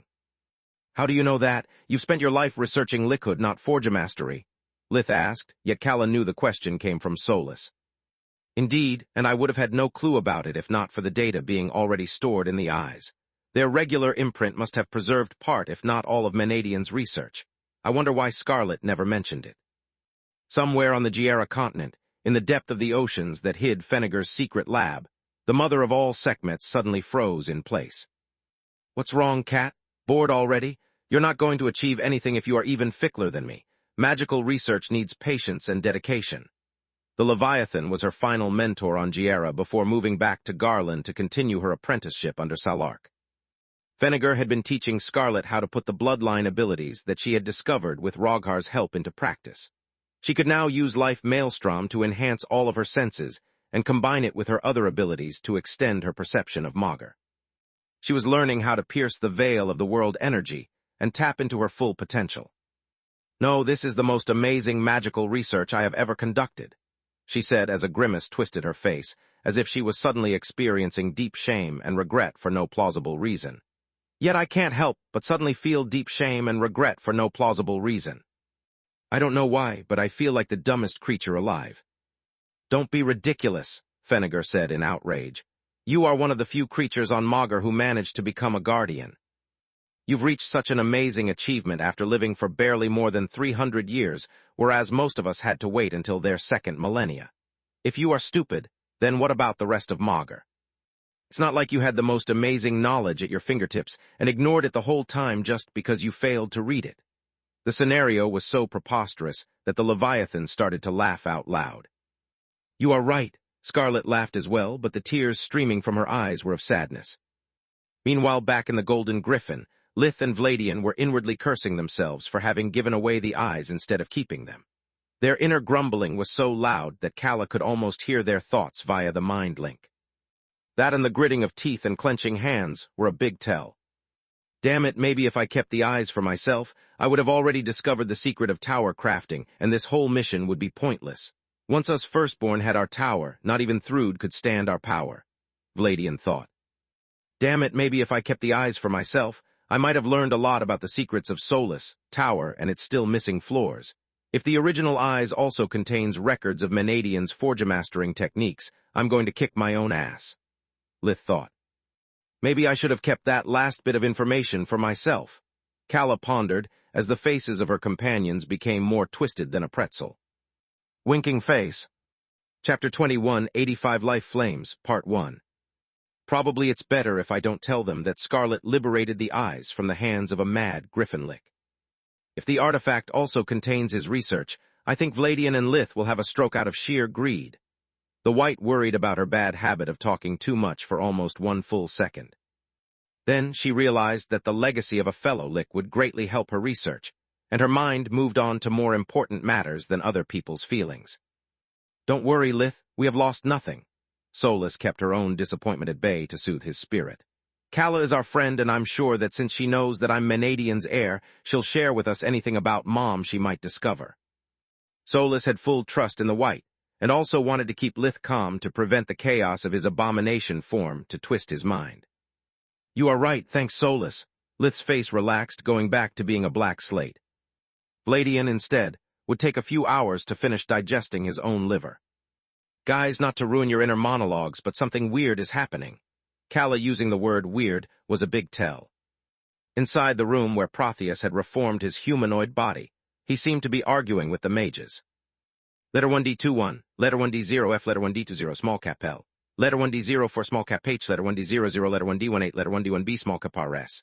Letter 1D00, small cap R. Letter 1D18, letter 1D1C, small cap B, small cap L, S, small cap H, letter 1D05, letter 1D0F, small cap A, W, small cap A, letter 1D0, small cap O. Damn it, if only we could hear what they are saying. Lith looked in wonder as the doppelganger conjured bloodline abilities of all elements before attempting to fuse them with disastrous consequences. Can't any of you read lips? Why should someone write on their lips? The others replied, making Lith facepalm. On Magur, mute people would simply learn how to speak with air chore magic or get cured with body sculpting, if they could afford it. Stop it, Protheus. This is too risky. Instead of recklessly training your new powers, it would be better if you produced an offspring. We need to check if the abilities you gain from the ambrosia can be inherited. Inya, one of the researchers, said. To what point? The first doppelganger shook his head. It would take them days to mature and months before their cores become strong enough to fight. Even at that point, their usefulness would be nigh zero. If I learn how to mix the guardians, bloodline abilities, and life forces instead, I would become a one-man army. On top of that, once I spawn more of my kind, I would be able to teach them instead of just making them suffer like I am now. Fine, Inya said with a sigh. Then I suggest you turning into a Bahamut. The Crown Prince is already a perfect mix of two bloodlines, so by mastering his bloodline abilities, you should also practice your fusions. Also, whatever we discover now we can teach him once he comes of age. Excellent idea. Protheus shapeshifted into his Bahamut form by replicating the tissue of Valoran II stored inside his body. At the same time, the researchers cast their best body sculpting diagnostic spells and their breathing techniques to identify the mana organs. Lith and the others saw the deep green of the origin flames from Protheus, wings mixing with the silver lightning of life maelstrom. The flames turned into a golden color, and their intensity grew so much that the mages had to step back even. The guy isn't even trying to attack, yet I can feel the intensity of that thing from here. Lith thought, wishing he could hear the discussion. The researchers had just warped a block of adamant inside the room when Vladian pulled Lith's arm. Time to move. The patrol was actually mages stretching their legs, but more of them are taking a break and are coming this way. Lith whined in reply and followed the firstborn. He had recognized the Bahamut form from his previous encounter with Protheus, and after Solus had seen the pictures of Valoran II on Thrud's interlink, Lith now knew there was a second perfect hybrid afoot. I wish I could have kept watching. My bloodline abilities are mixed and I'm part dragon as well. I could have learned a lot from their experiments. They passed a few labs where Thrud's mages were researching forgery and alchemical techniques, but those were of no importance to Lith's group, so they moved over. This is bad, Kala said. Thrud has a fighting army and another made of researchers. To make matters worse, I've seen more resources during our stay than in Scarlet's vault. Between human experimentation and immortality, there's no limit to what the Mad Queen can achieve.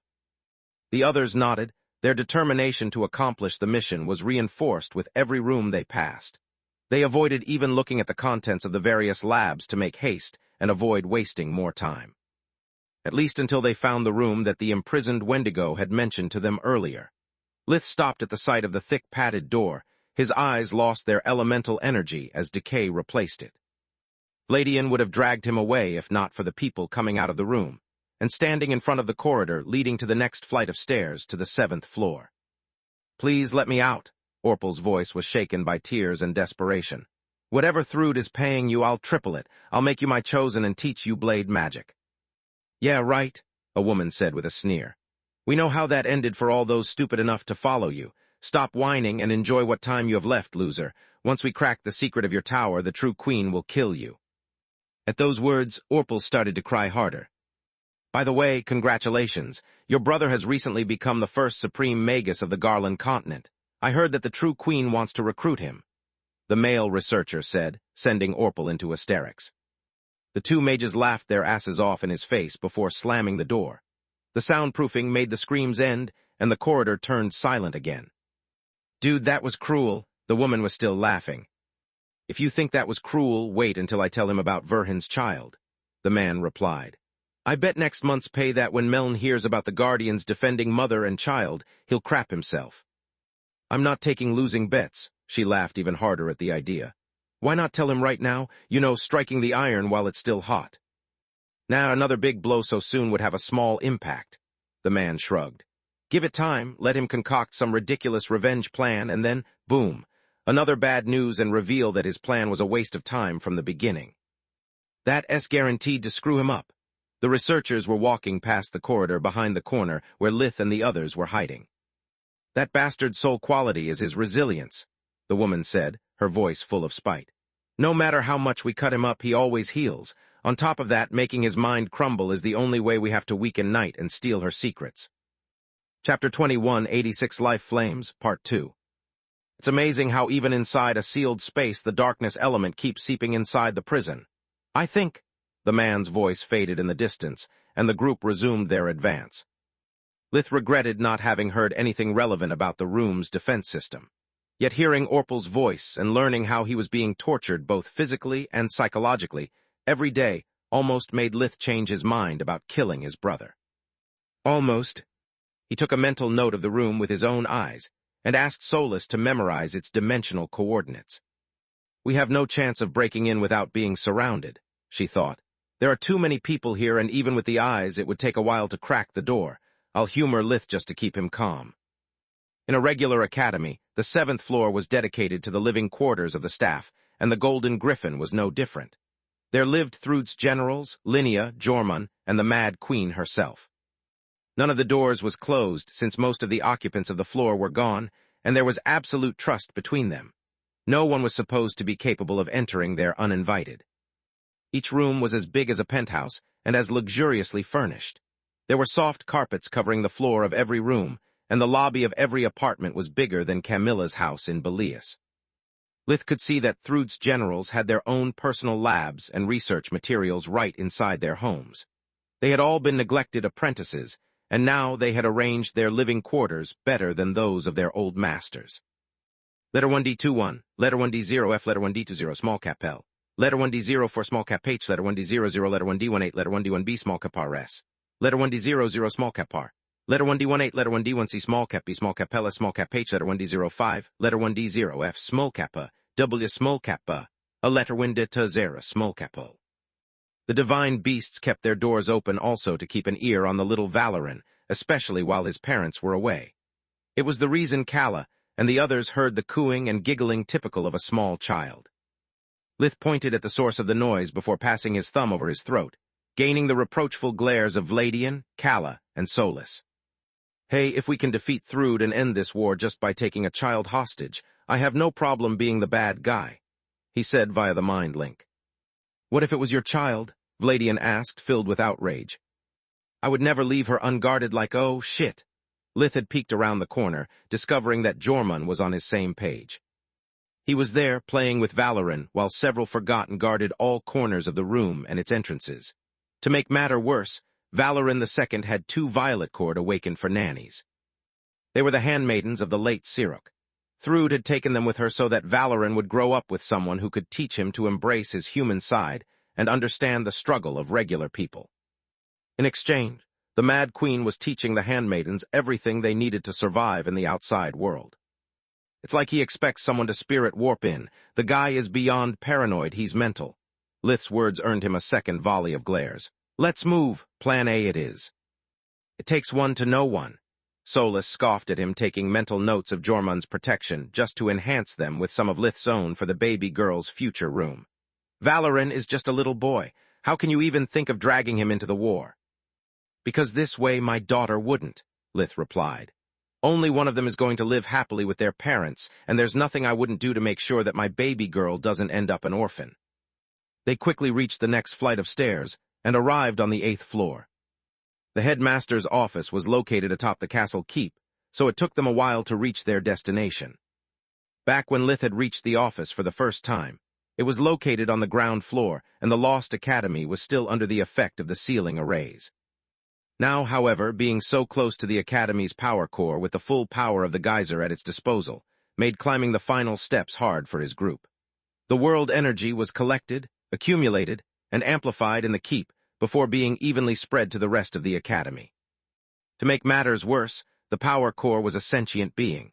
Once the world energy took its energy signature, it would also gain the core's hostility toward anyone but Arthan's blood. Histar couldn't perceive the presence of the intruders due to the cloaking rings they wore, but that didn't relieve the pressure of the malevolent mana that filled the air around them. The headmaster's office looked nothing like Marth's at the White Griffin. The whole floor had been turned into a detailed map of the Griffin Kingdom, with miniatures representing the fortresses and the position where the troops of both sides were currently deployed. A golden throne whose wood had been carved to resemble a prancing griffin was at the head of the map, while several smaller chairs were placed on either side. The walls were filled with reports from the most successful and disastrous battles. Thrud always kept them at hand to learn from them both. Histar's and Linea's desks were lined one against the other, and they were both filled with paperwork. Lith browsed the piles of documents, discovering they were updates about the status of every line of research conducted in the academy and the progress of their recruits. Sadly, all the documents were written for someone who already knew the details of each experiment and contained little information about them. The miniatures by themselves tell us nothing of Thrud's future plans, Calla said, after taking a good look at the room with the eyes of Menadian. I can see several inactive arrays filled with notes and strategies, but to read them I would need to activate them.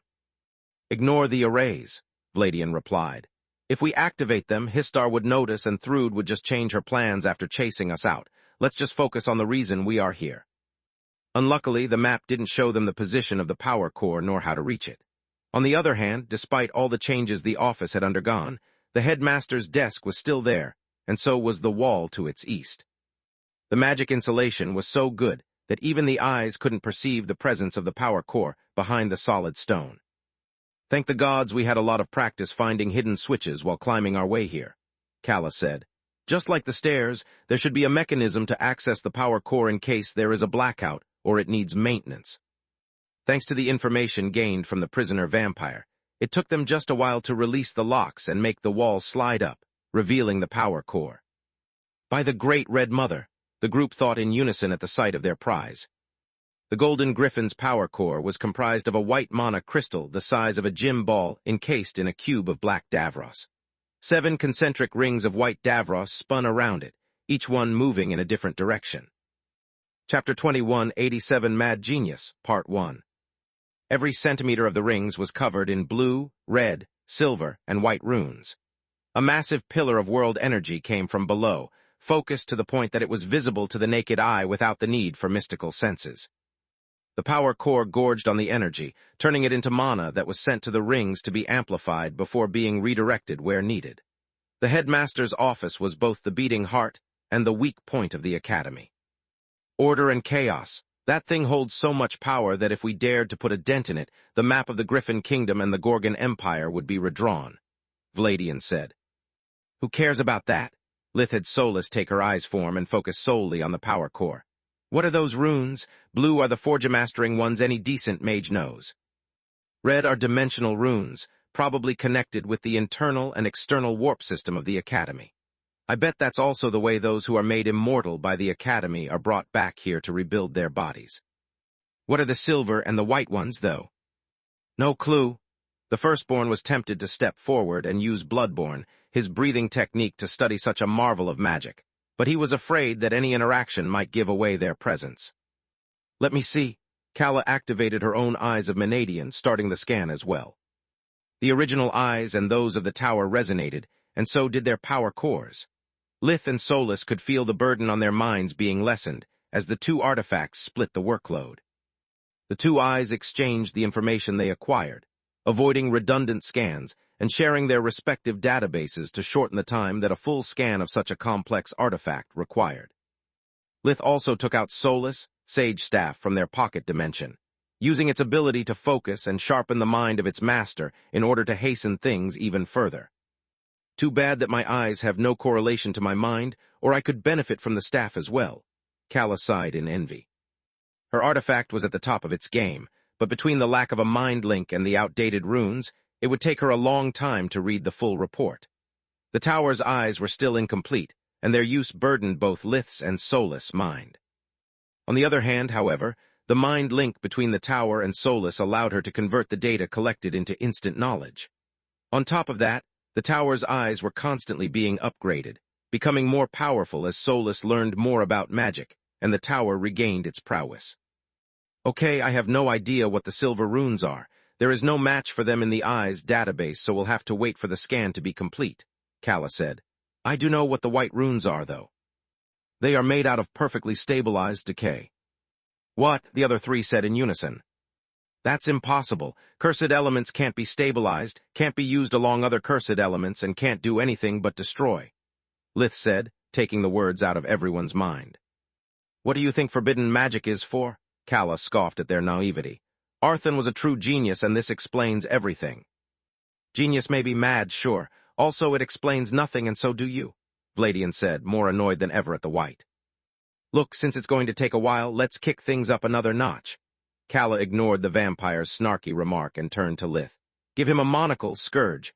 Maybe if we put his brain to use, his mind will shut up and let me finish a sentence. What the fuck are you talking about? Suspense and mystery were giving the firstborn a hissy fit. Vladian, does the vow you made to Tyrus apply to anything that will increase our odds of success? Lith asked. Of course.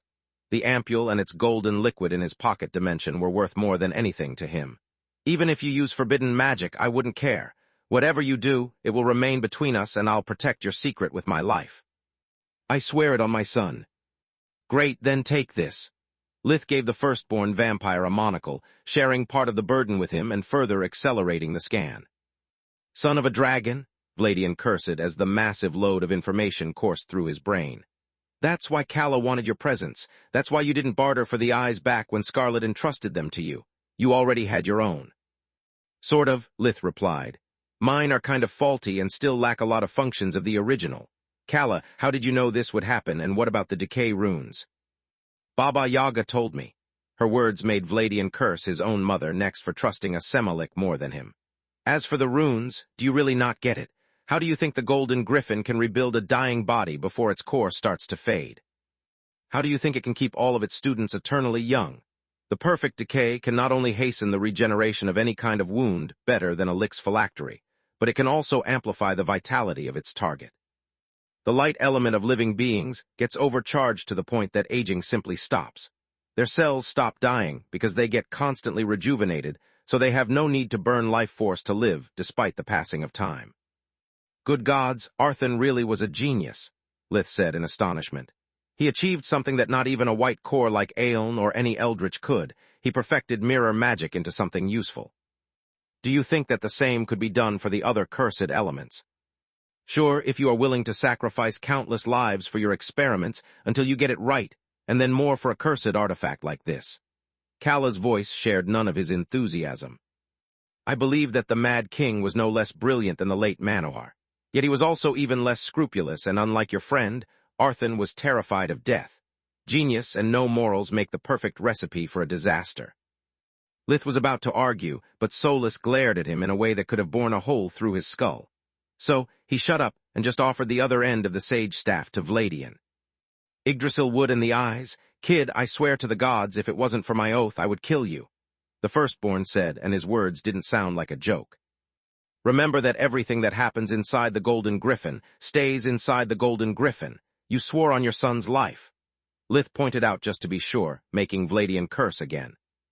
Don't worry, I remember it well, and I'm already regretting it, the firstborn replied with a snarl. Why so jealous? I find it hard to think that after having lived for as long as you, someone might not have a single piece of the world tree. Winking Face. Chapter 21, 88 Mad Genius, Part 2. The honesty in Lith's voice was the only reason Vladian answered with words instead of curses. Until the plague, I was born and lived in Giera, whereas the tree was here on Garland. I was too busy and had too many limitations during daylight to cross the ocean just in the hope to find their fringe, get inside, and somehow obtain a branch. Very few people get their hands on Yggdrasil wood every century, and when they do, they enchant it their own way. Not only getting one would require me to find and kill them, but I'd also end up with something that doesn't fit me. Doesn't Baba Yaga reset your stuff with creation magic if you ask her? Lith was flabbergasted.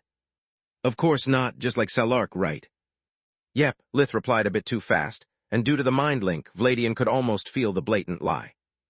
I hate your guts, kid. Now shut up before I change my mind and break a sacred oath. Scanning the Golden Griffin's power core was a task as boring as it was vexing. They had to stare at it while also withstanding the mental pressure that the use of the tower's eyes exerted. Thanks to the monocle form and the tower's power core acting as an auxiliary brain, the strain was split in 4, but it was still a heavy burden. Vladian took a few vials of blood out of his pocket dimension and drank them. He wanted to recover the strength he had lost by using blindside for so long, and from moving during daylight in case something happened before their escape. Resisting the slumber caused by the abundant light element from the sun required a constant expenditure of the energy stored inside his blood core. As for Lith, he shapeshifted into his human form to eat and use a Tier 1 healing spell to speed up his metabolism. This way the food was digested and assimilated before the unwavering loyalty array could even detect him. It quelled the hunger of his abomination form and restored his stamina. Thanks to the resonance between the artifacts and the sage staff, scanning the power core would require much less than Lith had initially feared. In a little more than an hour, they had reached over 80% of completion. Gods, it feels like a year. If Lith had glands, he would have been covered in a cold sweat. How long do we have to wait? Thrud or her generals might return at any moment. Relax, Scourge, Kala said. You've been on the front lines. You know that battles take the whole day and the sun has yet even to start setting. Until that moment, we are relatively safe. Alas, they had all forgotten that just like its name implied, the Golden Griffin was an academy. The daily routine was dictated solely by the class schedule and was unaffected by the war.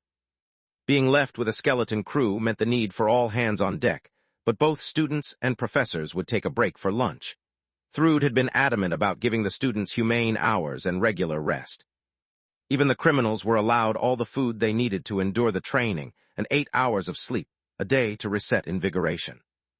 Headmaster Sevenus Histar considered her policy an insult to his work during the past 700 years, but the slave spell that Arthon had inflicted upon him didn't brook any form of complaint. Whatever the queen or even her consort ordered, the headmaster was programmed to smile and obey. I hate teaching these morons. Histar left the advanced Forger Mastery class right after dismissing the students. All this coddling and spoon-feeding them is ridiculous. Back in my day, they had to fight even for the right to eat, and the losers would be eaten. I gave birth to the strongest fighters that the kingdom has ever seen, yet instead of being grateful to me, the queen beats the crap out of me for it. Sure, I robbed my students of their free will, and over time they went completely insane. But you can't make an omelet without breaking a few eggs.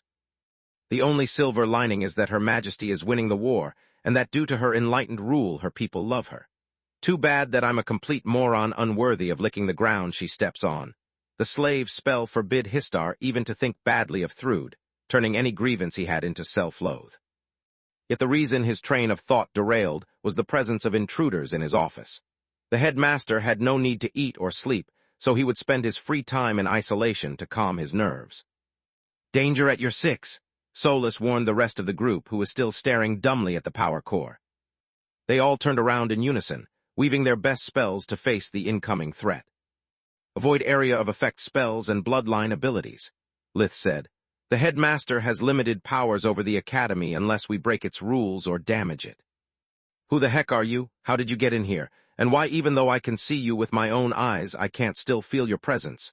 Histar was more curious than angry about the break-in. The Mad Queen had forbidden him to play with the students anymore, but she had left him free rein with intruders. The headmaster had a lot of pent-up rage to vent, so his greatest worry was to kill them too quickly.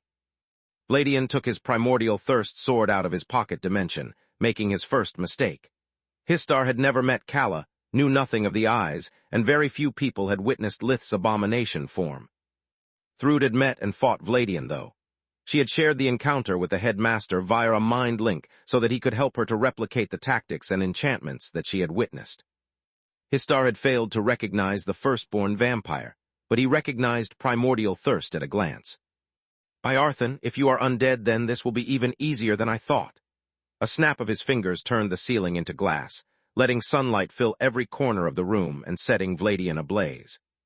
Fuck me sideways, we need to stop him from sounding the alarm. Lith was an abomination, and sunlight quelled his hunger, making him stronger. Kala, keep scanning. We don't have a moment to spare. On it, Solus and Kala replied in unison. The headmaster and the academy were won so even by staring at him the eyes could keep studying the power core. On top of that, every ability of the academy was coded in the enchantments, and they had scanned most of them. Between the mana perception of the eyes of Menadian, the data collected, and the sage staff, Lith had the equivalent of dragon eyes. He could see the single runes of the spells that Histar was casting and what enchantments he was about to activate.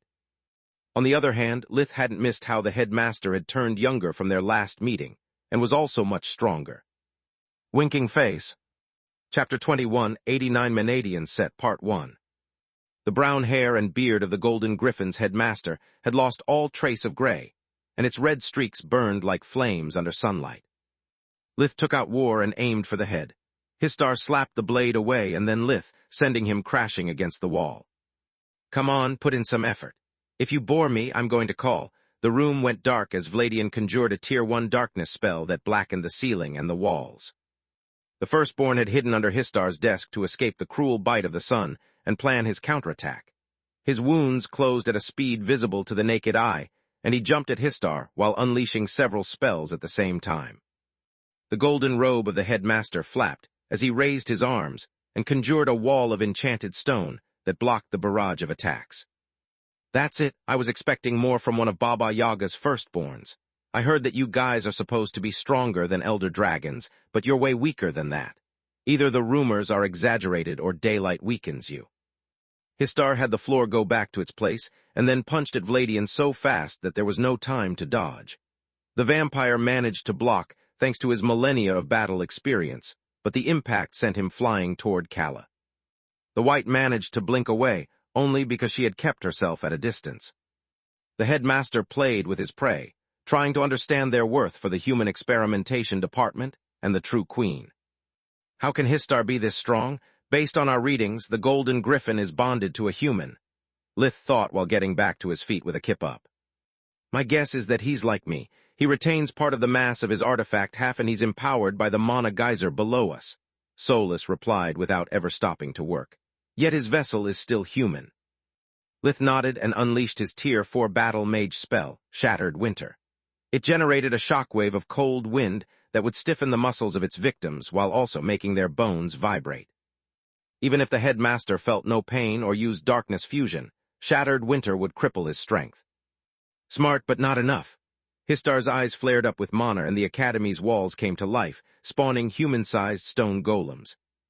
The constructs were unaffected by the spells and stood on Lith's path long enough for Histar to recover. He intercepted war with his arm, suffering nothing but a shallow wound. The edge of the angry blade felt like it had struck a block of adamant. What an amazing artifact. Only the sword of Arthan has ever managed to hurt me. What else have you got? Histar's flesh and his golden robe healed instantly as he moved on the offense.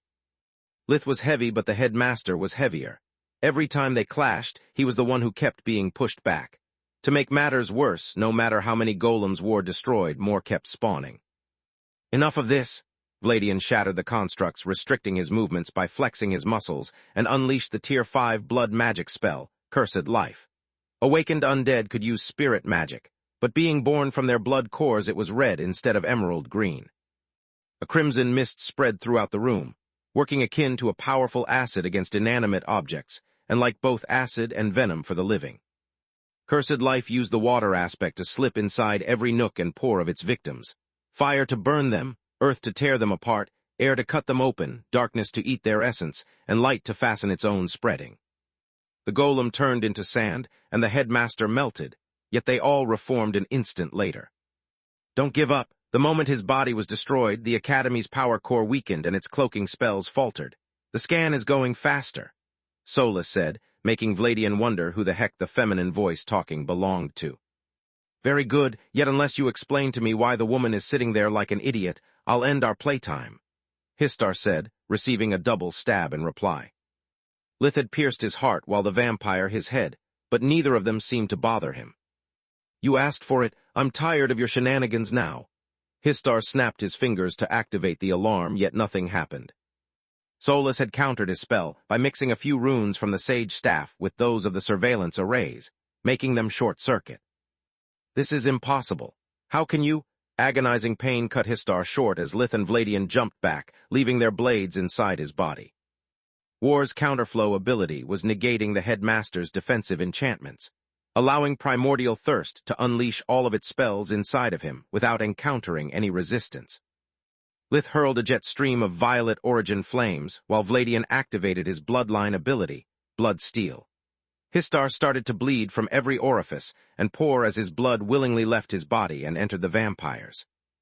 The many open wounds made the process faster and easier, filling Vladian with new mana and vigor. The headmaster's body crumbled again, and the scan of the power core progressed even faster. Enough playing. When Histar reappeared, the whole office came to life. Lith, Vladian, and Kala sunk into the floor, which trapped their legs like a vice. They tried to spirit blink, but the headmaster had activated a dimensional spell that Solus had never seen before, so she failed to counter it. Static field didn't seal an element so much as it used gravity to compress the space around its caster, making it hard to bend or deform. Since the spell didn't affect the world energy, but an area, even spirit magic, was affected by it. Usually, the victims of static field just had to spend the same amount of mana the caster had employed to weave a single-dimensional spell, or retrieve something from a dimensional item. Histar, however, had the power of a mana geyser, and he used it with extreme prejudice. Lith gave up on keeping his identity a secret and conjured void flames from his body. Vladian activated his bloodline ability Life Aura to erect a defensive wall of life force and break free. Kala used her link with the semi-phylactery to add its mana to her own, and reach a magical prowess on par with a bright violet core. All of them failed as the enchanted stone of the golden griffin wrapped around them, using its raw mass and power to overwhelm them. "Welcome back, Verhin. The queen wanted to meet you for a long while. You have annoyed her greatly, so she'll be as grateful to me as she'll be cruel to you," Histar said while smothering the void flames. "Since we have time before Her Majesty returns, I'll make sure to break you." A punch to the gut made Lith double over in pain. "This way, she won't have to stand your pointless bravado, and my glory will be even greater." A slap twisted Lith's face by over 90 degrees, and it would have broken his neck if he still had one. Winking Face. Chapter 21, 90 Manadian Set Part 2. The abomination snarled as it unleashed the full power of its touch, sucking the energy from Lith's surroundings, and from Histar every time he hit the darkness that comprised his body. Yet the difference in power and mass was too big. Lith could only partly heal the damage before more kept piling up. "Interesting, this is no shape-shifting. You are truly made of darkness. Now I know how to hurt you." The headmaster conjured a powerful stream of darkness magic that flooded the stone trapping Lith. It negated his abomination touch and eroded his very essence, causing him pain like never before.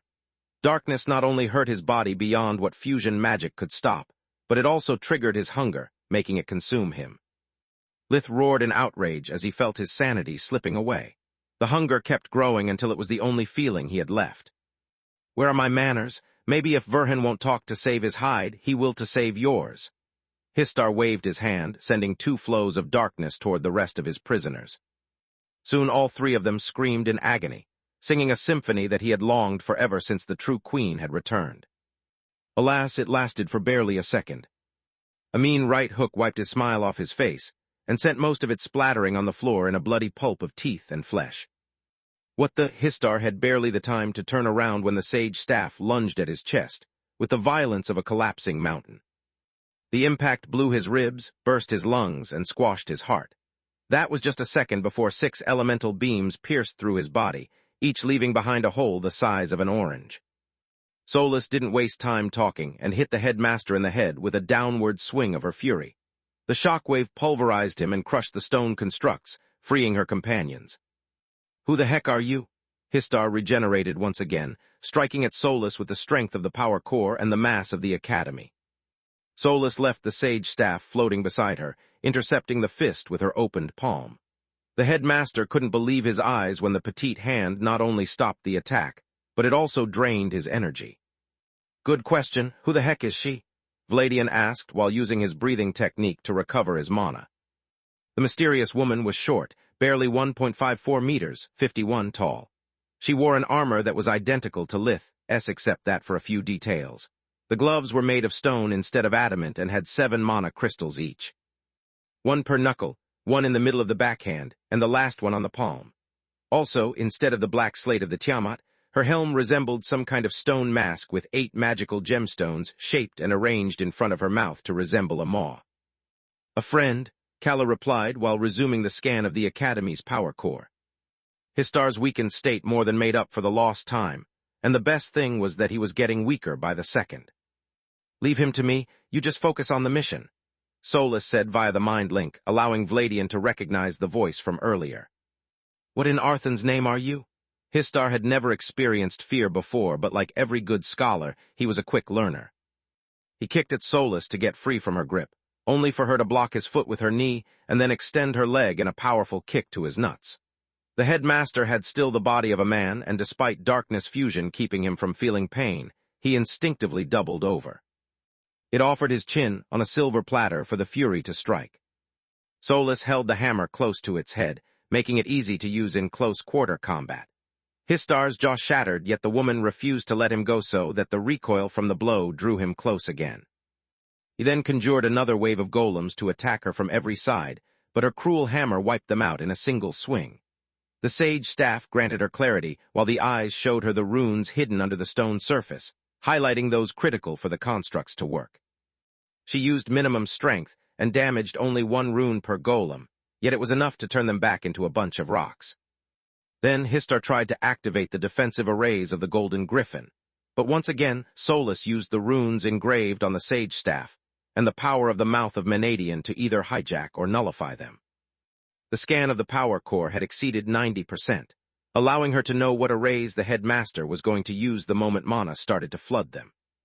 Incapable of escaping her grip, Histar cut his own arm off out of desperation.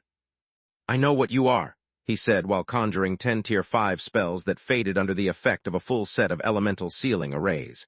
"You are a living legacy just like me. Why are you doing this?"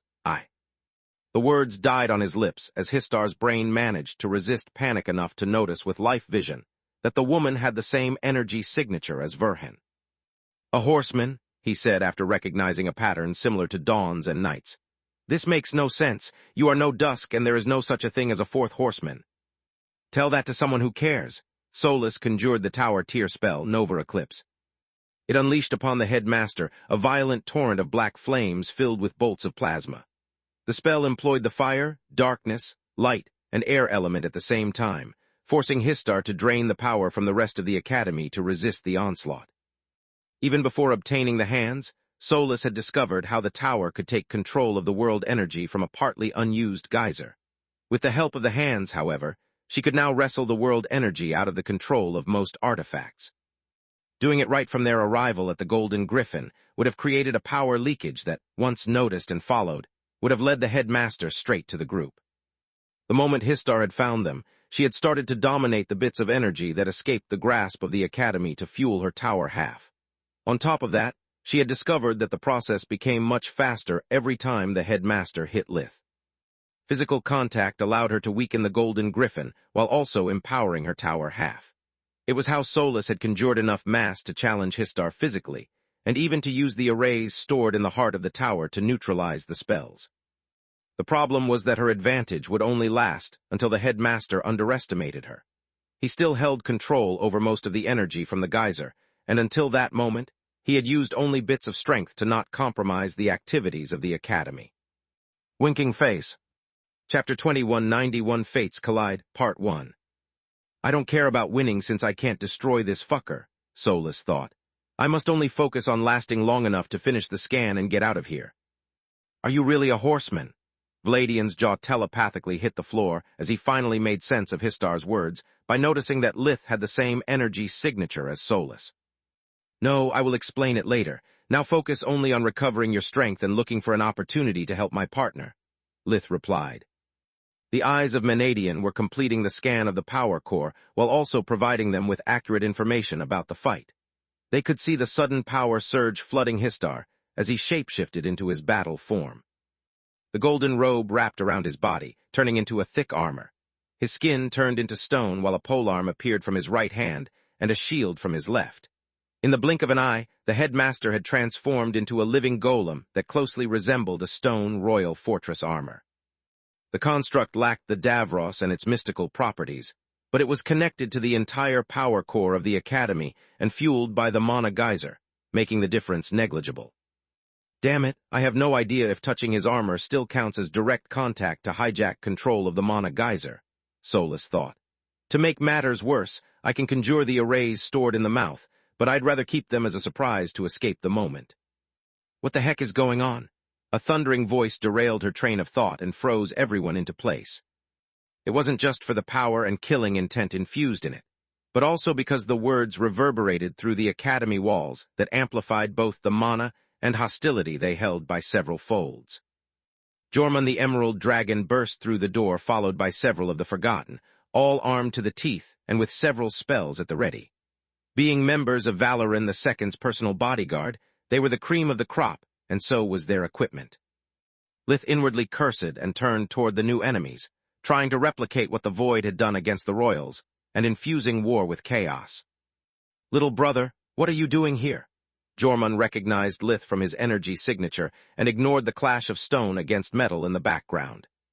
"Take a guess," Lith said while Kala moved behind Vladian, trying to appear as inconspicuous as possible. If she was forced to fight as well, the scan would stop, and there would be no reason to stay there any longer. "You have come to try and destroy the Golden Griffin, but you have failed," Jormung said. "Yes," Lith lied through his teeth to buy as much time as he could.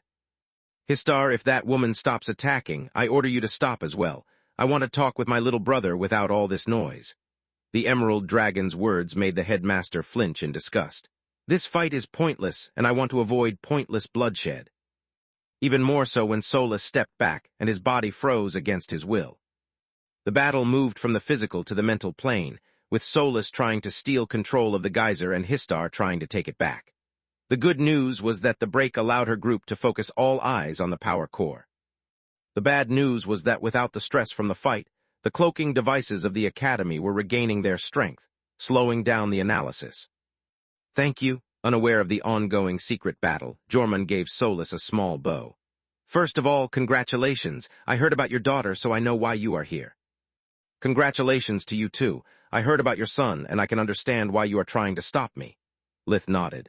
"Yet it doesn't mean that I'm going to just roll over and die just because you ask me to." "You are wrong. I don't want us to fight." Jormung shook his head.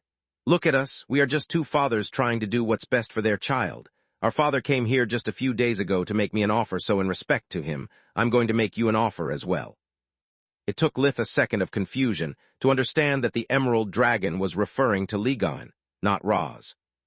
"Surrender now, join my wife's side, and I promise you that no harm will come to you." "Are you serious?" Lith's surprise was honest, and so was the disbelief in his voice. "Why should I do that?"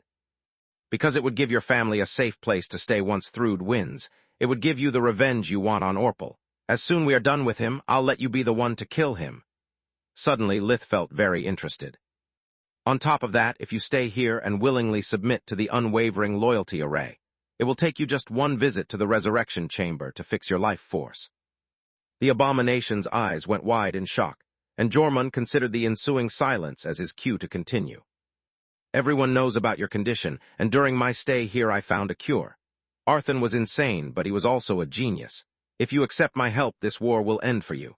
You'll have the full lifespan of a divine beast and the guarantee to see your daughter grow up. To be with her instead of letting her become an orphan because someone killed you, or just because you fought one battle too many for your life force. What do you say?" Lith took his time pondering the offer, but not just out of a scheme. He had no love for the Griffin Kingdom and no care for who ruled over it. Jormung's offer solved all of his problems in one go. Peace, longevity, safety, he would have it all.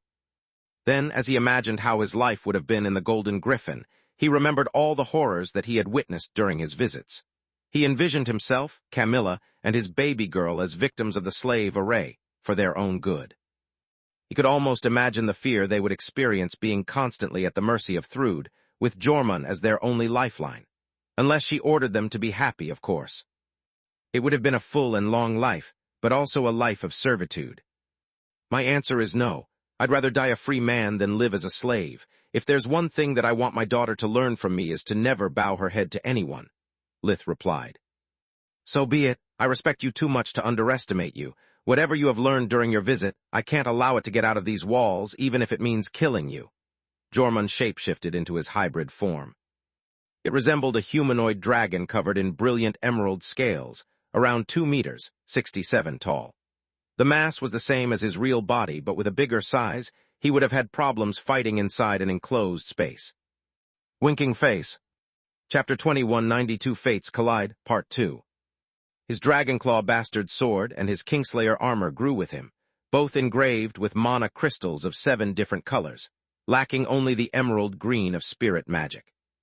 Yet instead of unsheathing his weapon, Jormund extended his hand in an unmistakable gesture and crossed half the distance separating them. Lith hung war to his hip, shapeshifting into a Tiamat as he moved forward as well. He had already experienced it once with Xenogrash and knew what it meant.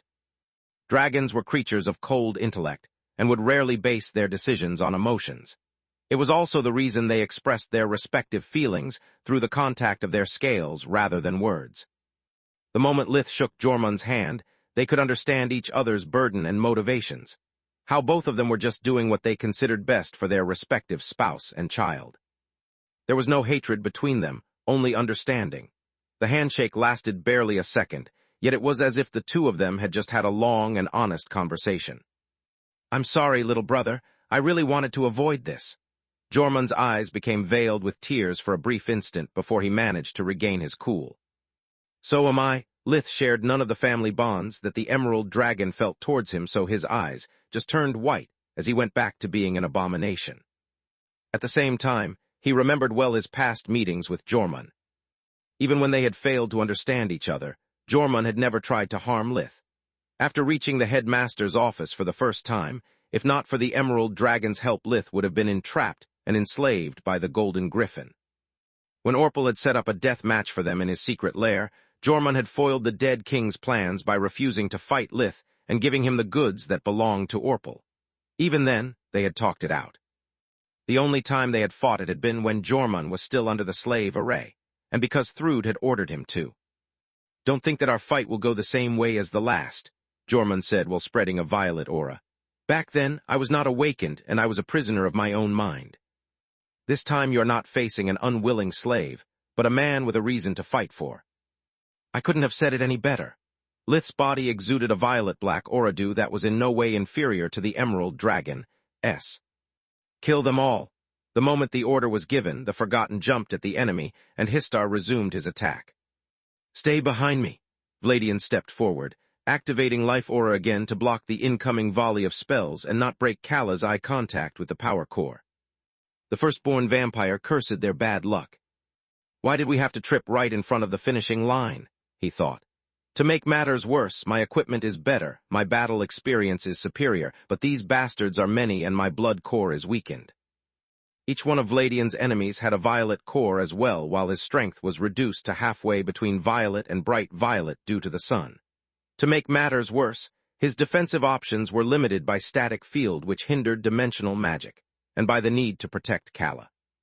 A blue-cored Semilik had no chance of survival against a single opponent of that caliber. Then the situation got better yet worse. The first boom of thunder came with a shockwave that sent the Forgotten and the Firstborn crashing against the wall. The White had resisted it due to her timely use of gravity fusion. What the heck? Even though my form is human, my blood core bestows me a physical prowess on par with a divine beast, and some of the Forgotten are emperor beasts. How could? The fury struck at Histar's shield again, and a second thunder sent them flying again.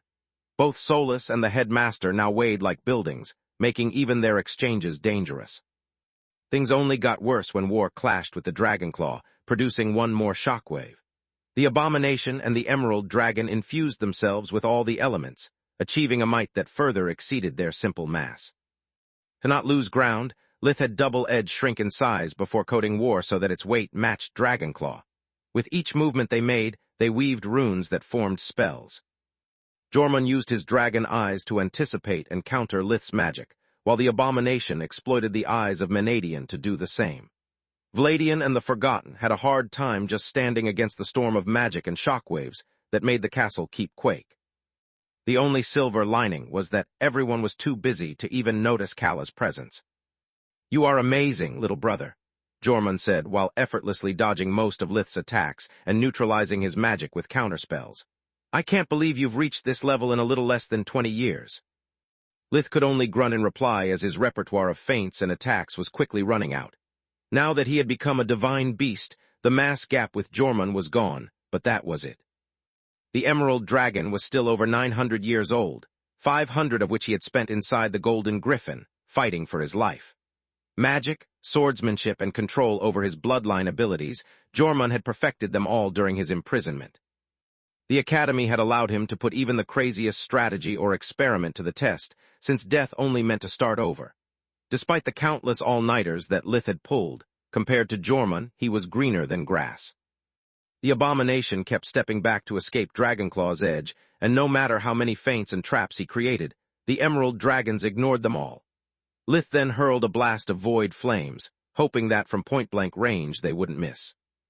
Jormund knew that origin flames wouldn't be enough, so he mixed them with more than a spark of his life force. The resulting jet stream of immortal flames blocked the attack and flabbergasted Lith. It was his first time witnessing the spirit magic equivalent of origin flames that Jormund had mastered after countless failures inside the Golden Griffin.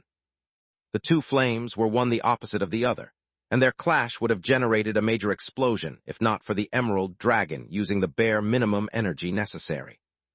Lith exploited the resulting smoke as a cover to lunge at Jormund's head, but even without the eyes of Menadian to see through the mystical fog blocking his senses, he managed to block it at the last second. He used the mid-part of the Dragonclaw to wrap around War, pushing its tip outside of his line and stepping in with a thrust. The guard of Jormund's blade protected his hand as he pushed forward against War, shoving it further away from his body. The tip of Dragonclaw snuck between the plates of the Voidwalker armor, piercing deep inside the abomination. The blow would have been lethal if Lith had been in his Tiamat form, whereas his current body was made of darkness and lacked vitals. Winking Face. Chapter 2193 Hold the Line, Part 1. Sensing the chaos eating at his blade, the Emerald Dragon freed it by kicking Lith straight in the chest. The impact sent him back a few meters and squeezed the air out of his body, dispelling the burst of void flames he had kept at the ready. Between the wound and the unstable position, the abomination was on his back foot, open to another attack. "It's over. Surrender now and I will make this painless." Jormund could see with the dragon eyes that Lith had yet to complete a spell and that the hole in his body had yet to close. It made him confident, and so he pushed forward to not give the enemy the time for a single breath of invigoration. There was only a tiny opening between the helm and neck guard of the Voidwalker armor, yet Dragonclaw found it. Lith's 7 eyes followed the perfect trajectory of the blade, all of them refusing to blink. He tried to block it with War, but he was still in a partly crouched position, and his footing was awkward. With one arm, he lacked the necessary leverage to save his life. That's why he used 2, and when that turned out to be enough, he used 3. War pushed Dragonclaw away with so much strength that Jormund lost his balance and almost his grip as well. "What? How?" he asked while staring dumbly at the second set of arms that had replaced his membranous wings and at the third that came out of his hips, where the feathered wings of the Tiamat form were supposed to be. In his abomination form, Lith lacked both the second set of wings and the tail, leaving plenty of adamant to cover the new limbs. He opposed raw strength to Jormund's superior technique and moved to the offense with a barrage of left fists. Despite his richer battle experience, the Emerald Dragon had only one set of arms and eyes, making it impossible for him to follow all of Lith's attacks.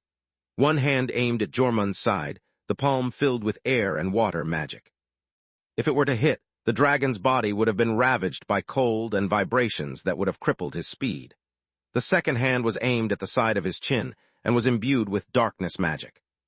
The hit would have caused a concussion that not even darkness fusion could prevent, while the darkness element would have messed up his motor coordination. The last hand was grabbing at Jormund's arm.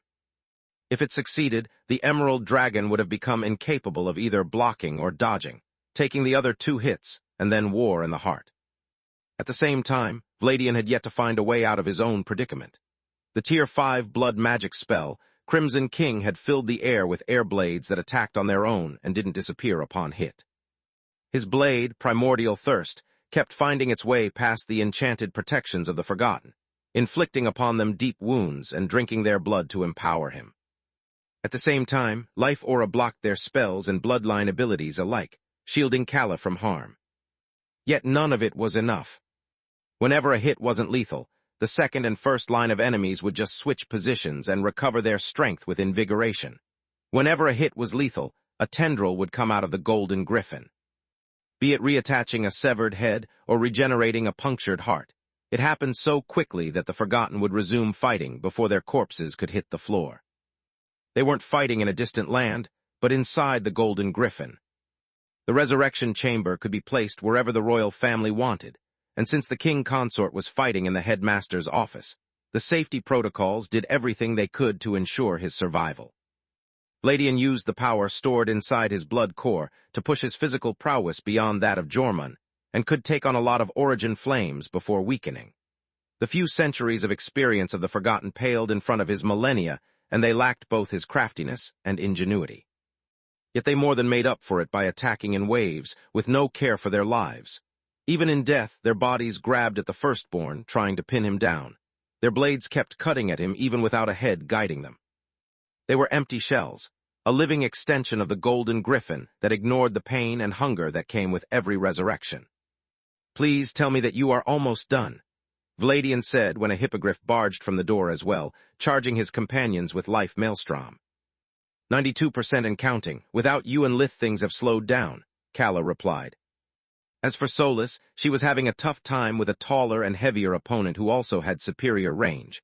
Her arms were already short, and the Fury's handle didn't extend her reach much further. Histar's polearm was over 2 meters, 67, long, and his royal fortress form was almost as tall. "You might as well tell me who you are, sister," he said while lunging at her and weaving a Tier 5 spell with the same movement. "Once the king is done with your host, I'm going to take my time cracking you in more than one way." "I'm not your sister." Solus first activated the air and earth sealing arrays from the tower's heart to neutralize his Bonegrinder spell. Then she used the power of the Yggdrasil wood to combine her spells together, and weave the runes of the 6 elemental sealing arrays stored inside the mouth into a small Tier 5 gravity array, Small Sun. By combining the power of the tower, the hands, and the staff, she could cast magic beyond what her flimsy blue core could. Small Sun generated a high-gravity nucleus that drew in anything within a 10 meters radius. The pressure was so strong that rocks, dust, and whatever was caught in the gravity pull would be brought to the center of the spell and turn white-hot from the heat. The highly compressed mass generated by the spell looked exactly like a dwarf star. "Are you insane? It will burn us both." Histar had to use the talons on his boots to claw deep into the floor and resist the pull of Small Sun. Solus jumped instead, using gravity to charge at her paralyzed opponent and hit his shield with a dropkick. Histar's arm faltered, letting the Fury pass through his guard and hit him straight in the chest. The gravity spell also accelerated the Davros hammer, giving it the momentum of a meteor. The same happened to all the 8 following hammers that Solus had conjured by activating the Fury's flight. Each hit dragged the headmaster further back until he almost reached the blazing center of Small Sun. Alas, Solus had to pause the effect of the array to keep the Fury and herself from suffering Histar's same fate. Gravity magic affected everyone inside its area of effect, even its caster. The silver lining was that having turned Sinmara's spell into an array, Solus could turn it on and off at will. Chapter 2194 Hold the Line, Part 2. Solus' feet touched the floor, and the hammer returned to her hand before Histar could notice that the spell had become inactive, and his guard was still lowered. Well played, but inside an academy, the headmaster is a god. Histar let go of the spear, and it bolted on its own against Solus. She tried to dodge, but discovered to be ankle-deep in the stone floor. The spear struck at her chest at the same time when Histar's shield bashed her, and a pillar of pure spirit magic erupted from the exposed power core, hitting her in the back. Solus coughed out a mouthful of blood, painting the gemstones of the mouth red and losing her focus. The spells she had kept at the ready faded, leaving her only with the enchantments of her equipment and of her tower half available. Histar gave her no quarter and kept attacking her from every side by conjuring several new helpers. Instead of frail golems, this time he had the walls, floors, and even the ceiling take part in the fight. If anyone were to look at the golden griffin from the outside, they would have seen the castle keep suddenly shrinking. The missing mass had been displaced in the headmaster's office in the form of countless limbs and weapons. Histar meant to get rid of all the intruders at the same time, by exploiting his control over the academy. It allowed him to conjure out of his body anything he could think of. Not only did his constructs have as much mass as he could spare while keeping the academy operational, but they also channeled the energy from the power core. To think that I wouldn't be able to do this without that witch of Linnea, the headmaster thought. The queen managed to replace the outdated runes of the academy with modern ones while pregnant, but it was Linnea who gave me the same enchantments of a modern academy. I must remember to thank her before I kill her for good. Solus was left with no choice and gritted her teeth in frustration. Vladian was barely holding out, and Lith had just gained the upper hand. She couldn't afford to stall for time anymore without putting their lives and the mission in danger. She activated one of the arrays stored in the heart of the tower, using the portion of the mana geyser she had taken control of to fuel it. A magic circle formed around her, and 7 stars of different colors took the form of the Big Dipper. The spear cracked, the beam was stopped, and Histar managed to step back before his body was crushed, only thanks to his shield. His arms had been turned into dust, but they were already reforming. Too bad that once Solus activated Silverwing's annihilation, all of his careful planning went into the gutter anyway. The spirit array would usually require 7 violet cord awakened to exert its full prowess, and Solus had just a bright blue core. Yet even a fraction of the power of a mana core as big as the one under the Golden Griffin was enough to fuel the annihilation. Each star emitted a beam of elemental energy that lit the room as if a sun had appeared. Histar's form turned into sand, and so did all the constructs he had conjured. I would love to unleash the annihilation all around me since Lith and I have the same signature and the array can't hurt him, she thought. Yet Kala and Vladian would die, and if I inflict critical damage to the Academy's power core, not even us would survive the blast. Solus had to be careful with the energy mass she had accumulated. Destroying the walls would have also let sunlight in, putting Vladian's life at stake. She used the sage staff to release the energy of the spirit array 1 bit at a time, guiding its flow like a conductor with a melody. She split it into 3 parts to take care of Histar, the constructs, and the power core at the same time. Every time that the headmaster died from the annihilation and his body reformed, the cloaking system of the power core became weaker. With the power core itself under attack, part of the energy of the academy was redirected to form a barrier, slowing down the resurrection of the forgotten killed by Vladian. Last but not least, by taking care of the constructs, Solus had allowed her companions to keep focusing solely on their respective enemies. Lith kept holding war with 3 arms, and exploiting his superior might to pin Jormung's Dragonclaw against the ground, as his 3 left arms rained a barrage of spells-imbued fists on him. The fight had lost any trace of finesse, degenerating into a slugfest. Every punch left a dent in the adamant of the Kingslayer armor, and produced a shockwave so strong that it forced everyone to hush their ears to not have their eardrums burst. Jormung stared once again at Lith in admiration, but respect didn't make him falter, and the battle experience accumulated through the centuries allowed him to find a counter.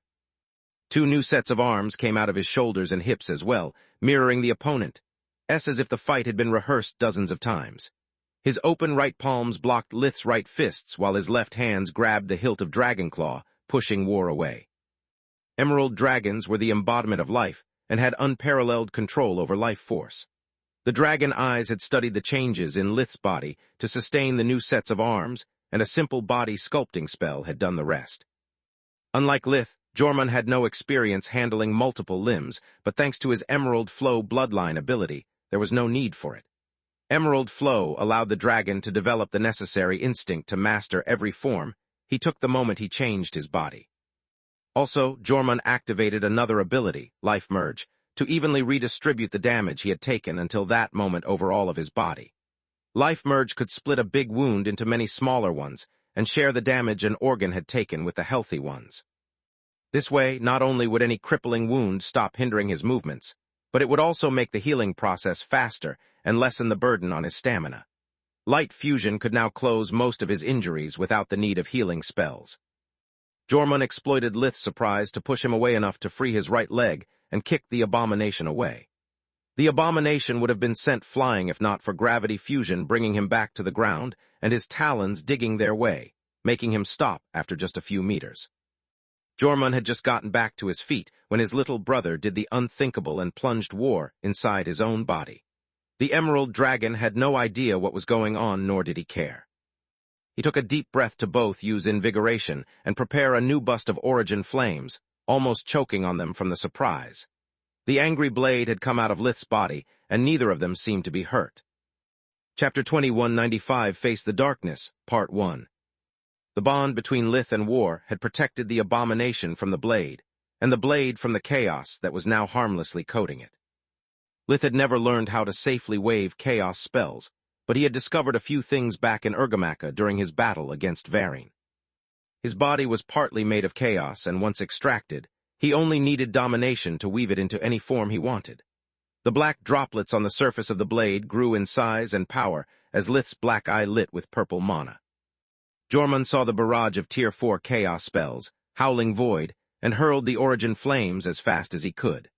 The black spears were as thick as a small tree and as fast as a bullet, piercing through the wall of mystical fire like it was paper.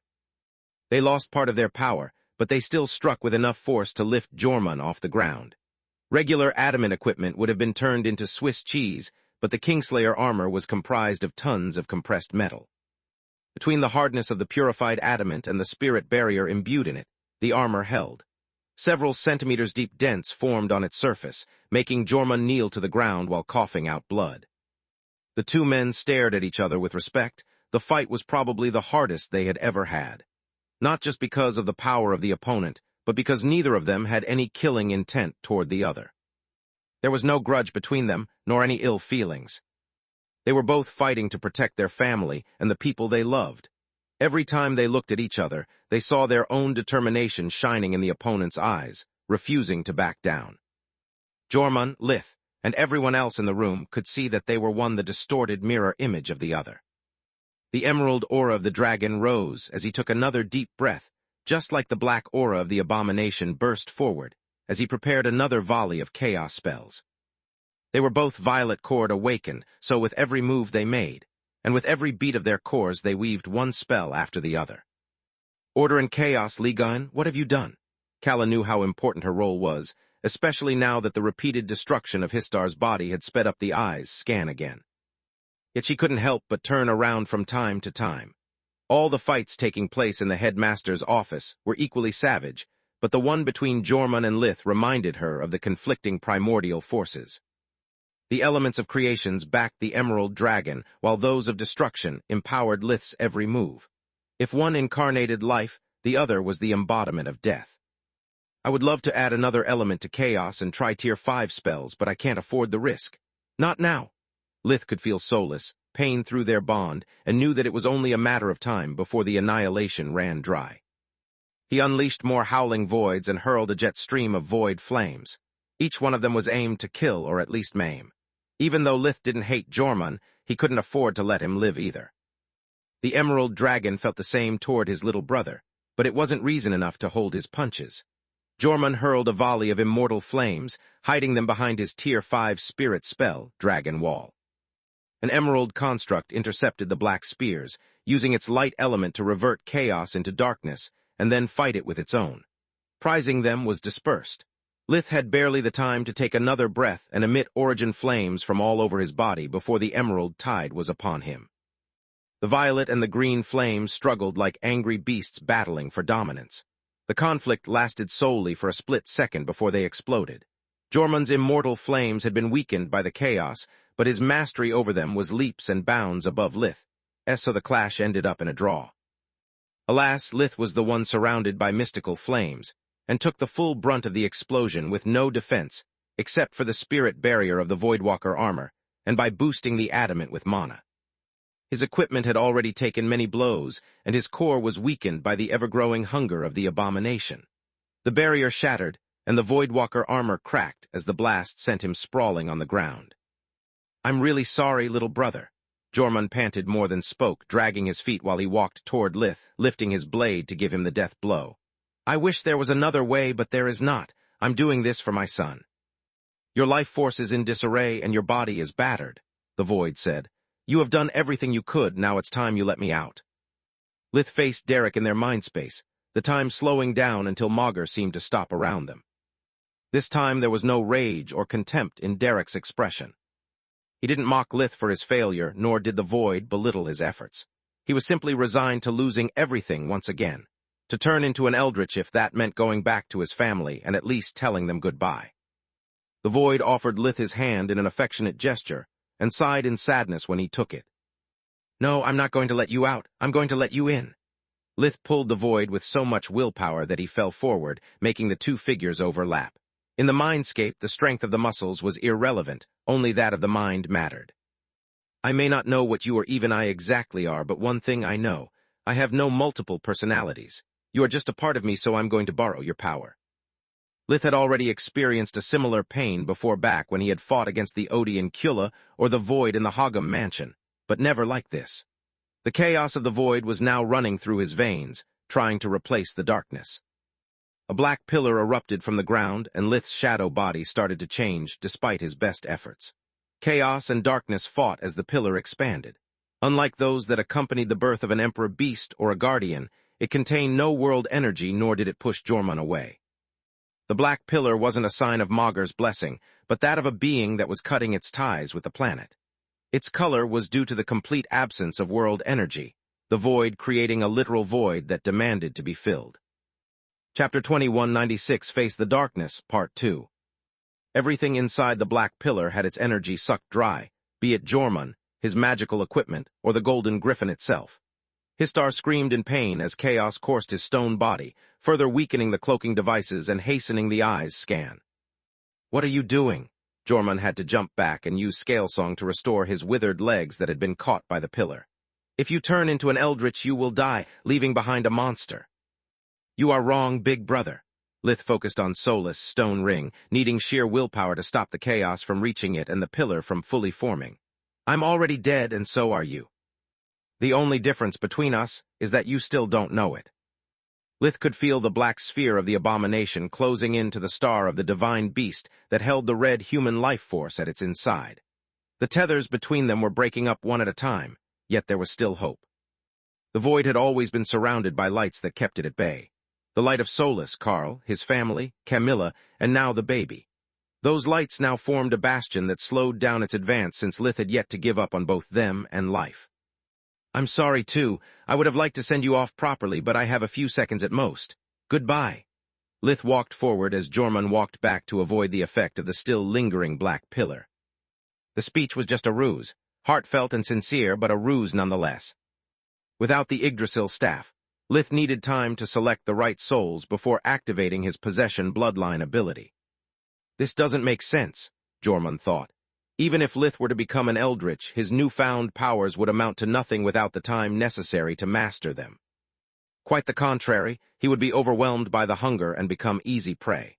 I've bested him on every exchange not because he's weaker than me, but because compared to me, he's barely an infant who has just learned how to walk.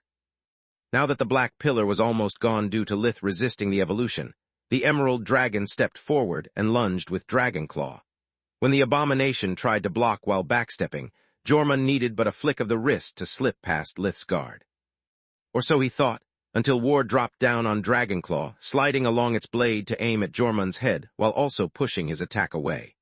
The emerald dragon sidestepped while flicking Dragonclaw down and up to free it, but War followed its movements as if they were glued together. Despite his 3 arms, Jormung managed to avoid getting skewered only by taking one step back after another. "You should have let me go, Jakra."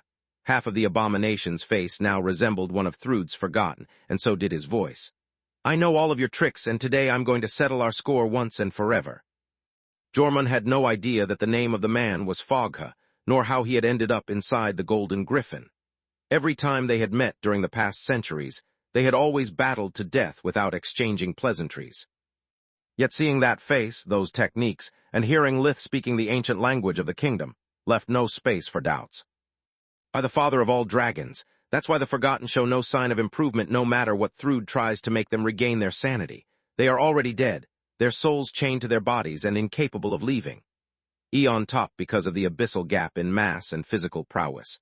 The man had trained for centuries to counter Jormung's techniques and make up for his lighter build, but to no avail.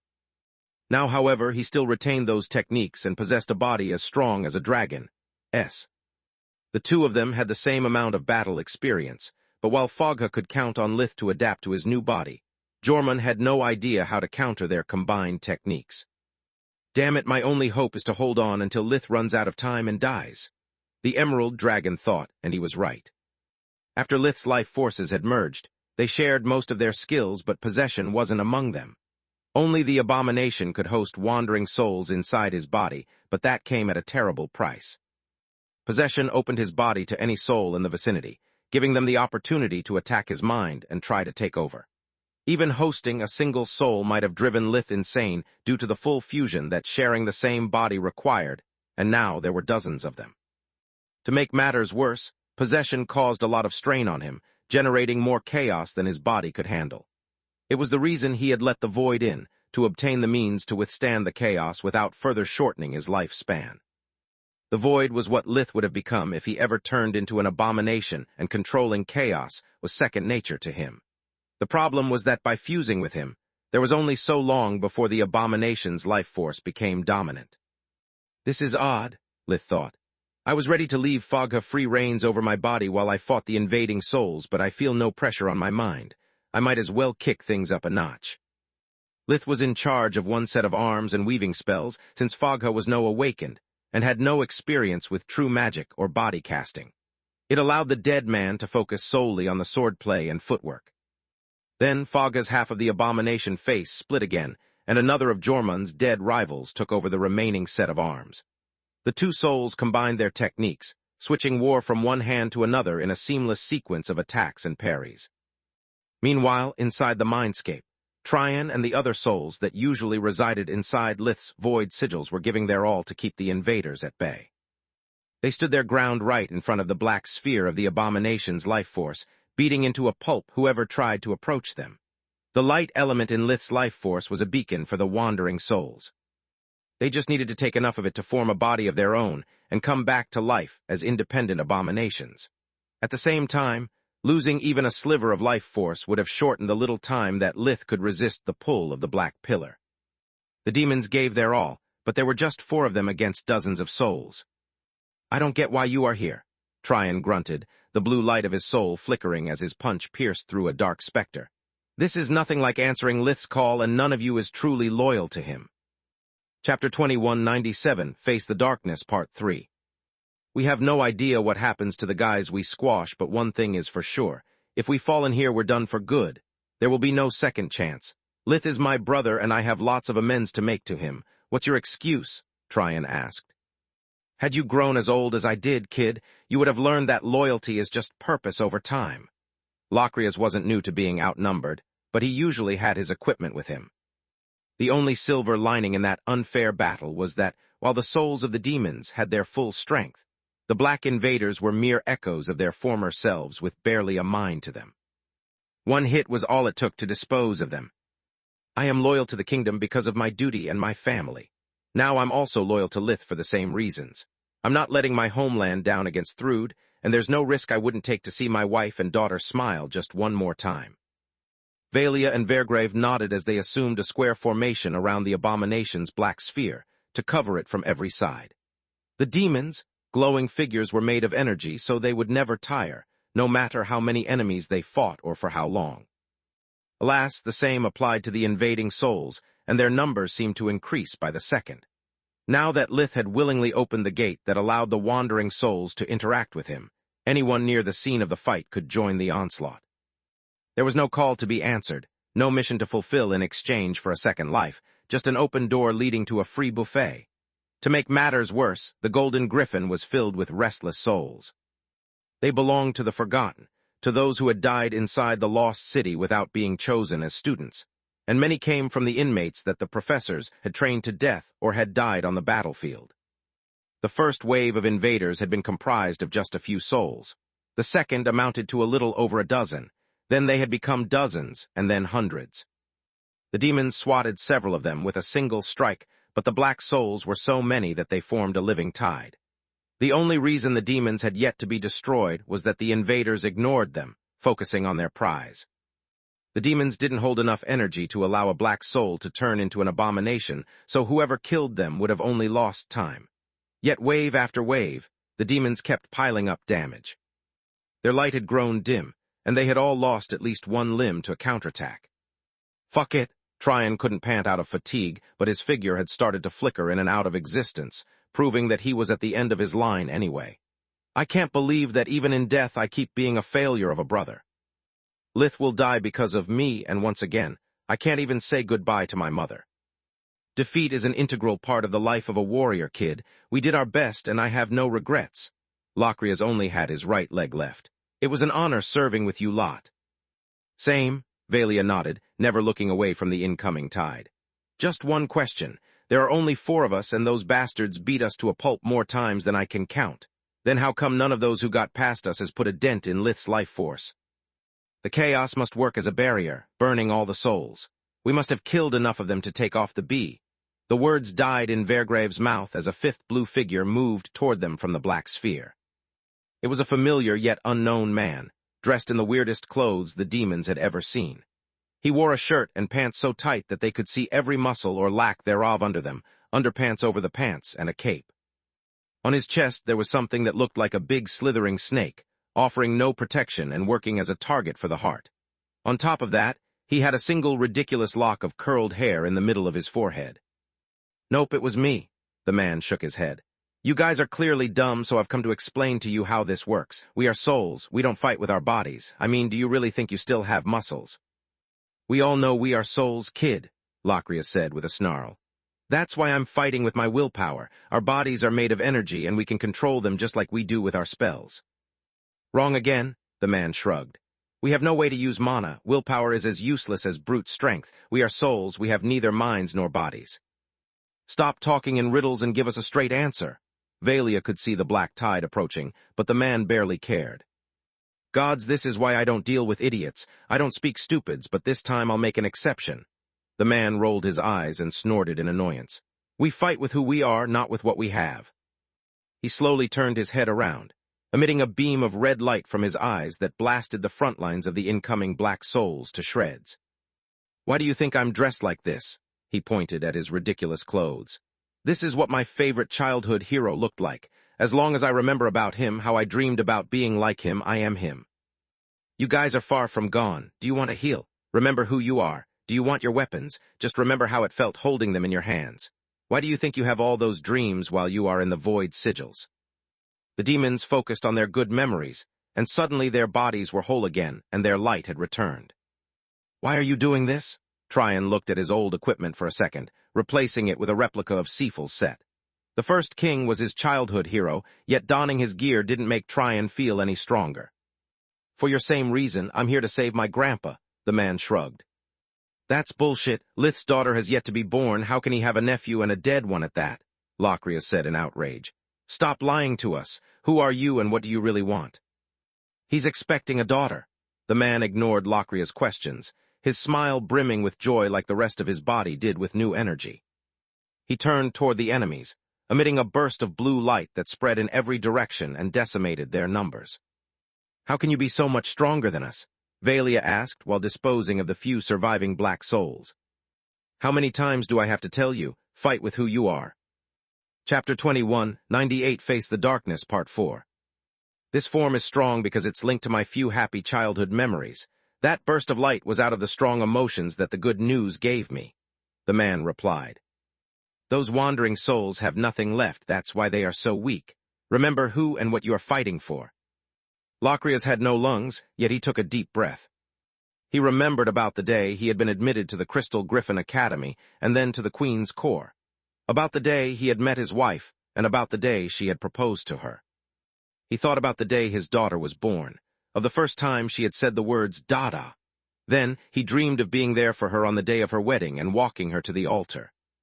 His whole body burst with new energy as the uniform of the Queen's Corps shape-shifted into an exact replica of the childish portrait that she had drawn for his birthday back when she was 5 years old. A new wave of enemies approached, yet it took Locrias a single swing of his spiky sword to blast them into nothingness. You heard the man. Fight with who you are. Strike at them with everything that made your lives worth living. One after the other, the 3 remaining demons started to burn bright as well. 5 lonely stars tasked with keeping Maugur's darkness at bay. In the real world, their effort paid off, relieving Lith from most of the side effects of possession. He had no idea why none of the souls that he could feel entering his body were messing with him, yet he had no time to waste with idle thoughts. Jormund kept turtling up, generating more limbs to resist the onslaught until the rampant chaos inside of Lith consumed him completely. The abomination was slowly turning into an eldritch, its horns growing and new sets of wings popping on his back. Lith gritted his teeth and let a third soul fuse with him. A new set of arms appeared floating in midair, coordinating with the other three. The soul belonged to a female doctor who had studied physiology no less than Gianni. Her attacks were all aimed at clusters of nerves and organs. She struck at Jormund with her index and medium finger, exploiting the energy body to extend them when he stepped back and releasing a chaos arrow if he blocked. Dodging was rarely an option since Jormund had to deal with 6 other adamant-coated arms and war. Soon, he found his back against a wall, and the doctor's fingers found their way to his left eye. They pierced their way almost to his brain, releasing jolts of chaos and lightning in their path. "Protect the king," Histar said while disengaging from Solus at the cost of being blasted once again. The safety protocols of the Golden Griffin activated, forcing the headmaster and the Forgotten to completely ignore their respective opponents. "What do we do?" Vladian used the respite to drink a vial filled with blood and restore a part of his strength. "We must help Lith." Solus was running on fumes, but she refused to give up. "Indeed we have," Calla nodded. "Start looking at the core quick." "I can't abandon him," Solus said in outrage. "And what can you do, exactly?" Calla showed her an accurate yet merciless analysis of the eyes of Solus' condition. Her core was dry and her body was on the verge of crumbling. If not for the sage staff, the hands, and the constant supply of world energy she had hijacked from the Mana Geyser, Solus' body would have already shattered, and with her the tower. "I'll take care of him, don't worry." Vladian kept pointing his monocle at Histar to keep scanning the core while fighting. He bolted forward like a bullet, just to stop abruptly a step later.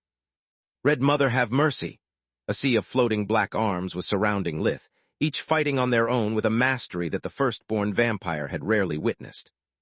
The Forgotten were battling against their own souls, who mirrored every one of their movements, countering every spell and attack before they even started. "Set us free." Mouths opened on their palms, yelling at the headmaster with voices that he well remembered despite the passing of centuries. The sea of arms focused on both Histar and Jormund, ravaging their bodies with chaos.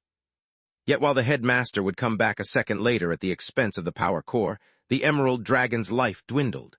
Blood gushed out of many opened wounds, and chaos poisoned his mana, smothering the emerald aura of life.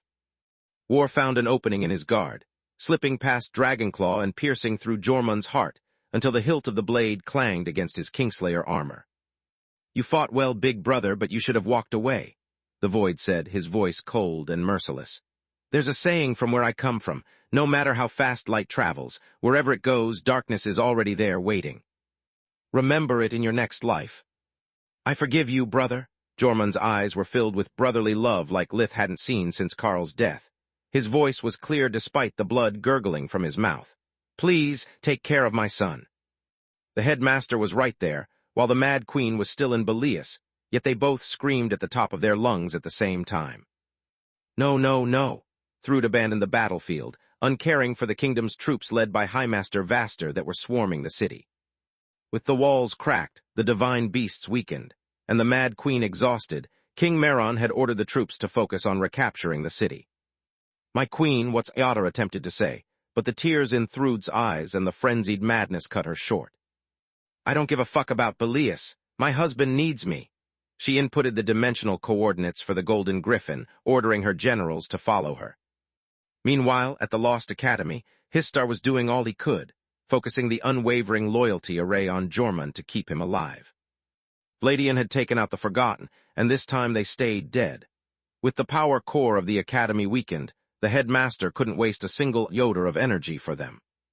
"We are almost done, Scourge. Turn back into a human," Calla said, opening a mind link to show him the eyes counter at 99%. "Please, Lith Void, whoever you are, come back to me," Solus said amid tears seeing the black pillar on the verge of completion. "For you, anything." The Void left Lith, going back inside of him to close the gate that allowed the passage of the souls and reconnect himself to the rest of the life forces. This time, Lith hadn't almost fallen because the Void had struggled to break free, but because Lith had taken him away. Without the void, there was no balance, and the other two life forces were bound to die. Lith drove out the souls of the forgotten he had been sharing his body with, but it wasn't enough. The spirits who had attacked his life force were still there, threatening his existence. Chapter 2199 True Love, Part 1. Let's see if this works. Lith shapeshifted into his void-feather dragon form, hiding the abomination side behind the bright violet light of the stars that formed the constellation of the divine beast's life force. Without the void, the black souls had no way to access the chaos necessary to turn into abominations, and with the gate closed, their numbers couldn't increase any longer. To make matters worse for them, unlike the Tiamat form, every single scale that covered the body of the void-feather dragon bore a rune on its surface, not just his feathers.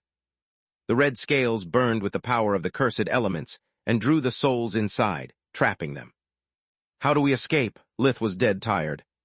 Pulling the void in had saved his life force from harm, but had drained most of his energy. He could barely keep his eyes open, let alone stand. Good question. For once, Kala felt no need to babble. We can't warp away due to the compressed space. Vladian, what about your bond with Baba Yaga? It's still there. I can feel my mother, but not even she can open a gate from such a distance while under such a powerful array. We need to get away as soon. The eyes marked the 100% completion, so Lith grabbed the others with his arms and charged at the window. It's soon o'clock. Turn into a human or you'll turn into dandruff. Lith knew that despite it looked like glass, the panoramic wall was still a part of the golden griffin. He took a deep breath, letting the violet light of the origin flames burst from in between the scales on his chest as it rose up his neck and mouth. Then something weird happened. The cursed flames burning inside his scales, and the power stored in their runes joined the violet light, turning it into a silvery color. What came out of the void-feather dragon's mouth was a blast of silver fire that vaporized the enchanted wall and pierced through the complex array system surrounding the golden griffin. The silver flames remained focused for almost a kilometer and moved as fast as a bullet before disappearing. Isn't that similar to what Protheus did earlier? Solus deeply regretted being looking in front of her with the eyes instead of at Lith, and so did Kala. No time for questions, our ride is here, Vladian said as a gate appeared and disappeared along with them so fast that they seemed to have vanished into thin air. The firstborn had never stopped calling the Red Mother, and the moment the dread flames had punctured the barrier, she had come to the rescue. My baby, what have they done to you? Are you all right? Baba Yaga was in her mother form as she checked Vladian's chest, arms, and face for injuries in a way that reminded Lith and Solus of Alina. I'm better than fine, Mom, Vladian replied while Baba Yaga shared with him a small spark of her life force. She was the one who had turned him into a vampire, so her essence worked better than any breathing technique, bringing his body and core back to their prime. We've done it. We have completed our mission and escaped the golden griffin in one piece. Speak for yourself, you moron. Solus used her breathing technique to check on Lith's condition, who was still in his dragon form. Malishka, can you please check on Lith as well? He pulled some crazy shit that might have shortened his lifespan. Hearing that name brought Baba Yaga back to her maiden form before using Sun and Moon to assess the damage to Lith's life force. Wait, you two know each other. Mom, why did you never men? Shut the fuck up, the maiden, Solus, and even Kala said in unison. Baba Yaga made her breathing technique explore every single component of Lith's life force from head to talon, before giving her diagnosis. Lith is fine, he just needs rest like you. Thank the gods. Solus left her equipment outside to let their power cores recover and slipped back into the stone ring. Well done, Scourge. Kala gently patted his scaly back. Now we only need to arrange our discoveries in blueprints and the days of the golden griffin will be numbered. The enthusiasm in Baba Yaga's hut wasn't shared by the people left in the headmaster's office. What's wrong with him? Why is he still like that? Thrud asked while pointing at the still-open wound in Jormund's chest. Because, my queen, you ordered me to never affect your spouse with the unwavering loyalty array ever again. The slave and the immortality spell are two sides of the same coin. You can't have one without the other. The headmaster had a hard time keeping the edge off his voice. He hated being accused of incompetence, but he was a slave as well, and he couldn't defy Arthan's orders or Thrud's. Then you have my permission. Do anything you can to save him. I've already started using the unwavering loyalty array the moment Lord Jormund got injured, since the emergency protocols state that protecting the lives of the members of the royal family supersede all other orders. Histar said. Then why is he dying? Thrud's voice broke, incapable of holding her tears any longer. She could see with life vision Jormund's life and mana core slipping away. Because it takes hours to etch the necessary runes on the life force of a human, let alone a dragon. Not to mention that not even the offspring of Ligain can survive with their heart pierced. When I managed to regenerate it, his mana core was already broken. Histar replied. Are you telling me there's nothing you can do? Rage replaced her pain as she lifted the headmaster by the neck with one hand. Exactly, your majesty. Histar remained limp, ashamed by his own failure as Arthan's orders prescribed. Please don't waste what little time we have left. Jormund wheezed, feeling weaker by the second. Bring Valorin here so that we can be together one last time. Aphia and Vila, the two handmaidens that they had rescued from Siruk's lair, had stood guard over the child, while his father and the Forgotten had gone taking care of the intruders. They came immediately, and of their own will, since Jormund had wanted to spare them from the effects of the unwavering loyalty as well. Please don't leave me. Thrud fell onto her knees and held his hand against her heart. I've waited for you for over 700 years. Until the moment you appeared at my door, I had been surviving like a wounded wolf. I spent my days licking my wounds and worrying more about the past than the future. I've only started living for a few years. You gave me my life back. You gave me a future to look for. You gave me a child. How am I supposed to live without the only person who doesn't make me feel like the monster I know I am? You'll find a way. He brushed his fingers against her cheek, wiping away the tears just for new ones to streak down her face. Please reconsider my father's offer. Chapter 2200 True Love, Part 2. Thrud tried to reply, but Jormund put his forefinger on her lips while Aphia, the blonde handmaiden, put Valorin on his chest. The baby cooed and giggled, unaware of what was happening. Whatever you decide, please, tell our son that his father loved him and remember that I love you. Jormund hugged his child and wife, kissing Valorin on the forehead and Thrud on the lips one last time before his life ended. No, no, no. Thrud yelled and cried while hushing Valorin and handing him back to the handmaidens. Please stay, I beg of you. Turn into an abomination and I'll surrender myself to the master to bring you back. I'll destroy the golden griffin if you ask me to, but don't leave me. Don't leave me. Yet Jormund's soul was gone and he couldn't hear her anymore. That day the Mad Queen was true to her name, pain and grief driving her insane. Her wails were so desperate, and her promises so sincere that back in the capital city of Valorin, Tyrus shed tears for her. The Guardian knew all too well how painful the loss of true love was. Space. City of Valorin, Royal Court, a few minutes earlier. Ever since Lith's group had left, Queen Silpha had kept taking care of Meron with the royal healer's help. Quilla was doing her best, using both her breathing technique and her Tier 5 body sculpting spell, Silver Hand, to ease his symptoms. Her studies to find a cure for Lith's condition had made her an expert in damaged life forces, an interest that the Queen now desperately shared. The members of the Awakened Council had spent their time either barking orders in their respective amulets or sucking up to Camilla and Tyrus. It was the first time for many of them to have an audience with the First Queen, while Lith's wife was just the icing on the cake. Getting on good terms with the woman who would not only give birth to the first demon, if not even a Tiamat, but who also spent most of her days in company with the guardians of the Garland continent couldn't hurt. Camilla instead had spent her time ignoring them, stress-eating or pacing, sometimes doing all three at once. She kept staring at her communication amulet where both Lith's and Solus communication runes were.